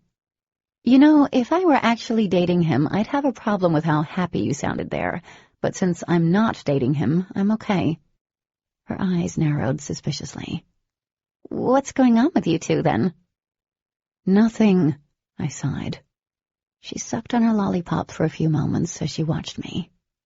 And nothing is going on with my brother, right? He's just slinking around the house for no reason. My lips pursed. Dee. He's my brother, Katie. I love him, and you're my best friend, even though you haven't really acted like it recently. She flashed a quick grin before continuing. So I feel like I'm stuck in the middle of you two, and I know neither of you is putting me there, but I want both of you happy. Wondering how we ended up on this conversation, I sat down with a sigh.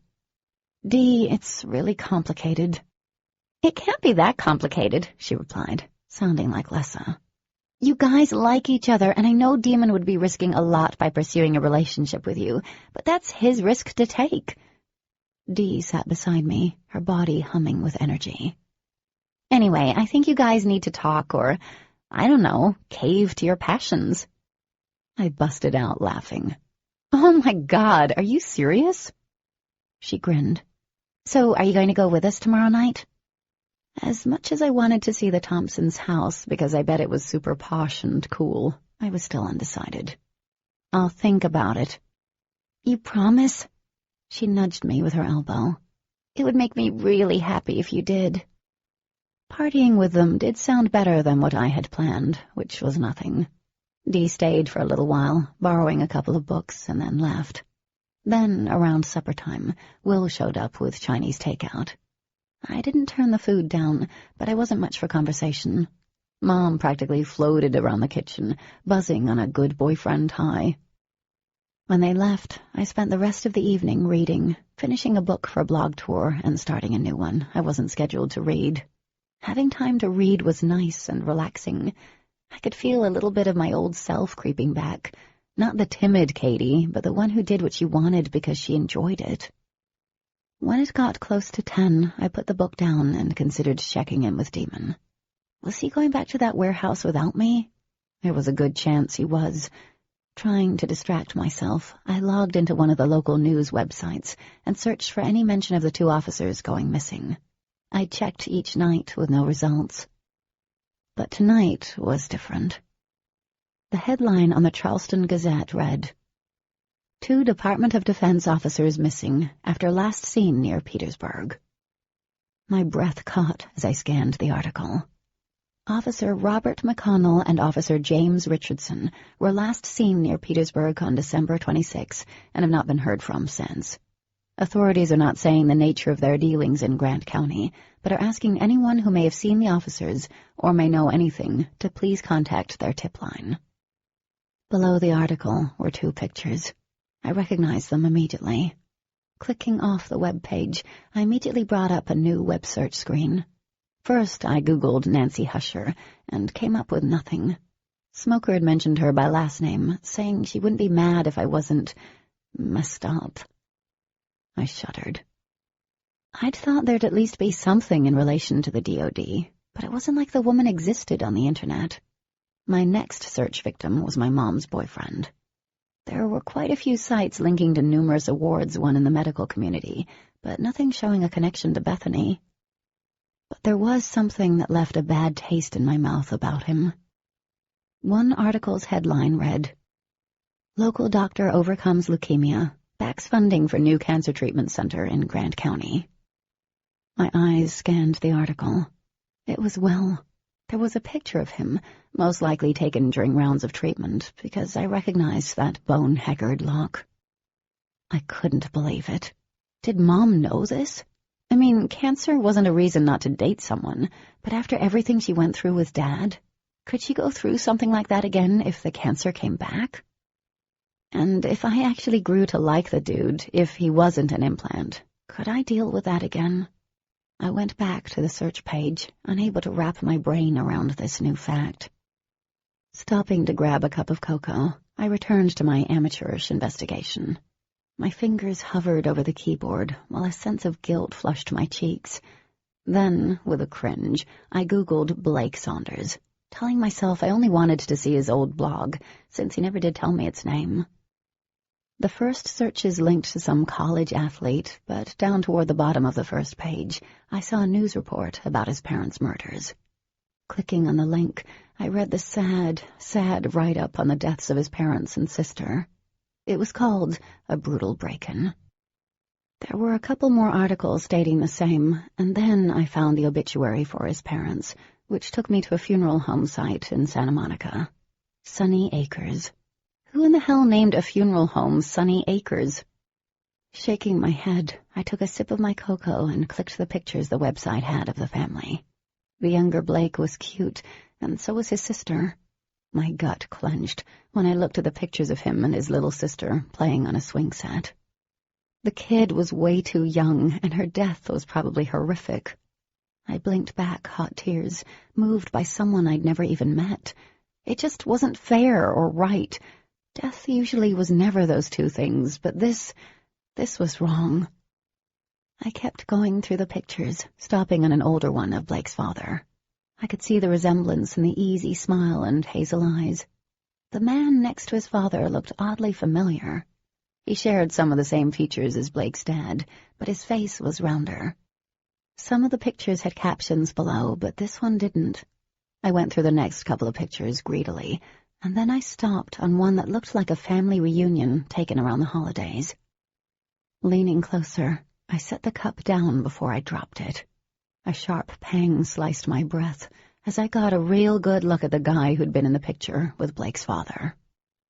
The man had his hand clamped on the younger Blake's shoulder and was smiling at the camera from beneath a wiry, light brown mustache.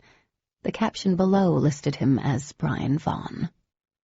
Thoughts warred in my head as I quickly clicked on the obituary again, skimming for surviving family members. Brian Vaughn was listed as a stepbrother of the deceased, of Blake's dad. My surprised laugh came out strangled, and I stood, looking around the room expectantly, although I wasn't sure what I was looking for. Shock beat at me, struggling to keep the rising tide of anger at bay. Blake was related to a DOD officer. How coincidental.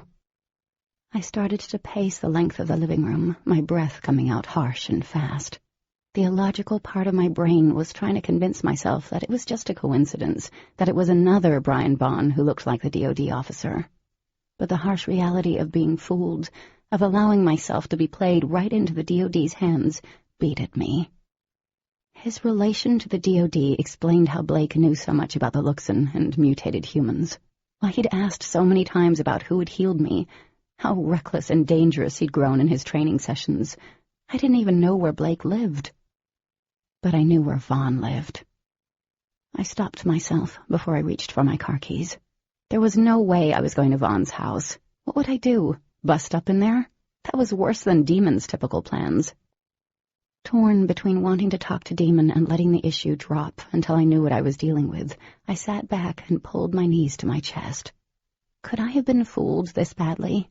This entire time working with someone who was tied to the DOD? Anger and fear kept alternating, gripping me for several minutes, then letting go and allowing the other emotion to take hold. My eyes found my car keys. Vaughn hadn't been home, and Blake claimed he'd be out of town until school picked up, visiting family with his uncle. And this would be the perfect opportunity to see if I could find any undisputable evidence that would point to Blake working with the DOD. Damn it! I exploded, jumping to my feet. Fury became a living, breathing entity inside me, coloring everything in a reddish-white light. Some of it was directed at me, but most of it had a target. Blake had been in my house, talked to my mom, earned my trust, and kissed me. That kind of betrayal ran so deep it left a permanent mark on my soul. Demon was the last person I needed to go to right now. If Blake was working for the DoD, I needed to keep Demon far away from this, at least until I knew he wouldn't fly off and do something even dumber than what I was about to do. Done thinking, I snatched my hoodie and tugged it on over my head. Grabbing my keys and my cell phone, I left the house. I'd done an incredible amount of stupid things in my life. Petting the baby opossum was one of them. Walking out in front of the Mack truck was another. I'd even gotten pissy once about the pirating of books and had posted this manifesto on my blog that hardly made any sense. This, though, probably topped the list. But as I hit the highway, hands clenching the steering wheel, I was a much different person now. I could kick major ass if need be, and I wouldn't let Blake get away with this. I parked my car 2 roads down from where Vaughn lived and stepped out into the frigid air that smelled of snow. Tugging the hood up over my head, I shoved my hands into the middle pocket and hoofed it back toward Vaughn's house. The irony of bitching out Demon due to his lack of plans didn't pass me by, but now I understood that sometimes certain situations called for well-thought-out stupidity. This was one of them. Vaughn's house looked empty as I approached from the rear. Luckily, the 2 houses closest to his were spaced out. One had a foreclosure sign, and the other was just as dark. Little flakes of snow started to fall as I crept around to the front. My breath came out in puffs, hanging in the air like clouds. The driveway was empty. Knowing that didn't mean the house was completely devoid of people, I debated what to do. I didn't come all the way here to stare at the outside of the house. I wanted in there. I wanted to find evidence linking Blake to Vaughn, and I wanted to see if there was anything on the location of Dawson and Bethany. I went to the back of the house and tried the door. It was locked, as expected, but I remembered both Demon and Blake mentioning how easy locks were to manipulate. It should be a piece of cake. An alarm system would be a whole different story. Pressing against the door, I closed my eyes and pictured the lock. The rush of static crept down my arms, jumping from the tips of my fingers through the wood. The click of the lock turning sounded like a nuclear bomb going off in my head. I took a moment to prepare myself for what could be waiting on the other side of the door. If someone were in there, I'd have to defend myself. The idea of hurting someone, possibly killing him or her, sickened me, but I knew whoever it was wouldn't stop twice from locking me up in a cage. Telling myself I could do this, I opened the door and slowly stepped into the kitchen. A light was on above the stove, casting the room in soft light. I shut the door behind me and drew in a deep breath. This is insane. I crept forward, grateful for the thin soles on my boots. Timid Katie no more. I'd moved on to good old B&E. Balling my hands up under the sleeves of my hoodie, I moved down the hallway. The dining room was empty, with the exception of a rolled-up sleeping bag on the floor. 2 couches were pressed against the wall in the living room. There wasn't a TV. It reminded me of a model home where everything was fake. It gave me the creeps. Holding a breath, I went upstairs slowly. Nothing about this house seemed real. It had no homey smells like leftover food or perfume. It smelled vacant. At the top of the stairs there was a bathroom that had clearly been in use. There were hair products on the sink, gel, and 2 toothbrushes. My stomach tightened as I left the bathroom. All the bedroom doors were open. Each of them just had a bed and a dresser. All were empty. The last room at the end of the hall was an office of sorts. A large desk sat in the middle of the otherwise empty room. There was a monitor on the top, but no hard drive. Moving around the desk, I pulled out the center drawer. Nothing. I checked the side drawers, becoming frustrated when they were all empty. I yanked open the last one. "Jackpot," I whispered. I pulled out a file folder that was thick and heavy at the bottom. Lifting the file out carefully, I laid it on the desk and flipped it open. There were pictures, hundreds of pictures. My hands shook as I went through them. A buzzing filled my ears as I turned over picture after picture.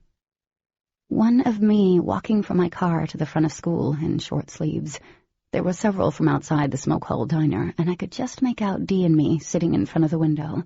Then one of us walking out the door, my arm in a splint, and Dee laughing. Several more photos showed us together, at school, on my front porch, and in her car. There was one of us hugging in front of the Fooland the first day I'd met her. Then there were pictures of Demon, eyes narrowed and face drawn tight, as he was snapped walking around his SUV, keys clenched in his hand. Another was him standing on his porch, shirtless and in jeans, with me on his steps, glaring at him. I picked up one, holding it in the light that came through the window. I was in my red two-piece bathing suit, standing on the bank of the lake. I'd been looking off to the side, and Demon had been watching me, smiling, really smiling unbeknownst to me. I hadn't known he ever smiled around me at that time. I dropped the picture as if it burned my skin. And it did, on a surreal level. There were more. Photos chronicling from the time I arrived in this place up until a few days ago. There were pictures of my mom heading to work, some with her and Will. There were no pictures of Blake and me together. But the worst picture, the one that almost dropped me to my knees, was one of Demon, carrying me back from the lake the night I'd been sick. The photo was dark and grainy, but I could make out the white sleep shirt, the way my arm hung limp, the look of pure concentration on Demon's face as he had one foot on the porch step. How could they be watching me now? I couldn't let myself think about it. The sense of violation sliced through skin and bone. They'd been watching us from the beginning. I wanted to take all these pictures. I wanted to burn them. Where there should have been fear, there was only anger. Who gave them the right to do this? With an anger so potent I could taste it, I gathered up the photos and placed them back in the file. I knew I couldn't take them. Shoving them back into the drawer, I stood with hands trembling.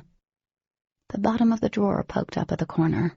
Shoving the file back, I reached down and felt around until I got a grip on the edge.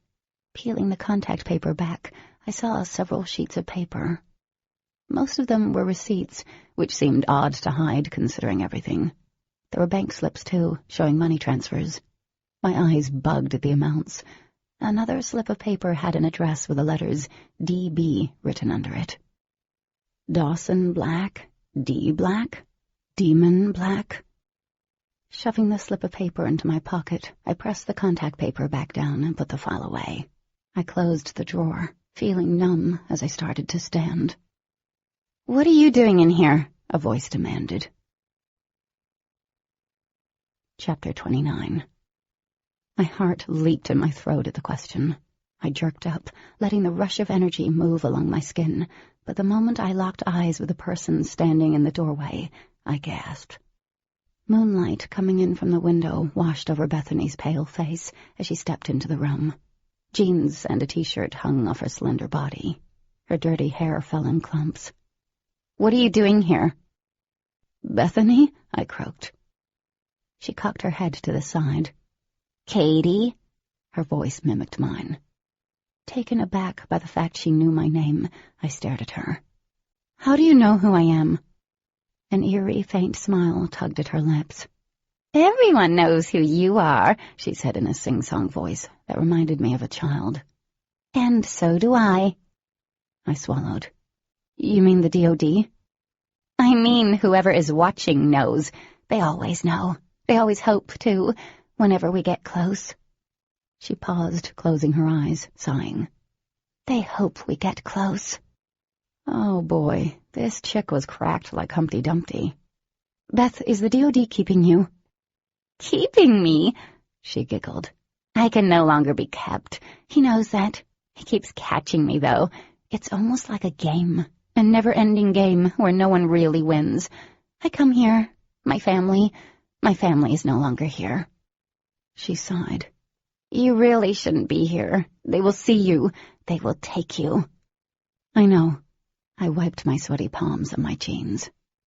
"Beth, we can—" "Don't trust him," she whispered, glancing around the room. "I did. I trusted him with my life, and look what happened." "Who? Blake?" Not like she needed to tell me that. "Look, you can come with me. We can keep you safe." She straightened, shaking her head. You can't do anything for me now. But we can. I took a step forward, reaching out to her. We can help you, protect you. We can get Dawson back. Dawson, she said, eyes going wide. I nodded, hoping I'd found the key to make her listen to me. Yes, Dawson. We know he's alive. Bethany threw up her hand, and a burst of hurricane-strength winds slammed into my chest, lifting me off my feet. I hit the wall with enough force, I swore I heard plaster crack, and I stayed there, pinned several feet off the ground, my hands and legs planted against the wall. Apparently bringing up Dawson's name was not the right thing to do. She moved so fast I didn't see her until she was standing below me. Long, stringy strands of hair lifted off her shoulders, spreading out around her like a modern-day Medusa. Her feet came off the ground as the outline of her body blurred, swathed in a bluish light. Within seconds, she was eye level with me. Holy crap, I'd never seen Blake do anything like that. There is no hope for me, she said, dropping the kid voice. I'm not even sure there is any hope for you, so you should leave here. Take your chances with the Aram, or you'll end up like me. Icy fear trickled down my spine. Bethany, listen to me and listen closely. She was now above me, looking down as her head nearly touched the vaulted ceilings. Everyone is a liar. The DOD. She laughed, a high-pitched giggle. They don't even know what they plan. They are coming. What are you talking about? I tried to peel my head off the wall, but she wouldn't let me budge. Beth, who is coming? The blue light enveloped her completely. You need to go now. I suddenly dropped from the wall, hitting the floor in front of the door with a loud grunt. Scrambling to my feet, I whipped around. Bethany looked just like a Luxon, except her light was blue and less intense. She floated over the ceiling, her voice picking up in my head. Go! Go before it's too late! Go! A pulse of energy nudged me out the door and down the hall. She wasn't giving me much of a choice. At the top of the stairs, I spun around and tried one more time. Bethany, we can... She slid down the wall and lifted both hands. Before I could scream, I tipped over the top step and fell backward down the steep stairs. I stopped a foot above the landing, bouncing in air as if I were hooked to a bungee cord. My feet swung down onto the landing, and I was suddenly standing.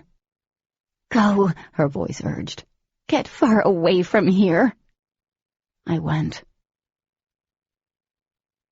My hands were cold and shaking by the time I turned the ignition in my sedan. Snow was falling steadily, coating the streets. I needed to get home before I got stuck. I had bad tires, no match for more than an inch of snow. And I really didn't want to break down out here. These were the things I was busy thinking about. I had to keep everything else at bay until I could get home and successfully freak out. No, I just needed to get there without running off the road and smacking into a tree. Halfway to my house, 2 approaching headlights sped up in the other lane, going in the direction I'd just come from. As the car neared me, the back of my neck tingled. The SUV's tires squealed as it spun around, rushing up behind me.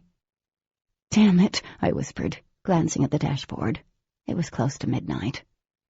Demon tailed me the whole way home, repeatedly calling me. I ignored the calls, focusing on the ever-increasing lack of visibility due to the snow. The moment I parked in my driveway, he was at the side of my car, throwing open the door. "Where in the hell were you coming back from?" he demanded. I climbed out of the car. "Where were you going?" He glared down at me. "I have a feeling it was the same place you were coming back from, but I'm telling myself that you can't be that stupid." My look matched his as I stomped up my steps. "Well, since that's where you were going, I guess that means you're stupid, too." "You seriously went there, didn't you?" He sounded incredulous as he followed me inside. "Please tell me that's not where you were, that you were just out for a midnight drive." I shot him a bland look over my shoulder. "I went to Vaughn's." Several moments went by as he stared at me. Flakes of snow melted, dampening the locks of hair clinging to his cheeks. "You're insane." I tugged off my wet hoodie and tossed it aside. with only a tank top underneath. Tiny bumps spread over my skin. "So are you." His full lips twisted into a grimace. "I can take care of myself, kitten." "And I can, too." I tugged my hair back. "I'm not helpless, Demon." He stood still for a moment, and then a shudder rolled through his body. Next second, he was in front of me, grasping my chilled cheeks. "I know you aren't helpless, but there are things I would do that you won't.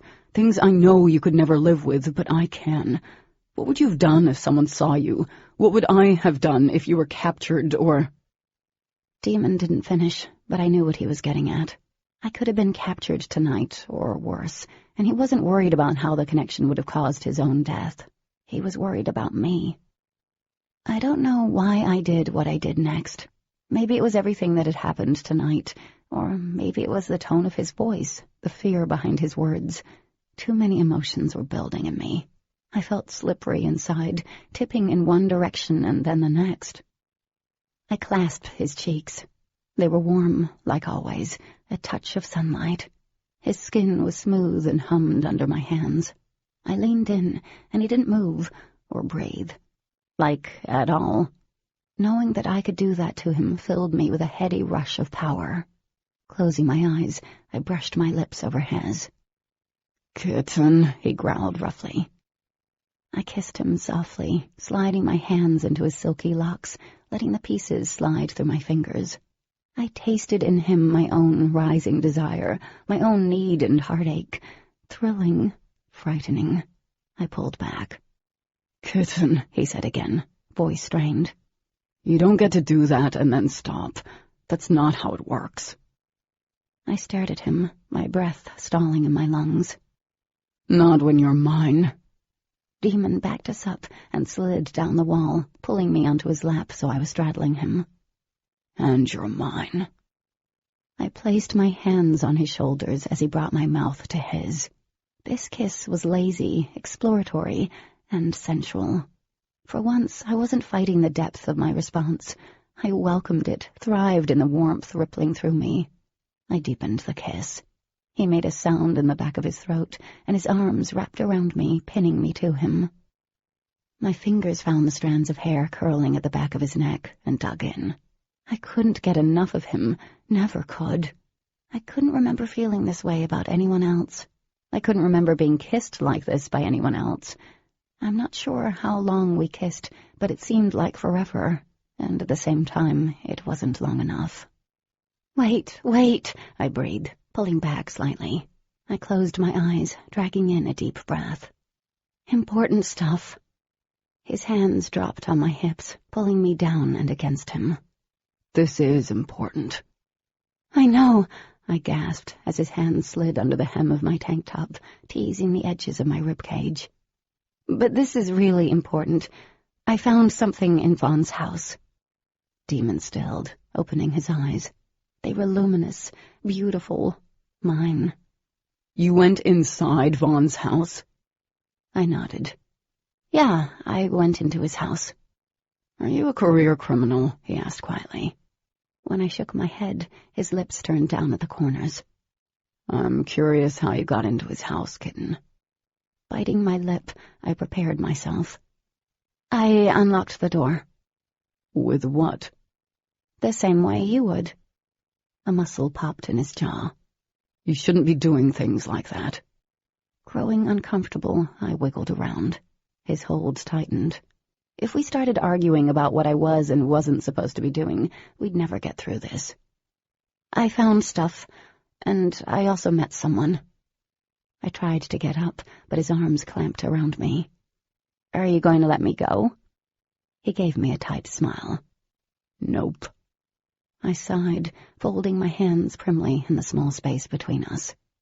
"They've been watching us, Demon, from the moment I moved here." The way his eyes flared, I could tell all of this was going to go over real well. I told him about the pictures, the receipts, and the money transfers. But that's not all. Bethany showed up. "What?" Suddenly, we both were standing. He backed off, needing space. "Did she talk to you about Dawson?" See, she's not... Well, she didn't respond well to his name." He gave me a cool, measured look. Explain. She kind of went alien ninja on my butt. Feeling too warm, I grabbed a hair tie and twisted my hair up. She threw me against the wall. His eyebrows shot up in interest. I rolled my eyes. Not in that way, you perv. She's like a souped-up freaking mutant. She even did the whole glowworm thing, too. Demon rubbed his chin. Did she tell you anything useful? I told him what she'd said, elaborating on the fact that most of it didn't make sense. I think she's cracked, and she flipped out when I mentioned Dawson. She didn't give me much of a choice to push the questioning. She removed me from the house. Damn it, he said under his breath, turning away. Besides getting a hold of one of the DOD officers, she was my last hope to find out where Dawson could be. I did find something else. I dug into my pocket, pulling out the scrap of paper. I found this. Demon took it, his eyes widening. Do you think DB stands for Dawson Black? It could. He clenched the paper tight. Can I use your laptop? I want to see where this address goes. Sure. I moved over to the coffee table, opening up the computer, and quickly shutting down the website I'd been looking at. I didn't want to tell him about Blake's potential involvement in all of this, not when Demon was looking incredibly scary, and I had no idea how deep Blake was involved. Demon sat beside me and quickly typed the address in Google Maps. Modern technology was frightening. Not only did it give us directions right to the doorstep, but he was able to pull it up on the satellite and see that it was an office building in Moorfield. I chewed on my fingernail as he scribbled down the directions. Are you going? I want to, right now, but I need to scope out the place first. Tomorrow I'll check it out, then go back later. He shoved the piece of notebook paper in his pocket and faced me. Hope sparked in his eyes. Thank you, Kat. I kind of owed you something, right? I rubbed my arms, shivering. You've saved my butt a lot. And what a lovely butt it is, but you risked too much by doing this. He reached behind me, tugging the quilt off, draping it over my shoulders. He held the edges together, searching my face intently. Why did you do this? I lowered my eyes. I just was thinking about everything, and I wanted to see what was in there. It was crazy dangerous, kitten. You can't do anything like that again. Promise me. Okay. He caught the edge of my chin, tilting my face up to him. Promise me. My shoulders slumped. I won't. Okay, I promise. But you've got to promise me the same thing. I know you can't drop this. I understand that, but you have to be careful, and you can't sneak off without me either. Demon scowled. This shouldn't involve you. But it does, I insisted. And I'm not a fragile human, Demon. We're in this together. Together? He mulled over the word, then a slow smile played on his lips. Okay. I gave him a tentative smile. So that means I go when you check out the address. He nodded with a resigned smile. We talked about the photos and how much the DOD had to know. He was taking the violation of privacy a lot better than I had, but I discovered he was accustomed to them being all up in his business. What do you think Bethany meant by, "they are coming"? I asked. He was sprawled against the back of the couch, the picture of ease and lazy arrogance, but I knew he was coiled tight. I don't know. I guess it might not mean anything. I mean, she was kind of whacked out. Demon nodded, staring straight ahead. Many seconds passed before he spoke again. I can't help but wonder what my brother is like right now. Is he like that? Whacked out? I don't think I could deal with that. My chest ached from the desperation in his voice. Tomorrow could bring anything, and things were really up in the air between us, but he needed me. I inched toward him. My confidence wavered with a near feral look he shot my way. Pushing forward, I crawled up against him, wiggling down so that my head was against his shoulder. He inhaled sharply, and I squeezed my eyes shut. Even if he is whacked out, you can deal with it. You can deal with anything. I don't doubt that at all. You don't? No. Very slowly, he draped his arm around my shoulders. I felt his chin rest on top of my head, What are we going to do, kitten? My toes curled at the deep octave of his voice. I don't know. I have a few ideas. I cracked a grin. I'm sure you do. Want to hear about them? Although I'm much better at the show part rather than the tell. Somehow I believe you. If you didn't, I could always give you a teaser. He paused, and I could hear the smile in his voice. You bookish people love teasers, don't you? I laughed. You've been doing your research on my blog. Maybe, he replied. Like I said, I've got to keep an eye on you, kitten.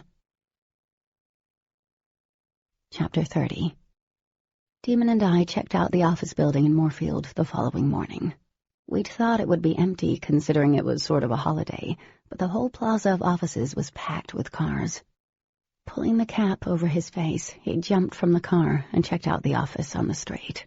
When he returned, he grinned at me and quickly pulled out of the plaza. It appears to be a lawyer's office. That's at least 2 floors above the main one. They're closed for New Year's and obviously on Sunday. Bad news is they are outfitted with an alarm system. Crap. No way around that? Fry their systems. If I do it quickly enough, I shouldn't trigger an alarm. But that's not all. Above the entrances and windows is that same damn blackish-red gemstone. His lips tipped up higher. This is good, though. Whatever those stones are, they have to mean something. It did. Dawson could be in there right now. What if it's guarded? He didn't answer. I knew what that meant. He'd do anything to get his brother. Some people might think that's wrong, but I understood. If that were my mom or something, no one would be safe. When are you going back? Again, he was silent, and I knew that meant he didn't want to tell me because he was planning to do this on his own. I pushed the issue the entire way home, but he didn't cave. So, are you going to Ash's party? He asked, changing the subject eventually.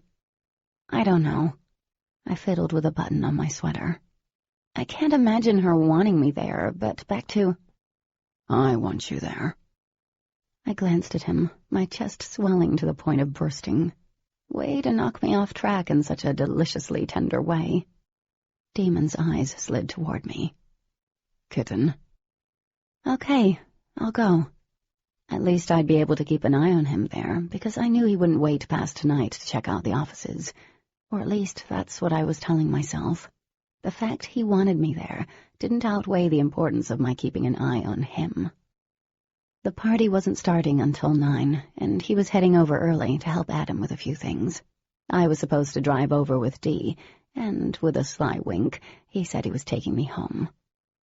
When I got back, I chatted with Mom before she left for work. She appeared happy to hear that I was spending New Year's Eve with Dee. Of course, I left the part out about Demon taking me home. Grabbing a book off the counter, I headed upstairs to unwind. Surprisingly, I passed out about 25 pages into the urban fantasy novel. Some time later, the sound of my bedroom door closing woke me up. I rolled onto my side, frowning as my eyes drifted from my door, then across my dresser, past the closet door, and over the silent, stiff form of Blake. Blake?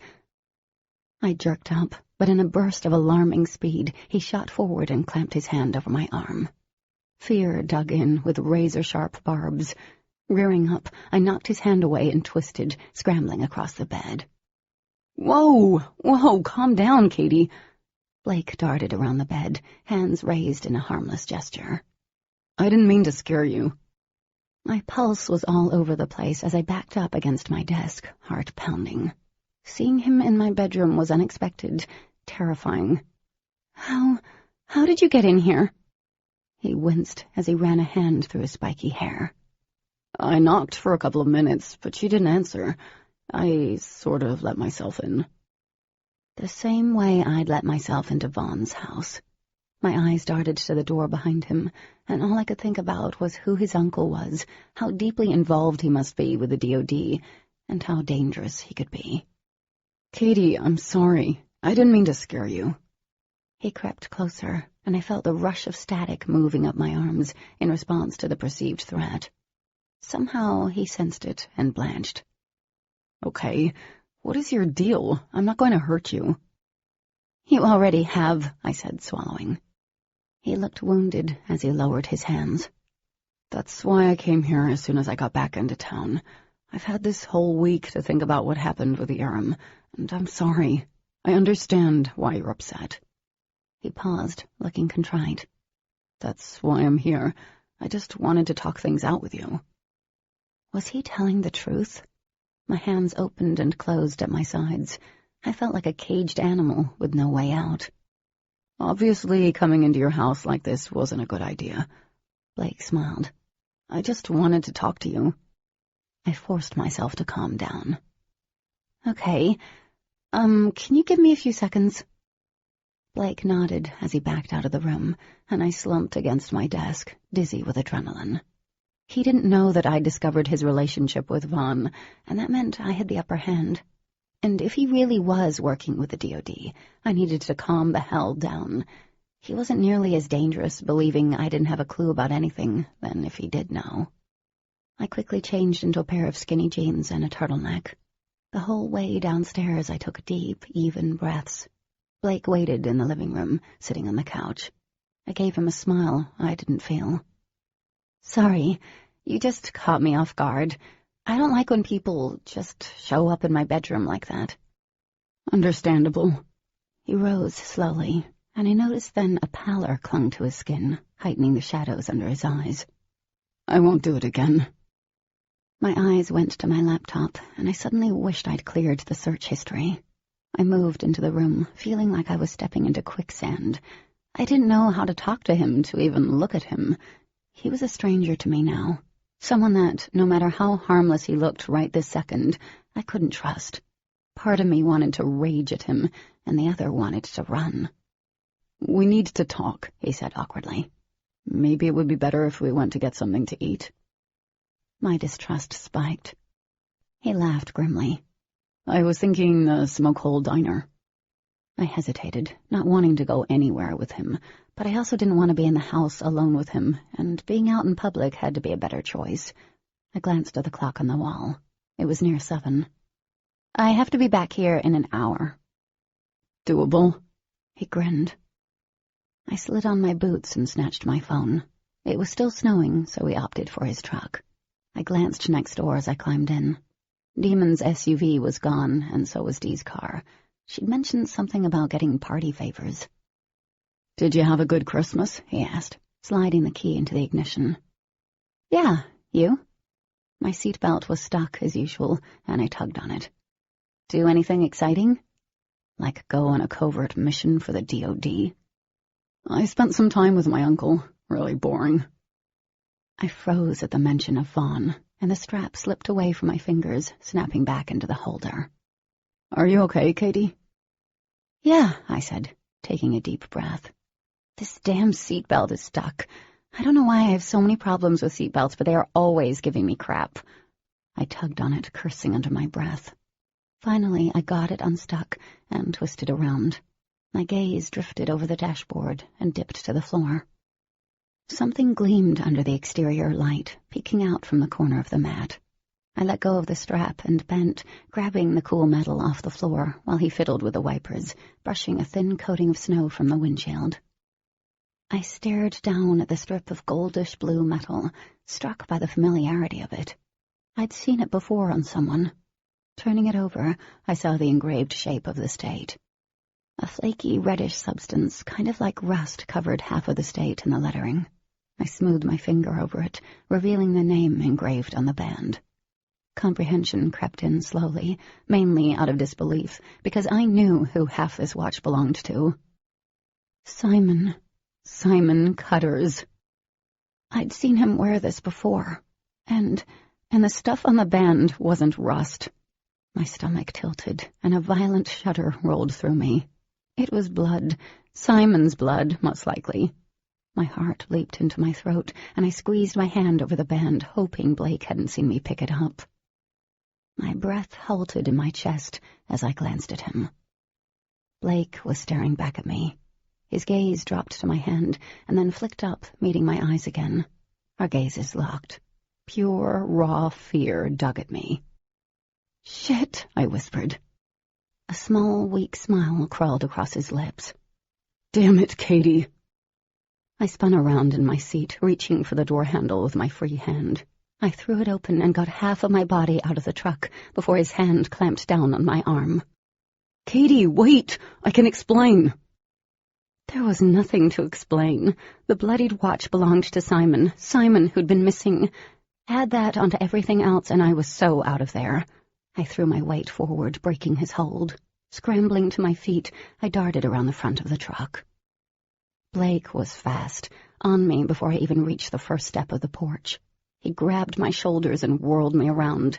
I went, swinging at him. He dodged the blows, catching my arms, pinning them to my sides in a brutal bear hug. "Let me go!" I screamed, knowing there was no one who would hear me. I only had myself to get out of this mess. "Let me go, Blake!" I can explain. He grunted as I managed to jab an elbow into his stomach, but he held on. I didn't kill Simon. I struggled, throwing my weight from one side to the next. Of course he'd lie. "Let go!" You don't understand. Static rushed over my skin in response to the threat. Red-white light clouded the corners of my vision. Blake's eyes widened slightly. Don't do it, Katie. "Let me go," I growled, feeling the explosion of heated lightning zinging through my veins. I don't want to hurt you, but I will, he warned. So will I. And I would. I could. Blake let go, pushing me back. My boots slipped over the ice and snow, and my arms flailed wildly. Then he charged me. A flash of intense blue light blinded me. Pain reverberated off my skull, tearing through me, splintering my grasp on the source. I screamed out, feeling my legs go out from underneath me. He swooped in, catching me before I fell, half dragging me up the stairs. I told you not to do it. You didn't listen to me. Something was wrong with my motor function skills. I opened my mouth, but nothing came out except soft moans. My legs wouldn't work. I couldn't feel my feet. A metallic taste was in the back of my mouth. Blood leaked out of my nose, and I think my ears, too. The door swung open in front of us, and he dragged me in. It slammed shut, shaking the pictures on the walls. I kept trying to talk, but only garbled words came out. What did he do to me? It'll wear off, he said, as if reading my mind. Hurts, doesn't it? One of the first things they teach us is to control a concentrated blast of source, so it's like getting hit with a supercharged taser. We all have to take a hit, just to know how bad it feels. He dropped me on the couch, and my head lolled to the side as I blinked slowly. His face blurred in and out, and then steadied. He looked grim as he leaned over me, brushing the strands of hair off my face. I tried to knock his hand away, but my arm wouldn't cooperate. I know you can hear me. Just give it a couple more minutes and it will wear off. He sat back, one hand moving up my leg that was off the couch. He positioned it beside the other. My heart pounded, and I whimpered. Shaking his head, he slipped his hand into my front pocket and slid out my cell phone. Holding it up between us, the source flared in his hand, obliterating the fragile piece of electronics. He tossed the remains to the floor. Now listen to me, Katie. I squeezed my eyes shut against the rush of tears. That quickly he had subdued me, and I'd been planning on training and fighting Aram, plus the DOD? I was so foolish. I didn't kill Simon. I don't know what happened to him, but you left me no other choice, he said, voice grave. I had to clean up after you, make sure you didn't expose yourself before they knew what to do with you. If you hadn't busted those windows in front of him, he'd still be hanging around here and dreaming about college. You didn't leave me a choice. No, I croaked out, horrified at what he was saying. Yes, he would have told the world. You're insane. You didn't need to kill him. Listen to me, he yelled, dragging his fingers through his hair, eyes bugging. After I left the party, I stayed and saw him leave, once he broke the windows. I followed him home, and he was so drunk he pulled over on the side of the road. He was going crazy about it, and I had to turn him over. I don't know what they did with him. There was blood on his watch. Simon fought back, but he was alive when I last saw him. But those who discovered the truth about the Luxon disappeared. Simon wasn't coming back. And there wasn't enough air in the house. My chest was rising and falling, but I felt like I couldn't breathe. Tears built to my eyes as I stared up at him. Listen to me, Katie. This is bigger than you think. He grasped my cheeks, forcing me to look at him. You have no idea who this involves, the lies, and what people will do for power. I didn't have a choice.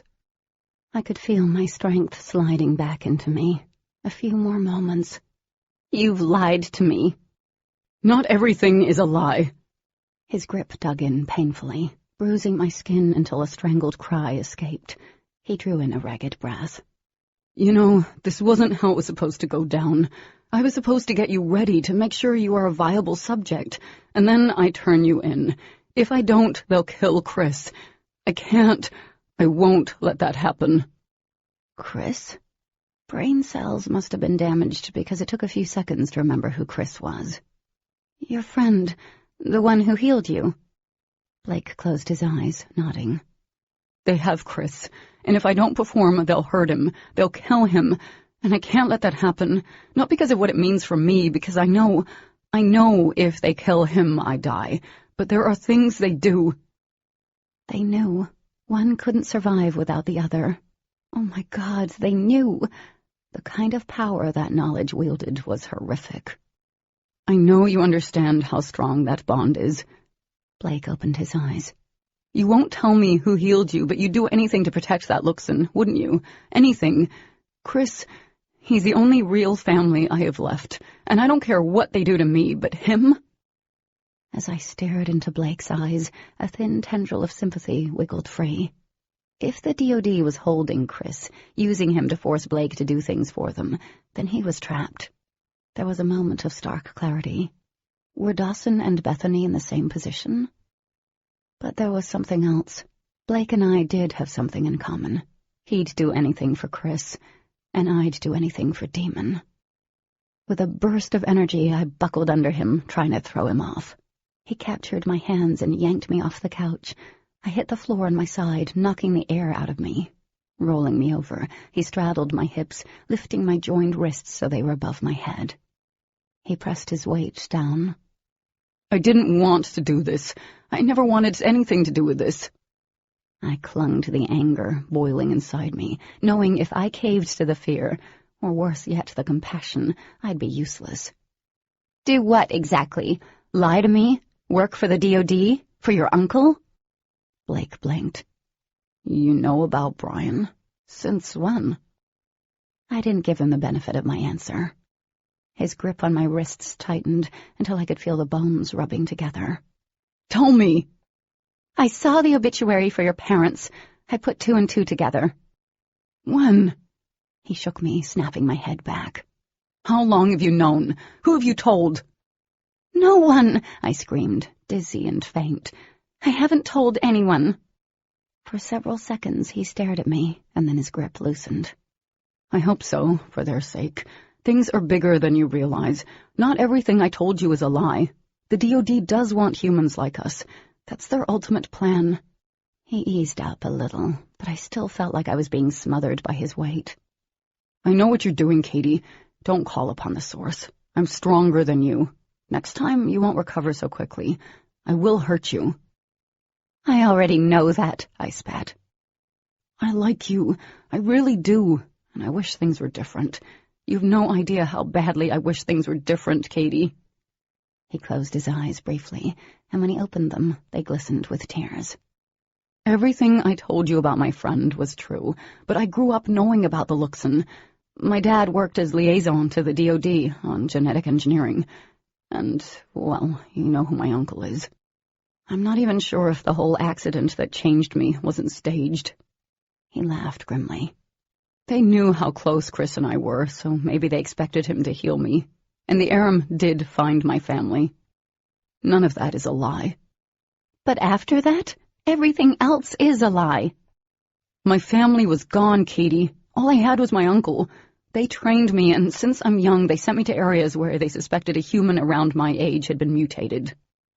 Oh my God! I felt sick, and I wanted him off me. I wanted him to be gone.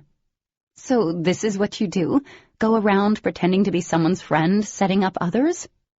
My job is to discover if they are salvageable. Salvageable? I whispered, knowing what he meant. And if they're not, they get put down. He nodded. Or worse, Katie. There are worse things than death. I shuddered. It made sense, his obsession with me being able to control the source, his escalating recklessness. I came here to see if you could control the source, if you would be an asset to the DoD or a waste, but they already checked you out before I arrived, watching you, following how close you are with the Blacks. I heard they even engineered the Aram attacks on you, hoping one of the Blacks would step in and save you, heal you. I gasped. Everything that happened to me had been some sort of experiment? What if I'd died? What if no one had survived the Aram attack to heal me? Blake laughed. What's one more dead looks into these people? But when they suspected that you'd been healed, they made the necessary calls, and I was brought in. He lowered his head, voice dropping. They also want to know which one healed you. No guesses, no assumptions. You're going to have to tell them. My heart tumbled over. I'll never tell. A sad smile appeared on his lips. Oh, you will. They have ways of making you talk. They already have their suspicions. My guess is Demon. It's so obvious, but they want proof. And if you don't play their games, they'll find ways to make you play. The smile faded from his lips, eyes growing dark and haunted. Just like they found a way to make me play. I swallowed, unnerved by the pain in his eyes. Like with Bethany and Dawson? Blake's lashes lowered, and he nodded. There are more, Katie. You have no idea, but it doesn't matter. You'll probably be seeing him soon enough. All I need to do is make one call, and Uncle Brian and Nancy will come. Nancy will be ecstatic. He grunted out an ugly laugh. Uncle Brian has kept her out of the loop. She has no idea how well you're doing. And they're going to take you away. They take care of you, as long as you behave. You just have to behave. For a moment, my brain emptied and panic replaced any calm I'd gained. I struggled wildly under him, but he held me down easily. I'm sorry, he whispered hoarsely. And God, I believed that he was. But if I don't do this, they will hurt Chris, and I can't... He swallowed thickly. My fear knew no limits at that point. Blake really had no choice. It was his life and his friends, or mine.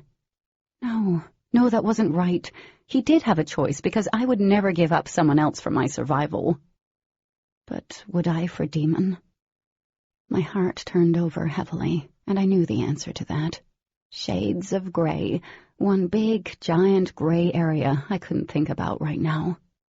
No, you do have a choice, I insisted. You can go against them, escape. We can find a way to free... We? He laughed again. Who is we, Katie? Demon, D, you and me? Hell, every one of us could try to go against the DoD and we'd fail. And the Blacks are going to want to help me, knowing that I work for the people who took their brother. My stomach twisted. You still have a choice. You don't have to do this. Please, Blake, you don't have to do this. He looked away, jaw clenching. But I do. And one day, you'll be in the same position as I am. You'll understand then. No. I shook my head. I'd never do this to someone. I'd find a way out. His eyes met mine. They were empty, vast. You'll see. Blake. A knock on the front door cut off my words.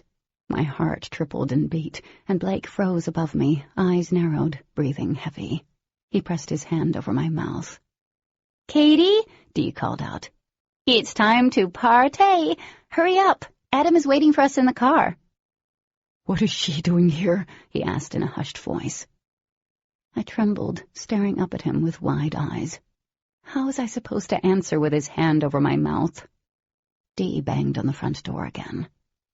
Katie, I know you're in there. Answer the door. Tell her you've changed your mind. His hand pressed harder against my mouth. Tell her, or I swear to God, I'll blow her into the Milky Way. I don't want to do it, but I will. I nodded, and very slowly Blake lifted his fingers and hauled me to my feet. He pushed me out of the living room and toward the door. "Come on," Dee whined. "You're not even answering your phone. Tell Blake you've got to go. I know he's in there. His truck's out front." She giggled then. "So yeah, hi, Blake." I squeezed my eyes against the tears. "I've changed my mind." "What?" "I've changed my mind," I repeated through the door. "I don't want to go out tonight. I just want to stay home." "Please," I begged silently. "Please just go. I don't want to drag you into this. Please." There was a heavy pause, and then Dee banged on the door harder. "Don't be a douche, Katie. You're coming tonight, so open this goddamn door." Blake glared at me, and I knew she'd come through that door. I took a deep breath, and I choked on a dry, hoarse sob. "I don't want to go with you. I don't want to even hang out with you, Dee. Go and leave me the hell alone." "Damn," whispered Blake. "Katie," Dee said, voice rough. "What's going on? This doesn't sound like you." I pressed my forehead against the door. Tears rolled down my cheeks. "It is me. It's why I haven't been hanging out with you, okay? I don't want to be friends with you anymore, so please leave me alone. Go bother someone else. I don't have time for this." The only sound was her heels rapping off the porch. Blake moved to the window, watching them climb into Adam's SUV. When he heard the sound of tires peeling, he marched over and gripped my arm. He pulled me back into the living room, forcing me to sit on the couch. "She'll get over it," he said, pulling his cell out of his pocket. "No," I whispered, watching him type away on his phone. "She won't." Since Blake was distracted by his phone, I saw my only chance. As I tapped into the source, there wasn't a single part of me that doubted my next actions, not even for a second. Rage clouded my sense of moral code. Everything was twisted now. There was no right, no wrong. A fierce wind howled throughout the house. Pictures from the hallway shook and fell to the floor, shattering. The cupboards rattled, doors swung open, and books toppled over.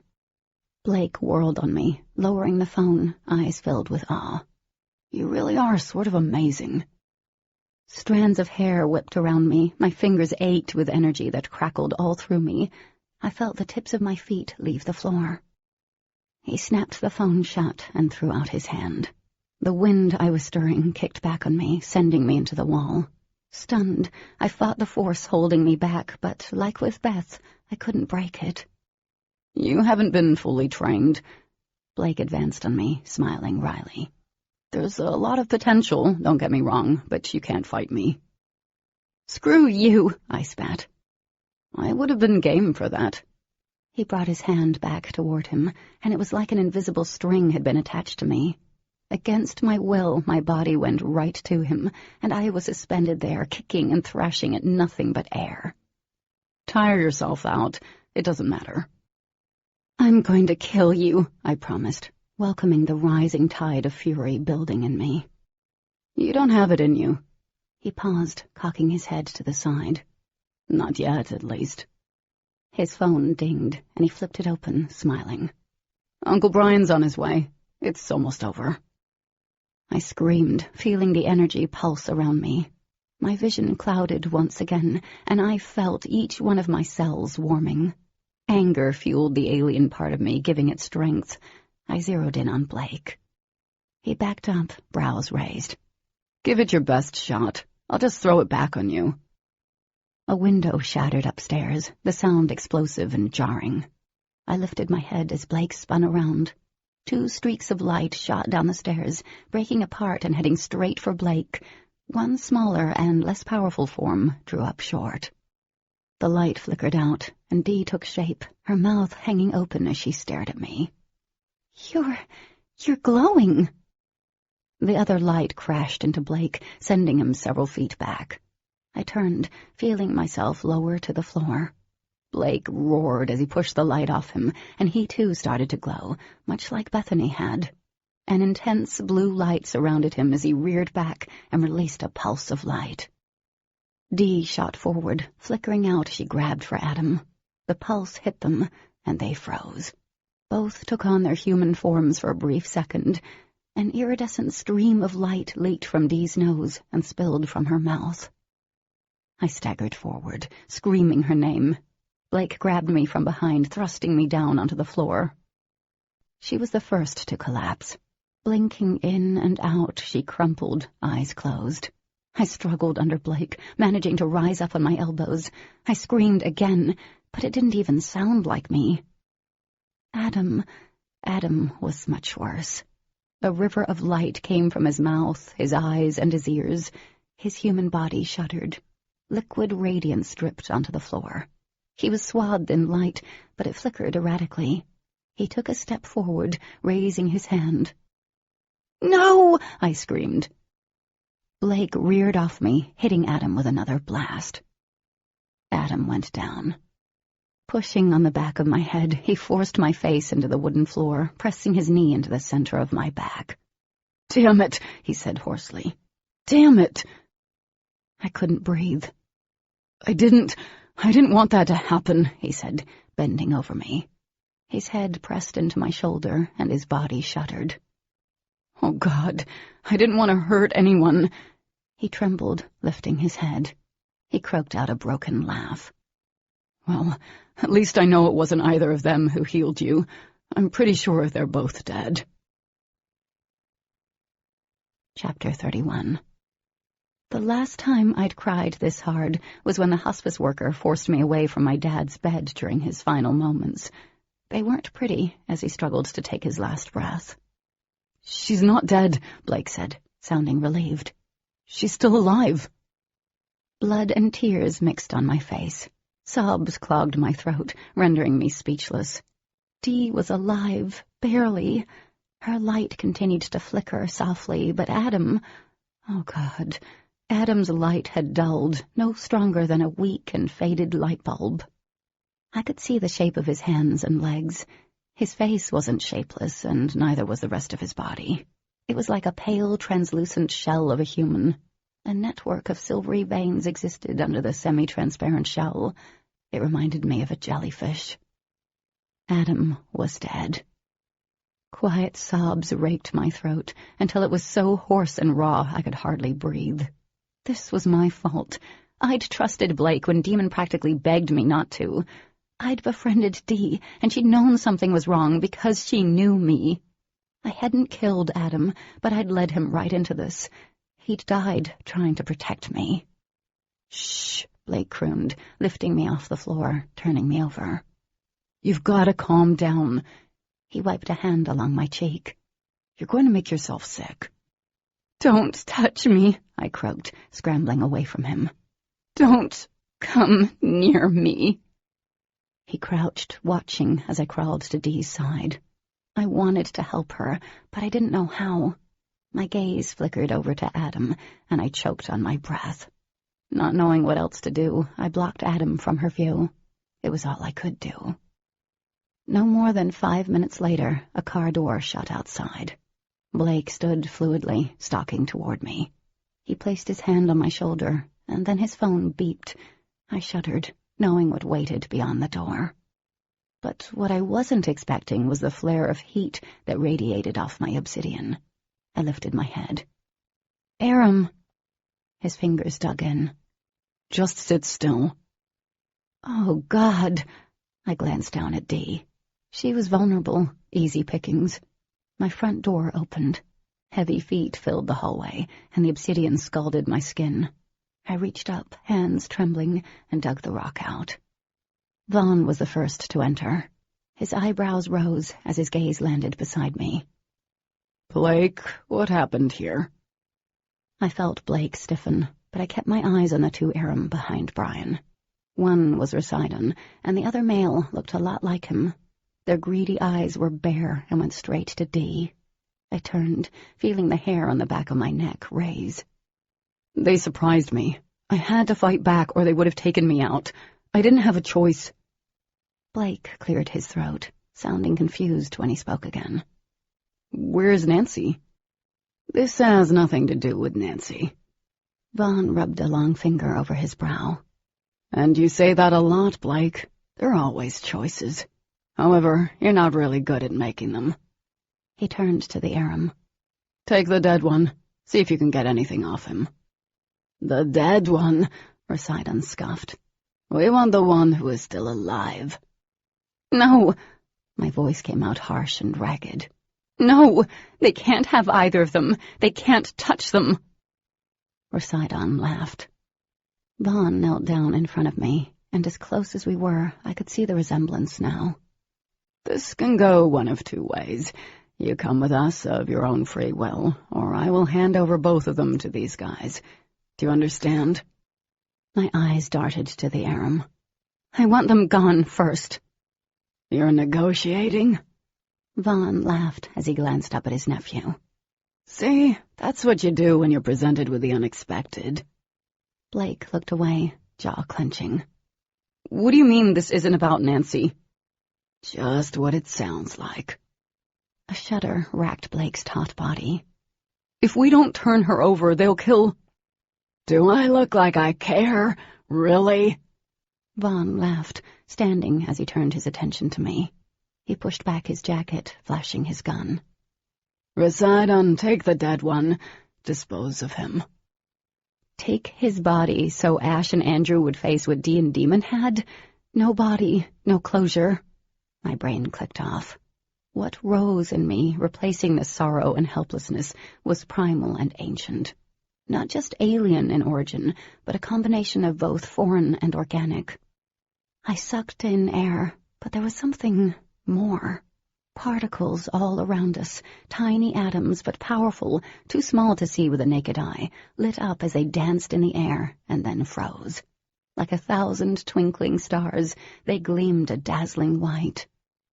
I sucked in, and they came toward me, rushing, falling like shooting stars. They built and swirled, surrounding my body and those on the floor.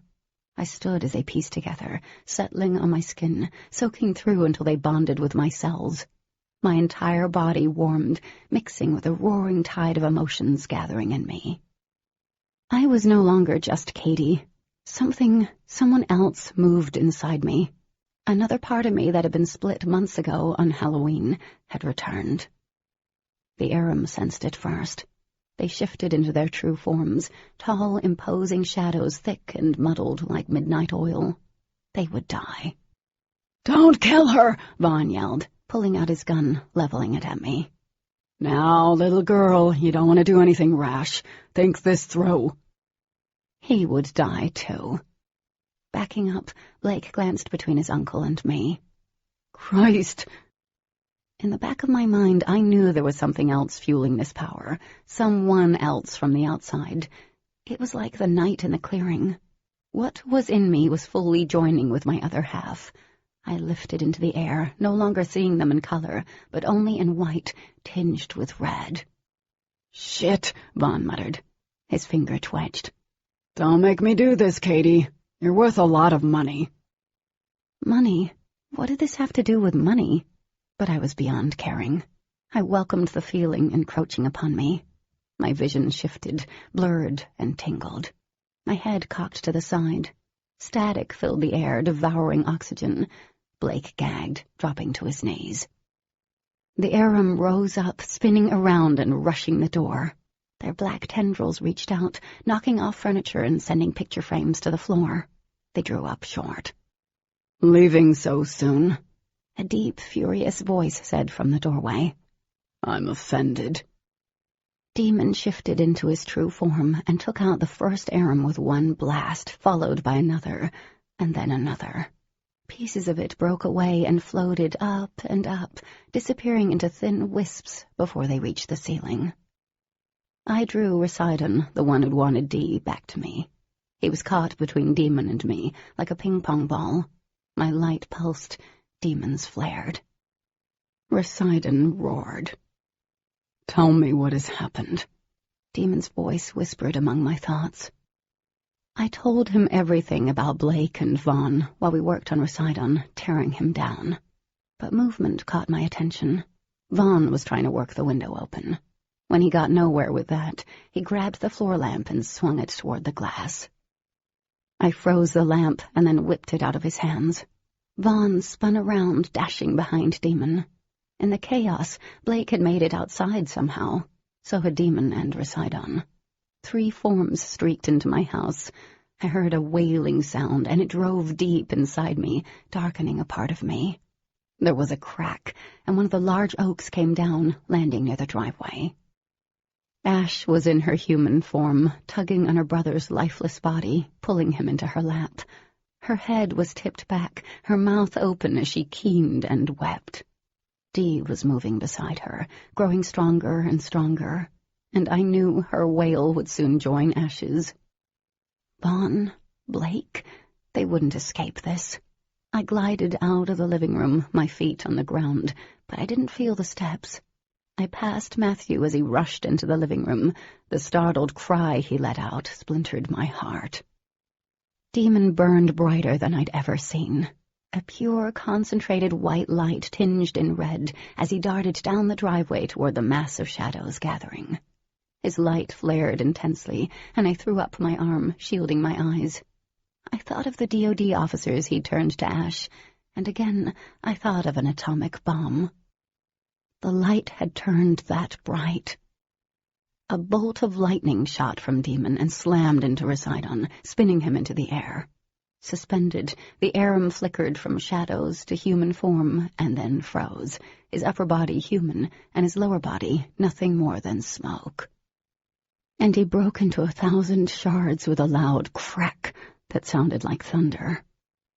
The snow fell heavier. Out of the corner of my eye, I saw Vaughn leaping from behind my car, the spot he had been cowering in. Gun in hand, he rushed toward his expedition. At the same moment, Blake spun toward the woods. Before I could even move, Demon threw out a light-encased arm, and the expedition lurched into the air, flipping over Vaughn, exposing him. The roof gave with a crunch. Glass exploded in every which direction as metal snapped. In awe of such power, I froze. Demon whipped toward Blake, catching him by the throat. A heartbeat later, he had the boy against the hood of my car, and in his human form, he was no less frightening or powerful. "You have no idea how painful I'm going to make this for you," Demon said, eyes like orbs of white light. "For every bruise you gave Kat, I'm going to return to you tenfold." He lifted Blake off my hood. The boy's feet dangled in the air. "And I'm going to seriously enjoy this." Vaughn made his move then. Rushing forward, he raised the gun. "Demon!" I shot toward them. Vaughn pulled the trigger. Once, twice, 3 times. Demon's head jerked around, and he smiled. He actually smiled. And the bullets, they stopped inches from Demon's face. They just hovered there as if someone had pressed pause. "You really shouldn't have done that," Demon growled. Comprehension showed in Vaughn's pale face. "No! No!" The bullets flipped over and returned to the center with an alarming speed. They hit Vaughn in the chest, and that was that. There was no chance for any more reactions. The man's legs crumpled, and he was nothing but a lifeless heap beside the twisted metal of the expedition. Red spread across the snow in a stream of scarlet. Blake tore free, hitting the side of my bumper, and then he was up, running toward the woods. He was fast. Not as fast as Demon, and not as fast as me. Wind and snow blew back at me as I gave chase. Blood didn't pump, light did. I caught up to Blake by a pine tree. He spun around, sending a blast of light at me. It struck my chest, knocking me back a few steps. Pain shimmied down my body, but I straightened, and I tracked forward. He threw another pulse of light. It ricocheted off my shoulder. Liquid warmth cascaded down my arm, but I pressed on, stalking him, taunting him. Another took my leg out from underneath me, but I picked myself back up. His hands were shaking. "I'm sorry," he said. "Katie, I'm sorry. I didn't have a choice." There were always choices. I'd made a string of bad ones myself. At least I could admit that. Part of me felt bad for him. He was a product of his family, but he had choices. He just made the wrong ones. Like me. Like me? Beautiful light approached from behind, moving out to my right. He had gone back to his true form. "What do you want to do with him?" Demon asked calmly. He He killed Adam. My power flickered with that, and I could see skin beneath my hands. They were covered in red. A switch had been thrown inside me. Everything left me, and I swayed on the ground, my boots sinking through snow. I couldn't do this anymore. He killed him, and hurt Dee. Demon's form burned as bright as the sun, and for a moment I thought that it was for Blake, but he dimmed out, taking human shape. Mutated or not, Demon would have a problem with killing another human, especially after Vaughn. I knew this. The wound left over from the 2 officers he'd taken out still festered. Add Blake to the list, and he might never heal. The wound would gape forever. Taking a breath, I said, "So many have died tonight." Blake's eyes darted to me. "I'm sorry. I'm so sorry. I never wanted any of this to happen. I only wanted to protect Chris." He drew in a ragged breath, wiping at the blood under his nose. "Shut up," Demon growled. Go. Go now before I don't give you a choice." Shock rippled over Blake's face. "You're letting me go?" Demon glanced at me, and I lowered my head, exhausted and shamed. If I'd only listened to Demon in the beginning, trusted that his instinct regarding Blake had not been off, but I hadn't. "Go, and never ever come back here," Demon said, his words carrying on the wind. "If I ever see you again, I will kill you." Blake hesitated for only a moment, and then he spun and ran. I doubted he would make it very far, because once Nancy, whoever she really was, and the DOD realized he'd failed, they'd kill Chris like Blake feared. And that would be the end of Blake. Maybe that was why Demon was letting him go. Blake was as good as dead anyway. Or neither of us could kill anymore. I was done. Demon was done. Too many had died tonight. My legs folded under me, and I knelt in the snow. Using the source had weakened me, and fighting Blake, the injuries inflicted, caused my thoughts to run together in an endless stream of confusion and regret. I doubted I'd ever feel strong enough again. Slipping in and out of consciousness, I was vaguely aware of someone holding me. There was this incredible warmth cascading through my veins. When I opened my eyes again, I was bathed in light. "Demon?" There was a buzzing through the connection, and then, "I told you we couldn't trust him." The pain I felt couldn't be healed by his touch, couldn't be erased in his light. I squeezed my eyes shut, but the tears leaked out. "I'm sorry. I thought if I learned how to fight, I could keep you safe, all of you safe." His light pulled back, and then it was Demon staring down at me, eyes a brilliant shade of white. His body shook with the force of his anger, which was so at odds compared to the gentleness of his embrace. "Demon, Don't apologize. Just don't apologize." Demon lifted me out of his lap and sat me on the cold ground. Climbing to his feet, he drew in a ragged breath. "Did you know he was working with the DOD this entire time?" "No." I climbed to my feet, swaying to the side as my legs got used to working again. He reached out, cupping my elbow until I stopped moving, then he let go. "I didn't know until a few nights ago, and even then I wasn't sure." "Damn it," he spat, taking a step back. "Was that the night you went to Vaughn's on your own?" "Yes, but I wasn't sure." I lifted my hands, surprised to see them covered in blood. Mine? Someone else's? "I should have told you then, but I didn't know for sure, and I didn't want to add anything for you to worry about." My voice cracked. "I didn't know." He looked away, jaw clenching. "Adam is dead. My sister almost lost her life." I sucked in a painful breath. "I'm so—" Don't you dare apologize," he yelled, eyes glowing through the darkness, through me. "Adam's death will destroy my sister. I told you we couldn't trust Blake, that if you wanted to learn how to fight, I would have shown you. But you didn't listen, and you've brought the DOD into your life, Kat. Who knows what they know now?" "I didn't tell him anything." My chest was rising rapidly. My breath came out short. "I never told him you healed me." Damon's eyes narrowed.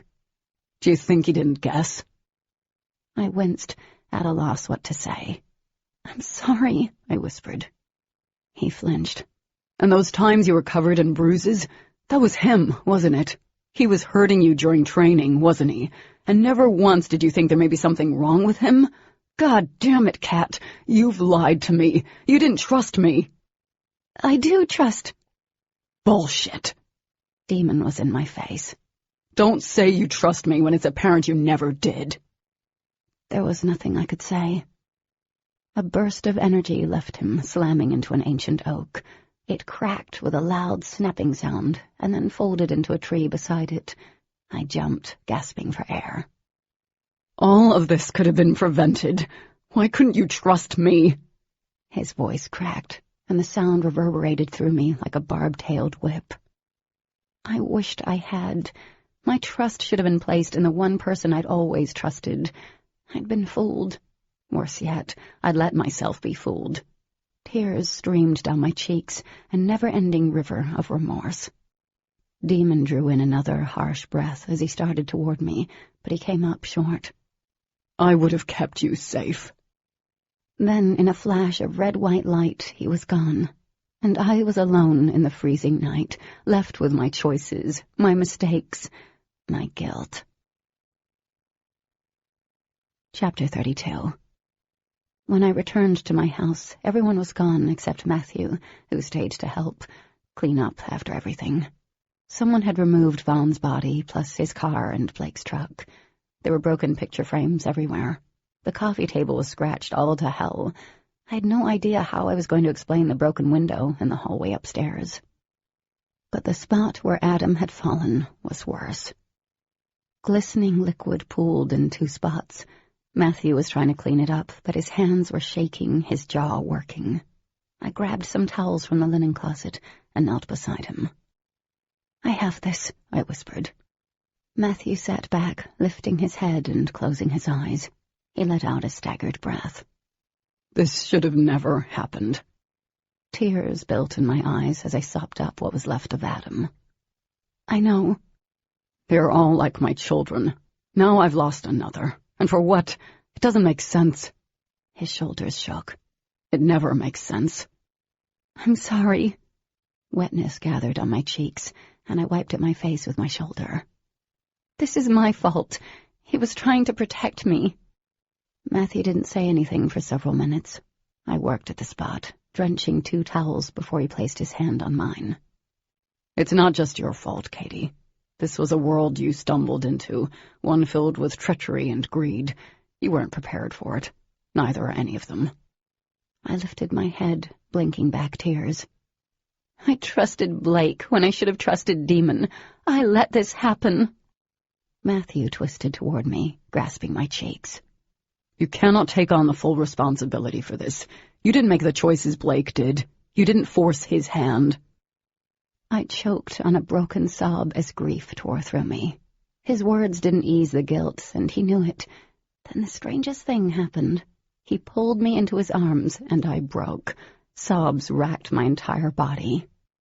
I pressed my head against his shoulder, my body shaking his, or maybe he was crying for his loss too. Time passed, and it became a new year. I welcomed it with tears streaming down my face and a heart ripped apart. When my tears dried, my eyes were nearly swollen shut. He pulled back, pushing my hair aside. This isn't the end of anything for you, for Demon. This is just the beginning, and now you know what you're truly up against. Don't end up like Dawson and Bethany. Both of you are stronger than that. I spent the rest of the night trying to hide what had gone down from my mom. Eventually, I needed to tell her. No doubt the satellites had picked up on what had happened the night before. And there was the issue that some of what Vaughn had said hadn't made sense, a lingering feeling that the worst had yet to pass. I figured in the coming days or weeks it would. There'd also be questions about Adam. But she didn't need to know right now. I convinced her that the wind had thrown a branch into the window upstairs. Believable, since Demon had knocked down several outside. The pictures were harder to explain. Then I slept through New Year's Day, waking the following Sunday morning only to eat sugary Pop-Tarts, and then I went back to sleep to avoid the swamping darkness waiting for me. Guilt ate away at me, even in my sleep. I dreamed of Blake and Adam, even Vaughn. They surrounded me while I swam in the lake, slipping under and pulling me below the surface. So it was strange that when I did wake that evening, I took a shower, piled on some clothes, and left to go to the place haunting my dreams. Mom was already gone, and I had a vague recollection of hearing Will in the house earlier.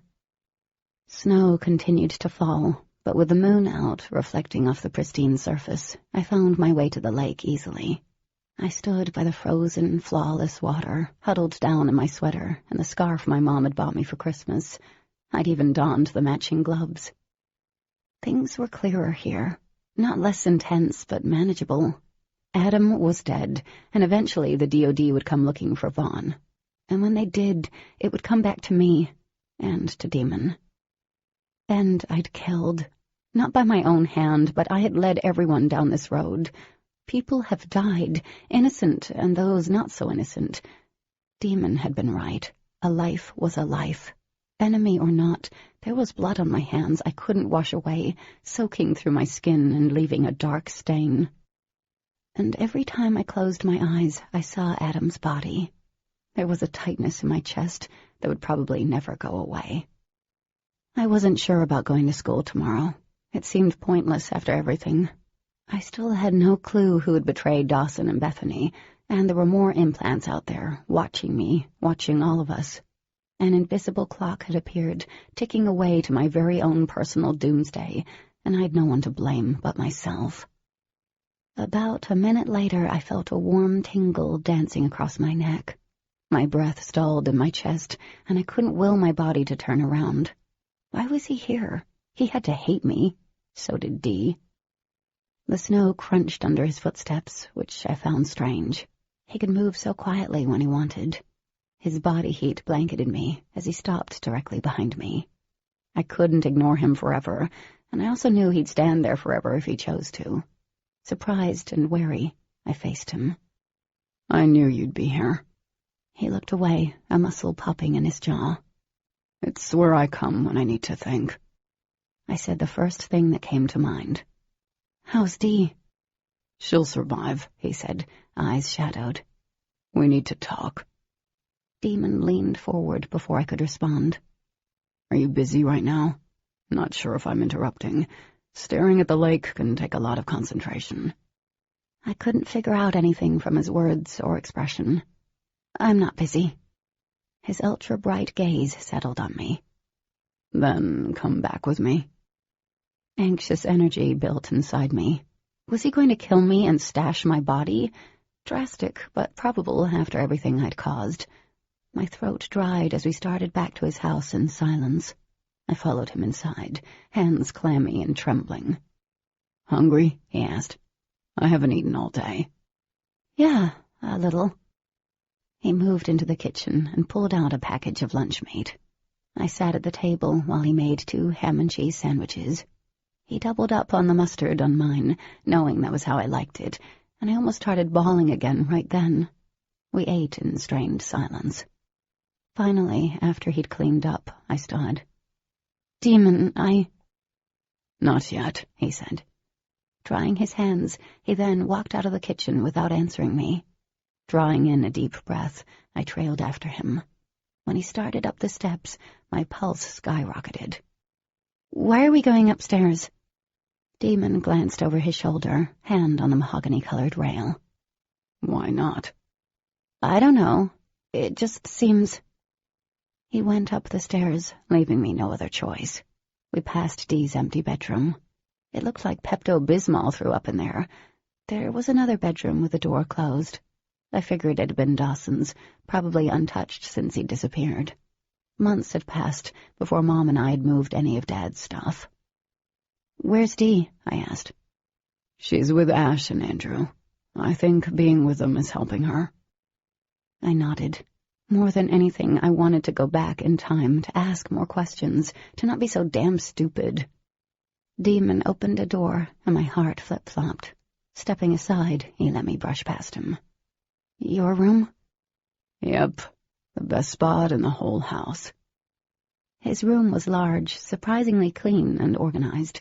A few band posters hung on the walls, which were painted a deep blue. All the blinds were down, curtains drawn. With a wave of his hand, a bedside lamp clicked on.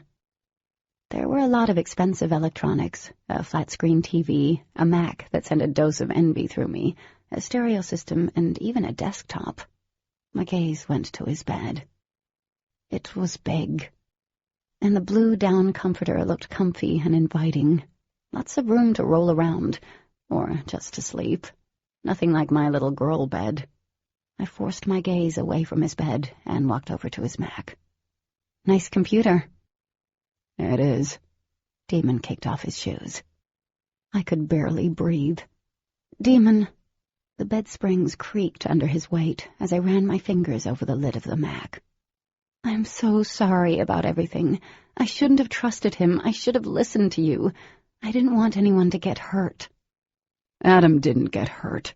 He died, Kat. A lump formed in my throat as I turned to him. His eyes glittered.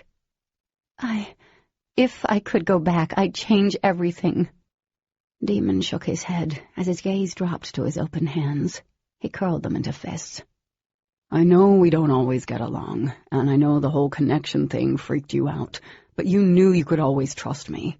The moment you suspected Blake was with the DOD, you should have come to me.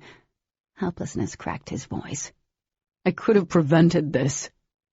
I do trust you, with my life, I said, inching closer. But once I thought he could possibly be involved with them, I didn't want you involved. Blake knew and suspected too much already. He shook his head as if he didn't hear me. I should have done more. When he threw that damn knife at you, I should have stepped in then and not backed down, but I was just so damn angry. Tears built in my eyes. How could I still cry or think it would make any of this better? Some papers on his desk stirred restlessly behind me.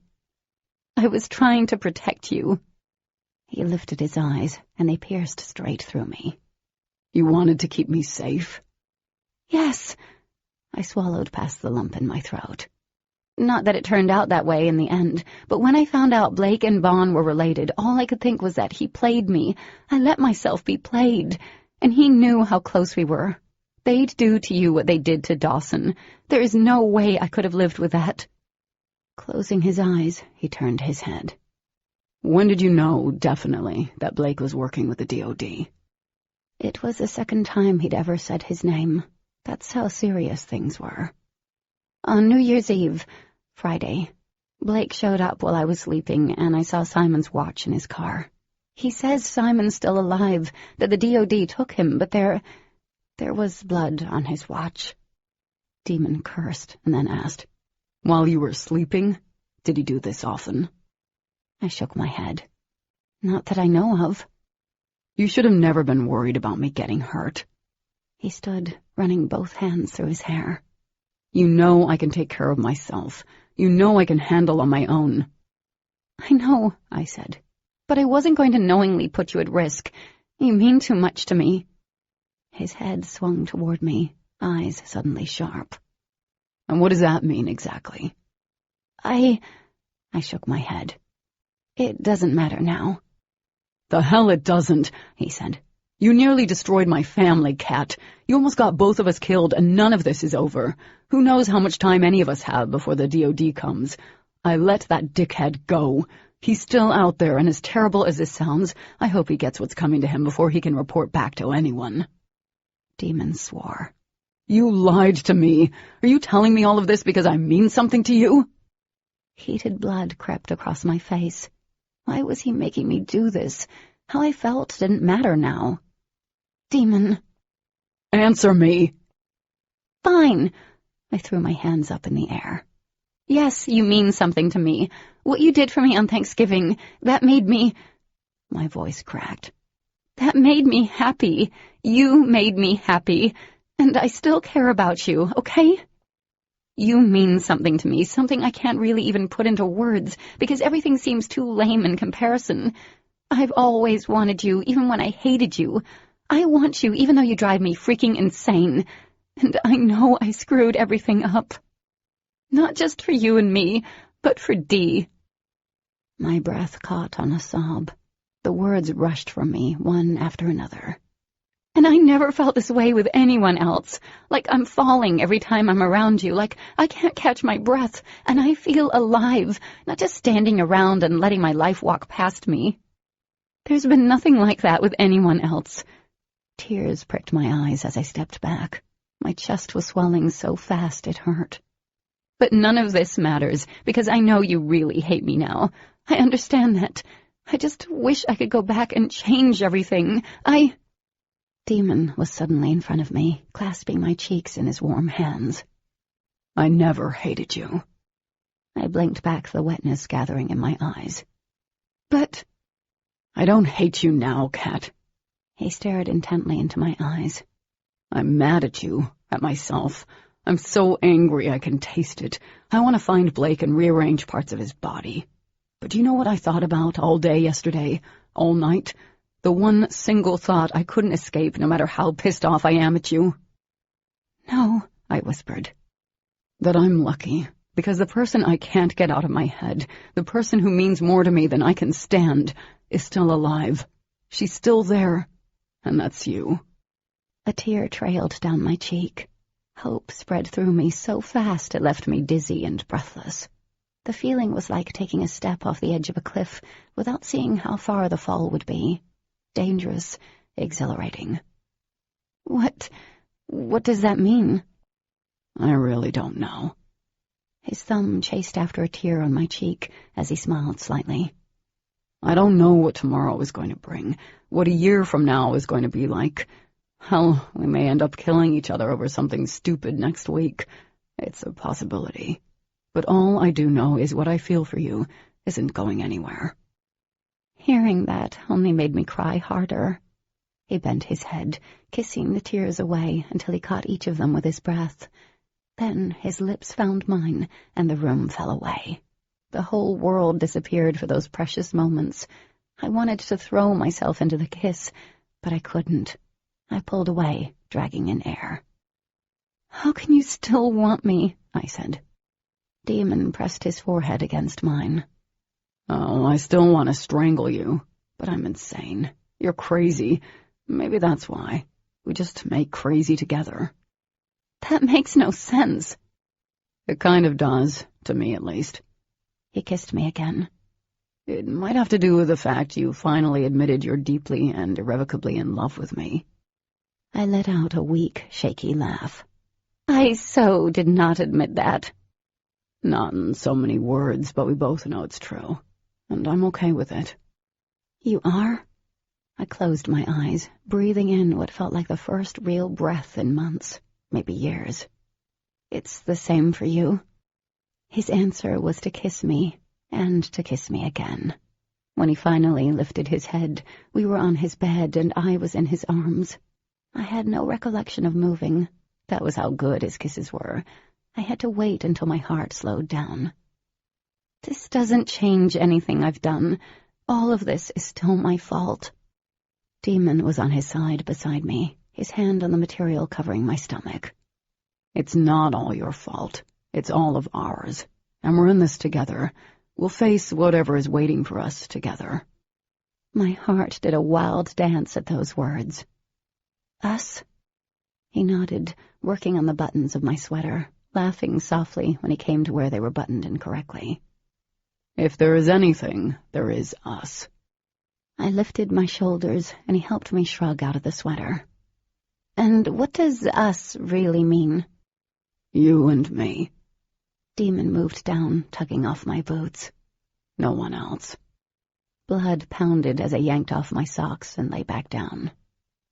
I kind of like the sound of that. Kind of. His hand was on my stomach, slipping down, moving under the hem of my shirt. Kind of isn't good enough. Okay. I jerked when his fingers splayed across my skin. I do like that. So do I. He lowered his head, kissing me softly. I bet you love that. My lips curved into a smile against his. I do. Making a deep sound in the back of his throat, Demon trailed kisses over my still damp cheek that scalded my skin and lit a fire. We whispered to each other, the words slowly stitching together the aching hole in my chest. I think they were doing the same for him. I told him everything Blake had said and done. He told me how angry he'd been, just seeing me around Blake, confused and even hurt. The truths he admitted, I kept them close to my heart. The fear he'd felt when he saw the Aram and Blake this weekend was in every slight, delicate touch of his fingers. Those precious words may not have been spoken up until then, but love was in his every touch, every soft moan. I didn't need him to say it, because I was surrounded in his love for me. Time stopped for us. The world and everything I'd been part of only existed outside the closed bedroom door, but in here it was only us. And for the first time, there was nothing between us. We were open, vulnerable to each other. Pieces of our clothing disappeared. His shirt, mine. A button came undone on his jeans, and on mine, too. You have no idea how badly I want this. His voice was rough against my cheek, raw.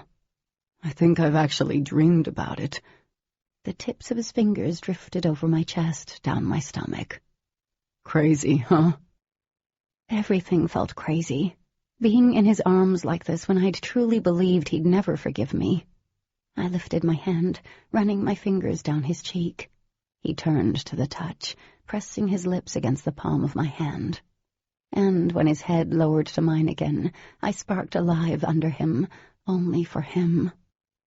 As our kisses deepened and our explorations grew, we got lost in how our bodies moved against each other, how we couldn't get close enough. The clothes that we still wore were a hindrance I wanted to be rid of, because I was ready to take that next step, and I could feel that Demon was too. Tomorrow or next week wasn't guaranteed. Not that it ever was, but for us, things really weren't looking in our favor. There really was only now, and I wanted to seize the moment and live in it. I wanted to share the moment with Demon, to share everything with him. His hands, his kisses were completely undoing me. And when his hand moved down my stomach, slipping even farther down, I opened my eyes, his name barely a whisper. A faint, whitish-red glow outlined his body, throwing shadows along the walls of his bedroom. There was something soul-burningly beautiful about being on the brink of losing control, tumbling over into the unknown, and I wanted to fall and never resurface. But Demon stopped. I stared up at him, running my hands over the hard planes of his stomach. What? You're not going to believe me. He pressed another sweet and tender kiss against my lips. But I want to do this right. I started to smile. I doubt you could do this wrong. Demon's lips stretched into a smug half-grin. Yeah, I'm not talking about that. That I will do perfectly, but I want us to have what normal couples have. Stupid, damnable tears rushed to my eyes, and I blinked them back. Oh, dear God, I was going to bawl like a baby. Cupping my cheek, he let out a strangled sound. And the last thing I want to do is stop, but I want to take you out. Go on a date or something. I don't want what we're about to do to be overshadowed by everything else. With what looked like a great amount of effort, Demon lifted off me and eased down on his side. He wrapped an arm around my waist and pulled me back against him. His lips grazed my temple. Okay. Tipping my head back, I looked into his bottle-green eyes. This was more than okay, and it took me several tries to speak because my throat was burning with emotion. I think I might love you. Demon's arm tightened around me as he kissed my flushed cheek. Told you. Not what I expected as a response. He chuckled, rolling onto his side. Onto me, really. My bet, I won. I told you that you'd tell me you loved me on New Year's Day. Looping my arms around his neck, I shook my head. No, you lost. Demon frowned. How do you figure? Look at the time. I tipped my chin toward the clock. It's past midnight. It's January 2nd. You lost. For several moments he stared at the clock, like it was an arum he was about to blast into the next county, and then his eyes found mine. Demon smiled. No, I didn't lose. I still won. Chapter 33. I crept back into my house right before 6 in the morning, feeling airy and happy. I needed to shower and get ready for school. There was a part of me that felt wrong for the smile on my face. Should I be content after everything? I wasn't sure. It didn't seem fair. And I needed to see Dee. After I stepped out of the steamy bathroom wrapped in my robe, I wasn't startled when I saw Demon lounging on my bed, freshly showered and changed. At some point, I'd felt him. I made my way over to the bed. "What are you doing?" He patted the spot beside him, and I crawled onto my knees. We need to stick close together over the next couple of weeks. I wouldn't be surprised if the DOD shows. We're safer together. Is that the only reason? A lazy, indulgent grin played across his lips as he tugged on the belt of my robe. Not the only reason. Probably the smartest, but definitely not the most pressing. Things had changed between us in a matter of hours. We talked more last night, and kissed some more before falling asleep in each other's arms. Now there was an openness, a partnership in things. He was still a total smartass, and yeah, that smug grin still irked me. But I loved him. And the jerk loved me, too. Demon sat up and pulled me into his lap. He kissed my forehead. What are you thinking? I burrowed my head into the space between his shoulder and neck. A lot of things. Do you think it's wrong to be happy right now? His arms tightened. Well, I wouldn't send out a mass text message or anything. I rolled my eyes. And I'm not entirely happy. I don't think I've really come to terms with everything. Adam was... He trailed off, his throat working. I liked him, I whispered. I don't expect Dee to ever forgive me, but I want to see her. I need to make sure she's okay. She'll forgive you. She needs time. His lips moved against my temple, and my heart squeezed. Dee knew you tried to warn her off. She called me when you told her to leave, and I told her and Adam to stay out of there, but they parked the car down the street and came back. They made that choice, and I know she'd do it again. My throat tightened. There are so many things I wouldn't do again. I know. He placed 2 fingers under my chin, tipping my head back. We can't focus on that now. It's not going to do any good. I stretched up, kissing his lips. I want to see Dee after school. What are you doing for lunch? Other than eating? Nothing. Good. We're skipping. Going to see Dee, right? His smile turned wicked. Yeah, but first there are things I want to do, and we don't have nearly enough time for that now. I arched a brow. Are you going to try to squeeze in dinner and a movie, then? Kitten, your mind is a terrible and dirty place. I was thinking we could go for a stroll or something. Tease, I murmured, and started to stand, but he held me there. Say it. Say what? I asked. Tell me what you told me earlier. My heart leaped into my throat. I'd told him a lot of things, but I knew what he wanted to hear. I love you. His eyes darkened a second before he kissed me until I was ready to say screw the whole doing right by me thing. That's all I ever need to hear. Those 3 words? Always those 3 words. News of Adam's passing hadn't hit the school yet, and I wasn't telling anyone other than Lessa and Carissa. The story was he had died in a car accident. Police would back it up if questions were asked. My friends took it like expected. There were a lot of tears, and again I was surprised that my eyes could still fill with them. Demon poked me once in class to remind me of our lunch plans, and then one more time because he felt like it. Layers of guilt followed me through most of morning classes, alternating with brief moments of exhilaration. I knew that even if Dee forgave me, it wouldn't change anything. I needed to come to terms with the role I'd played. But I also knew I couldn't stop living. When I entered bio, I met Matthew's eyes. There was a twitch to his lips before he opened up his gradebook. Lessa was abnormally subdued due to what I'd told her. Halfway through class, the intercom kicked on. The school secretary's voice rang out. "Katie Swartz is needed in the principal's office, Mr. Garrison." A jolt of unease pierced my stomach as I grabbed my bag. Shrugging at Les's look, I passed Matthew a near-panicked one as I headed out. I sent Demon a quick text from my mom's cell that she'd given me that morning, letting him know I was being called to the office. I didn't expect him to respond back. I wasn't even sure he had his cell with him. The gray-haired secretary was rocking a Brigitte Bardot hairstyle and a bright pink sweater.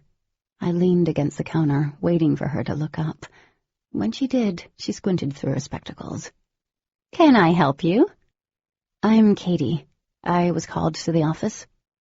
Oh, yes, come on, dear." There was compassion in her tone as she stood. She hobbled toward Principal Plummer's office. "Right this way." I couldn't see through the glass windows, so I had no idea what was waiting for me when she threw all her weight behind opening the door. I marked off any job in the school system in my future if she hadn't been able to retire at her age. Principal Plummer sat behind his desk, smiling at whoever was seated on the other side. My gaze followed his, and I was shocked to see Will. "What's going on?" I asked, twisting my backpack strap against my shoulder. Will came to his feet quickly and rushed to my side. He clasped my free hand. "Kelly's been in an accident." "No," I think I gasped. Alarm pounded at my sides as I stared at him. "What do you mean? Is she okay?" His expression was pained and haggard as he avoided meeting my eyes. "She left work this morning, and they think she hit a patch of ice." "How bad is it?" My voice wobbled. All I could see was Dad in a hospital bed, pale and frail, the smell of death that clung to the walls and the hushed voices of the nurses, and then the mannequin in the coffin that sort of resembled Dad but couldn't have been him. Now all those memories were replaced with Mom. This can't be happening. Will curved a hand over my shoulders, gently turning me around.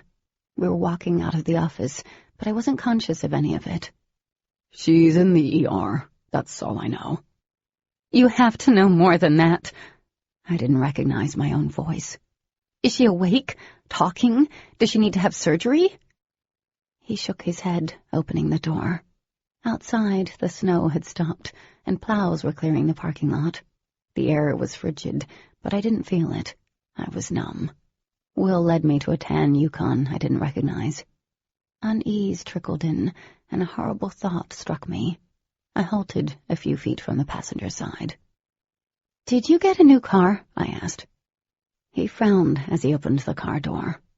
"No, I use this during the winter. Perfect for snowy roads. I tried to tell your mother to get something like this other than that damn matchbox she drives." Feeling stupid and paranoid, I nodded. It made sense. A lot of people had their winter vehicle around here.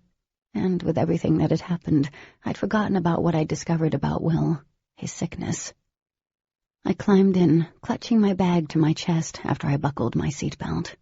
Then I remembered Demon.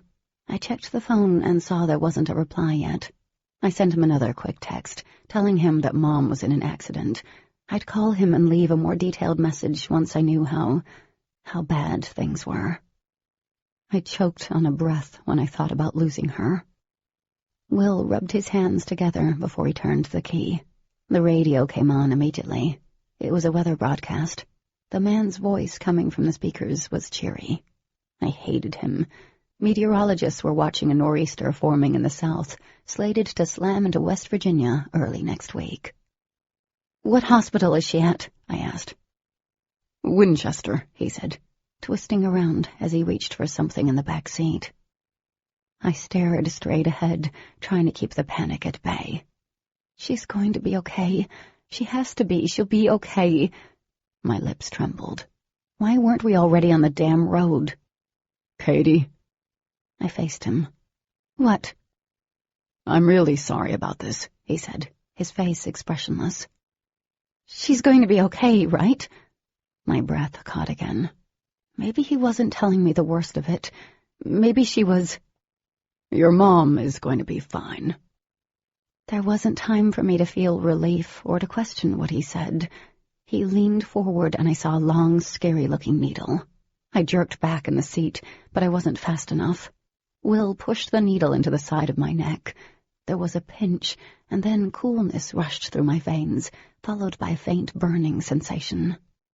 I knocked his hand away, or I thought I did. Either way, the needle was gone from his hand, and he was watching me curiously. My hand fluttered to my neck. I couldn't feel my pulse, but it beat through me wildly. What did you do?" Hands on the steering wheel, he pulled out of the school parking lot without answering. I asked him again. At least, I think I did, but I wasn't sure. The road up ahead blurred in a kaleidoscope of white and gray. My fingers slipped over the door handle. I couldn't will them to work, and then I couldn't keep my eyes open. Calling upon the source was out of the question. Darkness crept into the corners of my eyes, and I fought it with every ounce of the strength I had left. If I lost consciousness, I knew it was all over, but I couldn't keep my head from listing to the side. My last thought was, implants are everywhere. Chapter 34. When I came to, it felt like a drummer had taken up residency in my head, and my mouth was dry. I'd felt like this once before, when a friend and I had drunk an entire bottle of cheap wine during a sleepover. Except then, I'd been hot and sweaty, and now I was freezing. I lifted my head off the coarse blanket my cheek rested on, prying my eyes open. Shapes were blurry and indistinguishable for several minutes.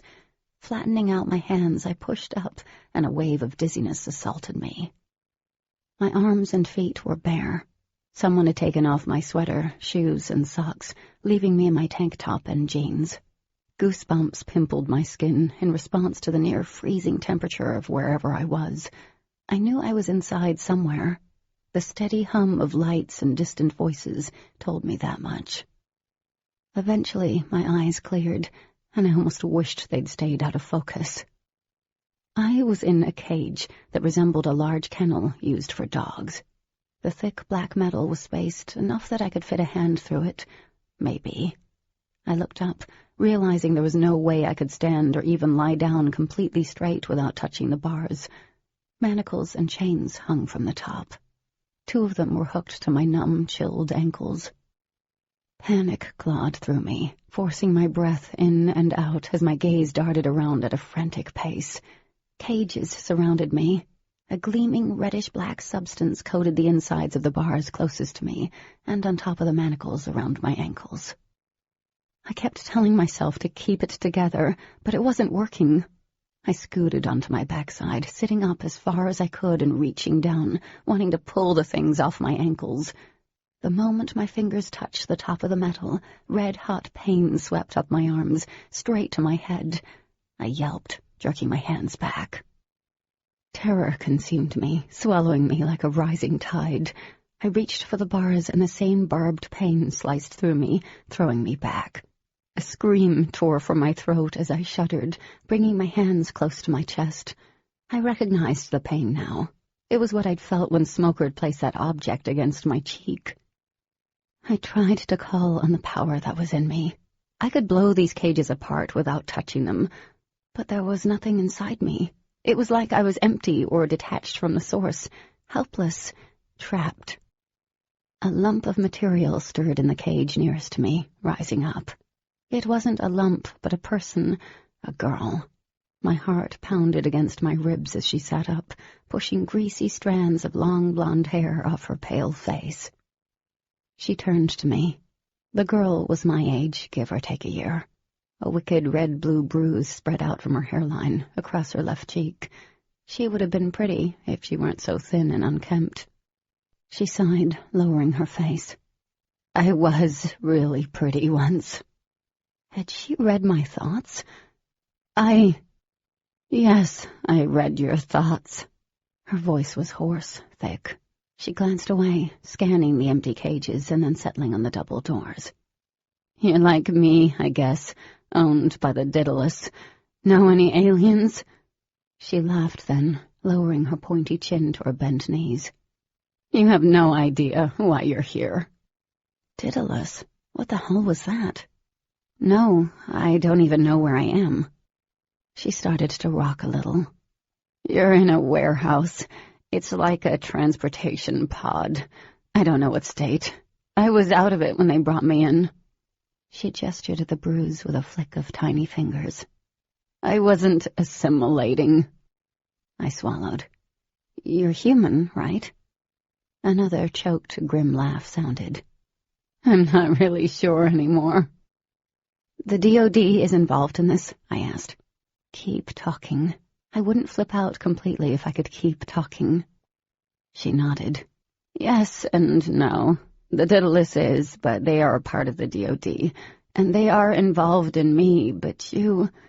Her eyes narrowed. They were dark brown, almost black. I could only pick up fragmented thoughts from the guys when they brought you in. You're here for a different purpose. That was reassuring. What's your name? Mo, she croaked, touching her dry lips. Everyone calls me Mo, or used to. Yours? Katie. I crawled closer to her, careful not to touch the cage. What were you not assimilating to? I wasn't cooperating. Mo lowered her head, hiding her face behind stringy hair. I don't even think they believe what they're doing is wrong. It's like one big gray area with them. She lifted her chin. They had another one here, a boy, but he's not like us. They moved him out right after they brought you in. What did he look like? I asked, thinking of Dawson. Before she could answer, a door shut somewhere outside of the large, cold room. Mo scrambled back, wrapping her thin arms around her bent knees. Pretend to be asleep when they come up here. The one who brought you in isn't as bad as the rest. You don't want to provoke them. I thought of Smoker and his partner. My stomach roiled. What? Shh, she hissed. They're coming. Pretend to be asleep. Not knowing what else to do, I moved to the back of the pen and laid down, throwing my arm over my face so I could peek under it without being seen. The door opened, and I saw 2 sets of legs encased in black pants enter the room. They were silent as they moved toward our 2 cages. My heart was racing again, increasing the ache in my head. They stopped in front of Mo's cage. Are you going to behave today? One of the men asked. There was laughter in his voice. Or are we going to have to make this hard? What do you think? Mo spat back. The man laughed and bent down. Black handcuffs dangled from his hands. We don't want to mess up the other side of your face, sweetie. Speak for yourself, the second man groused. Bitch nearly ended any chances of me having kids. Touch me again, Mo said. And you won't. He opened the cage and she immediately went after them. But she was no match for them. They grabbed her legs, pulling her out of the cage until she was lying on the cold cement floor.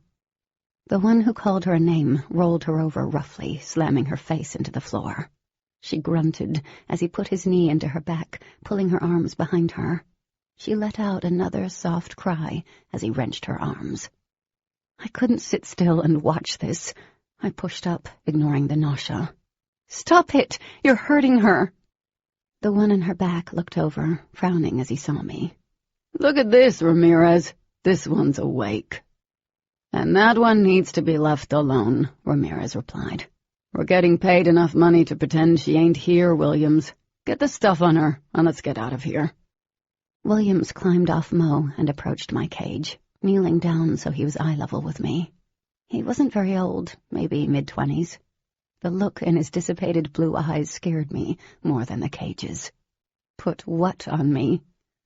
She's a pretty one. I scooted back, wanting to cross my hands over the thin material of my tank top. Why am I here? My voice wavered, even though I met his gaze. Williams laughed as he glanced over his shoulder. Listen to this one asking questions. Leave her alone. Ramirez hauled the silent girl to her feet. Her head hung low, face shielded by hair. We've got to get this one back to the center. Come on. We could always Windex her brain, have a little fun. I shrank back from the suggestion. Could they do that? Wipe away my memories? All I had were memories. My eyes darted between the 2 men. Ramirez swore under his breath. Just do it, Williams. When Williams started to stand, I scrambled backward. Wait! Wait! Why am I here? Williams opened the cage door with a small key and grabbed the chains. He yanked hard, and I fell backward. I really don't know what he wants with you, and I really don't care. He pulled on the chain again. Now be a good girl. Showing how much I appreciated his suggestion, I kicked. If I could just get past him. My foot caught him under the chin, snapping his head back. Williams retaliated with a punch in my stomach, doubling me in half. I wheezed as he grabbed my wrists while he retrieved the handcuffs from the top of the cage, pulling so the chain attached to them reached the floor. "No!" screamed Mo. "No!" The fear in her voice increased my own, and my struggles renewed. It was no use. Williams clamped the handcuffs around my wrists, and the world exploded in pain. I started screaming. And I didn't stop. My screams only died off when I could no longer make anything louder than a raspy whisper. My throat felt scraped raw. Only uncontrollable whimpers or moans escaped me now. It had been hours since the men left with Mo. Hours of nothing but scalding, blistering pain that shot down my arms, bounced off my skull. It felt like my skin was continuously being flayed, torn apart to get to something underneath. I faded in and out. Those moments of nothing were pure bliss, a short reprieve that ended too soon. I'd wake, thrust into a world where pain threatened to fray my sanity. Many times over I thought I'd die from it, that there had to be an end somewhere in sight, but the waves of hurt just kept coming, rolling over me, suffocating me. My tears had also ended when my screams stopped. I tried to not move or jerk when the pain spiked.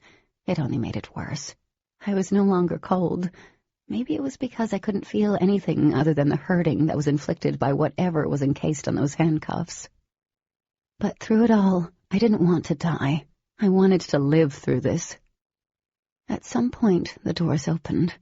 Too exhausted to lift my head, I stared blindly at the metal beams through the bars. Would they take the handcuffs off? I wasn't holding my breath. "Katie." My gaze lowered, taking in the salt and pepper hair, the handsome face, and the smile that had charmed his way into my life and right into my mom's bed. My mom's boyfriend, the first man she'd even paid attention to after my dad's death. I think she loved him. That was what made all of this so much worse. I didn't care about what it meant for me. I had my suspicions before, and there was the general dislike of the fact he'd been taking Dad's place. But Mom, this would kill her.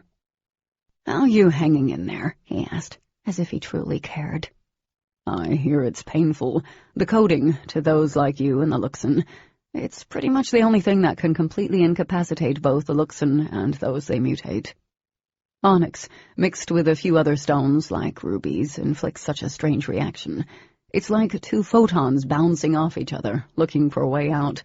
That's what it's doing to your mutated cells."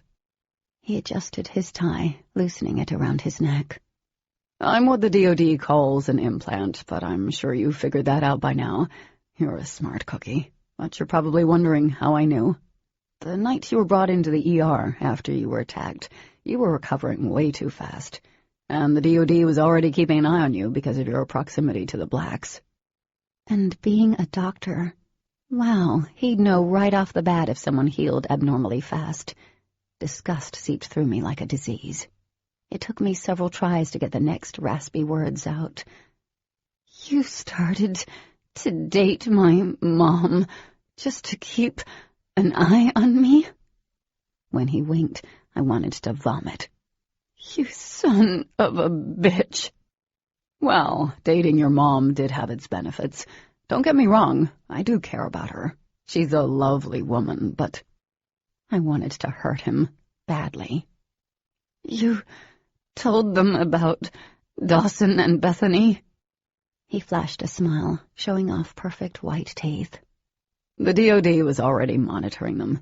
Anytime a Luxon gets close to a human, they do, hoping the Luxon will mutate the human. I was staying with her parents when she returned from hiking. I had my suspicions, and I was right. You were sick. Something dark flashed in his eyes. Haven't you been doing your research? When I said nothing, he smirked. And I won't ever be sick again. I blinked. He'd sold out his only family. I brought them in first, and, well, we know what happened from there. He knelt down, head tilted to the side. But you're different. Your fever ran higher, you responded to the serum miraculously, and you're stronger than Bethany. Serum? Yes, it's called Daedalus, named after the division within the DoD that oversees mutated humans. They've been working on it for years, a mixture of human and alien DNA. I injected you with it when you first became ill. Will laughed. Come on, did you think you'd survive a mutation of that kind of magnitude without help? Oh my God. You see, not all mutated humans survive the change, or the booster shot developed to enhance your abilities. That's what the Daedalus is trying to find out. Why only some, like you, Bethany, and Blake, react approvingly to the mutation, and others do not. And you, I hear, are quite amazing in that department. He'd shot me up with something. I felt violated on a whole new level.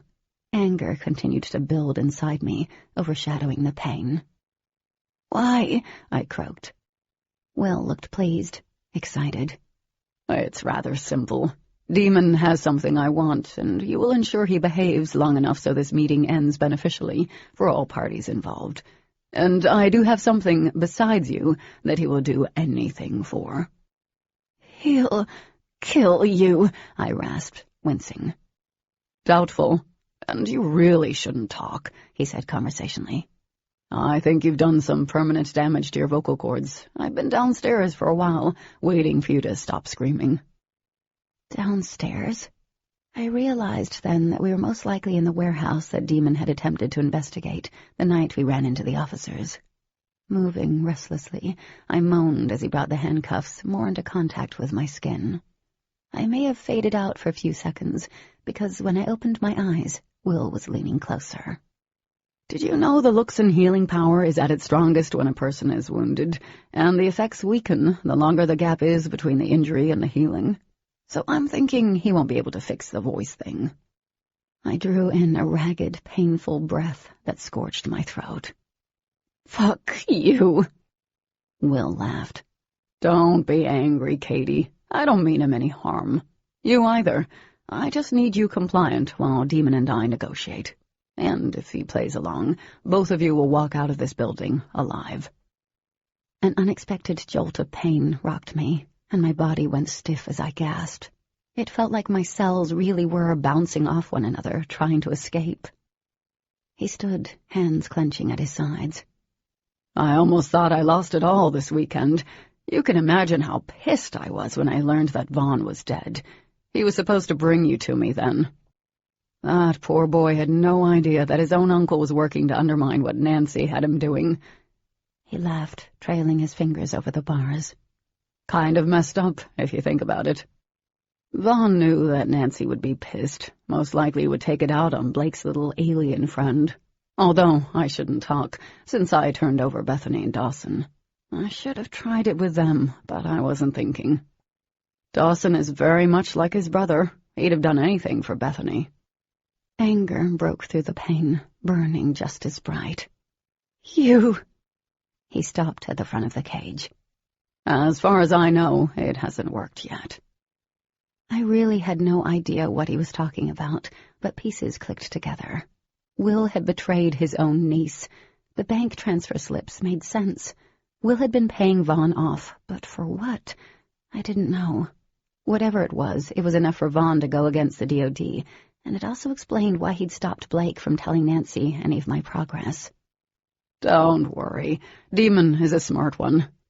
Will turned my old cell over, smiling. He responded eventually, and let's just say my response will lead him to us. I focused through the pain, concentrating on what he was saying. What do you want from him? Will tossed the phone aside and grasped the torturous bars. His eyes met mine, and there was that excitement again, the childlike awe. I want him to mutate me. Chapter 35. I'd been expecting a lot of things. Like maybe he wanted Demon to annihilate an entire town or rob a bank for him, but to mutate him?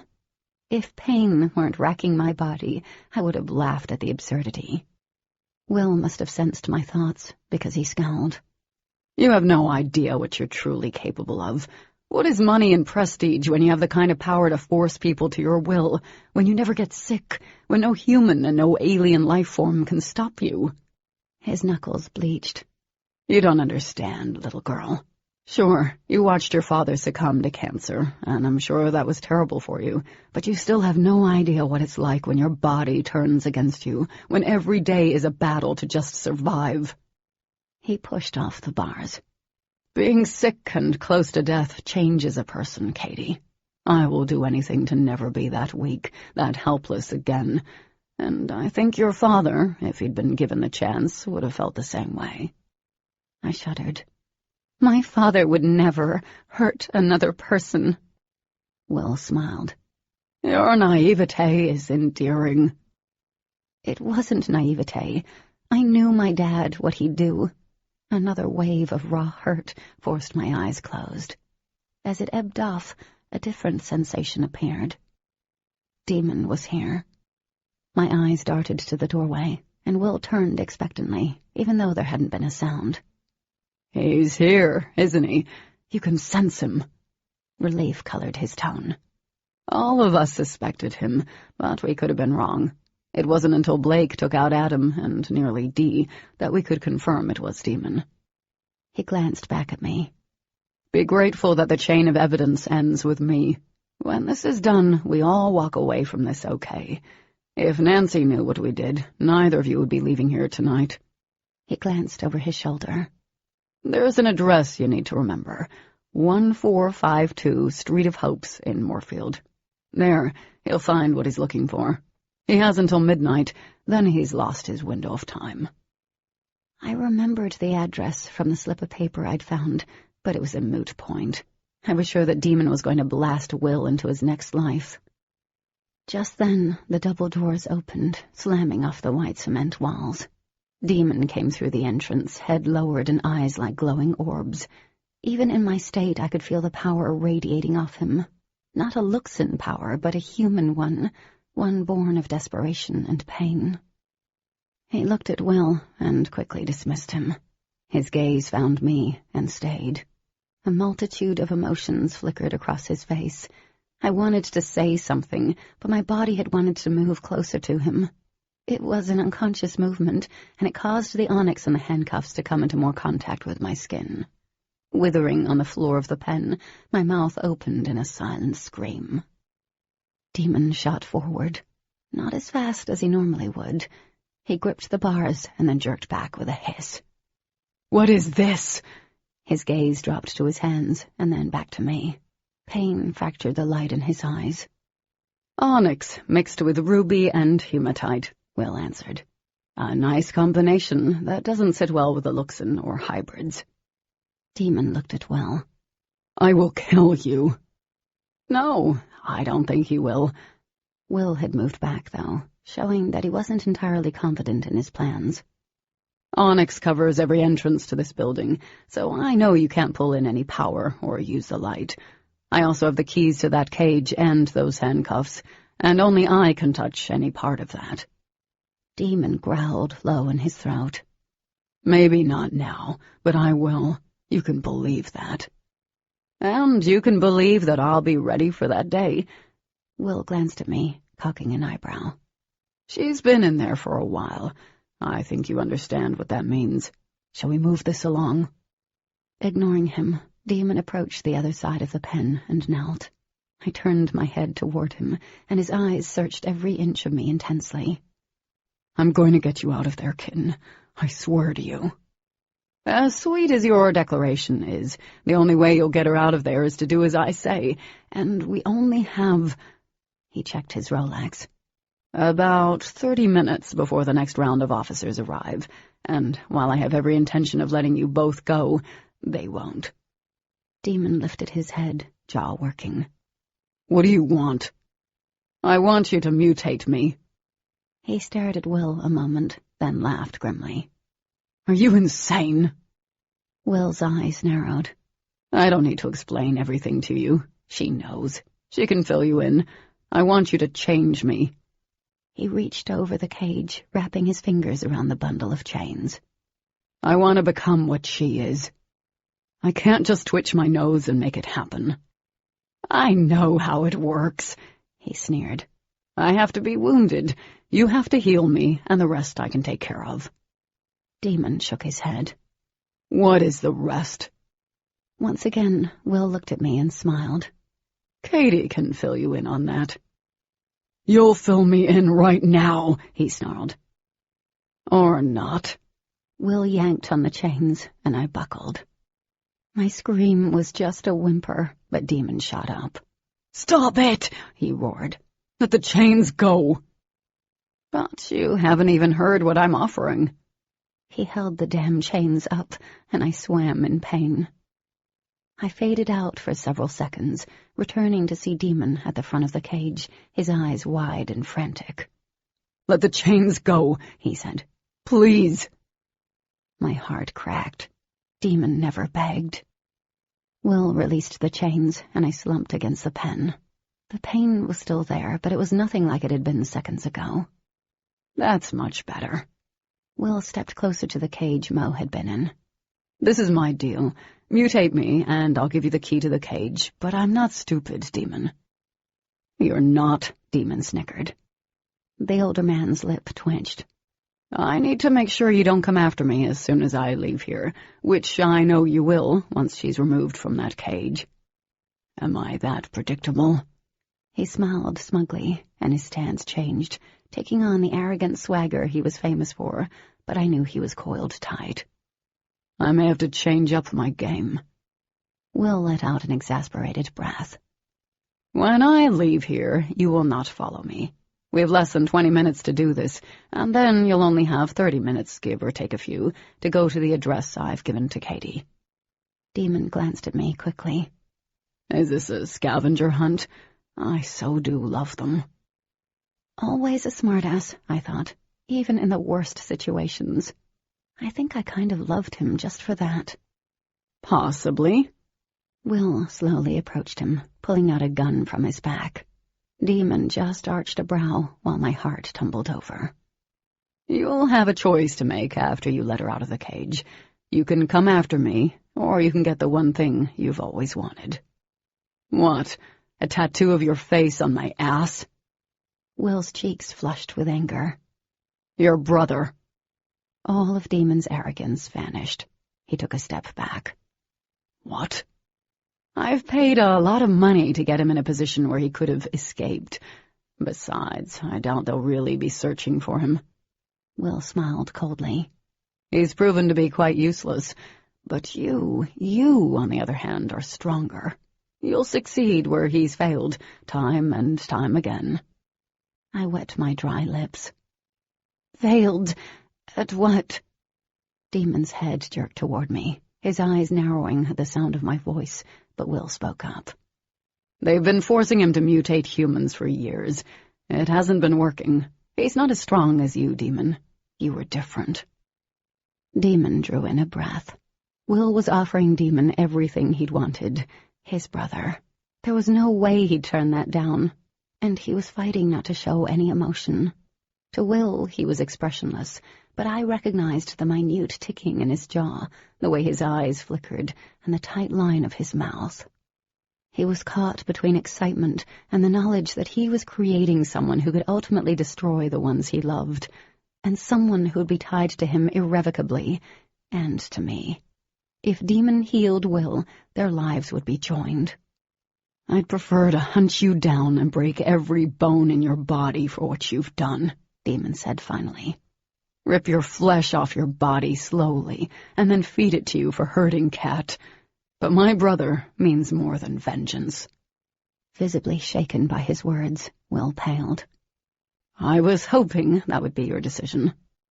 You know, you have to be hurt for this to work. Will nodded, aiming the gun at his leg. I know. Demon looked disappointed. I was so hoping I was going to get to inflict the damage. Yeah, I don't think so. What happened next was truly macabre. Part of me wanted to look away or cave to the pain, but I didn't.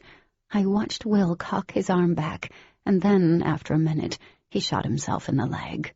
The man didn't make a sound. Something didn't seem right about that, other than the obvious, but then Demon placed his hand on Will's arm. The Onyx didn't block his healing powers. Demon could have let him bleed out, but he would never get past the Onyx to get me out. I blacked out again, unable to really fight through the pain anymore. Coming to, I saw Will unlatching the cage door. He moved over me, healthy and whole, unlocking the chains above me. The manacles slipped off my wrists, and I almost cried just for that. Will's eyes met mine. I suggest you don't tell your mother about this. After all, it would kill her. He smiled, having gotten what he wanted. Behave, Katie. Then he was out of the cage and out of the room. I didn't know how much time we had left. Couldn't be more than 10 minutes. I tried to sit up, but my arms gave out. Demon. I'm here. And he was, carefully entering the cage and helping me out. I've got you, kitten. It's over. The healing warmth was in his hands, fueling what strength I had left. By the time he placed me on my feet outside of the cage, I could stand alone, and I gently brushed his hands off me. After healing Will, I knew he wasn't at full strength. And there were officers on their way, limited time to reach Dawson. I'm all right, I whispered in a throaty voice. Making a deep sound in the back of his throat, he clutched my cheeks and placed his lips on mine. I closed my eyes, sinking into his touch. When he pulled away, both of us were gasping for air. What did you do? I asked, wincing at the sound of my voice. Demon pressed his forehead against mine, and I felt his half-grin against my lips. For the mutation to work, both parties have to be willing, kitten. Remember what Matthew said? I wasn't entirely into it, if you get my drift. And not to mention, he needed to be dying or close to it. The mutation probably won't work, at least not to the extent he thinks. I laughed in spite of everything, the sound rasping. Evil genius. You betcha, he replied, his eyes moving over me, his fingers threading through mine. You sure you're okay? Your voice... Yeah, I whispered. I'll be okay. He kissed me again, soft and deep, and he took away most of the hours spent there, even though I was sure they'd linger for some time, creeping up like most dark things do. But for a moment, we weren't in such a terrible place. There wasn't this giant clock ticking over our heads, and I was safe in his arms. Treasured, loved. We were together. Two halves of the same atom, brought back to make one that was infinitely stronger. Demon sighed against my mouth, and then I felt his lips curve into a real smile. Now let's go get my brother. Chapter 36. My boots and sweater were MIA, so Demon tugged his sweater on over my head, leaving him in a thin cotton shirt and jeans. There was nothing we could do about the shoes. I'd survive, though. Chilled feet were actually pleasant in comparison to what I'd just experienced. With no time to waste, Demon scooped me up and rushed from the warehouse. Once outside, and no longer affected by the Onyx, I felt the biting wind sting my cheeks as he picked up speed. Seconds later, he was buckling me into his passenger seat. I can do it, I mumbled, wheeling my fingers around the metal. He hesitated as he saw my hands tremble, and then nodded. In a heartbeat, he was behind the steering wheel, turning the key. Ready? When the belt clicked into place, I leaned back against the seat, out of breath. The Onyx had done more than block the source. I felt like I'd climbed Mount Everest while carrying a 100-pound weight strapped to my back. I couldn't imagine how Demon was still going full throttle, especially after the admittedly half-assed healing job on Will. You could leave me, I realized then. You'd be faster without me. Demon's brows shot up as he eased the SUV around the dumpsters. I'm not leaving you. I knew how badly he needed to get to the office building, to Dawson.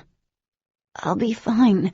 I can stay in the car and you can just do your zippy speed stuff. He shook his head.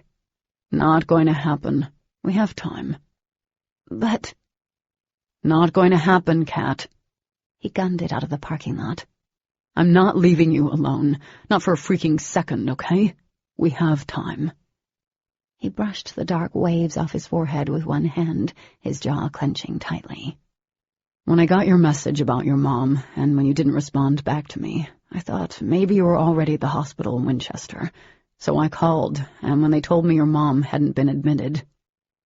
Relief coursed through me. Mom was okay.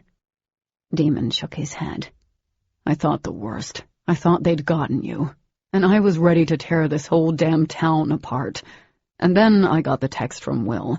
So yeah, I'm not letting you out of my sight. My chest ached. While I'd been panicking in that cage, I hadn't had a chance to really consider Demon was aware of what was happening.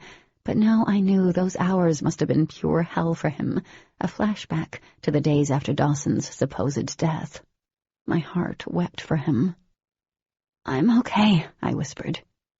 He glanced at me sideways as we sped onto the highway heading east. If we didn't get pulled over for speeding, it would be a miracle. Are you really okay, though? I nodded instead of speaking, because I had a feeling hearing my damaged voice would probably get to him. Onyx, he said, gripping the steering wheel. It's been years since I saw it. Did you know it would do that? Keeping my voice low took away most of the raspy sound. Back when we were being assimilated, I'd seen it used on those who were causing problems, but I was young. I should have recognized it, though, when I first saw it. I just never saw it in that capacity, on bars and chains, and I didn't know it would affect you the same way. I trailed off, taking a deep breath. It had been the worst pain I'd ever experienced. I imagined it was like childbirth plus surgery without anesthesia. Like the mutated cells under my skin were trying to break free, bouncing off one another. Like being ripped apart from the inside. At least that was how it felt. And the thought of anyone else suffering like that caused my stomach to twist. They controlled Luxon like that, the ones who caused problems? It was inhumane and torturous. No leap of the imagination to think that was how they'd be controlling Dawson, and Blake's friend. And they'd had Dawson for over a year, and Chris for how many? Hours. I only had hours in that cage with the Onyx. Hours that would linger with me until I took my last breath, but it was only hours, while others had years, most likely. In those hours, parts of my soul had darkened, hardened. There'd been moments when I would have done anything to make it stop. Knowing that, I couldn't even fathom what it had done to others, to Dawson. Anxiety thrummed through me. I couldn't bear Demon being in something like that, caged and in pain with no end in sight. The hopelessness that would eventually creep into him, the pain that would shape him into a different person. I couldn't live with that. Kat. Concern clouded his tone. Those hours, the knowledge I'd gained from them, had changed me. No, I'd been changing before then, going from someone who hated confrontation to someone who wanted to train and gain the power to fight and to kill. Lying to those I cared about had become second nature, when I'd been a pretty honest person before. Sure, it was to protect them, but lying was lying. I was bolder now, braver. Parts of me had changed for the better, too. And I knew without a doubt I'd kill to protect Demon and those I loved, without a moment of hesitation. Old Katie couldn't fathom that. Now I was nothing but a shade of gray, my moral compass ambiguous. There was something I needed him to know. Blake and I aren't very different. What? Demon looked at me sharply. You're nothing like that, son. No, I am. I twisted toward him. He did everything to protect Chris. He betrayed people, he lied, he killed. And I get that now. Doesn't make anything he did okay, but I get that now. I would do anything to protect you." He stared at me, as what I didn't say hung in the air between us, and then sunk in. I wasn't sure if what I'd become was a better version of me or not, and I also wasn't sure if that was going to change how Demon looked at me, but he had to know. Demon reached over with one hand, threading his fingers through mine. He remained focused on the dark road as he pressed our hands to his thigh, keeping them there. "You're still nothing like him, because in the end you wouldn't hurt someone who was innocent. You'd make the right call." I wasn't so sure about that, but his faith in me brought tears to my weary eyes. I blinked them back and squeezed his hand. Demon didn't say it, but I knew he wouldn't make the right call if someone he loved was in danger. He hadn't made the right call when the 2 DOD officers caught us at the warehouse. Well, what do you think will happen with him?" Demon growled. "God, I do want to hunt him down, but here's the deal. Worst case scenario, he's pissed when the mutation fades and he comes back after us. If so, I'll take care of him." My brows arched. Worst case scenario to me was if he came back in any form, normal, mutated, or whatever, and got anywhere near my mom again. "And you think there was no way the mutation stuck?" "Not if Matthew is right. I mean, I wanted to do it to get you out of there, but it wasn't this true and deep want. He nicked an artery, but he wasn't dying." He cast me a look. "I know what you're thinking, that if it did, we're connected to him." Healing Will without really knowing what the outcome would be was a huge risk and sacrifice for Demon. "Yeah," I admitted. "There's nothing we can do about that now, but wait and see." "Thank you." I cleared my throat, but it didn't help. "Thank you for getting me out of there." Demon didn't respond, but his fingers tightening around mine grounded me in reality. I told him about the Daedalus, but as expected, he hadn't heard of them. The little talking we did on the way to the office building weakened my voice further, and each time my words ended on a raspy note, Demon flinched. I pressed my head against the seat back, forcing my eyes to stay open. "Are you okay?" Demon asked as we neared Street of Hopes. My smile felt wobbly. "Yeah, I'm okay. Don't worry about me right now. Everything "Everything is about to change." He pulled along the back of the plaza, hitting the brakes. Pulling his hand free, he cut the engine. He took a deep breath as he glanced at the clock in the dashboard. We had 5 minutes. 5 minutes to get Dawson out of there if what Will had said was true. 5 minutes wasn't nearly enough time to prepare for this. I took off the seatbelt, ignoring the weariness sinking into my bones. "Let's do this." Demon blinked. "You don't have to come in with me. I know you're tired." No way in hell was I letting Demon face this alone. Neither of us had any clue what waited inside, what kind of condition Dawson was in. I opened the door, wincing as pins and needles shot across my feet. Demon was beside me in a second, taking my hand as he looked down, meeting my eyes. "Thank you." I smiled, even though my insides were twisting and turning. As we walked up to the front doors, I started a mini prayer in my head for whoever was listening. Please don't let this end badly. Please don't let this end badly. Because, in reality, this could go wrong on so many different levels. It was frightening. Demon reached for the handle on the double glass doors and, surprise, surprise, the door was unlocked. Suspicion blossomed. Too easy, but we'd come this far. Looking up, I saw a circular piece of onyx embedded in the brick. Once inside, we'd be powerless, with the exception of healing. If this were a trap, we were so screwed. We went inside. To the right, the alarm system shone green, meaning it wasn't set. How much money did Will invest in this? The guards at the warehouse, Vaughn, and all the people he had to pay off to just leave the office building unlocked? Money would have been of no real hindrance to him. Hell, he'd turned over his own niece. The lobby looked like any office building lobby. Half-circle desk, fake plants, and cheap tile floors.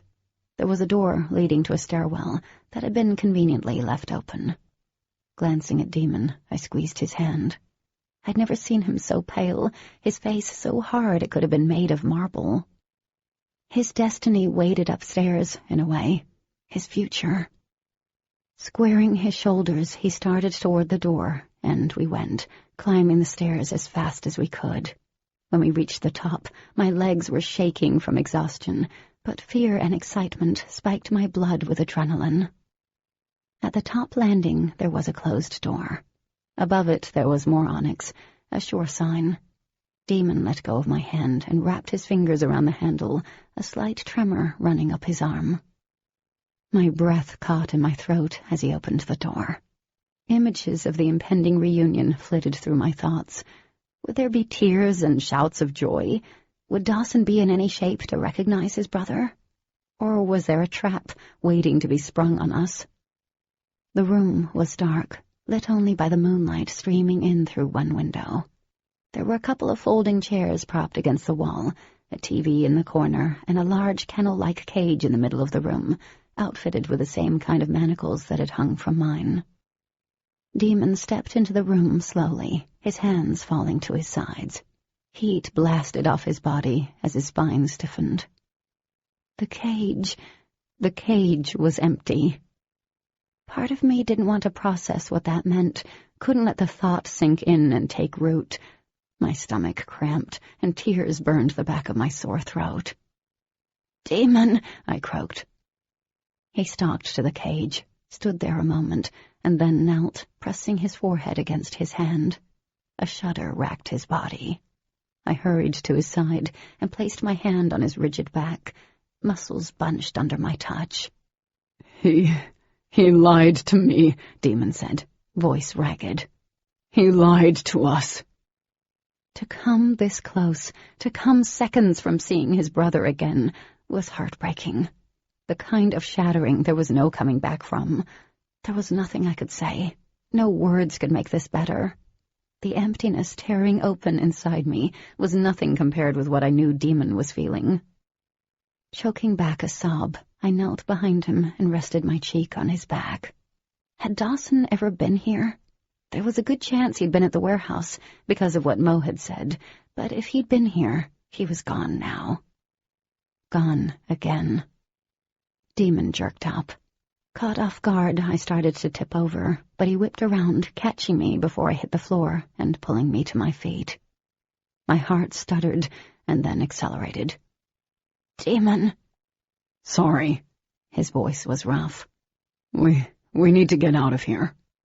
I nodded, stepping back. I'm so sorry."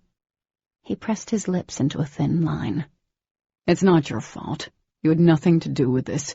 He tricked us. He lied." I honestly wanted to sit down and cry. This was so wrong. Demon took my hand, and we headed back to the car. I climbed in, buckling the seatbelt with numb fingers and a heavy heart. We pulled out of the plaza, hitting the road in silence. Several miles later, 2 Ford Expeditions sped past us. I twisted in my seat, expecting the vehicles to do a 180 in the middle of the road, but they kept going. Turning around, I glanced at Demon. His jaw was carved out of ice right now, his eyes glowing like diamonds from the moment we stepped out of the office building. I wanted to say something, but there really weren't words that could do the loss any justice. Demon had lost Dawson all over again. The injustice of it ate away at me. I reached between us, placing my hand on his arm. He glanced at me briefly, but said nothing. Settling back against the seat, I watched the scenery blur by in a mesh of shadows. I kept my hand on his arm, though, hoping it brought him comfort, like he'd given me earlier. By the time we reached the main route leading to our road, I could barely keep my eyes open. It was late, past midnight, and the only good thing I had going was my mom was, in fact, at work, and not wondering where in the hell I'd been all day. There'd probably been texts from her, and she wasn't going to be happy when I responded with some lame excuse. Mom and I were going to have to talk. Not now, but soon. We pulled into Demon's driveway, and the SUV idled to a stop. Dee's Jetta was in the driveway, along with Matthew's car. "Did you call them? Tell them what happened to me?" He took a breath, and I realized he hadn't been breathing this whole time. "They wanted to help find you, but I had them stay here in case." In case things had gone badly. A very smart move. At least Dee hadn't experienced the piercing hope that turned into bottomless despair like Demon had. "If the mutation doesn't hold, I will find Will," he said, "and I'm going to kill him." I was probably going to help, but before I could respond, Demon leaned over the center console and kissed me. The tender touch was so at odds with what he'd just said. Deadly and sweet, that was what Demon was. Two very different kinds of souls rested in him, fused together. Demon pulled back with a shudder. I can't face Dee right now." "But won't you worry?" "I'll text her as soon as you're settled." "Okay, you can stay with me." Always, I wanted to add. A wry grin appeared on his lips. "I'll get out before your mom comes home. Swear." That would be a good idea. He asked me to wait while he got out and came around the front of the SUV, slower than he normally moved. Tonight had taken its toll. He opened the door and reached in for me. "What are you doing?" He arched a brow. "You haven't had shoes on this entire time, so no more walking." I wanted to tell him that I could walk, but some inherent instinct told me not to push it. Demon needed this, needed to take care of someone right now. I relented and scooted to the edge of the seat. The front door to his house swung open, slamming against the clapboard like a gunshot. I froze, but Demon spun around, his hands closing into fists, preparing to face anything and expecting the worst. Dee rushed out. Strands of dark, curly hair streamed behind her. Even from where I was, I could see the tears glistening on her pale cheeks, under her swollen eyes. But she was laughing. She was smiling, babbling nonsense, but she was smiling. I slipped out of the seat, wincing as coldness bit deep into my flesh. Demon took a step forward as the front door started to swing shut, but stopped. A tall and thin form filled the doorway, swaying like a reed. As the form drifted forward, Demon stumbled. Oh, God, Demon never stumbled. The Y sunk in slowly, and I blinked, too scared to believe what I was seeing. It all seemed surreal, like maybe I'd fallen asleep on the way back and I was dreaming something too perfect. Because under the glow of the porch light was a boy with dark, wavy hair curling around broad cheekbones, lips that were wide and expressive, and eyes that were dull but still such a striking shade of green. An exact replica of Demon stood on the porch, gaunt and pale, but it was like seeing Demon in two spots. "Dawson!" Demon croaked out.